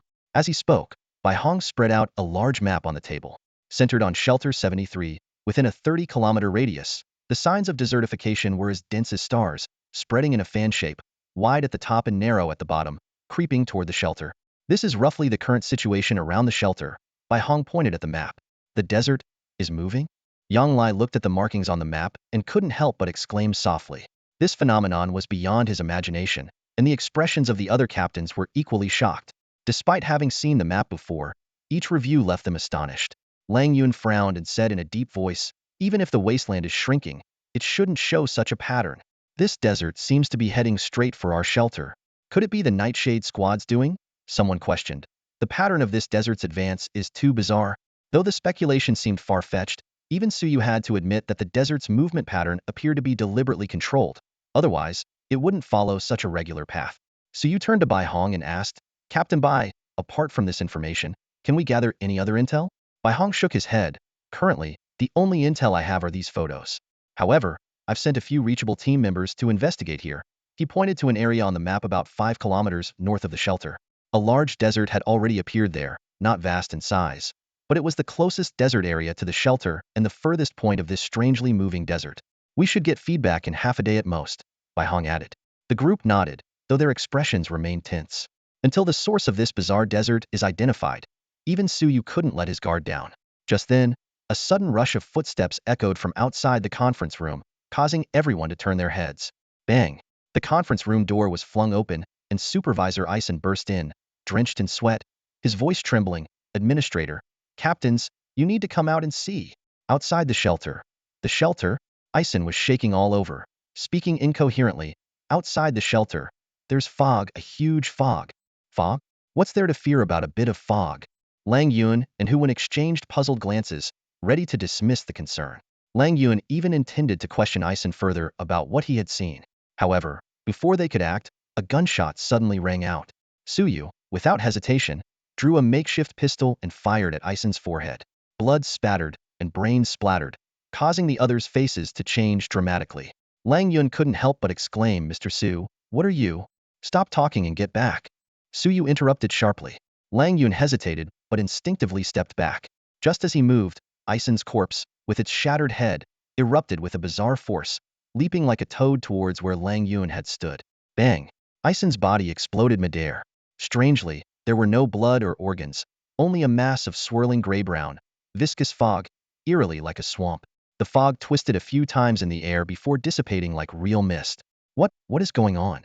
Not only were Lang Yun, Hu Wan, and the other hunting team captains dumbfounded, but even Bai Hong, responsible for intelligence, couldn't help but exclaim, his eyes filled with horror and disbelief. Only the administrator and Suyu maintained a semblance of calm, though their expressions were grim. This is psychic corruption. Ison was already a living dead, the administrator said solemnly. As a former 4-star top extraordinary, he recognized the phenomenon immediately. Although Suyu's experience wasn't as extensive, his professional abilities allowed him to assess Ison's state the moment he saw him. Ison deceased. Type: human psycho-distorted entity. Grade: 1-star novice extraordinary life. Psycho-distorted entity. Psychic corruption, psionic pollution? Suyu's mind flashed with knowledge from the Empire's journals left by his mentor. But now wasn't the time for analysis. Let's head to the shelter's entrance and see what's really happening. Suyu decisively ordered. Is that the source of the wasteland? From the lookout on the shelter's gate, Suyu and his group gazed gravely into the distance. Several kilometers away, a dense gray fog, stretching for over 100 meters, was slowly but steadily advancing toward the shelter. Even from afar, just looking at the fog made everyone feel dizzy and nauseous. The faces of several hunting team captains turned pale, and some even showed signs of fear. This wasn't cowardice with their strength and experience. They wouldn't be so terrified even facing a 4-star radiation beast lord. However, this mysterious gray fog, with its unknown origins and principles, was far more intimidating than any ordinary threat. Administrator, do you know what this is? One captain asked, struggling to suppress his discomfort. The administrator frowned, his expression serious, and replied, I have some suspicions, but I can't be certain. We need to send someone to investigate.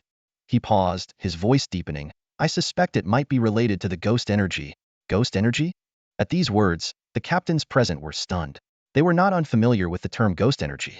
The notorious medium-sized settlement in this region, the Ghost Tribe, wielded this extraordinary energy. Speculation about the origin of ghost energy varied, with some saying it was the creation of chaotic gods from the subspace, and others claiming it was leftover technology from the Empire. The truth was elusive, but two things were certain. First, the last ruling power on this ruined star, the Ghost Empire, built its dominance on this energy and eventually fell because of it, leaving this frontier planet a wasteland.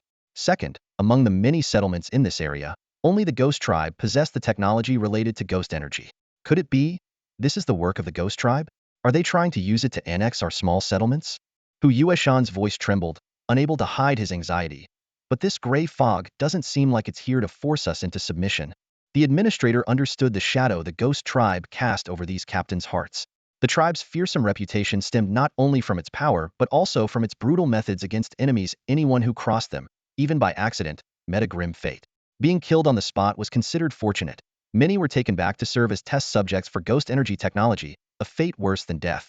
Even the administrator, hailing from Dawn City, was wary of the Ghost Tribe, let alone these ordinary hunting captains. Although he had his suspicions, to maintain morale, he said sternly, I can't confirm if this is ghost energy yet. Let's not scare ourselves. He was about to give an order. Bai Hong, lead the rescue team and organize the shelter residents. Open the armory, distribute firearms, and have them assist us in holding back this fog at the front of the shelter. Although the nature of the strange fog was unclear, doing nothing was not the administrator's way. Bai Hong snapped back to attention at the command. Understood. I'll go right away. However, just as he was about to turn, Suyu stopped him. Captain Bai, don't gather the shelter residents, Suyu said, turning his gaze to the administrator. Moreover, any hunting team members below the 2-star level should not engage. Please have the captains pull them back to the rear of the shelter, ready to evacuate at any moment. The upcoming defense should be handled by those of us who are 2-star level and above. What do you mean by this, Mr. Su? The administrator and others were taken aback by his words. The elder couldn't help but ask quietly. Taking a deep breath, Suyu fixed his eyes on the steadily advancing gray fog and spoke solemnly. Elder, are you familiar with the term ghost demon? Ghost demon. Upon hearing this, the administrator was initially stunned. Then his pupils constricted sharply. Are you saying this fog is formed by ghost demons? Ghost energy, though its origins were obscure, was undeniably chaotic and tainted.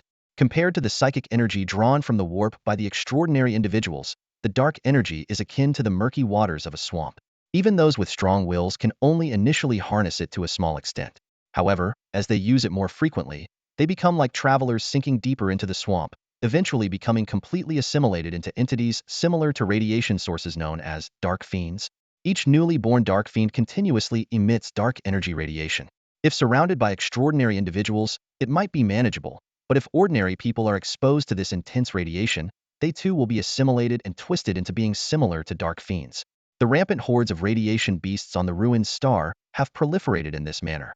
At this moment, Suyu stared at the gray mist before him, with detailed information appearing on his professional interface. Dark Fiend Cluster. Grade: Tier 2 Extraordinary Life Form. Cluster Type: Psychic Aberration. Overall Strength Assessment: 4-star Intermediate, 4-star Peak. As the gray mist approached the shelter, more information appeared before Suyu's eyes. Liao deceased. Grade: Tier 1 Extraordinary Life Form. Type: Psychic Aberration Dark Fiend. Overall Strength Assessment: 1-star Beginner. Qian Wu deceased. Grade: Tier 1 Extraordinary Life Form. Type: Psychic Aberration Dark Fiend. Overall Strength Assessment: 1-star Beginner. Radiation Hyena A deceased. Grade: Tier 1 Extraordinary Life Form. Type: Psychic Aberration Dark Fiend. Overall Strength Assessment: 1-star Intermediate. A stream of information flashed by, and Suyu suddenly realized the Dark Fiend cluster was actually the long-lost Night Fury Squad. He couldn't help but recall the rumors he had heard earlier about Li He closely collaborating with the Ghost Tribe. At the time, he hadn't paid much attention, but now he was faced with this alarming gift. The combat strength, potentially reaching up to 4-star peak, made Suyu both anxious and excited for battle. Gritting his teeth, he said, "Old man, arrange for people to evacuate the shelter's residents, keep them away from the front lines. Not only will they be of no help, but they will also become sustenance for the Dark Fiend cluster. Also, do you know how to deal with these Dark Fiends?" Although Suyu was unfamiliar with Dark Fiends, he understood that even if the enemy's strength reached 5-star level, a fight was inevitable. According to Bai Hong's intelligence, the Dark Fiend cluster had been on the move for half a month, with their target becoming increasingly clear and their speed accelerating. If they fled now, they might temporarily save their lives, but reaching the next settlement would take at least 2 to 3 days. By then, the Dark Fiend cluster would have devoured the shelter's residents, becoming even stronger and faster, likely catching up before they found another refuge. Moreover, having lived 2 lives, Suyu couldn't abandon his companions to escape alone. He spoke in a deep voice, snapping the shocked administrator back to reality. The old man, filled with confusion, couldn't fathom why the shelter was under attack by a Dark Fiend cluster, or what deep enmity Shelter 73 had with the Ghost Tribe to warrant such a grand assault. Without a professional interface, he found it hard to believe he could create a Dark Fiend cluster of this magnitude. However, this was not the time to dwell on such questions. Feeling the rising battle spirit within Suyu, the old man also steeled himself, preparing to face the impending crisis. The old man snapped back to reality and responded in a deep voice, "Understood. Captain Bai, separate the members of the rescue team who are below 2 stars and lead them out. Join forces with other hunting team's members below 2 stars to evacuate the shelter residents. Time is of the essence. Move out immediately." Bai Hong knew there was no room for hesitation at this moment. She promptly replied, "Yes," and quickly turned to assign personnel, her footsteps echoing urgently on the stairs. After giving instructions to Bai Hong, the old man raised his hands slightly. With a click, a mechanism fell into place, and gears began to turn. In an instant, components hidden beneath flesh were revealed. In no time, a precisely fitting steel armor enveloped the old man completely, leaving only a pair of sharp eyes visible. Next, the old man grabbed the massive chainsaw that Bai Hong had previously helped carry. With a boom, the chainsaw roared to life, emitting a heart-stopping sound. This weapon, taller than a person, seemed weightless in his hands. The captains of the nearby physical hunting teams couldn't help but take a half step back, their eyelids twitching wildly. In contrast, Hu invisibly relaxed. The old man had seldom acted in recent years, causing Hu Wan and others to harbor doubts. But now, witnessing the genuine 4-star combat strength he displayed, their previous suspicions vanished like smoke. As for the other hunting captains like Hu Yueshan and Luo Wang, their strength peaked at a 3-star level. Facing the twisted gray mist cluster of phantoms, they only felt discomfort from the tangible gray fog condensed by the spectral energy. Yet, spurred by Suyu's nearly fervent fighting spirit, their sense of fear had greatly diminished. With the administrator showcasing his power and activating his battle armor, these captains not only shed their fear but were also inspired by the old man's strength. They prepared to leap from the watchtower and support Suyu in blocking the phantom cluster. At that moment, Lang Yun suddenly spoke up, his voice tinged with unmistakable tension and fear. "Administrator, everyone, this is a phantom cluster after all. Shouldn't we send someone to inquire first, in case it's the ghost tribe, and there's been some misunderstanding between us?" Lang Yun's words caused the other hunting captains to hesitate. The administrator cursed inwardly but understood the importance of Lang Yun as a four-star extraordinary individual. Just as he pondered how to ease Lang Yun's fears, Suyu's voice came from outside the shelter's gate. "Captain Lang, isn't it a bit late to be afraid now? If you're truly so afraid of the ghost tribe, why didn't you join Li He, who has always been closely connected with them? Yet you've waited until now, and even cooperated with us against the Nightshade Squad before. Why weren't you afraid then that Li He might win, or that he might join forces with the ghost tribe to retaliate?" Suyu's unabashed mockery made the administrator tense, fearing it would provoke Lang Yun. As expected, Lang Yun's face darkened, clearly on the verge of anger. But Suyu's next words directly stifled his outburst. "Besides, Captain Lang, if you're so scared of the ghost tribe, you should know their methods well. Do you think if the ghost tribe really intends to target our shelter, sending someone over now will make them listen to our explanations?" Suyu's gaze swept over Hu Yushan, Hu Wan, Luo Xian, and the others standing behind Lang Yun. His tone was calm yet firm. "Captains, think carefully. Do we have any way out? Even if we turn and run now, do you really think we can outrun the ever-approaching swarm of shadow demons?" These words, striking straight to the core, made the captains of the hunting teams gasp. Initially intimidated by the infamous ghost tribe, they now found their eyes drawn to the advancing shadow demon horde.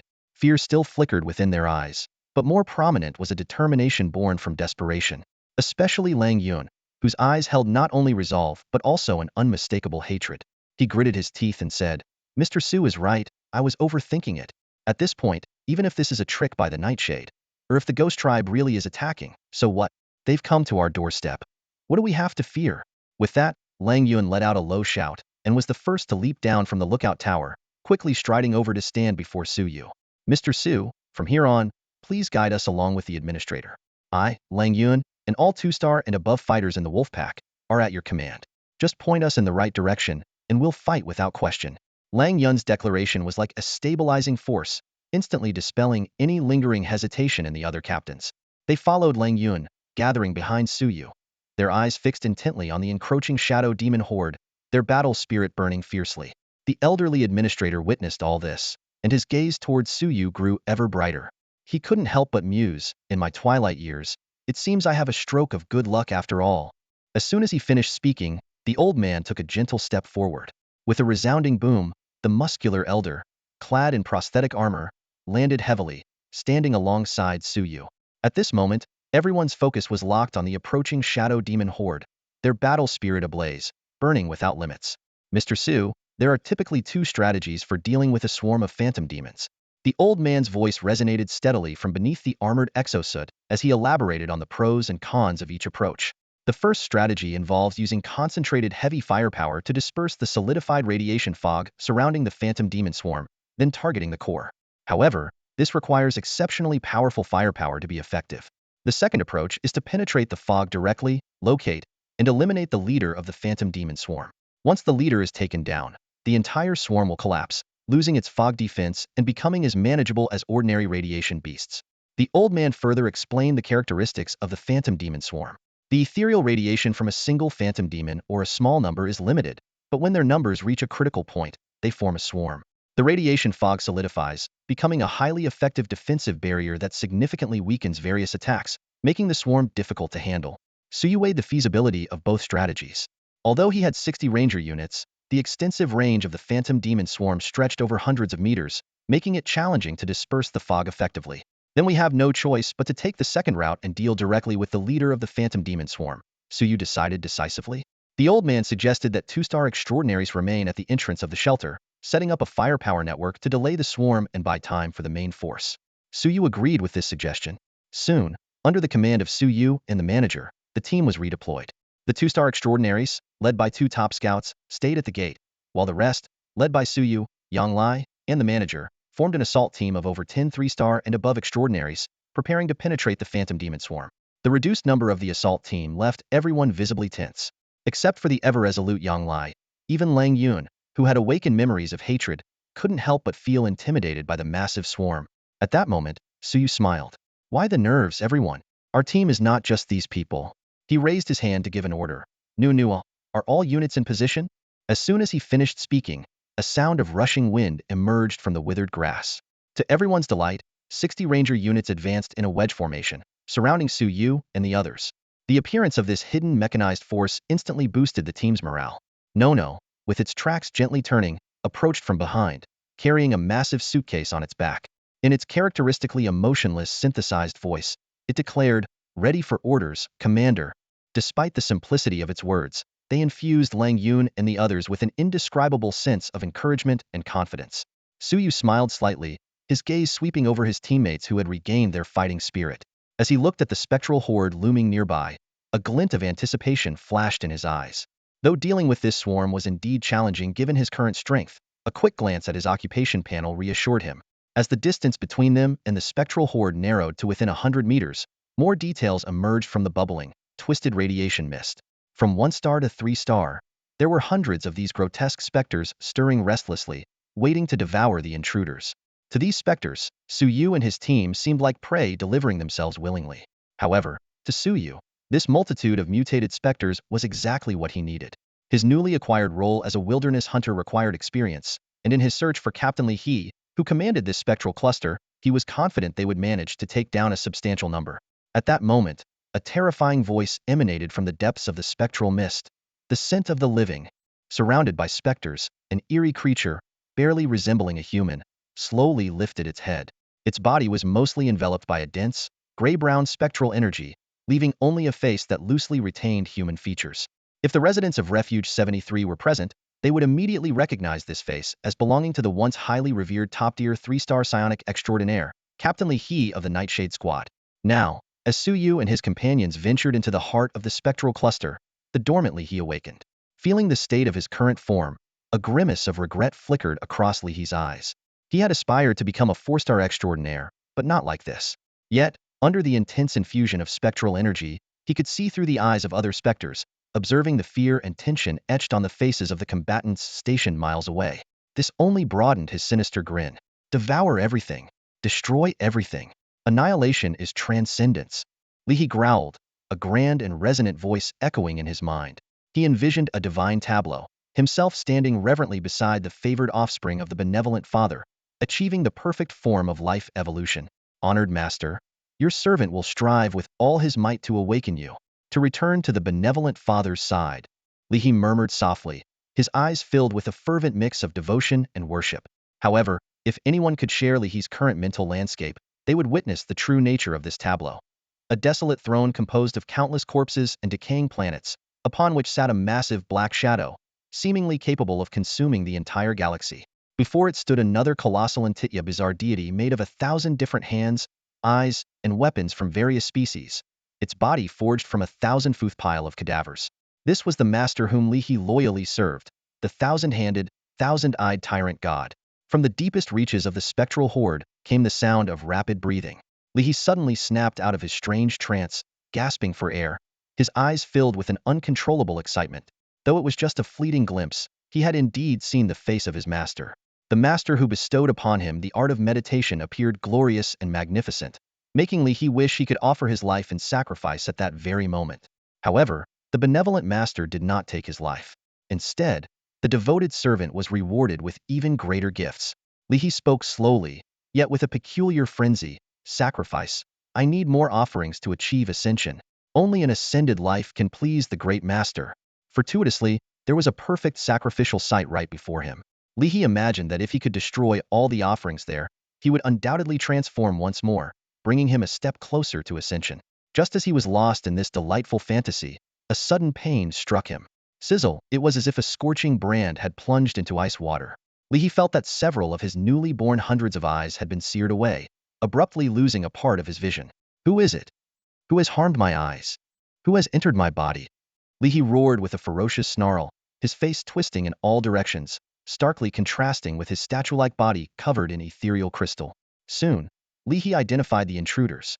Seeing those familiar faces, Suyu, the administrator, Lang Yun, who won, Yang Lieha was not alarmed but delighted. This is the most perfect offering. With a beast-like shriek of laughter, Li He commanded the surrounding phantoms to rise. Whether they were members of the Nightshade Squad transformed or phantoms born from mutated radiation beasts, their pupils glowed with a blood-red light. Go kill. Go destroy. Bring those offerings here as my sacrifice for another transformation, the grandest opening, Li He fervently ordered. Meanwhile, Suyu and his companions were steadily advancing through the gray mist. Although they were prepared, the close proximity to the radioactive haze made even Suyu feel an intolerable discomfort, his emotions becoming increasingly intense and extreme. Phantoms, ethereal energy. These creations are truly bizarre. No wonder the Phantom Empire was able to rule this planet in the previous era, Suyu mused. If one can control the negative effects and fully utilize it, it could indeed wield incredible power. But if one cannot control it... He shook his head, seemingly understanding the origins of the catastrophic battle that led to the Phantom Empire's downfall in the last era. Most likely, it was due to the influence of ethereal energy, causing the Empire's army and the rebels to fight to the death, ultimately destroying each other. Yang Lai and the others remained vigilant, guarding against phantom ambushes. The thick, almost tangible gray-brown radioactive mist obscured their vision, and the phantoms they had previously slain were only discovered when they were very close. Fortunately, the Ranger Battalion's formation provided protection. Otherwise, the phantoms might have already breached their defenses. Suyu was content to maintain a basic sense of murderous intent, keeping watch over a few hundred meters around them. Just then, swoosh, the manager suddenly looked up, his gaze as sharp as a hawk's, locking onto the southwest. Moving swiftly, he clanged down the chainsaw he was holding and drew a small revolver from the armor at his waist. The gun gleamed coldly in the dim light as he pulled the trigger without hesitation. Bang, bang, bang. The 3 gunshots were piercingly loud in the silence. Bullets sliced through the dark fog, sparking brightly before vanishing into the thick mist. After the shots, an eerie silence enveloped the surroundings once more, as if nothing had happened. Did he miss? One of the deputy leaders of the Shanlan squad couldn't help but whisper, a hint of doubt in his voice. Silence, stay alert. Huan immediately ordered sharply, quelling the deputy's speculation. His eyes scanned the area warily, his weapon ready to face any potential threat. At that moment, Suyu spoke softly, his voice carrying a note of certainty. No, he hit the target. At the instant the manager fired, Suyu had been fully focused, honing his sense of murderous intent in that direction. As the bullets flew, he sensed several red dots filled with malice and lethal intent appearing in the target area, rushing toward them. There are 3 shadow demons. Suyu had barely finished speaking when 3 dark figures suddenly leaped from the fog with alarming speed. The manager and his team visibly tensed, preparing to engage, but Suyu unexpectedly turned his back on them.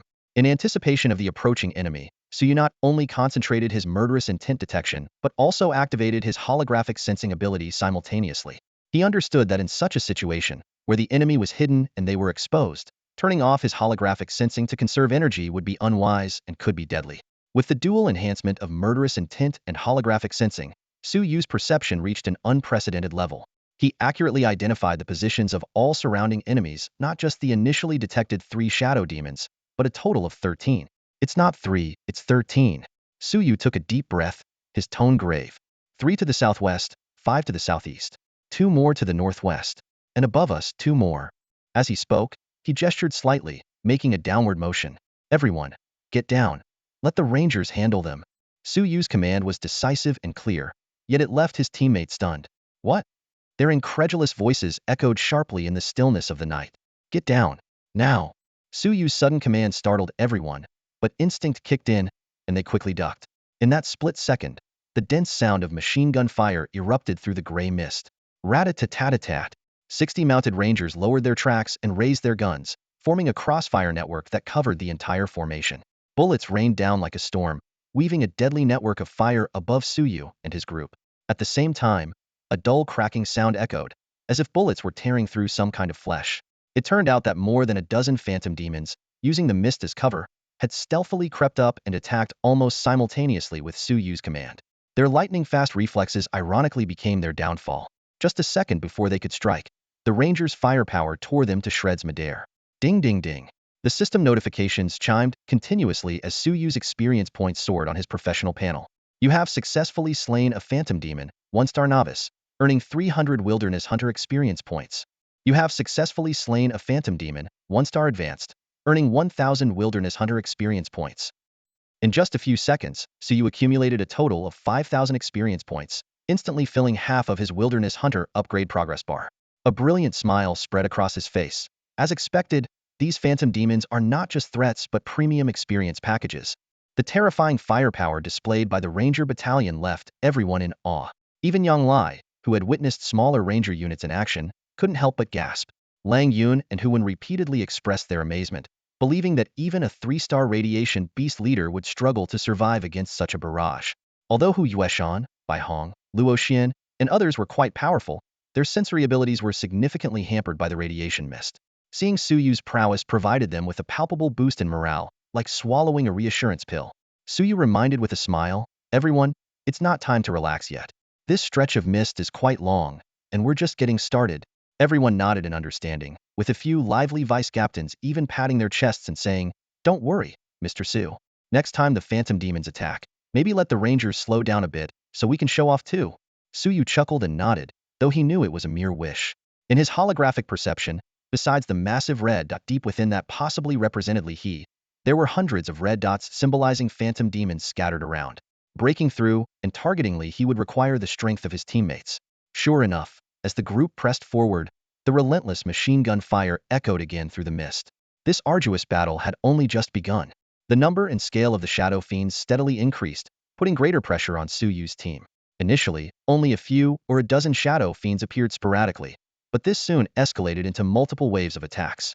Suyu's team once faced an assault by nearly 50 Shadow Fiends simultaneously, creating a tense and thrilling scene. Although these Shadow Fiends were only at a 1-star level, their attacks were highly corrosive due to the influence of warped energy.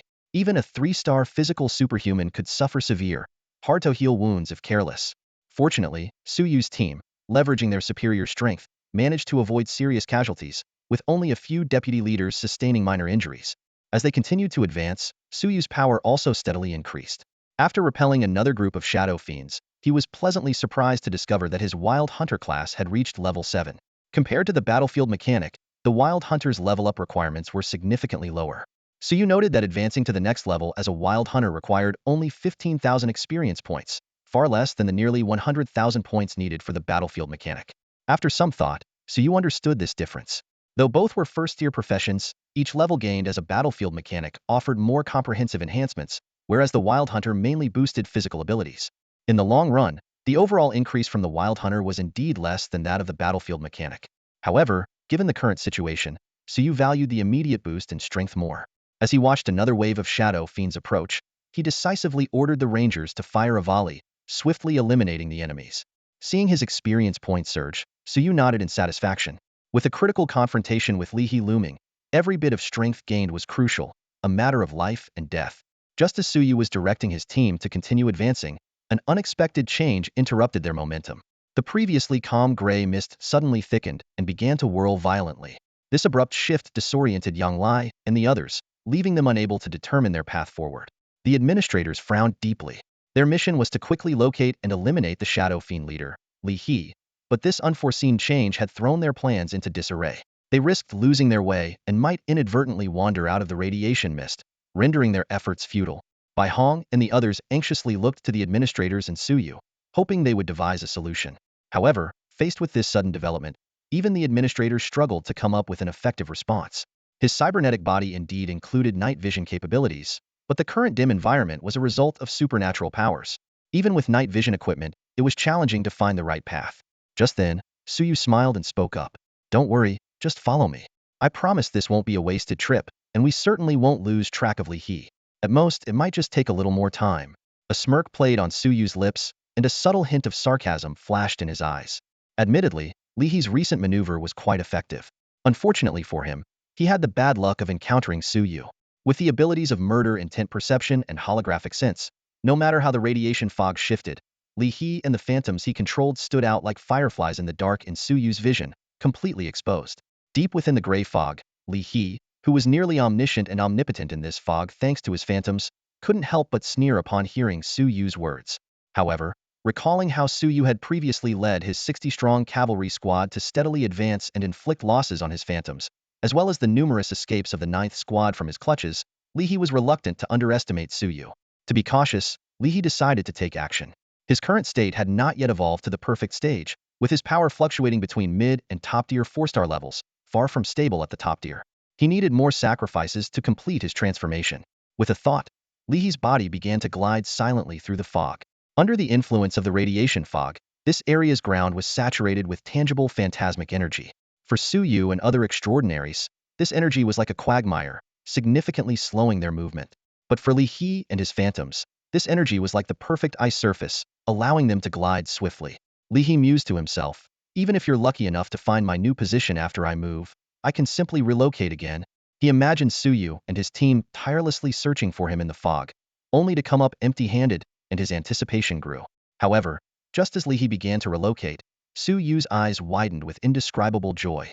In his holographic perception, Li He, who thought he was well hidden, had his intent glow shift to the southwest within seconds. To Suyu's delight, when Li He stopped to wait 15 minutes before moving again, new messages appeared on Suyu's professional panel. The target you were tracking has been lost. Please restart tracking. You have successfully tracked down the escaping target, determining based on the target's level. Determination complete. Current target level, 4-star advance. Congratulations. You have gained skill experience. Wilderness Survival Expert, 21,000 point. Your accumulated experience is sufficient. Your profession skill, Wilderness Survival Expert, level has increased. Wilderness Survival Expert, current level, LV 560. A series of 5 messages left Suyu momentarily speechless. He thought to himself, this Captain Li He is truly generous. Suyu never expected to gain such an opportunity to level up his skills, earning a whopping 15,000 experience points in one go. Suyu sighed with slight frustration but quickly thought of a good idea. In this radiation fog, with the help of phantoms, Captain Li He could likely detect their positions and possibly even hear their tactical discussions. Given this, Suyu plotted in his mind, having already devised a perfect plan. He immediately signaled Yang Lai and the others to close in, leading the cavalry towards Li He's southwest direction. However, Suyu didn't head directly to the target location. Instead, he employed a flanking tactic. First, he turned westward, then gradually shifted, finally accelerating towards Li He's position. Sensing the change in direction of Suyu and his team, Li He, hidden in the shadows, was indeed fooled by Suyu's actions. Damn it, this kid really figured it out? Anger and surprise flashed in Li He's eyes. But he was prepared, immediately activating the phantasmic energy to relocate once more. Moments later, he moved to another area of the radiation fog. After Li He completed his relocation, Suyu paused briefly before once again engaging his holographic perception. New prompts appeared. The target you were tracking has been lost. Please restart tracking. You have successfully tracked down the escaping target, determining based on the target's level. Determination complete. Suyu gazed at the flickering virtual interface before him, a hint of satisfaction in his eyes. Congratulations, you've gained 15,000 points of skill experience in Wilderness Survival Expert. Chimed the system notification. Your skill experience has reached its maxima. Watching his skill level smoothly rise from LV5 to LV7, Suyu nodded with a smile. However, this joy was soon replaced by a trace of doubt. 4-star intermediate? Suyu furrowed his brow, recalling that during his last pursuit of Li He, the latter's level was supposedly 4-star advanced. Piecing together information previously gathered from using his professional interface to assess the Spectre Swarm, Suyu's thoughts clicked into place like a jigsaw puzzle. Suddenly, a crucial insight emerged in his mind. Li He's current state was far from optimal. Originally, Suyu thought the Spectre Swarm's power evaluation ranged from 4-star intermediate to top tier due to the varying number and strength of the specters in the swarm. But now he realized this assessment actually reflected Li He's own power. Suyu's eyes shone brightly. Although Li He had broken through to the 4-star level, his strength was not yet stable. This explained why Li He had created such an enormous specter swarm, but had yet to make an appearance. He might not have fully mastered this newfound power. Just as Suyu was absorbed in this revelation, the voices of Bai Hong and the others brought him back to reality. Mr. Su, which direction should we move in next? Suyu squinted, his gaze piercing in the direction where Li He might be. Follow me, he said firmly, leading the group as they changed course once again. Even though he knew that facing Li He directly might yield a higher chance of victory, Suyu refrained from acting rashly. He understood well that in this gray mist, Li He's mobility far exceeded theirs. Therefore, Suyu chose an alternate path, aiming to increase efficiency and shorten the time needed to pinpoint Li He's location. Over the next hour, Suyu demonstrated remarkable intuition. Li He was startled to find that Suyu seemed to consistently predict his whereabouts accurately. Within just 60 minutes, Suyu's team repeatedly closed in on Li He, forcing the Nightshade captain to relocate frequently. Li was forced to change his position 3 times due to Suyu's relentless pursuit. Originally, Li planned for his ghostly minions to stall Suyu and his companions, giving him the opportunity to undergo his transformation. However, to avoid being prematurely cornered, he had to constantly shift positions, leaving him no time to consolidate his spectral energy for the transformation. Watching Suyu's group accurately locate him after each change, Li's anger nearly became tangible. He cursed under his breath, "Damn Suyu! How does he keep finding me every single time?" In a moment of intense rage, Li's mind suddenly cleared. A realization struck him as he observed Suyu and his team moving through the gray mist, once again zeroing in on his location, a cold glint in his eyes. This can't be just luck, Li calculated. Once or twice, maybe, but 6 times in such a short span. He must have a way to quickly locate and track me. Regret washed over him. The surprises Suyu brought today were overwhelming. First, the astonishing destructive power of his cavalry, and now, some tracking ability that even Li couldn't detect. Such formidable skills in someone not yet 20 made Li lament his past decisions. If I had known, I would have done anything to eliminate him back at the refuge. Li ground his teeth in frustration. But it was too late for regrets now. Quickly regaining his composure, Li used the ghost hidden in the gray mist to keep a close watch on Suyu's group. He murmured softly, "Since you found me, let's settle this hedon." As soon as he spoke, the eerie gray mist, charged with spectral energy, began to churn. Moments later, more powerful and ferocious than the previous spectral hyenas, a group of ghosts emerged from the mist. Each of these ghosts reached the high level of 1 star, with more than 10 at the front achieving 2-star status. With the gray mist's enhancement, their combat power would be further amplified. "Go," Li commanded harshly. "Tear Suyu and his team to pieces, and offer their blood and flesh as a sacrifice to the master." With the order given, the ghosts roared and howled, charging towards Suyu's position like wild beasts. In this critical moment, Suyu's system notification chimed in. "Ding. The target you were tracking has been lost. Please restart tracking.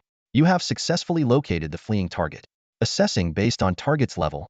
Assessment complete. Current target level, 4-star top tier. Congratulations, you've gained skill experience. Wilderness Survival Expert, 21,000 points. Your experience points have accumulated sufficiently. Your professional skill, Wilderness Survival Expert, has leveled up. Current level of Wilderness Survival Expert, LV13, 70. Although Wilderness Survival Expert was purely a supportive ability, with its upgrade, so you felt a noticeable enhancement in his physical capabilities. This was undoubtedly a timely boost as he faced the impending threat. Suyu glanced away from the status panel, feeling a twinge of regret as he realized that Captain Li might have noticed something unusual about him. Quietly, he activated his holographic perception ability, and his field of vision transformed into a 3-dimensional perspective. Within a range of several hundred meters to a kilometer, the positions and movements of all extraordinary beings were laid bare. Among them, Li's presence was particularly striking, with his murderous intent almost tangible. Unlike before, Li didn't choose to change his position this time. Instead, he remained stationary, gathering powerful phantoms from other areas to assemble before him.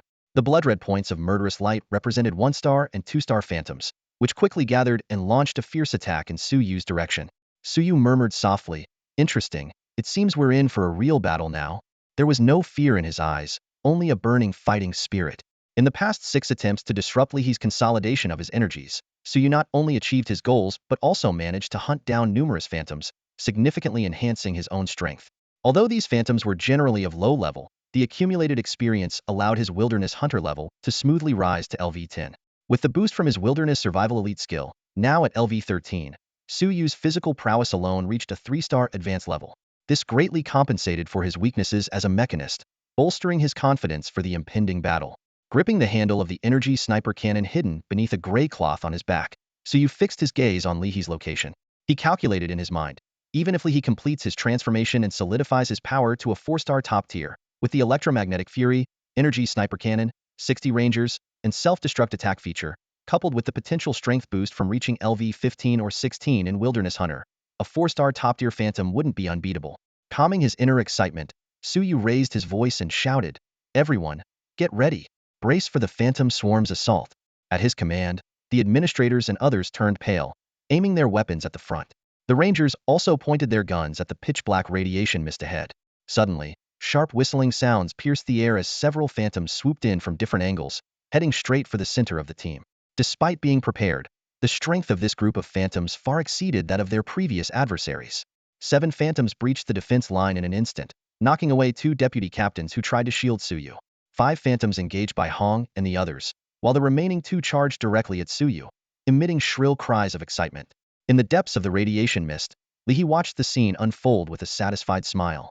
He had long suspected that Suyu possessed some form of sensory ability, so he deliberately orchestrated a frontal assault by the phantoms to create the illusion of a brute force attack against a firepower net. However, this was merely a carefully crafted ruse by Li He. His true target had long been locked onto Suyu. A barrage of intense firepower erupted, and over 20 high-level to top-tier 1-star phantoms fell instantly, reduced to a bloody mess. However, a few 2-star level phantoms, with their stronger ethereal shields, not only survived but also charged like arrows into the heart of Suyu's squad. Under Li He's precise command, these phantoms ruthlessly used their brethren as meat shields, advancing with a door-die determination straight towards Suyu, the linchpin of the squad. Their sole objective was Cleardo kill Suyu on the spot. A thunderous roar echoed across the battlefield. Bai Hong and the commander's faces changed dramatically. No one had expected these phantoms, known only for mindless slaughter, to employ tactics and understand the strategy of targeting the leader first. Caught off guard, several phantoms ghosted through the defenses, blocking Suyu's path in an instant. The elderly commander bellowed furiously, unleashing his power to the fullest. In the blink of an eye, several phantoms were reduced to blood mist under his assault. Yet, 2 phantoms, already at 2-star advanced strength, had successfully broken through, now within mere inches of Suyu. They let out deafening howls, lunging at Suyu like ravenous beasts. It's over. Everyone present felt a sinking dread, as if witnessing Suyu's impending demise. Only Yang Lai, though a flicker of worry crossed his eyes, quickly assessed the power level of the 2 phantoms and revealed a peculiar expression. Don't worry, let's take care of the remaining phantoms first, Yang Lai said, grabbing a heavy machine gun and unleashing a fierce barrage on the 1-star phantoms that, under Li He's command, were regrouping around them. Li He had planned to exploit Suyu's death to annihilate his squad. He never anticipated that in the face of Suyu's life-threatening crisis, Yang Lai would remain so composed and even initiate a counterattack. Caught off guard, the phantoms were practically rushing into Yang Lai's line of fire. The 1-star phantoms' defenses were like paper against the heavy machine gun Suyu had modified, quickly being torn apart. Li He watched in pain, trying to console himself that the losses didn't matter as long as Suyu was killed. However, in the next moment, 2 deafening explosions erupted on the battlefield, sending chunks of flesh flying. Li He's expression froze instantly, as if doused with a bucket of cold water, leaving him stunned. With a resounding crack of shattering bones, everyone's eyes simultaneously focused on the 2 formidable 2-star elite Yumo that had broken into their formation.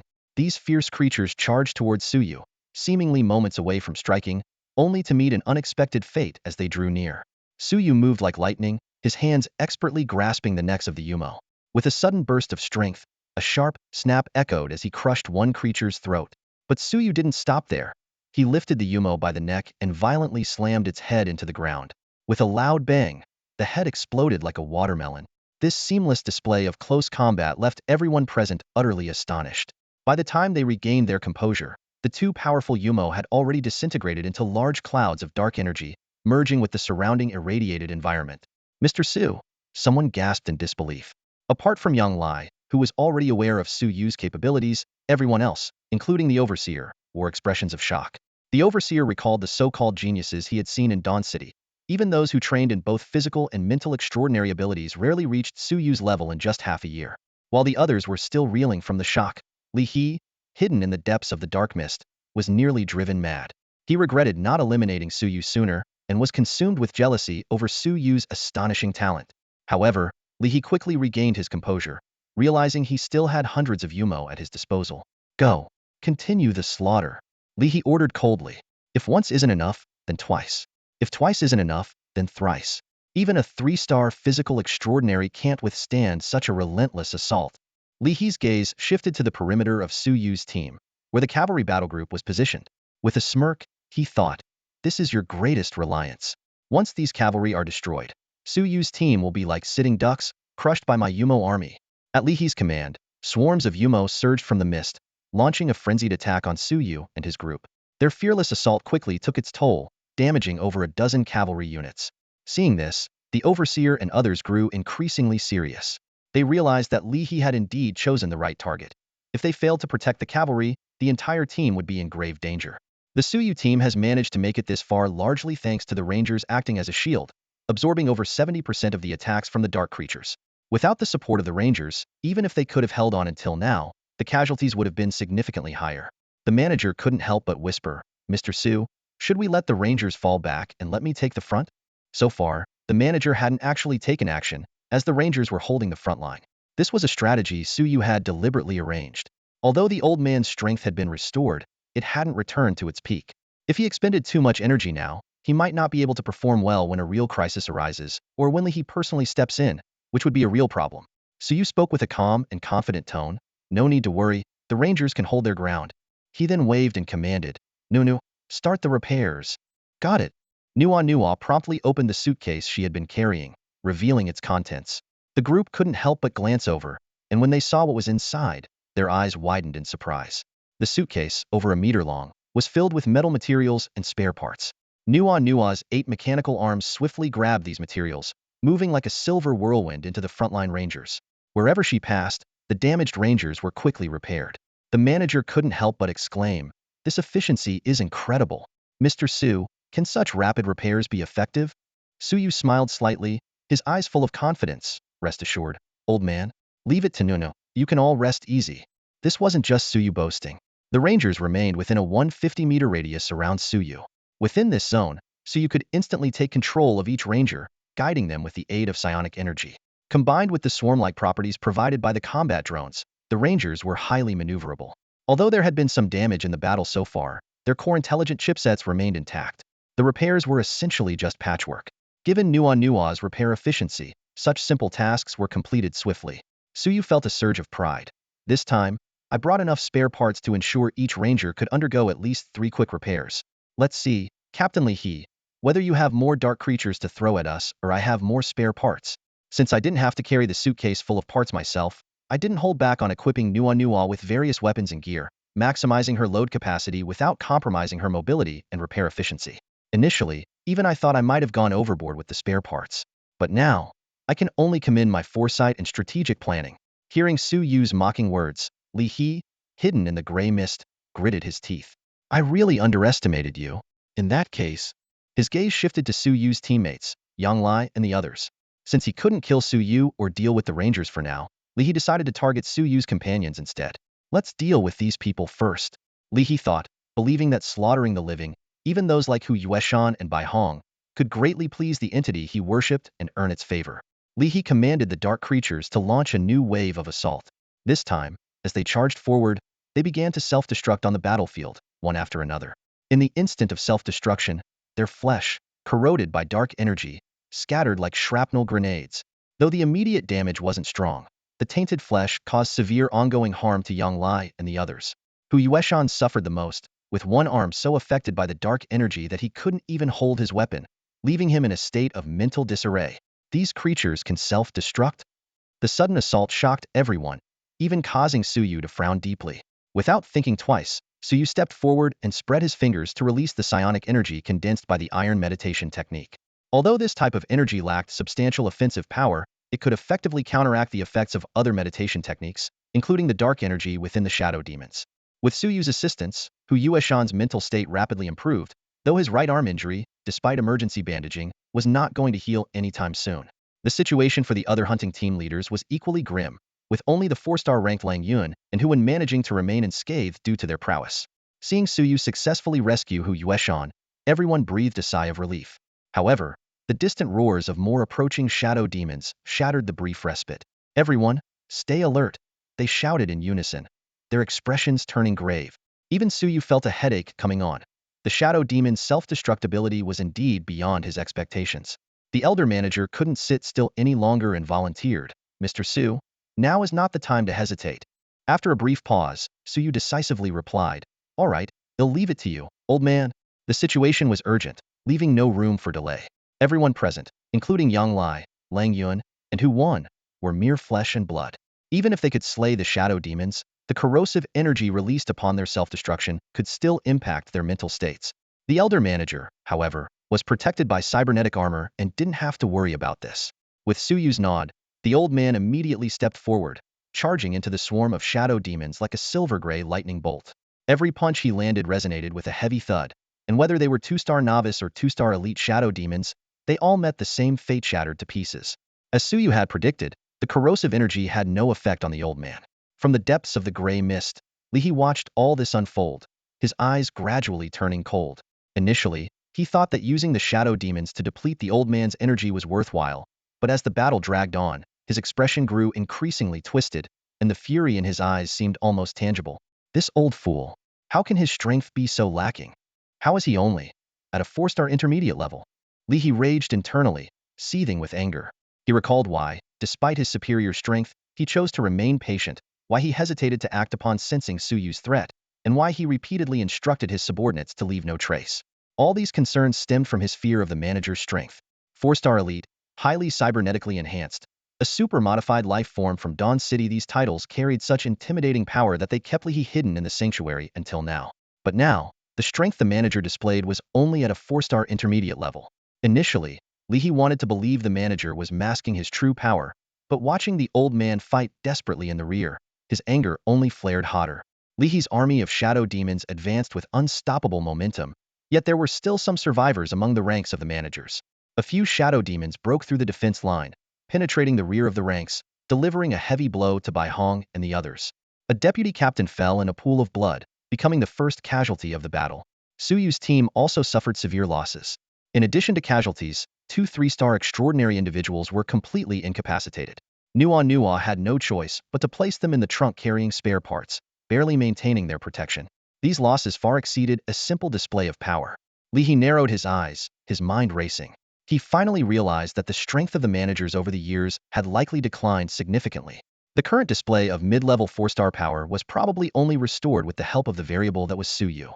This realization hit Lihi like a sledgehammer, shattering the last trace of hesitation in his heart. The caution and restraint of the past few years were all due to his own struggle against an illusory threat. Shame and fury churned within him, and Lihi gritted his teeth, growling, "I will kill you all. Only by wiping out every last one of you can I quell the resentment in my heart." With this roar, Lihi's body underwent another astonishing transformation.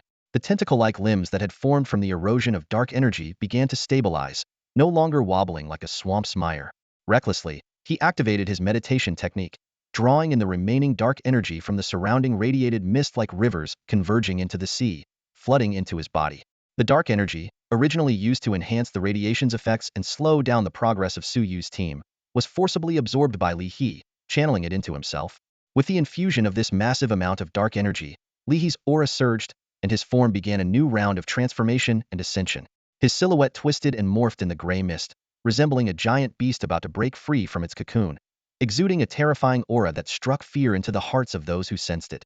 In the midst of the gray mist, ethereal energy was drawn out, converging toward Lihi like countless strands of ghostly blue light. His body resembled a ravenous black hole, voraciously absorbing the surrounding energy with astonishing efficiency. Under the surge of this ethereal power, Lihi's previously unstable form solidified, and his aura intensified. A fleeting look of intoxication crossed Lihi's eyes, quickly replaced by a tinge of regret. He had originally intended to gradually accumulate and consolidate, absorbing and transforming the ethereal energy from the mist over time.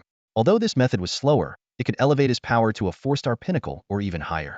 However, by rapidly consuming the energy through meditation techniques, while efficient, he could only boost his strength to a 4-star high level.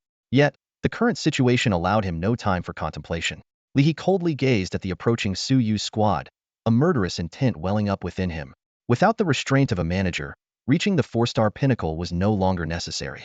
In just 15 minutes, I'll complete my transformation and annihilate Suyu and his team. Lihi murmured to himself, simultaneously summoning the hidden army of ghostly demons from within the gray mist. Over 100 ghostly demons emerged from the dense mist, baring their teeth as they charged towards Suyu's squad. This formidable group included not only 2-star elites, but also more than 10 powerful ghostly demons transformed from 3-star initial radiation beast kings. Each was comparable to a 3-star mid-level or even high-level radiation beast lord, requiring a 3-star pinnacle physical type extraordinary to contend with. Faced with such an assault, even if Suyu immediately commanded the ranger squad to form a defensive line, it would be difficult to completely withstand the attack. Lihi decisively ordered, "Can you fix it? Then let me see if you can still repair them after I dismantle your rangers into pieces." He directed several 3-star level ghostly beast kings to assault one ranger, with others following suit, poised to utterly destroy the surrounded ranger. At this critical moment, Suyu acted decisively. No, "Prepare to receive the chip set," he shouted, channeling his psionic energy. In an instant, the combat-use intelligent chip set from the core of the surrounded ranger was extracted by Suyu's mechanical psionics, landing precisely in Nono's ready hands. Having retrieved the crucial intelligent chipset, Suyu unhesitatingly unleashed an electromagnetic storm on the Rangers. Instantly, the tide of the battle suddenly shifted dramatically.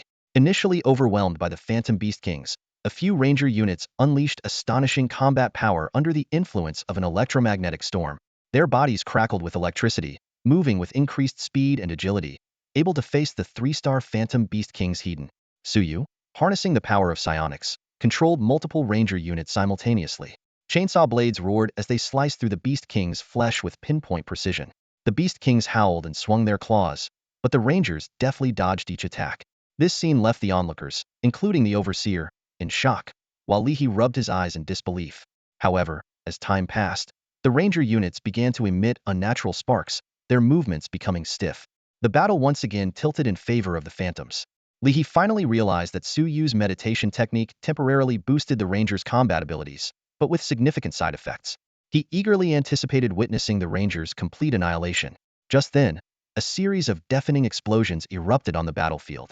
The surrounded Ranger units, on the brink of the electromagnetic storm's dissipation, self-detonated simultaneously. The explosions were so sudden that even Li He had no time to command the Phantom Beast Kings to retreat. As the dust settled, 7 or 8 3-star Beast Kings lay in pools of blood, with the remaining ones severely wounded. Seizing the opportunity, Suyu piloted the Thousand Hands mech, using a thermal gun to snipe the injured Beast Kings from a distance. System notifications chimed one after another as a substantial amount of experience poured into Suyu's career panel. His Wilderness Hunter level skyrocketed, quickly reaching level 17. With the level increase, Suyu's physical abilities advanced to 3-star senior level, and his mental abilities stepped into 3-star intermediate level. Despite the loss of 7 Ranger units, the remaining Rangers experienced a significant boost in overall performance with the newly acquired psionic enhancement. Their attack speed and evasion capabilities improved drastically, though their attack power remained limited by their equipment. Suyu closed his eyes, feeling the increasingly intricate steel gears in his mind. As the gears turned, the range of his psychic energy expanded continuously. When he opened his eyes again, they were sharp and piercing. With his mid-ear 3-star mental strength, he could control 40 Rangers simultaneously. This meant he could command 40 Rangers to launch a suicide charge while retaining the smart chipsets. More importantly, with these smart chipsets, he could quickly assemble new Rangers for battle. As Suyu pondered his tactical arrangements, cheers erupted from Bai Hong and the others behind him. The Spectres were retreating, relieving much of the pressure on everyone. However, just as they began to feel a sense of ease, Suyu's pupils suddenly contracted. He spotted a massive blood-red light rapidly approaching from behind the gray mist. "Everyone, fall back immediately. Stay alert," Suyu shouted sternly. The group quickly adjusted their formation, placing the wounded in the center and the others on the perimeter, ready for anything. Yet, the silence from within the gray mist led them to lower their guard slightly. Then, a deafening roar erupted from the mist. A terrifying giant, over 3 meters tall, tore through the fog, revealing its form. Its entire body was covered in tangible, gray-brown spectral energy, filthy and chaotic like mud. Beneath its spectral armor, hundreds of tentacle-like spectral energy crystal tendrils supported its body. Most bizarrely, this massive creature had a head of normal human size, as if sculpted from spectral energy, with Li He's face painted on it. As soon as the monster appeared, several team members already affected by spectral energy fell into a daze, clutching their heads and groaning in agony. "Stop the noise. Stop the noise. I hear so many voices. It's so loud. So loud." The manager and Suyu acted almost simultaneously, delivering precise hand strikes that instantly knocked out several teammates.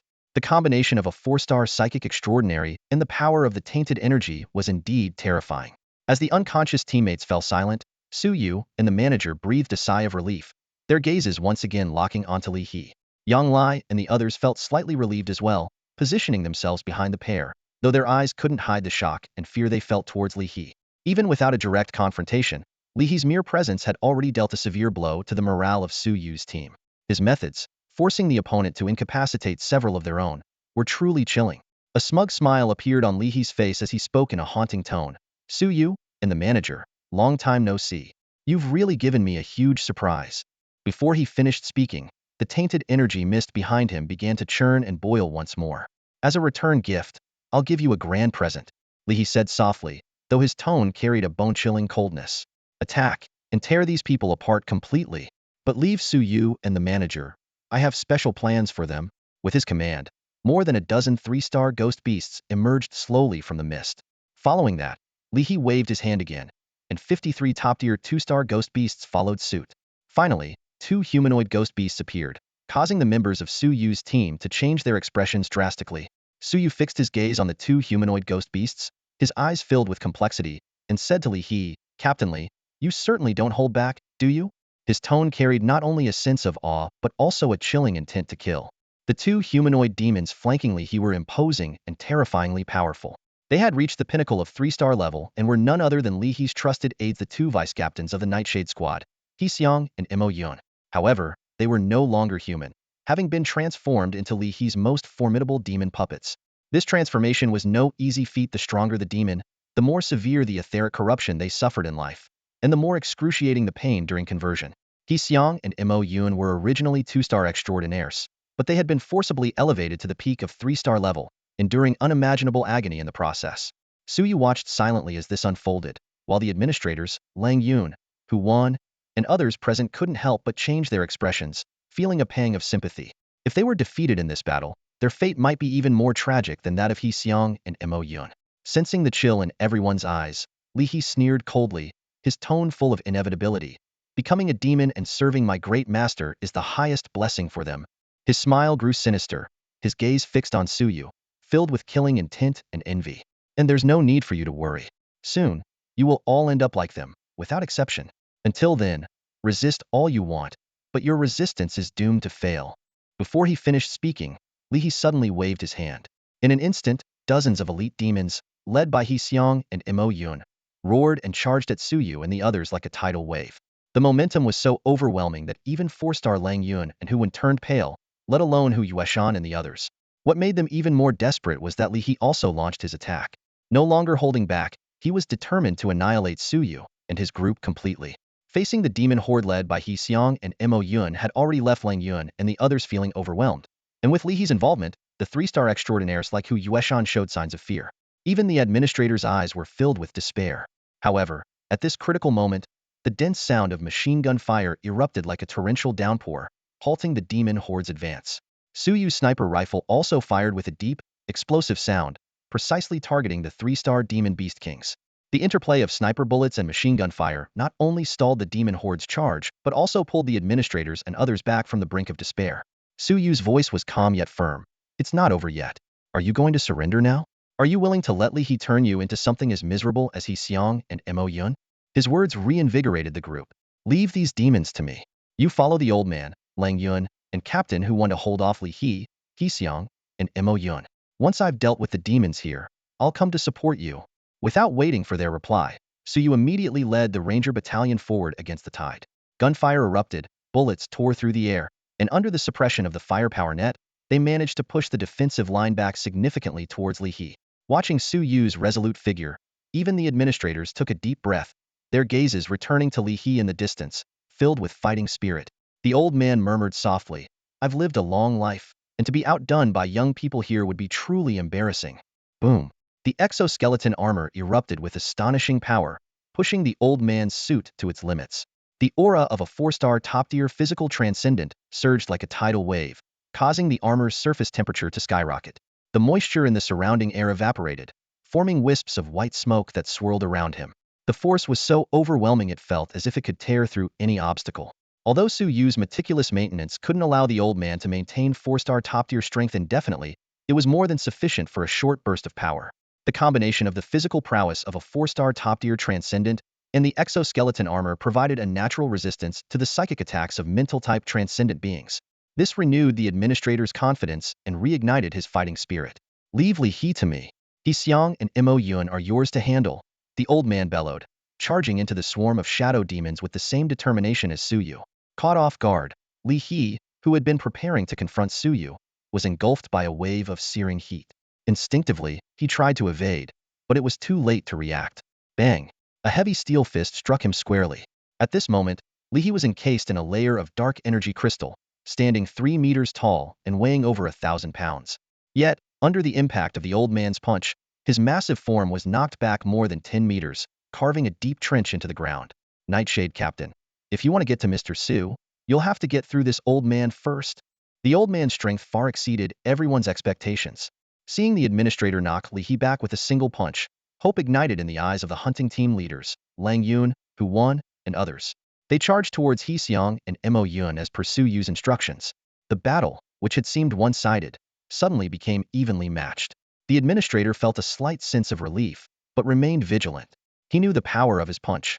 Under normal circumstances, even a 4-star top-tier Radiance Beast leader would have spat blood. Yet, Li He had only fractured some of his dark energy crystal armor and stood unharmed, his eyes gleaming with a terrifying light. The strength of this old geezer is not too shabby, but unfortunately, you're far too weak to challenge me. Li He grinned menacingly. Despite the temporary stalemate, he showed no sign of panic.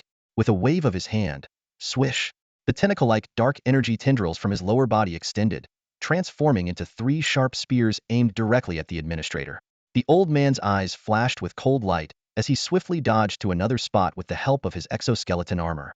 A sharp crack echoed as 3 deep holes, each half a meter deep, were left behind. The old man's brow furrowed deeply, alarmed by the destructive and penetrating power of the attack. Li He spoke with a mix of confidence and persuasion, his terrifying strength lending weight to his words. However, the old man merely scoffed, eyes filled with disdain. If the so-called glory granted by your master means becoming a half-man, half-ghost like you, then I'm sorry, but I believe my modified body shines far brighter than your master's so-called glory. The old man retorted mercilessly. Li He, upon hearing this, did not grow angry but instead offered a slight smile. To him, victory was assured, and the administrator's words were nothing more than the last cries of a defeated foe. His gaze even showed a hint of pity, as if he were watching a lamb lost in its own stubbornness. Then I have no choice but to turn you into the lowest form of a ghost demon. What a pity, Li He said, waving his hand once more. In an instant, more than a dozen energy tendrils shot forth like a rain of arrows from all directions. Although the administrator dodged swiftly, 2 tendrils still grazed him, leaving deep corrosive marks on his armored body. The old man knew that a few more attacks like this would likely shatter his armor. I must find a way to engage in close combat, he thought to himself, instinctively glancing back for support from his teammates. But the sight made his heart sink. Despite the assistance of other captains, Lang Yun and Hu Wan were struggling against He Xiang and Mo Yun, who, empowered by the dark energy, displayed strength akin to 4-star extraordinaries. In just a few exchanges, not only had Lang Yun's team failed to gain any advantage, but 2 more teammates had been severely injured and forced to retreat. As for Suyu, the old man paid him no mind. Neither he nor Li He believed Suyu could handle the other ghost demons alone. Delaying them for a few more minutes would already be quite an accomplishment. Just as the administrator was sinking into despair once more, Li He's mocking voice echoed, "Administrator, why despair so soon? Have you forgotten that you still have someone to rely on? That's Suyu, whom you consider your backbone. He confidently claimed he would take on my ghost demons alone. Perhaps he might just pull off a miracle?" As Li He spoke, he glanced towards Suyu's position, his brow furrowing. Though the rangers had been compressed to within 2 or 3 meters of Suyu, the battle remained at a stalemate, showing no obvious signs of defeat. This was something Li He found hard to accept. What he wanted to see was not a stalemate between the 2 sides, but Suyu being completely overwhelmed by the dark demons.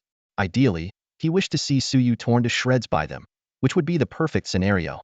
Li He squinted his eyes, a cold smile appearing at the corner of his mouth. I didn't expect Mr. Su to actually have some skills, managing to hold on until now. In that case, I suppose I should up the stakes for him? As soon as he finished speaking, a sudden disturbance erupted within Li He's body. Swoosh, swoosh, swoosh, accompanied by the piercing whistling of dark energy cutting through the air.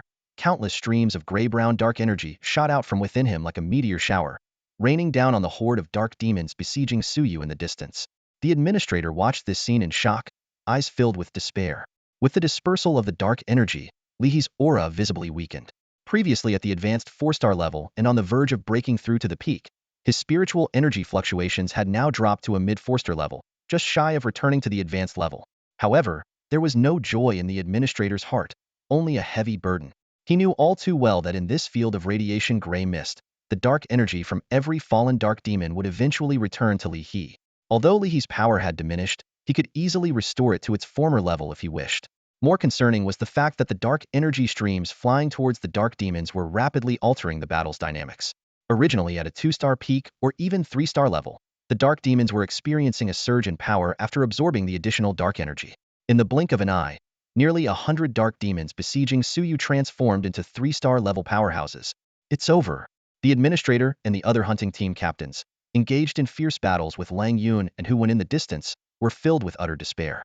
With nearly 100 3-star dark demons launching a simultaneous attack, no matter how strong Suyu was, it was impossible to withstand such a massive onslaught. The overall combat strength of this dark demon army was now enough to easily tear apart all members of Suyu's team, except for Suyu and the administrator, as well as the warband formed by the 60 mounted rangers. Yet, faced with this sudden turn of events, Suyu's reaction was unexpected. A flicker of surprise crossed his eyes, but it was quickly replaced by a playful expression. Interesting, I didn't know dark energy could be used this way, he murmured to himself, a slight smile on his lips. In that case, I won't hold back either. With that, Suyu raised his hand slightly, and an invisible surge of spiritual energy quietly spread out, instantly enveloping the 40 nearest mounted rangers. Whoosh, whoosh, whoosh. The rangers seemed to respond to some kind of summons, moving in unison towards Suyu, as if awaiting his next command. One by one, intelligent chipsets launched from the core of 40 rangers, guided by Suyu's psychic power, landing precisely into small boxes he had prepared in advance. The process was as swift as lightning, completed in the blink of an eye. Once the chip recovery was complete, Suyu snapped his fingers without hesitation. Instantly, his psychic energy enveloped all the rangers, pushing them into an electromagnetic frenzy. These already formidable advanced rangers saw their combat prowess surge. Under Suyu's command, they charged like an unstoppable steel torrent towards the menacing swarm of Yumo. Li He observed this scene with a hint of doubt in his eyes. He wondered how these rangers dared to engage his recently enhanced Yumo in close combat. Previously, these robots could barely fend off the Yumo's assault with ranged attacks. Recalling how Suyu had previously devastated his Yumo Beast King Legion with similar tactics, Li He felt a pang of regret. However, he quickly deduced that this time Suyu might have only mixed a few enhanced units among the rangers, aiming to ambush his Yumo Beast Kings. With this thought, a mocking smile appeared on Li He's lips. In his view, even if Suyu managed to take down some Yumo Beast Kings again, it wouldn't affect the overall situation. As long as he could eliminate Suyu, the loss of a few subordinates was insignificant. Die in despair and regret. Li He sneered, dismissing the battlefield, convinced that Suyu was out of options. However, just as Li He turned away, a chilling sound erupted from the battlefield. It was the sound of flesh being torn apart, followed by the anguished cries of the Yumo. The harrowing screams echoed across the battlefield, forcing Li He to whip around, his eyes filled with incredulous shock. The scene before him completely shattered his expectations. The ranger group, which he believed had only a few enhanced units, was now demonstrating astonishing combat power. Each unit exhibited terrifying strength, capable of overpowering the 3-star Yumo Beast Kings. In a matter of seconds, the Ranger Battalion cut through nearly a fifth of the elite Yumo as effortlessly as slicing vegetables. Although the fallen Yumo could provide Li He with energy feedback, the loss far exceeded his calculations. Li He quickly calculated, extracting energy from a Yumo would consume at most 10 to 20%. But if a Yumo died, he could receive a feedback of 30 to 40% if lucky, or as little as 10 to 20% if not. This outcome pained Li He greatly. Yet, in the brief moment of his regret, over a dozen more Yumo fell at the feet of Suyu's Ranger Battalion. This was no longer a battle, it was a massacre. Suyu maintained precise control over each ranger with his psychic abilities. Under his command, the 40 machines, though fighting fiercely, maintained a wedge formation, continuously advancing and tearing through the Yumo's defenses. As the rangers pushed into the center of the Yumo swarm, a slight smile appeared on Suyu's lips. He waved his hand gently. "Disperse," he ordered softly. In an instant, the tight-lean rangers scattered. Their chains saws whirred at maximum speed, like the scythes of death, leaving no Yumo alive in their wake. Despite their formidable combat power, the rangers, having lost the support of their formation and the cover of their companions, soon found themselves isolated within the Yumo swarm. Although they could still hold their ground against the Yumo's assault for the time being, it was clear to any observer that this situation was unlikely to last. In just a minute or two, the isolated rangers would be torn to shreds by the frenzied phantoms. The battlefield scene was utterly bewildering. Even from a distance, not only the commanders but also Lang Yun, Hu Wen, and others were at a loss, unable to comprehend Suyu's tactical decisions. Only Li He, after a brief moment of shock, recalled the recent painful loss he had suffered, and his expression grew increasingly distorted. Instinctively, Li He wanted to use his dark energy to command the phantoms to stay away from the isolated rangers, but he reacted just a moment too late. The phantoms had already been driven beyond reason by the rangers' slaughter, completely out of control. Roaring, they surged towards the rangers, driven by their primal urge to kill. Witnessing this, A faint smile played on Suyu's lips as he gently waved his hand. His psychic energy spread throughout the battlefield, silently activating the self-destruct devices within the Rangers. In the next instant, deafening explosions erupted one after another. Under Li He's stunned gaze and the shock of Yang Lai, Lang Yun, and others, 40 Rangers simultaneously self-destructed. The massive explosions obliterated nearly 100 of Li He's most elite phantoms into dark energy fragments. As the phantoms' bodies were shattered, the remaining dark energy within them transformed into luminous streams, merging with the surrounding radiated gray mist. This loss and gain left Li He in agonizing pain, seething with rage. I never expected your power to be this formidable. I should never have held back then. Li He's voice was calm, yet the furious rage underlying his tone was unmistakable. No sooner had he spoken, the blood pool in Li He's mind began to boil, like a volcanic eruption. Crimson psychic energy burst from his body, blending with the external dark energy. Li He's aura surged rapidly as he absorbed the residual dark energy from the dead phantoms back into himself, quickly restoring his strength to a 4-star advanced level. But Li He didn't stop there. He continued to meditate, drawing more dark energy from the radiated gray mist. As the dark energy was continuously extracted, the originally pitch-black mist gradually brightened. Under Li He's control, these streams of dark energy coalesced into 2 glowing orbs, which he then directly consumed. Boom! Li He's aura surged again. Not only had he returned to his peak state, but he had also advanced further. The dark energy armor covering his body began to burn, transforming into bizarre black flames. He appeared like a demonic god descended upon the earth, exuding an oppressive force that left Lang Yun and others breathless. Suyu, prepare to die. Li He roared, shooting towards Suyu like an arrow released from a bowstring. Damn it! The administrator's face turned pale, immediately pushing the output of his prosthetic armor to the limit, transforming into a streak of light to pursue Li He. Meanwhile, he didn't forget to warn the others. Forget about He Xiang and the others for now. We have to stop Li He first. Suyu just dealt with so many phantoms, he must be at his weakest now. But the terrifying destructive power demonstrated by Suyu ignited a spark of hope for victory among the leaders and others. He still had 17 Rangers at his disposal, with the critical combat chipsets intact, and with the parts box carried by Nua, they had enough to assemble new Rangers on the spot to assist in the battle. Even while orchestrating the self-destruction of the Rangers, Suyu had already ordered Nua to begin a new round of production. Although these Rangers weren't built for prolonged combat, they only needed to endure this battle. Nua's production efficiency was astounding, assembling 2 brand new basic Rangers in just a few minutes. Despite their lower quality, the power of their self-destruction was still fearsome. The leaders realized that if Suyu had enough time, they might actually defeat Li He with the self-destructive assault of these Rangers. They exerted all their strength to protect Suyu, especially the elder leader, who pushed his prosthetic armor to its limits, surpassing Li He in speed and successfully intercepting him midway. Boom! The elder's steel fist collided fiercely with Li He's psionic tendrils in midair. This time, Li He wasn't sent flying over 10 meters like before, but merely stepped back a few paces. However, his advance was indeed halted. Lang Yun, who won, and others quickly followed, surrounding Li He. Their eyes sparkled with unwavering determination, resolved to stop Li He from crossing this line at all costs. Yet, in the face of their resolve, Li He didn't show fear or disappointment. Instead, a smug smile curled at his lips. Don't want me to cross this line? Very well, as you wish, Li He said, raising his hand suddenly. Whoosh! To the astonishment of everyone, the fiercely burning psionic armor on Li He's body abruptly extinguished, and 2 balls of psionic energy, previously fused within him, were forcibly expelled. In the next instant, these 2 energy spheres shot into the bodies of He Xiang and Mo Yun, who were in pursuit at an unimaginable speed. Roar! The 2 humanoid demons let out beast-like howls, their psionic energy surging dramatically. In the blink of an eye, they leapt from top-tier 3-star to initial 4-star. Under the nearly despairing gaze of the leaders, He Xiang and Mo Yun, like 2 meteors, closed in on Suyu from over 10 meters away. Although there were a few newly assembled Rangers in front of Suyu serving as a defense line, this protection was evidently fragile, likely only delaying them for a few seconds. And in those few seconds, the leaders couldn't reach in time to support. Even worse, as He Xiang and Mo Yun launched their final charge towards Suyu, Li He moved in sync.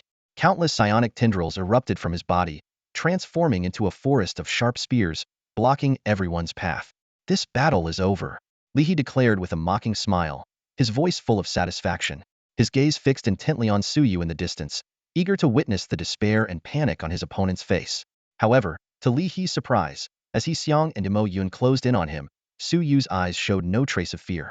Instead, they gleamed with a spark of anticipation. Is this guy insane? A flicker of doubt crossed Li's mind. But in the next moment, that confusion turned into unmistakable astonishment. Almost the instant the newly formed junior cavalryman stood ready in front of He Xiong, Mo Yun, and Suyu, Suyu suddenly lifted his coat. Everyone's gaze was drawn to his waist, where a seemingly ordinary alloy belt was fastened. A belt?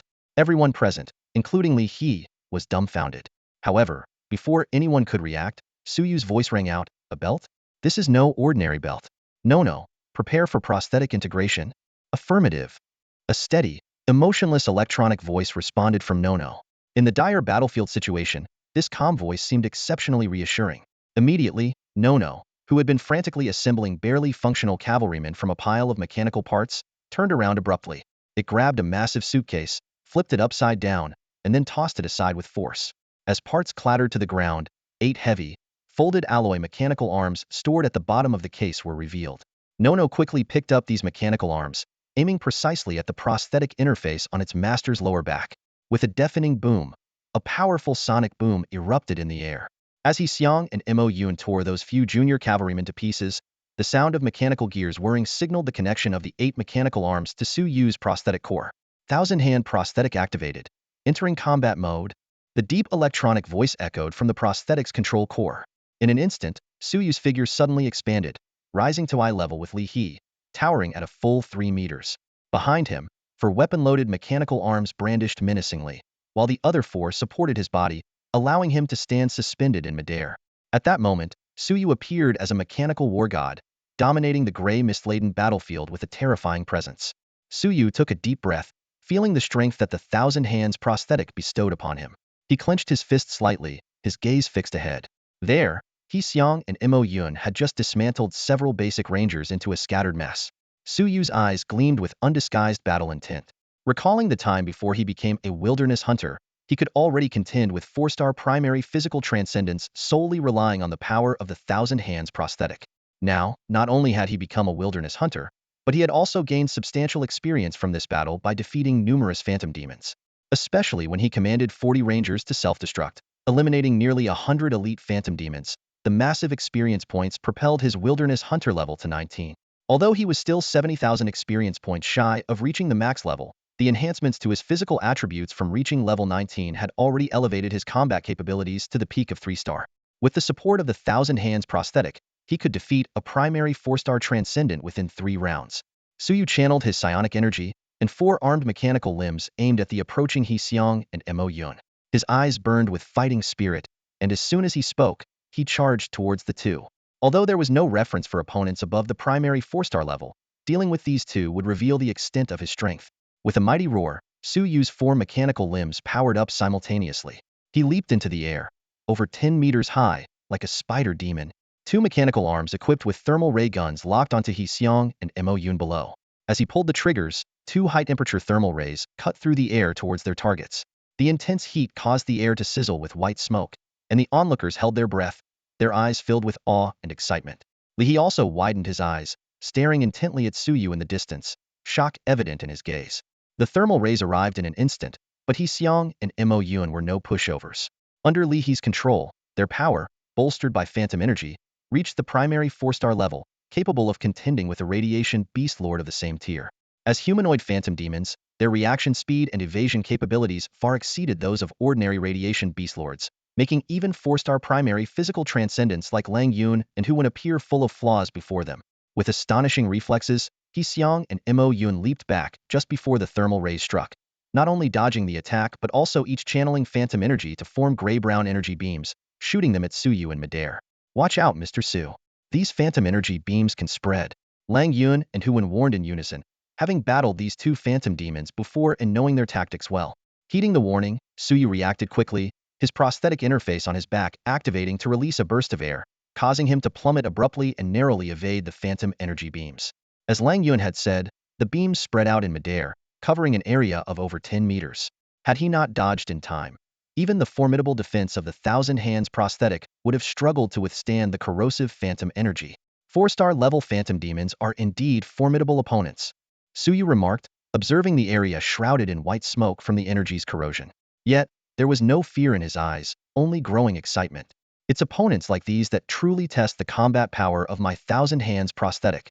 Without waiting for a response, Suyu let out another battle cry, charging towards Xiong and Mo Yun with the Thousand Hands prosthetic.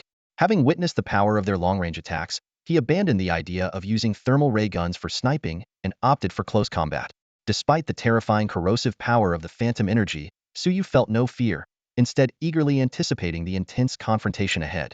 The close combat weaponry of the Thousand Hand Augment 2 chainsaws were enhanced by Suyu with rare materials like tungsten bloodsteel, significantly boosting their durability and resistance to psychic energy. Against Xiong and Mo Yun's ethereal attacks, these weapons remained virtually unscathed, leaving Suyu's combat effectiveness unimpaired. On the battlefield, the sound of metal clashing echoed continuously through the thin gray mist. Suyu's thermal rays sliced through the air with a sharp whoosh. The Thousand Hand Augment made Suyu appear like a giant, yet his movements were as quick as lightning. Xiong and Mo Yun repeatedly attempted to corrode Suyu's armor with psychic energy, but each attempt failed, putting them in peril instead. The captains of the hunting squad watched in astonishment. Even the seasoned administrator, known as the Old Man, was taken aback. As a cyborg hailing from Dawn City, he was well aware of the potential enhancements of such augments, but Suyu's abilities far exceeded the norm. The 8 mechanical arms moved with an agility that made them seem like real limbs. Inside, Suyu was elated. He realized his current power was on par with a mid-level 4-star radiation beastlord, and could even rival a high-level 4-star physical extraordinary. Meanwhile, Lee felt an increasing sense of dread. Facing both the administrator and Suyu, he knew the battle needed to end swiftly. With a low growl, Lee suddenly broke through the encirclement, charging directly at Suyu.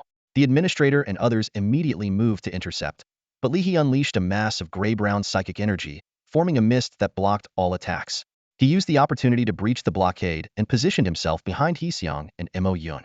Emerging from the psychic mist, the others looked on in confusion at Xiong, and Mo Yun standing together in the distance. Although Li He had managed to escape, his power had dropped to a 4-star novice after releasing the psychic energy. This level of strength seemed insufficient to alter the course of the battle, leaving everyone uneasy and puzzled. However, the energy contained within was formidable, causing Li He's strength to plummet by 2-star levels instantly. Even if Xiong and Mo Yun joined forces, they would struggle to defeat Suyu quickly, and the current situation would remain unchanged. As everyone was puzzled, a sudden loud crash erupted. After another fierce clash with Suyu, Xiong and Mo Yun were both forced back, landing right in front of Li He. Suyu, being a spiritual extraordinary, had a keener sense than anyone else present. He immediately sensed Li He's intention, and his expression changed drastically. Suyu instantly activated his thousand-hand avatar, charging forward swiftly. However, he was still a moment too late. Just as Suyu reacted, Li He also made his move. Hundreds of dense, ghostly energy tendrils shot out from beneath Li He like a forest of spears, piercing through Xiong and Mo Yun in an instant. Then, with a sudden pull, Li He swallowed them into his body, leaving everyone stunned. Meanwhile, the last remnants of the ghostly energy in the gray mist, along with the portion Li He had previously used to block the administrators and others, were reabsorbed into his body. Within seconds, Li He's aura returned to a high 4-star level and continued to climb steadily. He actually devoured Xiong and Mo Yun? Weren't they still alive? Can Li He just swallow them whole? Everyone present was caught off guard by this scene, including Suyu, who was momentarily stunned. But he quickly regained his composure, his eyes turning cold. All those previous actions were just a smokescreen you deliberately created, weren't they? To make us think your ghostly minions could only be devoured after death, right? Suyu asked coldly. Li He chuckled smugly. You could say that. He reveled in the surging ghostly energy within him, his arrogance returning. His gaze on Suyu was filled with not only murderous intent, but also greed. To Li He, the ghostly minions he had transformed, like Xiong and Mo Yun, were akin to a reserve of food that could be consumed at any time. These reserves could also cultivate and grow stronger on their own, and the stronger they became, the greater the benefits Li He would gain from devouring them. Suyu had previously killed many of his ghostly minions, which deeply pained Li He, not only because the ghostly energy feedback from the dead minions was minimal, but more importantly, each minion's death slowed his growth and power. If formidable ghostly minions like Xiong and Mo Yun were slain by Suyu, Li He would be even more distressed. Seeing that even their combined efforts were ineffective against Suyu, Li He decisively devoured these 2 reserves to prevent any accidents. Although it pained him, he had no other choice. Xiong, Mo Yun, Lei Wu, and Li Yao were the most loyal to him, with the highest degree of spiritual corruption and control. The ghostly minions they became grew much faster than others. Unfortunately, Lei Wu died too early, and Li Yao was too incompetent, starting from too low a point. In the end, only Xiong and Mo Yun were worth nurturing. If nurtured well, Xiang and Mo Yun could potentially grow to the top of the 4-star level. By then, devouring them could allow Li He to break through to the 5-star realm. But for now, he couldn't afford to wait. Li He's gaze returned to Suyu, the greed in his eyes growing more intense. Suyu, although you've cost me dearly, it doesn't matter. Once I capture you and fully subdue you, the ghostly minion you become with your talent will surely compensate for my previous losses. With that, Li He began to advance towards Suyu step by step. No, we have to help him. Seeing this, the administrators and others could no longer remain idle. They rushed forward to aid Suyu against Li He. However, before they could get close, countless ghostly energy tendrils surged from beneath Li He, forming a dense forest of ghostly energy that blocked their path. Despite their efforts to cut through the tendrils to reach Suyu, with Li He's continuously increasing ghostly energy, the tendrils seemed endless, constantly regenerating. The regeneration speed of the ethereal tendrils was beyond imagination, like an endless black torrent. The administrators and their team struggled to advance, yet they could never outpace the tendrils' regeneration. They could only watch helplessly as the distance between Li He and Suyu continued to shrink, until the two were almost within reach of each other. Suyu seemed to be stunned by the aura Li He exuded, standing frozen and motionless. Witnessing this, Li He grew increasingly smug.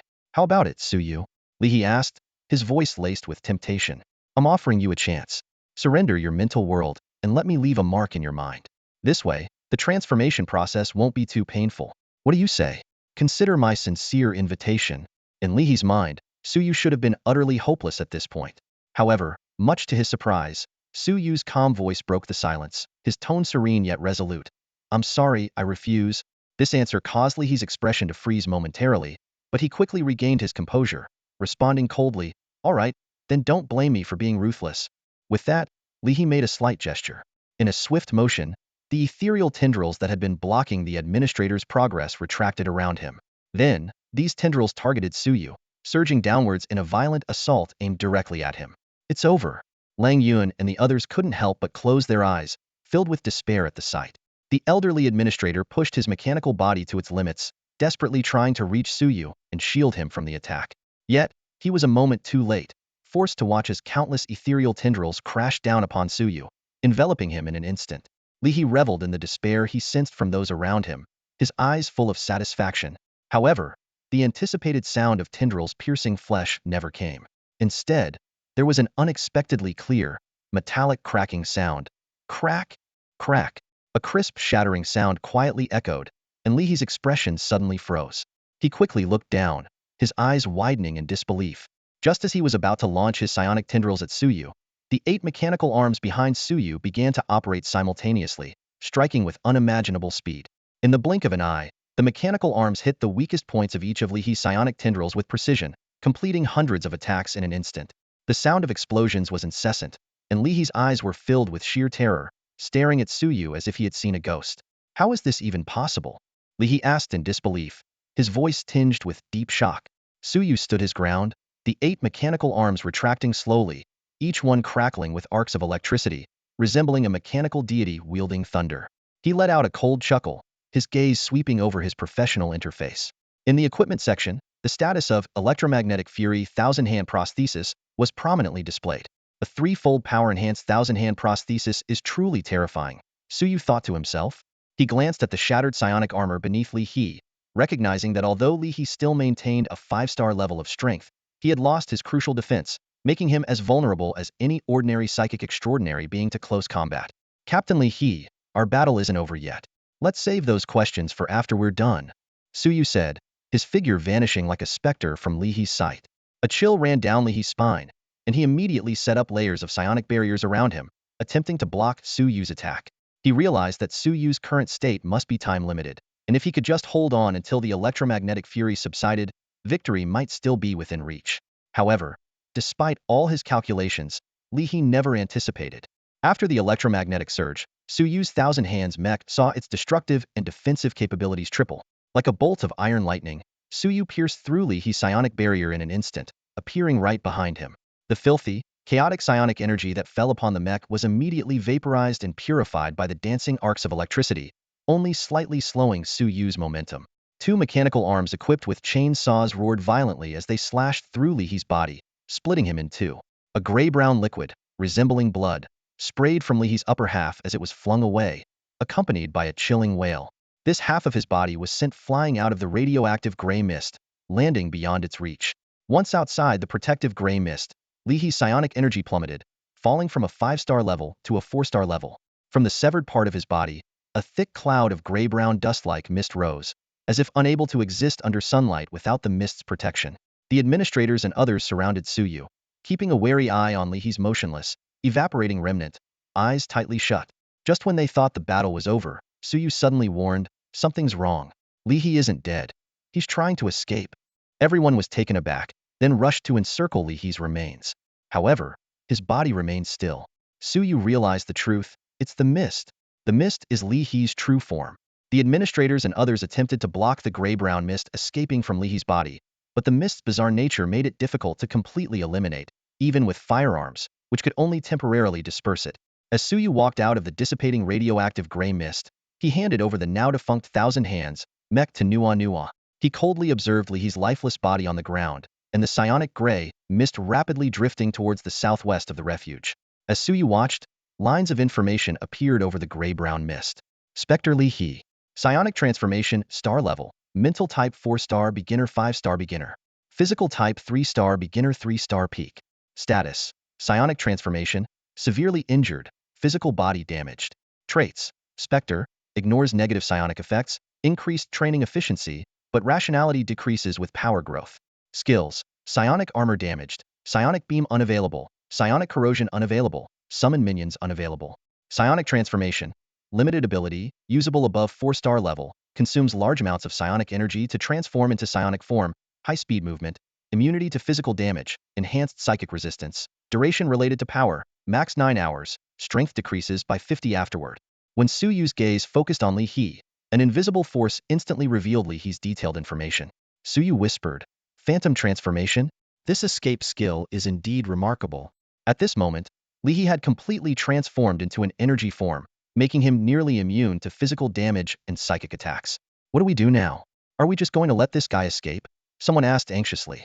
Today's battle had left a deep impression on everyone in the shelter, and if Li He were to escape, he might return stronger in the future. The manager, an elderly man, gritted his teeth despite his weakened state and said, "I'll chase him down a bit further. My prosthetic body can still hold up for another half hour." "No." Suyu shook his head, stopping the old man. Although the professional panel did not provide exact numbers, Suyu estimated that Li He could maintain his phantom form for 1 or 2 hours, maybe even longer. The old man's prosthetic armor wouldn't last that long. Suyu turned to the manager and asked, "Is there any other transport in the shelter?" "There is a motorcycle, but its energy core is damaged and can only last for a day and a night," the manager replied quietly. "A day and a night? That's enough." Suyu smiled, then turned to instruct Nua to recover battlefield parts and assemble 20 rangers as soon as possible to come for support. The others understood Suyu's plan. "Su, are you going to chase Li He alone?" Suyu nodded in confirmation. "Yes, Li He is too great a threat, and..." He glanced in the direction Li He had fled, his expression serious. Li He must be connected to the Phantom tribe if he can summon so many phantoms. If he reaches them, the consequences could be dire. Suyu didn't elaborate further, but everyone could sense his determination to kill Li He. Yang Lai and others worriedly asked, "Su, can you handle this alone? Shouldn't we help?" Suyu politely declined their offer. Li He was moving too fast. The motorcycle could barely keep up, and adding another person would slow it down. His goal was to intercept Li He before he reached the Phantom tribe.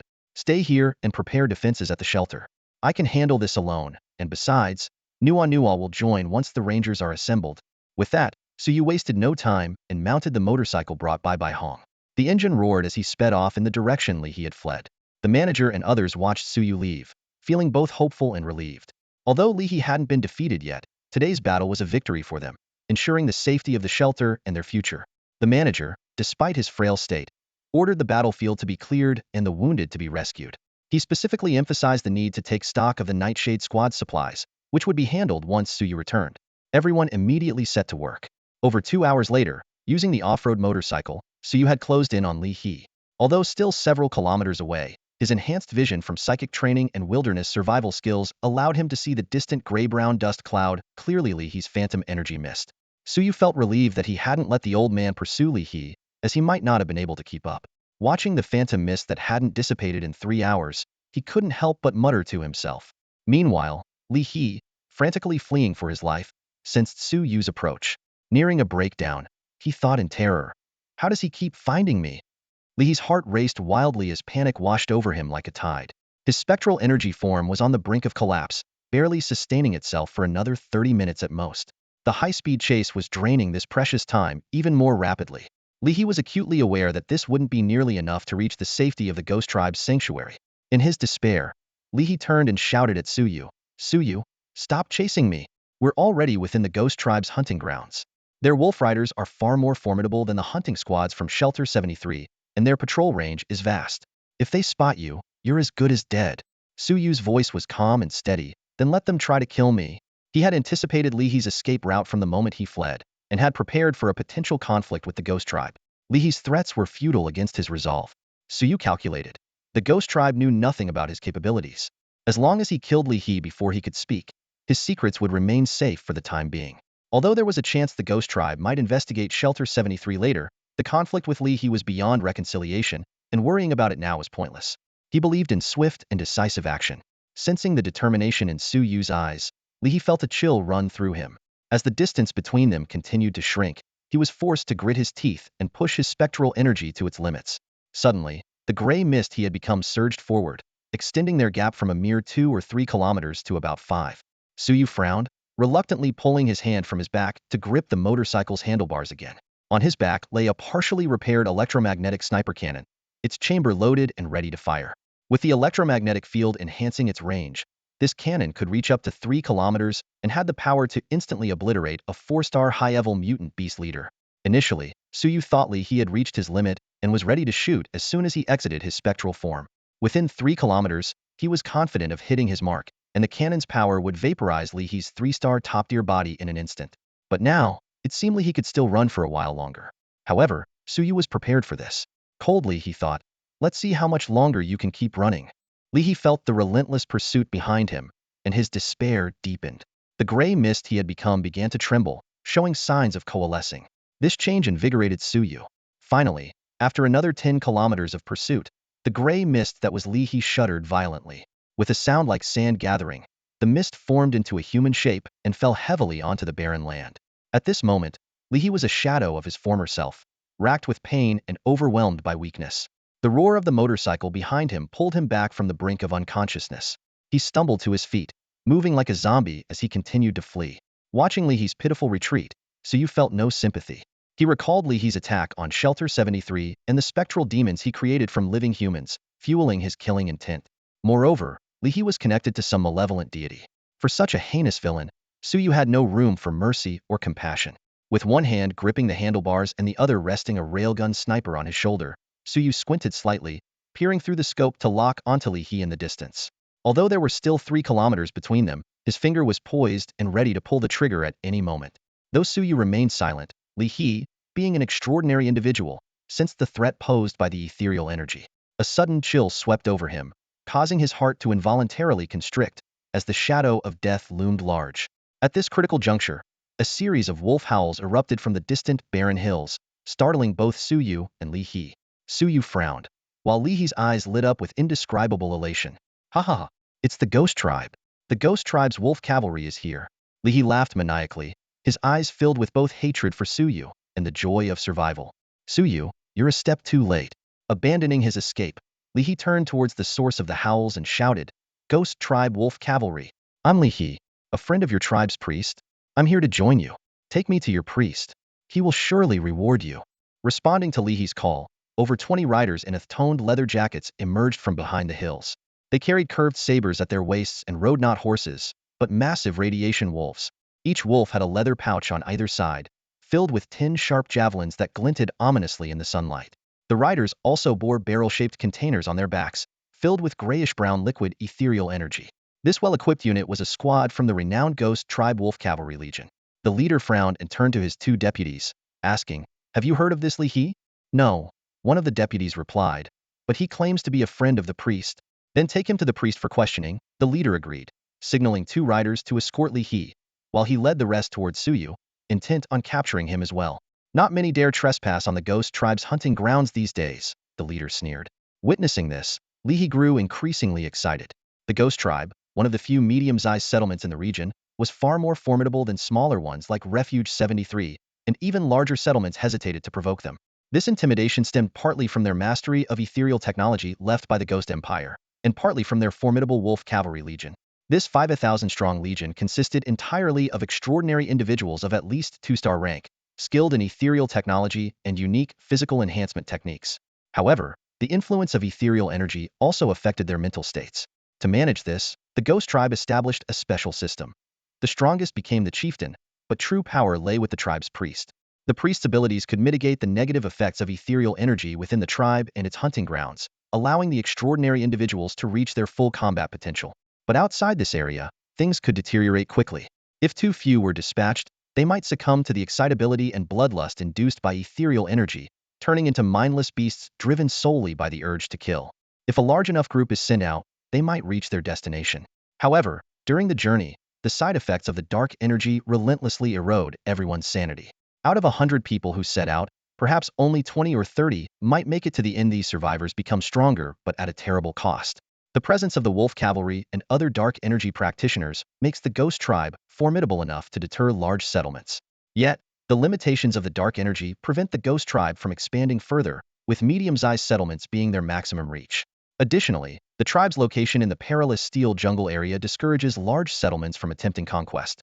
This unique position makes the Ghost Tribe the uncrowned kings of the land. When he saw that the wolf cavalry was willing to protect him, he felt a huge sense of relief and completely relaxed. He even had the leisure to turn around, wanting to see Suyu in a state of panic. However, that turn caught him off guard. Suyu had already set up the electromagnetic sniper cannon he had been carrying on his back, the barrel aimed directly at Lihe's position. No! Lihe instinctively tried to dodge, but his weakened body could only manage a half-meter roll. The arcs of electricity danced around the sniper's muzzle, and the specially crafted heavy bullet broke the sound barrier with the aid of electromagnetic propulsion. In the deafening explosion, Lihe and the 2 wolf cavalry members beside him were instantly blown to pieces, their blood and flesh scattered by the wind. It wasn't until the explosion sounded that the shrill whistle of the bullet, cutting through the air, followed belatedly. The wolf cavalry, who had been ready to capture Suyu, were momentarily stunned. By the time they realized what had happened, the fiery glow of the explosion had already dissipated. Someone dared to attack us, the wolf cavalry? After a brief moment of shock, the wolf cavalry finally snapped back to reality. They turned sharply, their eyes blazing with fury and murderous intent. Without waiting for the captain's command, each cavalryman spurred their radiation wolves forward, charging at Suyu with howls. Suyu's electromagnetic sniper cannon was immensely powerful, leaving even the wolf cavalry captain apprehensive. However, the rising smoke from the cannon's muzzle revealed that it couldn't be fired again for a while. Capture that man. Leave him to the chieftain and the priest. And take that strange weapon of his. If we offer it to the priest, he might forgive us for failing to protect his friend. The wolf cavalry captain commanded from the rear of the group. Hearing the captain's orders, the wolf cavalry's expressions grew even more vicious. They drew their javelins from their leather pouches, ready to disrupt Suyu should he attempt to use the sniper cannon again. However, their concerns were unnecessary. After firing the shot, Suyu promptly slung the sniper cannon back onto his back, made a sharp turn, and sped away on his motorcycle, vanishing in a cloud of dust. Don't let him escape. After him. Seeing this, the cautious wolf cavalry captain turned pale. Suyu's feat of obliterating Lihe with a single shot had left him in awe. Although he realized the electromagnetic cannon couldn't be used again so soon, he dared not underestimate the situation. The wolf cavalry captain was calculating in his mind, wondering how long it would take for the powerful electromagnetic sniper cannon to recharge. From Suyu's decisive action of killing Lihe, he deduced that this young man might continue the fight. However, unexpectedly, Suyu suddenly turned and fled. This move convinced the captain that Suyu was too exhausted to continue fighting. At this moment, a deputy cautiously suggested, "Captain, should we call for reinforcements? Get more people to corner him?" The captain was furious at this suggestion and sternly rebuked, "Fool! If we call others, can we still claim the credit for ourselves? Don't forget, he killed Lihe right in front of us. Even if the priest doesn't hold us accountable for our negligence, how will we maintain our reputation in the Legion once this news spreads?" The deputy suddenly realized and quickly replied, "Understood. I will make sure to bring that fugitive back." The wolf cavalry urged their radiation wolves to speed up. These beasts, sensing their riders' murderous intent, let out low growls, maintaining a certain distance from Suyu's motorcycle. As time passed, the wolf cavalry were pleasantly surprised to notice that Suyu's motorcycle engine began to shake violently. The roaring sound grew louder, and it even started emitting black smoke, clearly reaching its limit. The captain breathed a sigh of relief. His greatest fear was Suyu escaping successfully. Seeing Suyu's escape tool nearing its end, he felt reassured. Nevertheless, considering the terrifying power of that electromagnetic sniper cannon, the captain remained cautious. He accelerated and reminded his men, "Stay alert, don't get complacent. Always be wary of that strange weapon of his. Don't worry, Captain. This kid won't get away." The wolf cavalry looked at Suyu with disdain, as if he were already trapped. Just then, Suyu, who had been speeding away, suddenly slammed on the brakes. The motorcycle carved a deep mark in the wasteland before coming to a stop.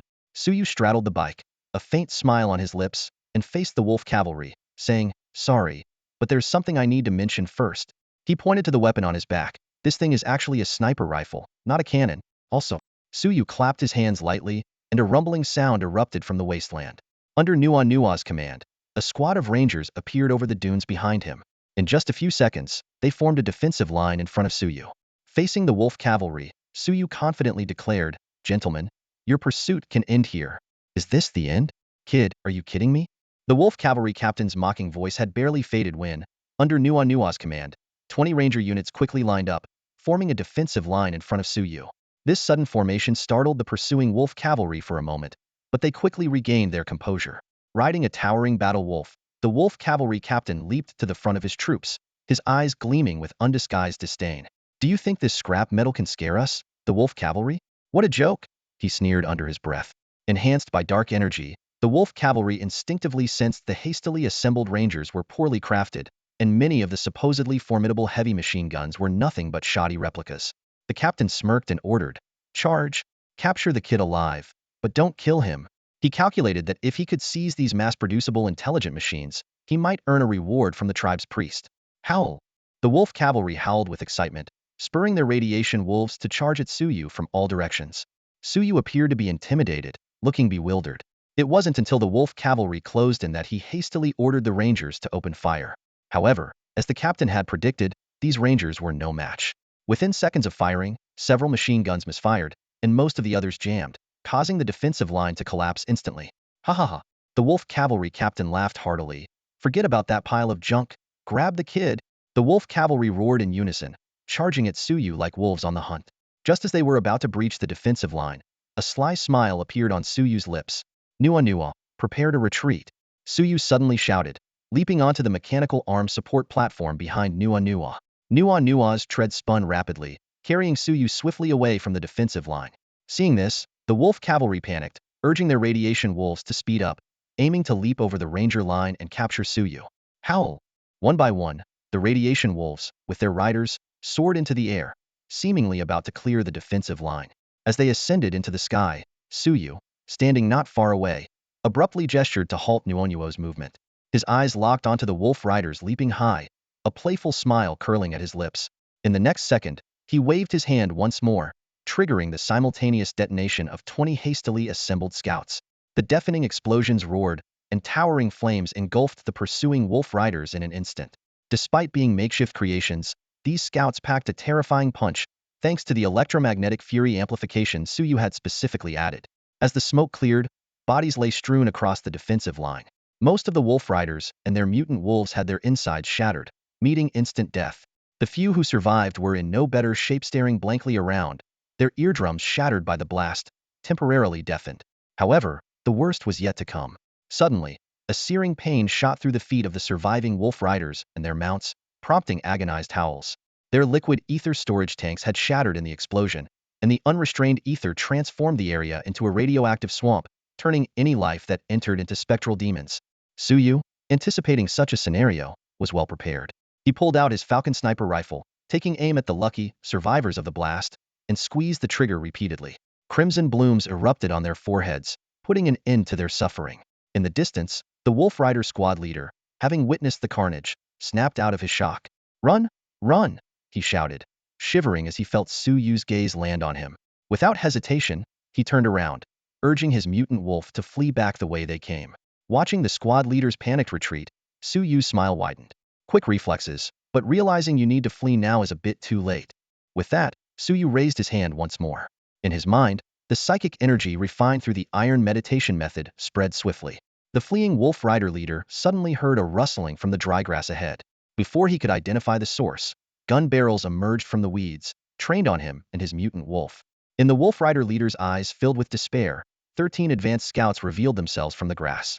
These scouts, having survived 2 fierce battles against Li He and the Wolf Riders, were Suyu's remaining force. Under his command, they had silently lain in ambush along the squad leader's escape route, now completing their encirclement. With Suyu's psychic energy bolstering them and his command given, a barrage of gunfire erupted. The Wolf Rider squad leader, a formidable 3-star physical extraordinary being, fell amidst the hail of bullets. Before he even had the chance to scream, the Ghost Tribe's Wolf Rider and his mutated wolf were riddled with bullets by Suyu's cavalry squad. The system notification promptly detailed Suyu's achievements. Killing a 2-star junior Wolf Rider earned him 1,500 career experience points and 3,000 points in advanced firearm mastery. Eliminating a 2-star intermediate Wolf Rider granted 3,000 career experience points and 2,000 advanced firearm mastery points. And defeating a 3-star junior Wolf Rider squad leader yielded 6,000 career experience points. As the experience points accumulated, Suyu surpassed the level cap of his profession.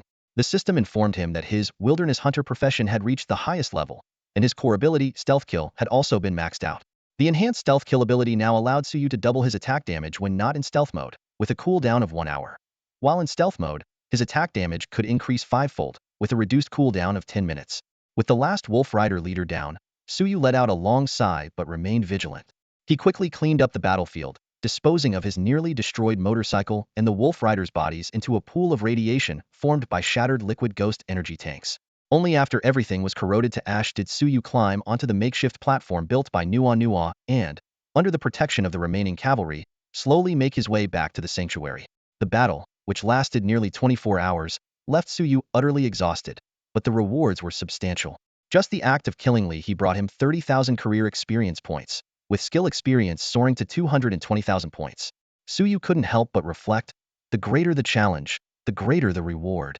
At that moment, his profession panel flashed again, indicating that his core specialization and 3 profession specializations had been successfully drawn. Suyu's attention was immediately captured, and he prepared to examine these newly acquired abilities. Suyu finally had the chance to review the 3 professional specializations he had completed long ago. Unlocking these specialized abilities significantly boosted his combat effectiveness. The first was the rapid fire specialization, derived from his expertise in firearms. With this ability, all the guns in Suyu's hands, whether a sniper rifle, revolver, or shotgun, received a psionic blessing. This enhancement reduced his shooting and reloading time by 20, making him more agile and efficient in battle.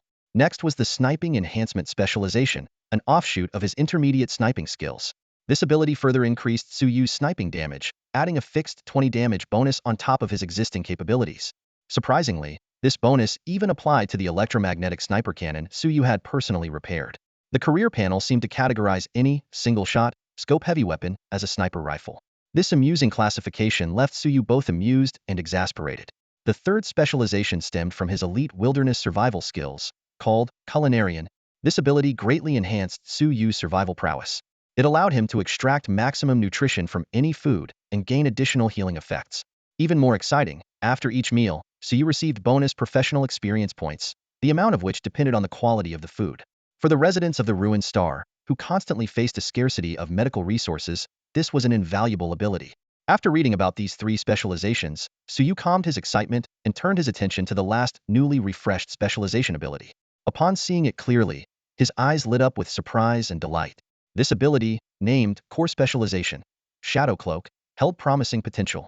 The awakening of the Shadow Cloak specialization filled Suyu with excitement. He carefully examined the description of this new ability. Upon consuming psionic energy, the user receives a blessing from the warp, enveloping them in a shroud of shadow. In this state, the stealth effect rivals that of the most skilled mortal assassins, with only extraordinary beings 2 tiers above being able to detect their presence. However, any attack action immediately terminates the Shadow Cloak effect. This ability can be used once every 8 hours. Suyu realized that this new specialization perfectly compensated for the shortcomings of the Wild Hunter's core ability, Stealth Kill. In his previous battle with Li He, he had no chance to enter a concealed state to execute a stealth kill. Considering that future battles would primarily rely on a mechanical legion, opportunities for stealth assassinations might be rare. But with the Shadow Cloak, he now had the chance for 3 perfect stealth kills each day, finally giving the stealth kill trait a purpose. Although this awakening did not unlock a new Tier 2 profession, Suyu's strength undoubtedly received a significant boost.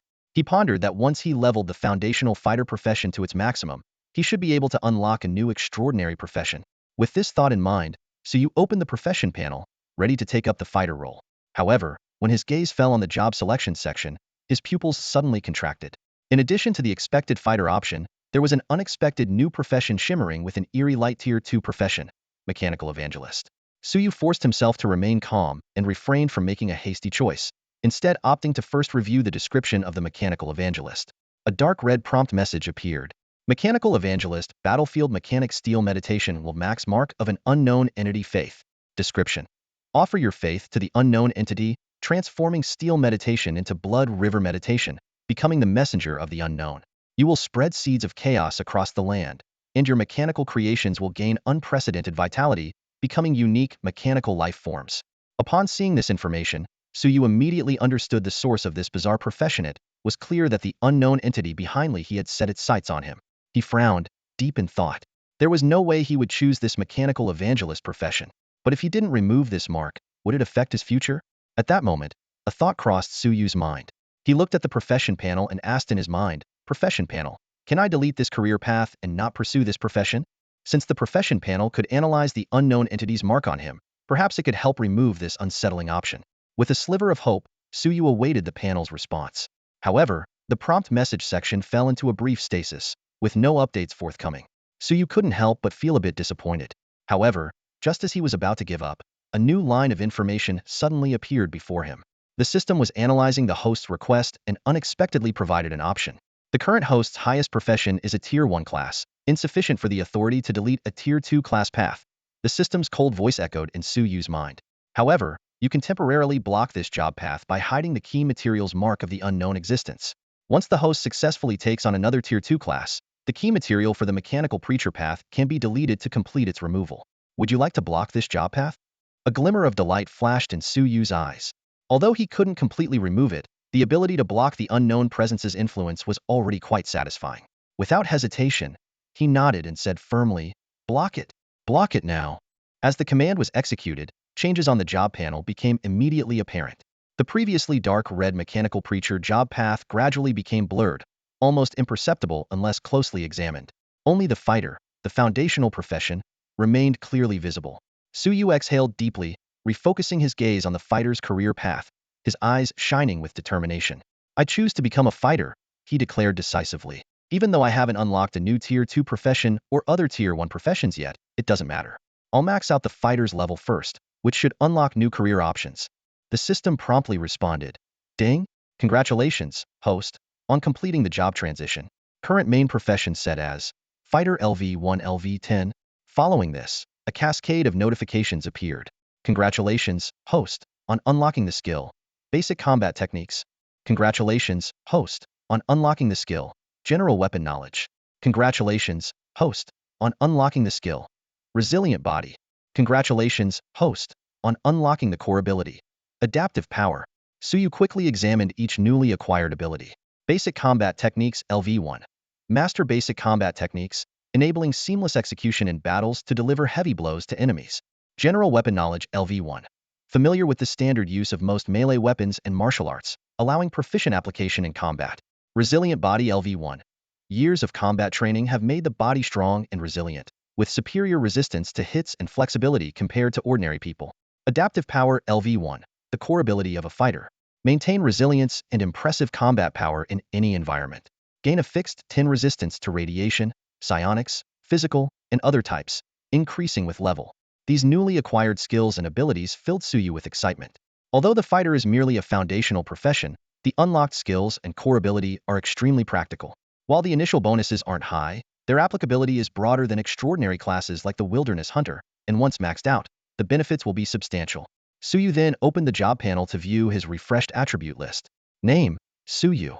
Professions: Mechanic Max, Gunner Max, Battlefield Mechanical Max, Wilderness Hunter Max. Current profession: Fighter. Skills: Omitted. Core abilities: Mechanical Affinity Max, Bloodcraft, Killing Intent Perception Max, Holographic Perception, Iron Meditation Max, Electromagnetic Fury, Silent Kill Max, Shadow Cloak, Adaptive Power LV1 Source. Foundational Profession Fighter. Compared to the initial attribute panel, Suyu's profession panel has undergone a significant transformation. After leveling the Wilderness Hunter to max and completing the fighter transition, his extraordinary prowess has markedly increased. While his mental capabilities haven't grown much, His physical prowess has successfully crossed a crucial threshold, advancing to a 4-star level. Extraordinary level. Mental power star level, 3-star advanced. Physical star level, 4-star beginner. At this point, in terms of extraordinary star level, so you can be considered a mid-tier extraordinary individual. Suyu stood at the entrance of the shelter, surveying his surroundings. His strength had grown significantly, with a powerful physique and psychic combat abilities, as well as mechanical creations like Nono and the Thousand Hands prosthetic to aid him. Such prowess made him a sought-after ally in many small, and even some medium-sized settlements. However, Suyu remained level-headed and didn't let this power get to his head. He was acutely aware that, while he had the preliminary qualifications to explore the ruins, this was merely a polite way of putting it. Venturing into the ruins recklessly could quickly lead to becoming a meal for the radiation beasts. Moreover, after the intense battle with Li He, his mechanical creations were heavily damaged and in urgent need of repair. Suyu understood that, as a wanderer of the ruins, gathering the parts and materials needed for repairs was no easy task. He decided to rely on the shelter to more efficiently collect resources, aiming to build a more perfect ranger corps or even a higher-tier mechanical army. With this goal in mind, Suyu quickened his pace, eager to bring the news back to the shelter. Sure enough, when he returned, the scene before him confirmed his suspicions. Lang Yun and Hu Wan, the two captains temporarily managing the shelter's affairs, greeted Suyu like a savior, breathing a sigh of relief. Though they had some ambition, it wasn't excessive. Their aspirations were merely to run their hunting team well and hold some status in a small settlement. Suyu recalled the previous situation. The manager dared not reveal his strength, fearing that once his vulnerability was exposed, these two, content with the status quo, might choose to leave the shelter, further reducing their odds against Li He. During Suyu's pursuit of Li He, the shelter was on high alert. When Li He led his spectral demon swarm to the vicinity of the shelter, all residents were positioned at the edges, ready to flee at any moment. Although Li He was eventually driven away, the shelter's situation remained precarious. The elderly manager, regarded as the leader, fell into a coma from the overwhelming stress after seeing Suyu off. The burden of managing the shelter's affairs fell onto Lang Yun and Hu Wan, leaving them flustered and anxious. Their greatest fear was that news of their vulnerability would leak, attracting the greed of other settlements. After all, Shelter Number 73 possessed two precious production lines, one for healing potions and another for anti-radiation medication, enough to drive many small settlements into a frenzy. Previously, with the manager, a top-tier 4-star powerhouse in charge, those small settlements dared not harbor any ambitions. But now, with only Lang Yun and Hu Wan, two initial 4-star physical-type extraordinaries, they lacked the confidence to defend the shelter. Typically, a small settlement would need at least 2 or 3 mid-level 4-star individuals, or 1 or 2 high-level 4-star powerhouses to be considered secure.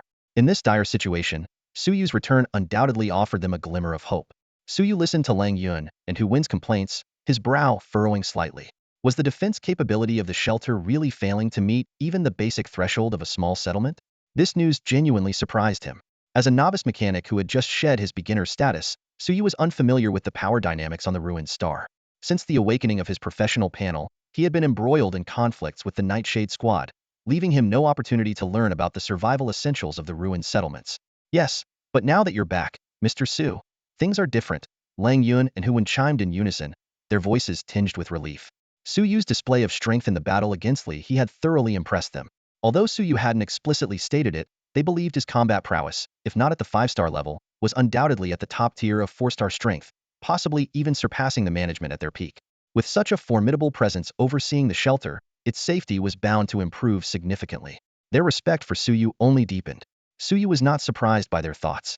He didn't mind protecting the shelter, as it could serve as a logistical base for rebuilding a stronger mechanical army.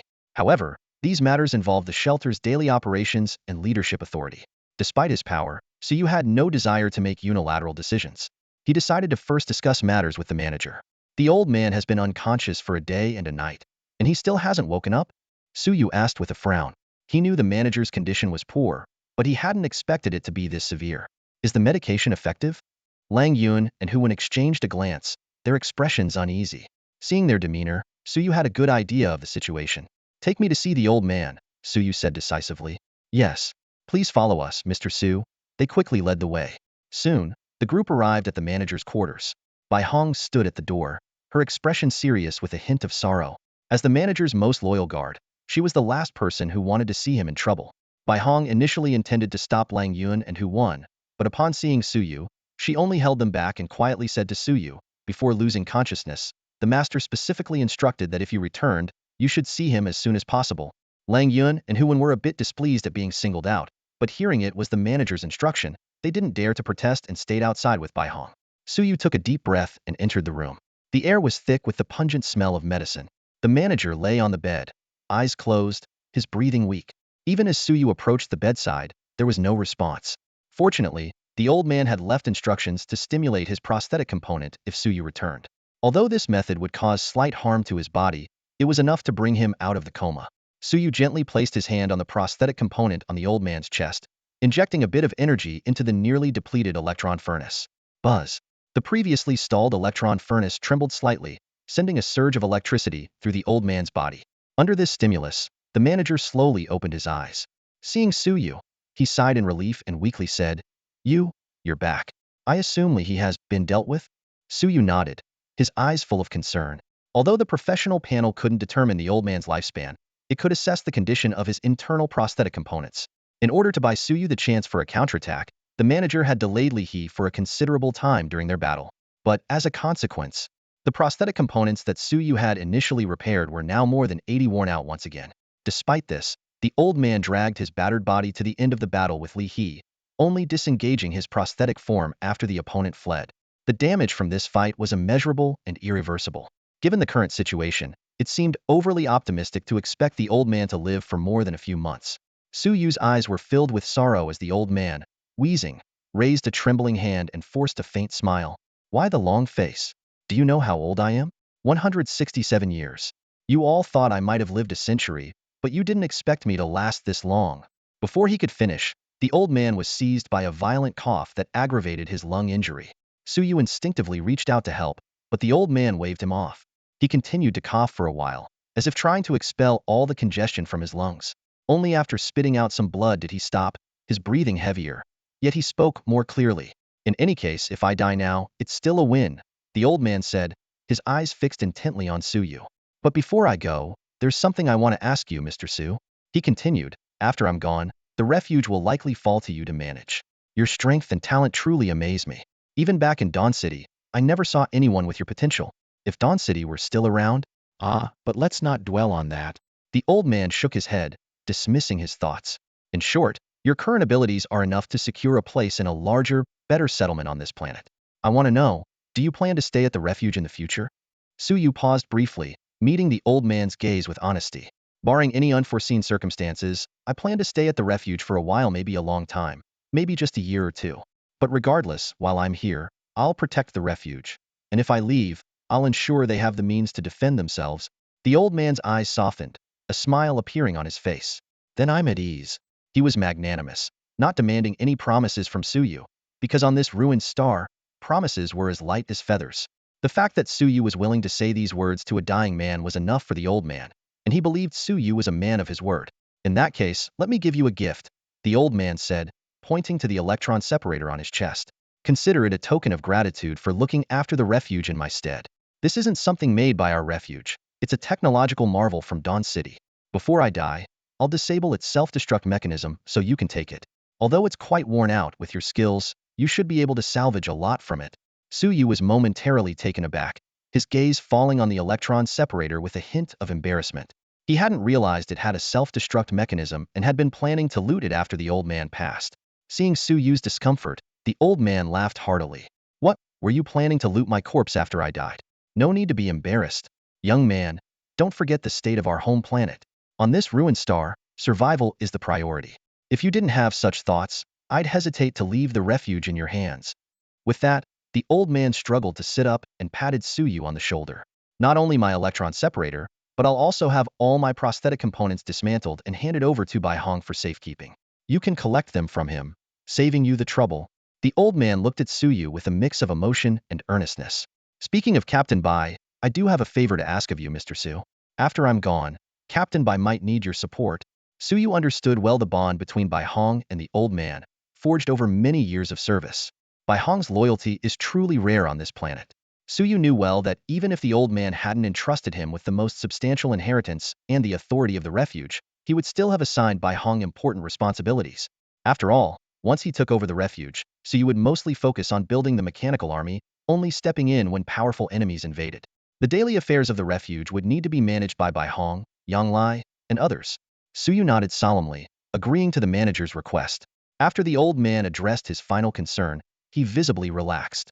Observing the elder's eased expression, Suyu finally couldn't resist voicing the question that had long puzzled him. Ever since learning that the old man came from Dusk City, a large settlement, Suyu had been keen on gathering related information. Unfortunately, Dusk City was too far, and he couldn't uncover anything useful. Yet, this didn't dampen Suyu's curiosity about the old man's origins. Large settlements on the ruined star are uncommon. These settlements often inherit core technologies from former dominant powers and may have existed for over a century. Their living environments and conditions far surpass those of other small to medium-sized settlements. To be honest, the old man's life in Refuge 73 might not even compare to that of an ordinary resident of Dusk City. Why did the old man leave Dusk City? Suyu finally asked. Upon hearing this question, a reminiscent look appeared in the manager's eyes. After a moment of silence, he sighed. It wasn't that I wanted to leave. It was that Dusk City could no longer accommodate me. Could no longer accommodate? Suyu was taken aback, his mind racing with guesses. Had he committed a grave crime or fled after being forcibly modified with prosthetics? However, the old man's quiet voice interrupted his thoughts. Yes, after all, Dusk City was on the brink of destruction then. Suyu was stunned, his expression turning peculiar. He asked incredulously, "Can a large settlement like Dusk City be destroyed?"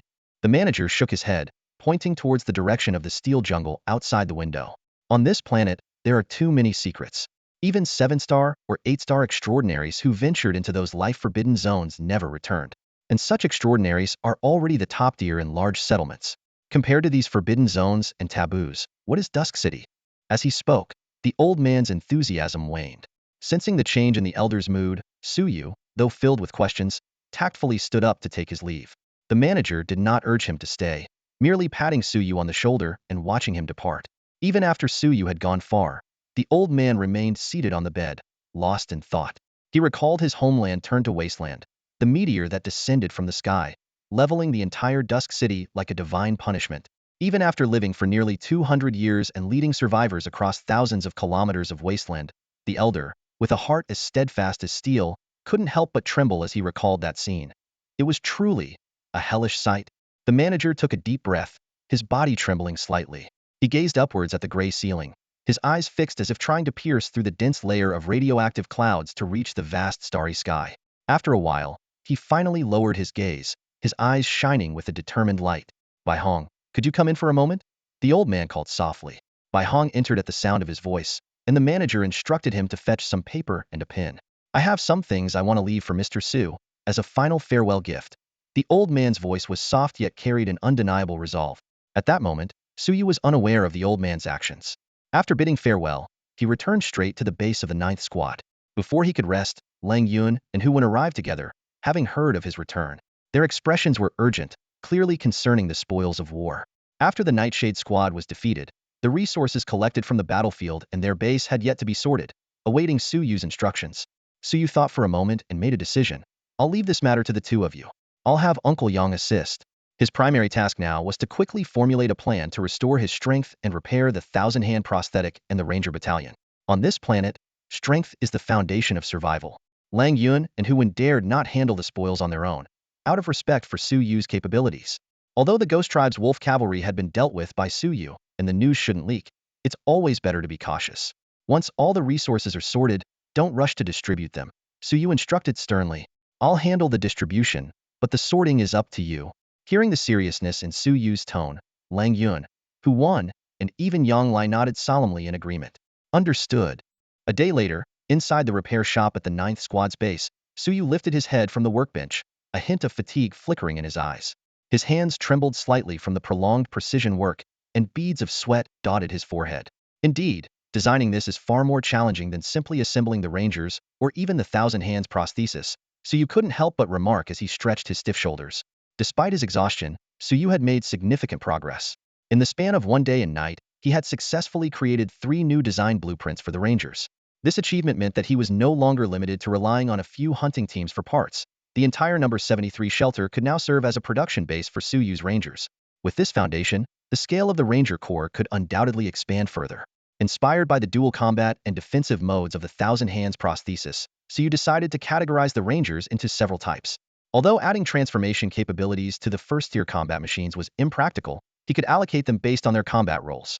Suyu carefully examined the 3 design blueprints on the table, each representing a different development path for the future of the Rangers. 1. Melee Rangers, equipped with 4 to 6 mechanical arms, along with chainsaw blades and metal shields. These units are designed for frontal assault and close-quarters combat. 2. Ranged Rangers, also featuring 4 to 6 mechanical arms, but armed with sniper rifles and heavy machine guns for mid to long-range firepower. These units provide heavy or long-range fire support for the melee Rangers. 3. Mobile Rangers, a special type, equipped with only 2 mechanical arms, one with a chainsaw and the other with a thermal ray gun. Their numbers are limited, not only due to the high cost of the thermal ray gun, but also because Suyu plans to use rare materials for casting to ensure superior mobility and a degree of defensive capability. In Suyu's mind, a vivid picture of future battles unfolded. Melee Rangers would lead the charge and defend, ranged Rangers would offer fire support, and mobile Rangers would act as the wild card, flanking or outmaneuvering the enemy at crucial moments, even potentially using the thermal ray gun to target and eliminate enemy command centers. To Suyu's satisfaction, the professional panel directly acknowledged his design concept. All 3 blueprints were deemed valid designs, with the melee and ranged Rangers blueprints rated as intermediate design blueprints, providing an additional 2-fold success rate for production. Although the mobile Ranger blueprint was classified as a basic design blueprint, it still offered a 1-fold increase in success rate. Holding these 3 blueprints, Suyu was eager to start assembling. But before that, there was one more matter to address. Nuwa, bring me the 1,000 Hands prosthesis, Suyu instructed. This was the unit he had dismantled after the battle with Li He to quickly pursue this potential threat. Although it was irreparable after the electromagnetic surge, the wreckage itself could still yield a certain amount of tungsten bloodsteel and sea blue source crystal upon recycling. As Suyu prepared to channel his psychic energy to ignite the furnace and smelt the remains of the 1,000 Hands prosthesis, a prompt appeared before him. Ding! Valuable components detected within the damaged equipment. It is recommended to recover them before smelting. Startled, Suyu took hold of the 1,000 Hands prosthesis, his gaze fixed on the control center. With all parts of the prosthesis damaged by the electromagnetic surge, the only component that could be considered valuable and recoverable without smelting, as assessed by the professional panel, was the chipset within the control center. Suyu carefully dismantled the control center of the 1,000 Hands prosthetic and extracted the intelligent chip from within. He held his breath, hoping this high-grade universal intelligent chip had survived. However, when he saw the chip's condition, a hint of disappointment flickered in his eyes. The chip was mostly intact, but one section was noticeably burned. As Suyu stared dejectedly at the chip, a detailed description suddenly appeared before him. Universal Intelligent Chipset. Grade: Advanced 30 computational capacity damaged. Current grade: Intermediate. Features: Universal. Suyu's eyes immediately brightened. Even with 30 of its capacity damaged, it retained an intermediate quality, which was an unexpected boon. He promptly called over a Ranger unit and carefully installed the chip. Moments later, the Ranger sprang back to life, with attack speed and evasion capabilities several times greater than when equipped with a basic chip. Suyu couldn't help but laugh, relieved that he hadn't installed a self-destruct function on the 1,000 Hands prosthetic. Otherwise, this valuable chip would have been reduced to ashes. Despite knowing such occurrences were rare, Suyu felt grateful for his good fortune. He shook his head, banishing distracting thoughts, and refocused on the recovery operation.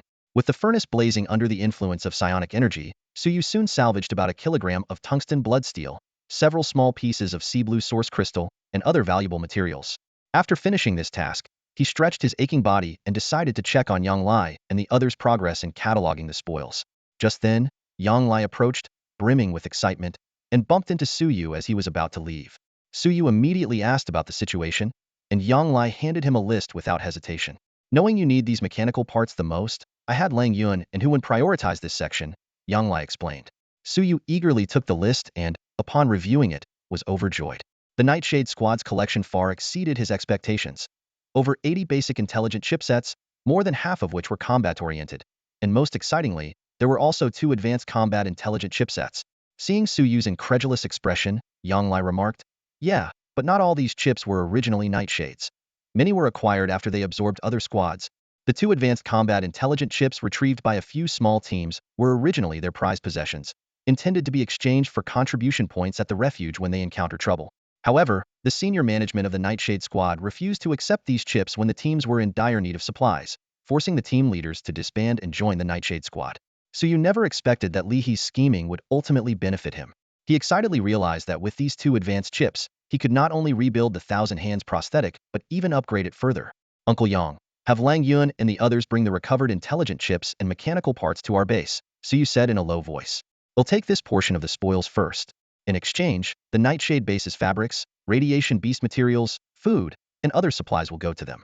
Once they've tallied everything, send me the inventory, and they'll distribute it to the various hunting teams. Yang Lai nodded in agreement. Suyu's decision came as no surprise to anyone, including Lang Yun and Hu Wan. During the battle with Li He, Suyu's Ranger Battalion and the Thousand Hands prosthetic had left a deep impression on everyone. Lang Yun and Hu Wan quickly organized and packed the mechanical parts and intelligent chips, swiftly delivering them to Suyu. Meanwhile, Bai Hong also brought in a new batch of intelligent chipsets, including those collected from the refuge's warehouse and the personal collection of the old manager. Although not numerous, they were of high quality, with 1 advanced and 5 intermediate chipsets. These were the last remaining intelligent chipsets at the refuge.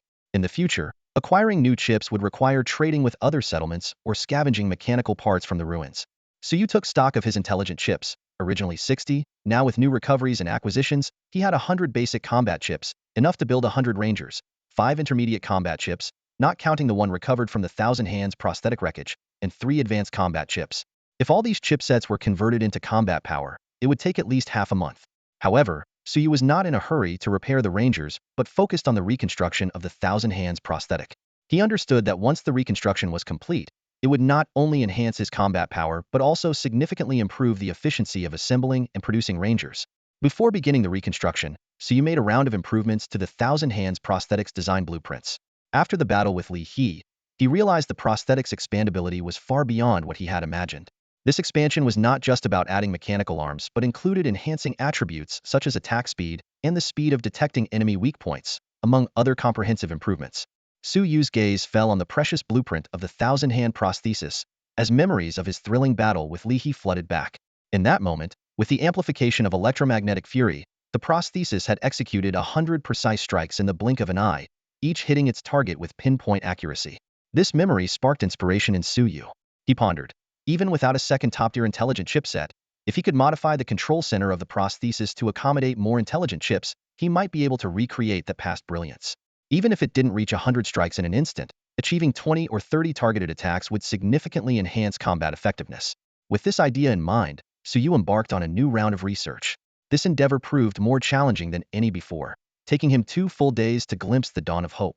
His workstation was cluttered with discarded designs, save for one final blueprint, carefully preserved after gaining system approval.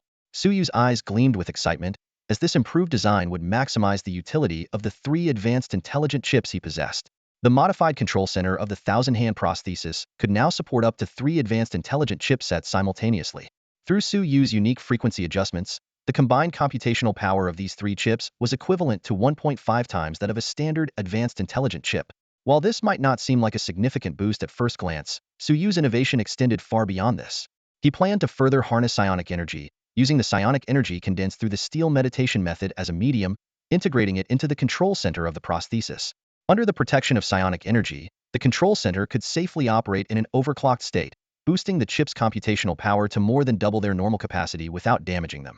This meant that the improved Thousand Hand prosthesis, even without the aid of electromagnetic fury, could unleash over 50 precise targeted attacks in an instant in extreme mode. A confident smile played on Suyu's lips, knowing that this enhancement would provide him with a tremendous advantage in battle. Suyu stood in the workshop, his eyes fixed on the intricate blueprint in his hands. The new design for the Thousand Hand prosthetic made him furrow his brow, as a line highlighted in red revealed a significant issue. The size was too large, and the energy demand was excessive. This new version of the Thousand Hand prosthetic boasted 24 mechanical tendrils, significantly enhancing both its offensive and defensive capabilities compared to the previous model. However, this also led to a substantial increase in energy consumption.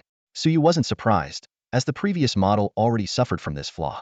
Its massive size and the lack of suitable high-energy batteries in the shelter severely limited its operational time. He recalled his battle with Li He, where he had to rely on Nono to carry the prosthetic to conserve energy, only deploying it at crucial moments. The new design incorporated 3 advanced AI chips, leading to energy consumption 5 times higher than before. Despite this, its power had also multiplied several times. Suyu mused that if the prosthetic could be equipped with a sufficiently powerful energy core, its level might even reach an exceptional grade. Shaking his head to clear his thoughts, Suyu decided to focus on building the prosthetic first and address other issues later. His gaze shifted to the pile of metal materials by the furnace, half of which were composed of blood-red steel with a captivating metallic sheen. These materials were sourced from the spoils of the Nightshade Squad, other teams' reserves, and parts salvaged from previous battles, bringing Suyu's stock of tungsten blood steel to an impressive 50 kilograms. Suyu began the manufacturing process. Using his psionic abilities, he fed chunks of tungsten blood steel ore into the furnace, where the flames blazed fiercely under his influence. Nono arrived at his side just in time, organizing the various materials in order. Suyu said to Nono, "Nono, we're going to have a busy time ahead." Nono's display screen immediately showed an excited expression. Suyu decided to use all 50 kilograms of tungsten blood steel, along with other precious materials, to create the 1,000-hand prosthetic. This quantity of tungsten blood steel was enough to forge a protective layer on the prosthetic, significantly enhancing its offensive and defensive capabilities. The Azure Source Crystal would be used for. Suyu immersed himself in the construction of this new prosthetic. Throughout the night, the workshop was brightly lit, filled with the sounds of machinery and metal being hammered. Under Suyu's psionic control and with Nono's eager assistance, the prosthetic gradually took shape. Meanwhile, Yanglai and others were busy managing the shelter's affairs, leaving Suyu undisturbed. Finally, at dawn, Suyu let out a long breath. Although it still lacked an energy core, it was ready for short-term use. He gently picked up an AI chip with his psionics and inserted it into the control core where the 24 mechanical arms converged. At that moment, a faint silver metal band appeared at the position of Suyu's belt. As he pressed the AI chip, the metal band opened at the back, revealing 3 rows of 24 connectors in total. Hot air gushed from the connectors, pulling the 24 mechanical arms suspended on the connection rack nearby. Amidst the sounds of mechanisms and gears turning, the new 1,000-hand prosthetic began to operate. The mechanical tendrils moved as fluidly as an octopus, wrapping around the white walls, each motion brimming with vitality. In the morning light, they gleamed with a dazzling metallic luster. Suyu felt these 24 new arms without any discomfort. It was as if he truly had 24 additional hands, able to control every minute movement with ease. Suyu's gaze was fixed on the 24 menacing mechanical tentacles, and in an instant, detailed information about the 1,000 hands prosthetic filled his mind. This external prosthetic weapon, named 1,000 Hands, was crafted by Suyu himself and rated at a special grade, though it lacked an energy core. The 1,000 Hands prosthetic boasts 2 main features: bionic prosthetic, psionic link, and bionic prosthetic form switching.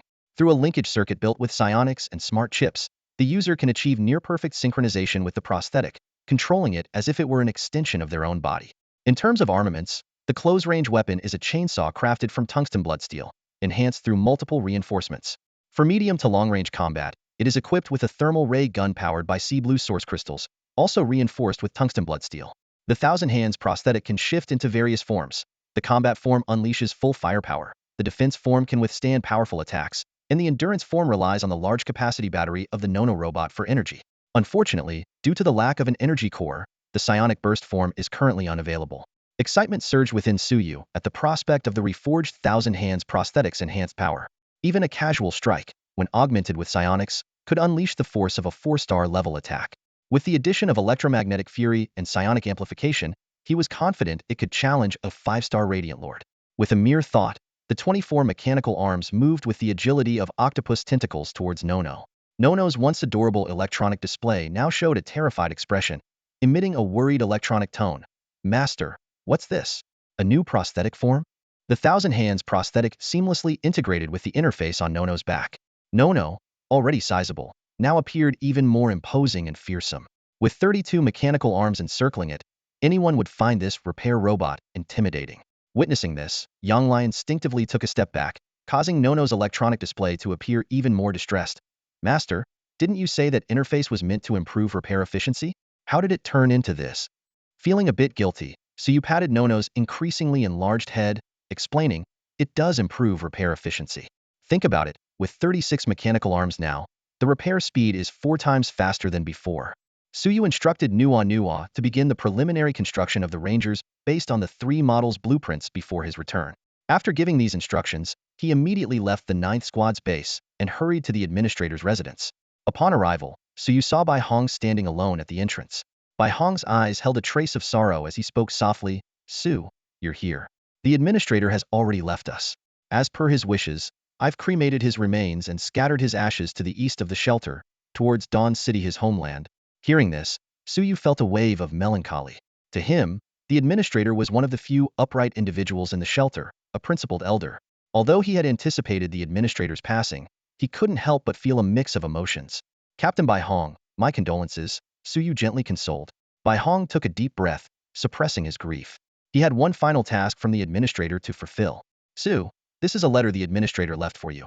Along with this black card, he said, handing Suyu a letter and a small black card. Bai Hong then stepped aside, kneeling on one knee, and said, before his death, the administrator informed me that you are to become the new administrator. To prevent chaos within the shelter, I have temporarily kept his passing a secret. The letter should contain everything he wishes to tell you, and the black card will give you access to his secret chamber. I will stand guard here for you. Suyu nodded and helped Bai Hong to his feet. He had long noticed Bai Hong's loyalty to the administrator and was inclined to continue employing him in the shelter's management. With the administrator's endorsement, Bai Hong's loyalty was assured in the short term. In the long run, Suyu believed that his own strength was the key to ensuring his subordinates' loyalty. Pushing open the door, Suyu entered the administrator's room and opened the envelope.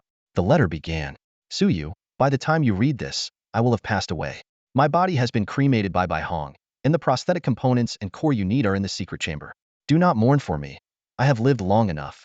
In truth, I should have perished 100 years ago in the disaster that destroyed Dawn City. Reading this, Suyu couldn't help but think to himself, 100 years ago, the administrator was at least 67, hardly in his prime. Perhaps the standard for cyborgs is different from that of ordinary people. With curiosity, Suyu continued reading. He was eager to learn about the demise of the once mighty settlement of Dawn City. The letter detailed how Dawn City had inherited the technology of the Steel Dynasty, one of the three major ruling powers in Ruined Star's history, particularly their advancements in prosthetic modifications. This made Dawn City a hub for such modifications, with its ruler being a 7-star cyborg. The administrator recalled that when he became a 4-star peak physical transcendent, believing his age impeded further progress, he exchanged his accumulated merits for the opportunity to undergo prosthetic modification. He met Imo Rufin, the young lord of Dawn City, a 5-star transcendent mechanic known for his expertise in prosthetic modifications. The young lord performed a full-body prosthetic modification on the administrator, granting him an armor set. With this armor and his original physical strength, he was capable of battling 5-star transcendents. He became a squad leader in Dawn City's guard, following the young lord, and lived a life of glory. Those were the most exhilarating times of his life. However, the good times did not last. Suyu turned to the second page, knowing that a crucial turning point was approaching. The letter mentioned that while Dawn City inherited the technology of the Steel Dynasty, they also inherited its long-standing goal to reach the stars, seeking the once glorious human empire and traces of human civilization. The Steel Dynasty had perished before achieving this goal, so Dawn City's people began studying the history of previous ruling powers to avoid repeating their fate. In Ruined Star's history, there were three major ruling powers: the Azure Second Empire, the Steel Dynasty, and the Phantom Empire. Scholars in Dawn City discovered that each of these powers, along with others that had existed, vanished suddenly after reaching their peak. Most scholars attributed this to the inevitability of historical cycles, believing that learning from history could prevent repeating past mistakes. However, there was another theory, supported by only a few. Reading this, Suyu's eyes widened with shock. The letter stated, the demise of the three ruling powers was orchestrated by an unseen hand, some force, or perhaps even a single individual. That's all for today. Thank you so much for watching. I hope you guys enjoyed. If you wish to have another part of this recap, please give us at least 1,000 likes. Please don't forget to comment and subscribe to our channel for more content like this. Until next time.